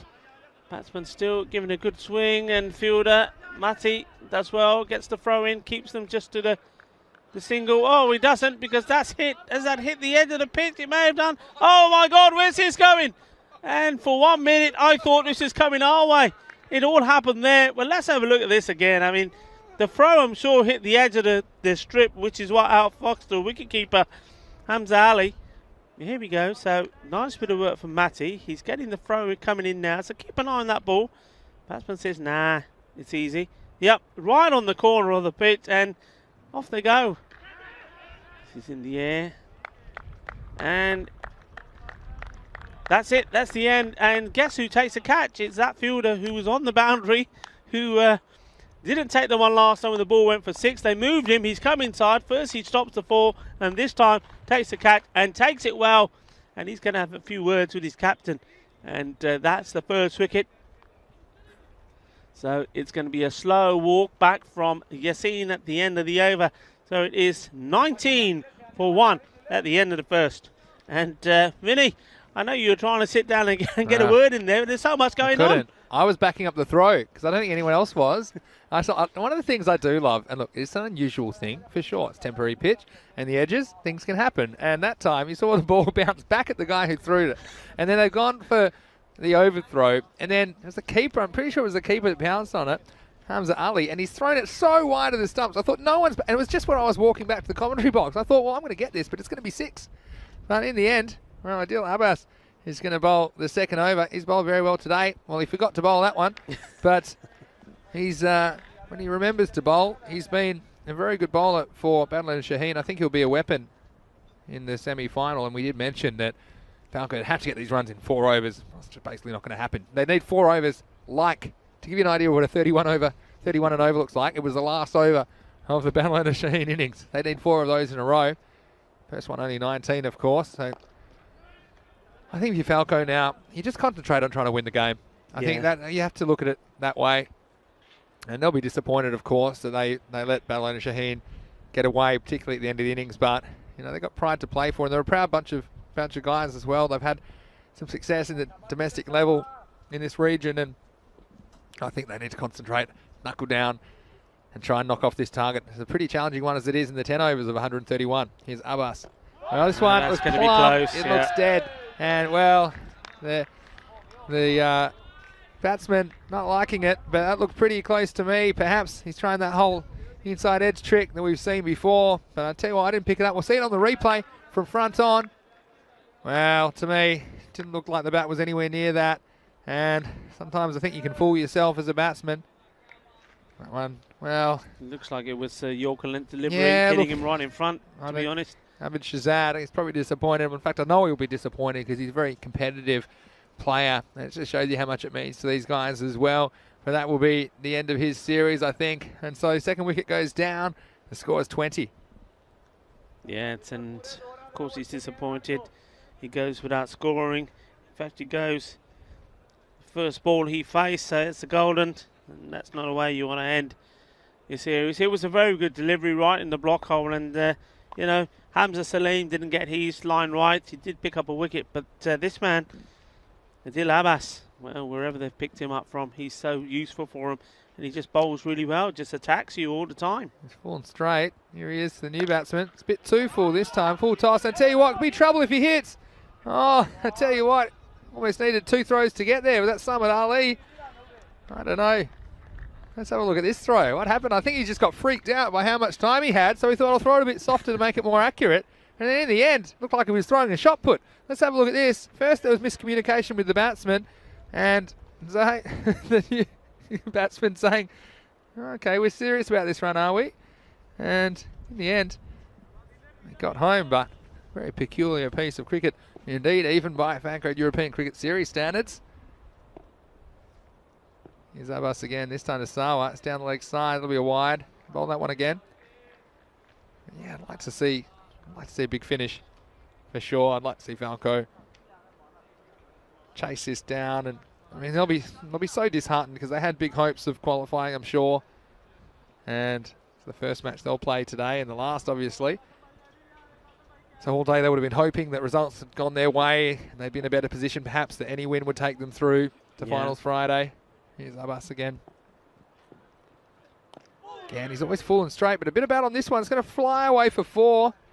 And, well, I think Bilawal Khan is not very impressed. He's the one that has to chase it. You see that he's looking. They're doing this. I've noticed this. They'll do the point, don't they? They'll point. And sometimes there's no one there, but they're pointing it somewhere. Yes. And they hope someone else is going to go fetch it, but Bilawal had to go pick that one off the fence. So, well, full and straight. That's his modus operandi, isn't it? It's just a little bit of bat, I think, with the field up in the circle, and down it goes for 4. Here's Adil Abbas. Again, full and straight. Worked nicely. This is a beautiful shot off the pads, this time by Adil Sawa. And time to cover off that one. That one raced to the boundary at mid-wicket. Well, we haven't seen too many shots better than this today. That was just really classy. And, well, look at that. Not even the camera able to keep up with that. Beautiful timing. Right through the gap. 4 runs. That's the way to do it. So, consecutive boundaries. Here's the last ball, the over from Abbas. Bit shorter this time. Cut away, and this will be 4 more, I think. And nice shot, and perhaps anticipating that the bowler would bowl it a bit shorter. He didn't have any luck with the full ones, and he was all over it. Look at that footwork, back and across with the back foot, and that's the perfect cut shot. And again, no one back at third man, so a trio of boundaries to finish the over. And after 2, it's 34 for 2. Yeah, good bit of batting there. And we've said, haven't we, that Adil Sawa, he's a classy bat. I think Falco have relied too much on him, to be fair. I don't think they've been anybody really to support him. They found some support in Mohammad Yassin, who used to bat a little bit low down the order. They pumped him back up to support him. But really, they're missing their captain, Cameron Raja. They haven't managed to replace Awais Ahmed. And that's probably where the downfall has been. Too much pressure on Adil Sawa. That's true. Here's Salim back for his second and final over. Beats him outside the off stump. This is why I've always thought it was going to be difficult for them, no matter what they scored, Badalona Shaheen, because we knew that Falco were going to have to get the runs in about half the time.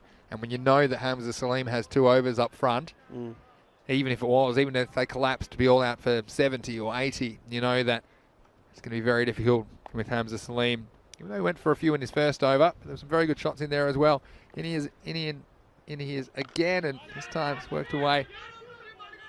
Some thought of a single, and tell you what, these two, don't know about them being on the same page with the run in between the wickets. I don't even think they're in the same library. There's a few toys being thrown out the pram there between them. A little bit of miscommunication. Zohaib Khan, he still finds himself being promoted up the order. We saw a late cameo for him in one game where he hit a few big sixes. And since then, he's been up the order. It didn't really work for them the last time they played with the needed quick runs. Well, he's in here. He gets another chance. This time's driven, and this is a beautiful cover drive. And, well, Zohaib, he said, well, don't worry about this. I'll show you a good cricket shot. And this was. And it wasn't even a half volley. It was off a length. And you saw the way he just manoeuvred that front leg to get himself in a position, and his body weight all forward and over the ball all the way along the ground. What a shot that was. It was a nice shot indeed. The ball being examined, and Nilkesh Patel, the umpire, saying, no, that's okay. We can carry on with that one. Here comes Hamza once more. Needs to get a little bit fuller. This will be shorter. Watch this. It is. It could be a chance. In fact, it's going to go all the way. And, in fact, it's just bounced inside the field of play for 4 runs. And again, well, it was Zohaib Khan staying ahead. And he's obviously been watching Hamza Salim. He knew once he got driven, the next one was going to be shorter. He was there waiting, ready to pounce and getting it just over the mid-on. Still in the power play, so only 2 outfielders are allowed at this stage. They've got a third man and a deep backward square leg. So nice shot by the batsman and Falco. I think they've got their eye on this target of 131 now. Here is the next ball from Salim. And he knocks him over. So he has the last laugh as Hamza Salim. And he did it with the bat. Now he's doing it with the ball. And Zohaib, he played some nice shots while he was there. But he's going to have to go. And, well, wicket goes down. And Falco lose their third. Yeah, good bowling. I mean, he has gone for a few. But like you pointed out, the quality of the batsmen have been slightly better. They've capitalised on the bad balls, capitalised on the ones that have been short, too short. But when he's get that one in the right corridor, especially when the batsman is trying to attack and playing attacking shot, he's always going to get through, and that's a good wicket. And, well, Zohaib Khan, he played a little cameo there, didn't face too many deliveries, but he's got 9 runs off the 6 balls that he faced, but he has to go back. And now, Falco, they're in danger of collapsing here. They've just got to put a partnership together. Adil Abbas is there, and he just needs, Adil Sawa, sorry, is there. He just needs somebody to stay there with him. Yeah, well, it's the captain, Rahman, who comes to the crease now. And he's going to have to face the last ball of this over from Hamza Salim. Wow. Nice pull shot. He's going to get 4 for it. A little bit short. And the Falco captain pouncing on it. Wasn't quite out of the middle. But again, only 2 outfielders because it was the last ball of the power play. And that one hitting the clay and racing away for 4. Yeah, nice shot. Again, short ball. Not sure. I think Hamza's used that too much today. In the previous match, the quality of the batsman against a short ball wasn't quite the same, and he didn't get punished here. Anything short, every ball has been taken apart. Yeah, 46 for 3 at the end of 3 overs. And yeah, I think you're right, Rico. I think the element of surprise is important with the short ball, and I think when it's overused and it becomes a bit more predictable, then the batsman can set up for it. But I think when he's used it before, it's really come out of nowhere and it's caught the batsman off guard. So you saw the batsman basically predicting that it would be short, and they were setting themselves up to play that cross bat stroke, and they played it pretty nicely on a couple of occasions. But anyway, Adil Abbas is going to bowl to Sawa, start of the 4th.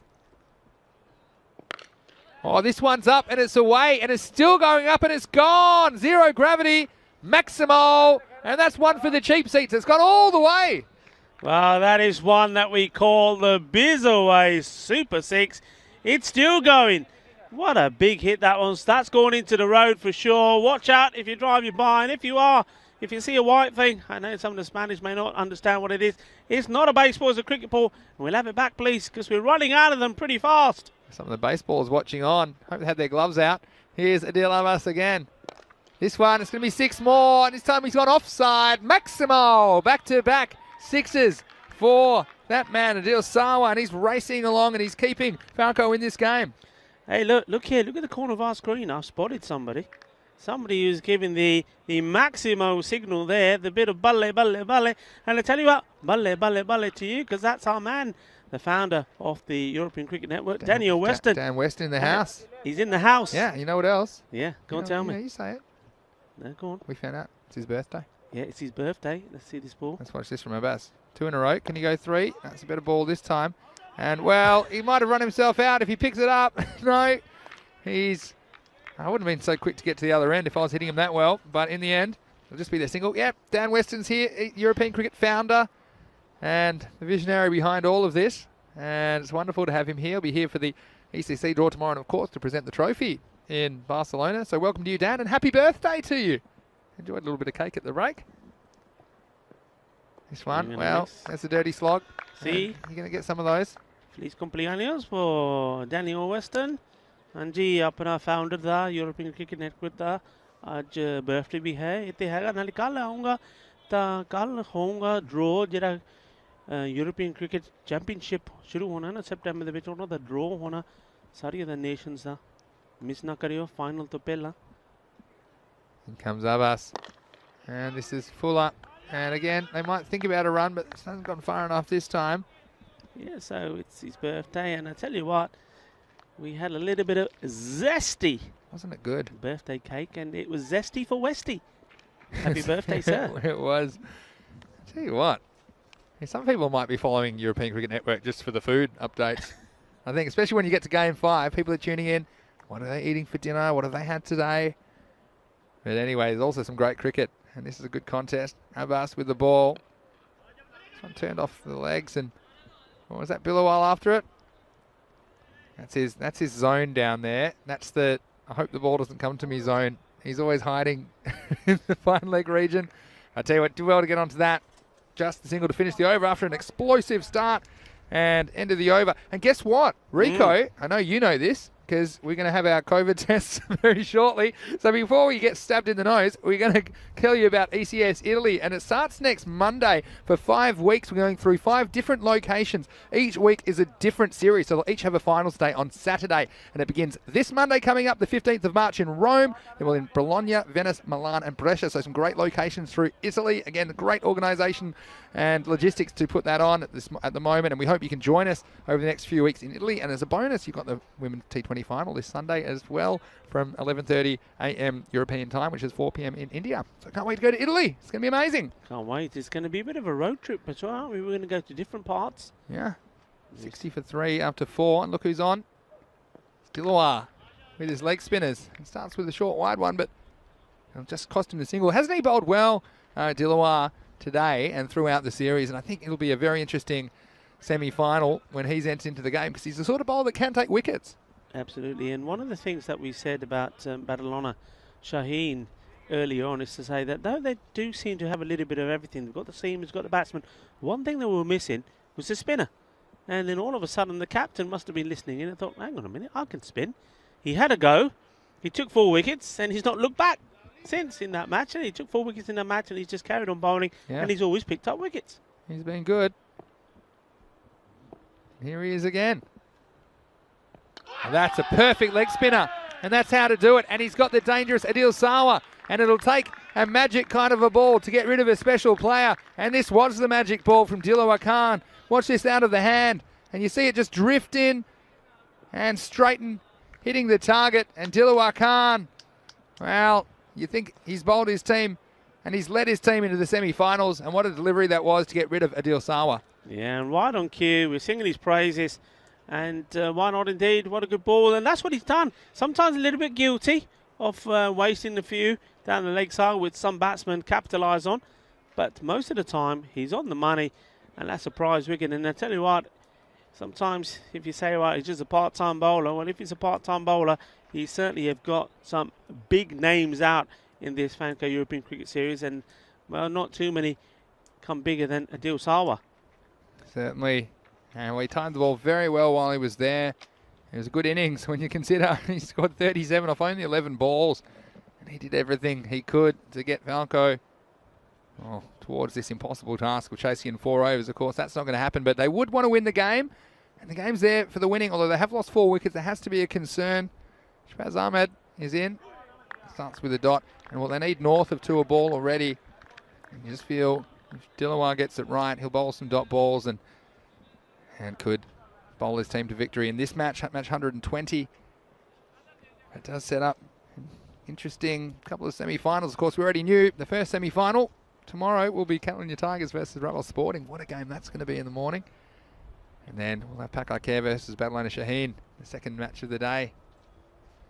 They're coming out nicely at the moment for Dilawar Khan, getting some real fizz and turn on the ball. And, well, what do you think? Who do you like? I might look forward to tomorrow in a second after this ball, but get interested to see your thoughts on Tigers versus Relive Sporting in the morning. This one, well, it's a return catch, and I think he's held on. No, he's dropped it. I thought for a second that stuck somewhere on his person, but perhaps it was a slightly different sound, and the ball came back at him pretty quickly. Watch this one. Catch it. Whoa, down it went, and there was no getting out the way of that one. Here's Dilawar again. This one, well, it might be caught. And it is, and he's held on. And a nice bit of fielding by Hamza Salim. He's done it with the bat, he's done it with the ball. And this one, I don't think was quite into the middle of the hands, but he was able to grasp and find it. And, well, the catch might have gone down the ball before, but Dilawar, he was helped up by his teammate, this time Hamza Salim, and he does get the wicket in the end. He's bowled very well today, and he picks up a second wicket. Yes, there's no point in having the big players in the side if they don't perform. And Hamza Salim, he's done it with the bat, he's done it with the ball, and now doing it in the field as that over comes to an end. And just looking a bit glum here now, so it's 62 for 5. Yeah, and look, 2 runs and 2 wickets off that over. And, well, you want to talk about being a leader and stepping up when it counts. And we saw him do it with the bat as well. Then he came out and blasted 2 sixes when he got the opportunity to face in their innings. And then, well, doing things in twos. He had 2 balls that both went for 6 that he faced, and now he's picked up 2 wickets in his first over. So here's Malik Sami-ur-Rahman to continue. And this one, well, it's gone up, it's gone high, it's gone long, it's gone strong. Maximo, there's 6 runs. And Malik Sami-ur-Rahman said, well, I'm coming to come in. Maybe I can take another hat-trick. Instead, he disappeared over long off for 6. Yeah, that's a nice shot, firmly hit. Just a tad short. If you're going to be really critical from his first ball, he's just got to get it a bit fuller. We know that he can. We've seen him knock the middle stump over with 3 balls on the spin with his hat-trick. So he's got to come back again. He comes again. Oh, it's time a big swing. Let's have a look at the equation here. Because, look, the concern is the wickets lost, because it's been pretty stable all the way at about 13 and over. But you have to worry. Having said that, Shabazz Ahmed's hit a good shot. Ijaz Ahmed, we've seen him opening the batting before. So he's another one who can carry the bat. It's going to be very tough against this Battleowner Shaheen lineup. This one's very, very high. Who's after it? Oh, the keeper's after it. He's got to go a long way. Oh, that was a long way to go. And in the end, watch this. And we'll take your marks, get set, and then let's go. There's this one. Now, I'll tell you what, he's got something like that dream where you're running, but you're not getting any closer. And he's making up the ground. Look how far he's gone, almost to the edge of the 30-metre circle. That's, well, a nice effort. It's nice to see the keeper summing up the situation. He knew that if anyone was going to get there, he was probably going to get there, because the outfielders were a long way away from that one in the end. The result is a long single. Here's Malik Sami-ur-Rahman. Yeah, we go back to that one again. And you see Bill pressing the brakes. It took him a while to stop. There was a collision on course there. And luckily he avoided himself. That could have been, well... You don't want to get hit by a human truck. You don't get hit by any truck. Hamza Ali was going to be stretchered off there. It could have been. All right, Malik Sami-ur-Rahman, in he comes. Yeah, you think the tortoise was after him. He was going to trip over the tortoise on the way there. That would have been very, very ugly. Keepers are normally little guys as well. It's not a fair fight. I mean, look at the pace. And I said that no one was going to get there in time. Billawar wasn't that far away from it. But I think the keeper said, well, if anyone was catching this, I'm going to go for it. That's the kind of action you can see only here on the Fan Code European Cricket Series. Malik Sami-ur-Rahman. Oh, this one looks like 6. Well, what a feeling. Over it goes. And beats Adil Abbas on the mid-wicket fence. Maximal, 6 more to finish the over. And they need to keep them coming if they're going to get close to this total. And Falco at the end of 6 overs at 76 for 5. Yeah, going well, and as long as they keep picking up these boundaries, a few big ones and over, it's going to be an interesting finish. They need a special one, though, to come. Sammy there, just a little bit too short, dragging that one down the leg slightly and being punished. These two batsmen, anything in that zone, they're going to have a go. And why not indeed? Well, it's going to be more spin, more leggies from Dilawar. Yes, Dilawar. See if he gets it right again in the second over. Oh, this is up in the air, but it's going to pick out the field. It'll just be the single. Yeah, a few birthday wishes for Daniel in the chat. Saying happy birthday, Daniel Weston, says Keanu Nolan. Great cricketer from Germany. Great way to start to give back and help European cricket move forward by founding the ECN. Great catch, said Safi Rockon. And there's a bit of chat about the matches tomorrow as well. Next one's a swing and a miss. Safi Rockon, I like that name. Yeah, Safi Rock on man. And Golden Paradise there. Jesus has some nice comments about our commentary and good clean chat. You listening? Good clean chat, Rico. And a few people giving their thoughts about tomorrow. But thanks for your thoughts. We do appreciate them and definitely want to see you coming back tomorrow because it's going to be a huge day of cricket on the Fan Code European Cricket Series Finals Friday, the first one of the year. Here comes Dilawar Khan. That one's beating them all ends up. Good piece of wicket keeping as well. Liked him there. Hamza Ali. We might have had his life flash before his eyes last over, but he's right back on the ball. That was good. Good footwork and good positioning to block that ball. Went between the batsmen and the stumps. Not an easy take. This one. Now it's up in the block hole. He squeezed away for a single. And well, it's going to be a huge day tomorrow. And I'm sure we'll have the schedule up there again for you before too long. But interesting to see what people think in the chat about who they think is going to win the final, who they think is going to win the semi-finals. These teams haven't met before in the series. They're in different groups, of course. Well, this is up and it's over and it's got enough on it. It's going to go all the way. Maximo! And a nice shot by Ijaz Ahmed. He was able to get under it. Got enough of the bat on it. Good bit of footwork. You take a risk, I suppose, when you come down the wicket. Yeah. You don't want to miss it, but he certainly didn't miss out and he got 6 runs. It's a lovely shot from Ijaz. Just like the way he got into position and lofted that. This time he's going to go again.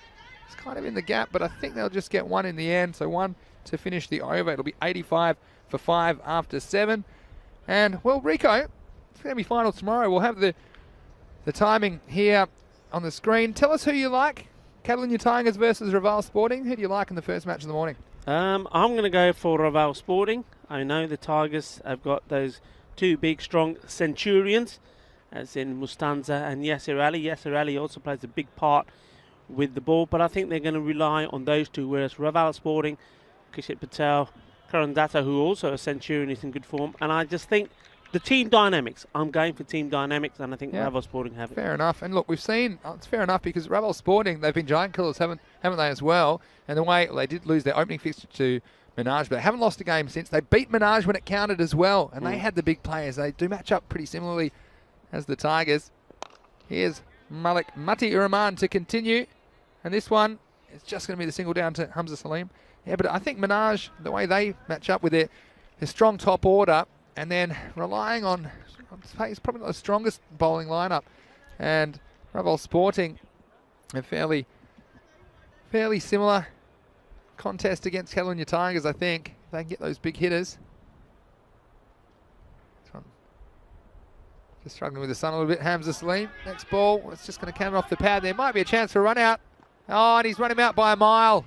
And what a good piece of fielding that is. And Ijaz Ahmed, who is desperate to get down the striker's end. And I think he's just apologising to Shabazz Ahmed, saying, I'm sorry about that. You see, Ijaz Ahmed said, well, look, let's have a run. And I'm not sure Shabazz was thrilled about it. Then he was in the firing line. He said, I don't want any part of this. And and you need the back pad, don't you? The mattress down the back of the shirt to protect yourself from that one. And he's going to go. It's going to be an unhappy end to the series from him. But Falco, well, they're still with a chance in this game, but that 6 wickets going to hurt them.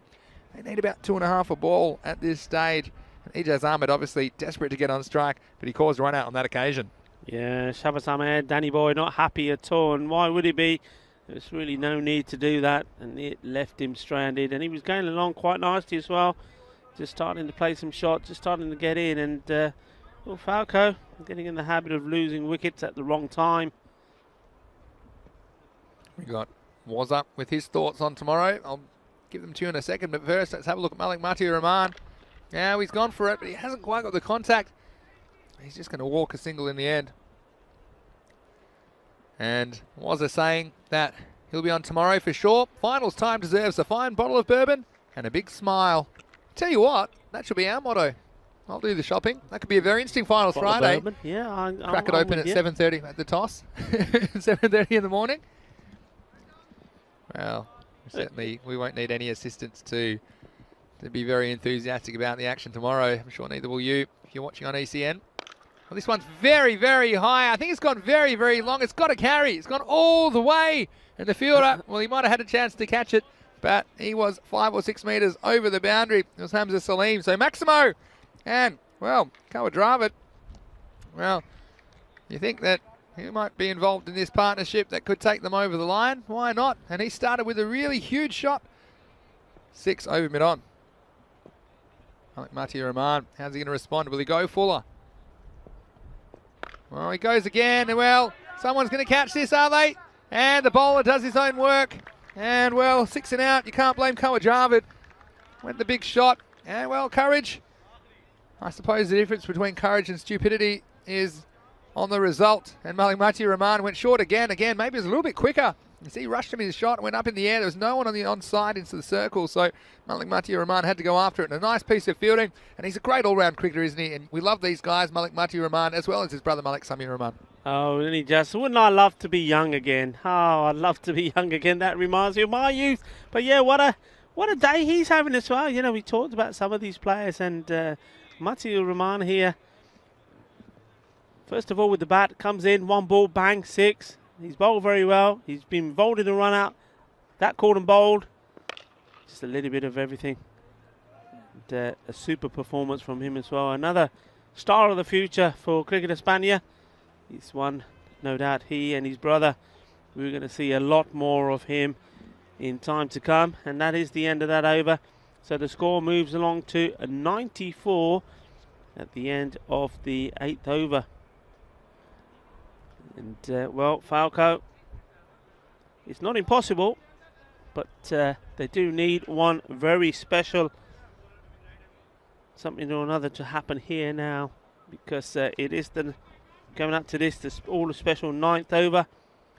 It's a new bowler coming in, Hussain, and well, that was almost gifted back to him from Ijas, Mario, as I like to call him. You can't really see why when he's got the lid on. Tell me about the Mario nickname, because how did I miss this? Was this when I was having lunch? No, it was talked about this last time, remember? When I said, have a look at him when he was having a bowl. That one's gone through. Because he was sliding. No, you got to look at him after the game if you get a chance. Go and have a chat with him. When he takes the lid off, and he knows because I call him Super Mario and he laughs at me. When he takes the lid off, he's got the moustache and everything. He just looks like Mario. Honestly, he does. I'll take your word for it. Here's Qasim Hussain. Well, wides, and this game's still on the line. When you consider that after 9 overs, the score was 99 for Badalona Shaheen. You look at how important that last over was, where they took 31 off it. Jesus has a nice question as well about what is the art of fast bowling. I can give you my thoughts after this. And this one, will it carry? I think it might. It's going to go all the way. 6 runs, Maximo. And well, always Khan getting in on the act, and some warm applause from his teammates, known mostly for his bowling, of course. But he gets away a 6, and that might just keep them in the game. Just quickly, my thoughts, Kessels. I'm not a fast bowler myself, but I'd say rhythm, rhythm, rhythm. It's all about finding the rhythm, and of course, there's things you can do as you grow up as well, getting your body stronger, getting your body healthy and fit. And I guess fast bowling, though, sometimes there's just some people that can bowl fast and some that can't. Yeah, when you said rhythm, rhythm, rhythm, we'll continue after this delivery. The next one, you miss. Yeah, go on. Yeah, rhythm, rhythm, rhythm. You reminded me of the rock star. Oh, Rockstar. Zohaib Hamid. It was Zohaib Hamid. Akbar. When he gets his wicket. Yeah. Yeah, rhythm, rhythm, rhythm. Yeah, well, what I would say also is, and this is one of my good friends that played First class cricket in South Africa. I'll tell you this in a second. First, we'll have a look at Kasim Hussain. Well, he's not going to quite get all of this. And look at Hamza Salim. Well, he looks pretty bored now. He's thinking about the semi-final, but he'll stop it. 1 run. He said, and this is a guy, Villy, if you're watching in South Africa, Villy Brink, and he played a bit of first class cricket in South Africa as a bowler. He said, all my life I've been trying to bowl faster, and now they're just trying to get me to bowl slow balls. So here's Kasim again. This one, we squared away for a single. So yeah, don't be obsessed with trying to bowl as fast as possible. Again, depending on the type of cricket you're playing as well, let's concentrate on bowling well. And sometimes bowling within yourself and bowling accurately is a lot better than trying to bowl too fast and losing your shape. You saw it with Zishan earlier today as well. And he was trying hard. He bowled some good deliveries, but he sprayed a few as well. So that's probably my advice. I guess I've watched a lot of good fast bowlers from the other end, and that's always an advantage as well. And the best ones seem to be very accurate, and they always had a plan as well. So it's not about bowling as fast as possible. It's also about being clever and outthinking the batsman. Anyway, end of the over, and we'll head into the last over of the day. 104 for 7. Well, I can say for Falco, they're 5 ahead on the comparison. All right, close your eyes. Don't look, close your eyes. All right. Okay, guess who's coming on the bowl? Bubba Khan, 10th over, cheap wickets. Yes, and it is. And 27 required for victory. Well, he might get a couple of cheapies. Oh, this one's going nowhere fast. Well, we might have a run out. Not going to bother though. Why would you? And always calm. Well, you can make a name for yourself. At 26 off 5 required. And we might see this game peter out now. But again, let's reflect on these two teams and two giants of the game in Group D. They've had a tussle. In the end, it'll be Battle and Shaheen that will go through. Well, that was an easy stumping. There's not too many easy stumpings, but this is one I said it should have been taken from Hamza Ali.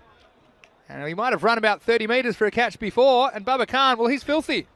He said, where's my 25 Dream 11 points? I know that Bubba Khan could play Dream 11 cricket. He would be his captain every time.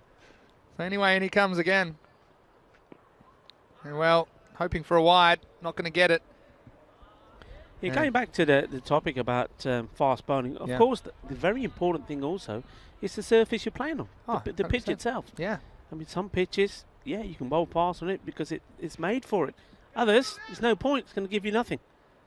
I'll tell you a story very quickly that I heard, so I don't know if it's true, second or third hand, that Brett Lee, of course, famous Australian fast bowler, was meant to play a first grade game in Sydney, so a game for his club. And he's already a big star at this point. He rocked up in the car. I'll wait for Bubba Khan first. Oh, the reverse is on. Watch out. And he went, oh, he's going to get a wide. It was wide enough to be called a wide. And he stumped. Well, there we go. There's a bit of everything. Gives me longer to tell my story because that'll be a wide and a wicket because he got his stumping in the end, didn't he? In one of the most unusual of circumstances. And maybe he thought that if you reversed his stance, he could be the other side of the line. And that was something pretty interesting. Watch this. He's gone the reverse, called a wide, mainly on the offside, and then, well, he just had his foot in the air, didn't he, as he came back? I think it was. Let's have a look at this. I think it's a good call. Watch this. He's missed it, and then he's out, still out. He's looked up for, can I get a wide for that? Meanwhile, look at him. I think he just lifted that foot. Well, slow that one down. I'm a keeper, so I'm biased. But anyway, so Brett Lee. Anyway, Brett Lee. Brett Lee rocks up to the game in his car, looks out the window, sees the pitch is completely green. Yeah. He just said to someone, I'd kill somebody on this, and then winds up the window and drives off. For real? Yeah, that's the story I heard. And I can imagine the way he said it. I'd kill somebody if I bowled on this. Off he went. Okay, I know Neil Cush's got the dark shades on, but for me, that one, I don't see how it was Let's look at that one later, because I reckon there's a chance that was out. He obviously saw something. Bubba gets a cheapie. Oh, he's brought the quicker ball out.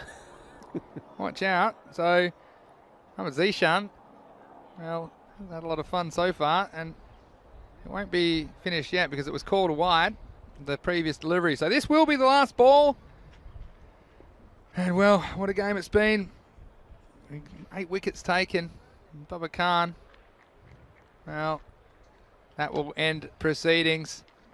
And it was a spirited effort from Falco. They had a bright start. Of course, they had to chase this down in 4 overs. It was never going to happen, but chasing the target of 131. They had all 10 to get as close as they could, but they're going to finish 108 on the board. So 130 to 108. Just a reminder, if you are leaving us, please join us tomorrow for Finals Friday. You don't want to miss it. 7:30 a.m. GMT, which is 8:30 in Central Europe.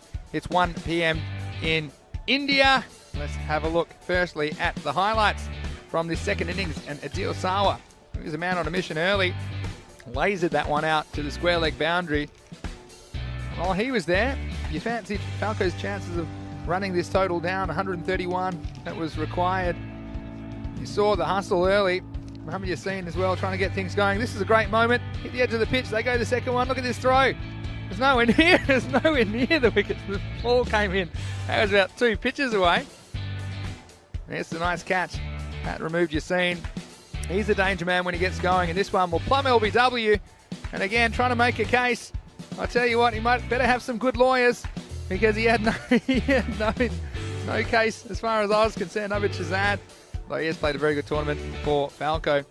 Adil Abbas, well, I like the way he has bowled. He's generally full and straight. Hamza Salim, of course, we know what he can do, but at this stage there were some really good shots being played by Falco, and they were staying up with the rate, but I suppose the concern was they just kept losing wickets at key points in the chase, and you see there, it was a nice little cameo, and it came to an end, and that was the end of Zahaib Khan. The captain came out, started with a pull shot, and the boundaries kept coming, but so did the wickets, and ultimately Falco never going to be easy to chase 130. They would have fallen a little bit short in this one. Yeah, I like the bowling there. Off man. Adil Abbas. And what about this chap? The captain. Didn't he like that one? And so he should, because he took the prize scalp of Adil Sawa. Adil just thinks, no, how did he get through? Well, he got through, and he could have had another one. Get out of the way! You see there, took his eye off it. Well, hardly surprising, but he does get another, because, well, he wasn't able to take the catch. But Hamza Salim, of course, he's going to take it. It wasn't straight in his hands, but he made sure he didn't drop it. It didn't come out. And this one's gone up, up, up. And, well, how about this? Look, put the brakes on. Oh, look at that. You could see the skid marks there as well in the clay. That could have been nasty. We could have had a real situation on our hands. And this was a super shot from Ijaz. Mr. Mario himself doing the job. And here, well, good work. Mati Rahman, direct hit. And, well, Danny wasn't happy there. This one went a long, long way up, and it was still going as we were watching it. And look, that one was a bit quicker, and I tell you what, gave himself a chance. Said, well, I'm going to do the job myself. Again, Adeline and Shaheen, they're all going to have to contribute if they're going to challenge Pakai Care, who are undefeated in this tournament so far. Let's have a look at this one. Watch this. They cross over. Now this one, okay, that's not back. That foot isn't back. And how about that one? Well, maybe. I'm making a case. Now Rico and I are going to have to slow that down on the way home. I'm going to have to try and find a screenshot of that one. But regardless, just confirmation of this result. Match 120. Badalona Shaheen getting over the top of Falco, 130 to 108. It was Adil Sawa who led the charge early for Falco with 37 off 11 balls with 4 fours and 3 maximals. And a couple of other batsmen got to double figures, Shabazz Ahmed and Ijaz Ahmed. But in the end, they were always going to fall a little bit short unless one of their star batsmen could stick around. And at the end of this one, it was Badalona Shaheen winning this game by 22 runs, and that sets up the 2 semi-final matchups. Tomorrow morning, it'll be Kellunya Tigers versus the Raval Sporting team, the first match of the day. And then it'll be Pakai Care versus Badalona Shaheen in the second. Just confirmation there of the bowling figures a second ago. You see there, a couple of wickets to Hamza Salim. Dilawar Khan got 2, bowled very well, 2 for 10 off his 2 overs. And then singles to Adil Abbas, as well as Malik Mati Rahman and Baba Khan with the cheap wicket. He knows how to do it at the end. And you see that it was a spirited contest, but I think the right team went through in the end from Group D. I think across the tournament. They, of course, went down to Falco early in the tournament. They certainly got their revenge today, and I think the justice was done, and Badalona Shaheen are the top team in Group D, and they'll have a difficult game, though, against Pakai Care in the second match tomorrow. It will be difficult. The two have met in similar circumstances once before, and on that occasion it was a high-scoring 1-3 stand. It had a lot of drama, a lot of tension, and Badalona Shaheen just ended up 2 runs short, and on that occasion It was Babar Khan who made a spirited 70-odd runs, if I remember correctly. He had taken one on the lid, a quick one from Cameron Ryder. He had injured his leg. Yeah. He was falling apart, but he didn't give up, and in the end fell just 2 runs short, and that will be on their mind, and they would love to have sweet revenge. Yeah, so just a reminder also, tomorrow in the interval between the second and third match, we'll have the European Cricket Championship draw. Dan Weston is here.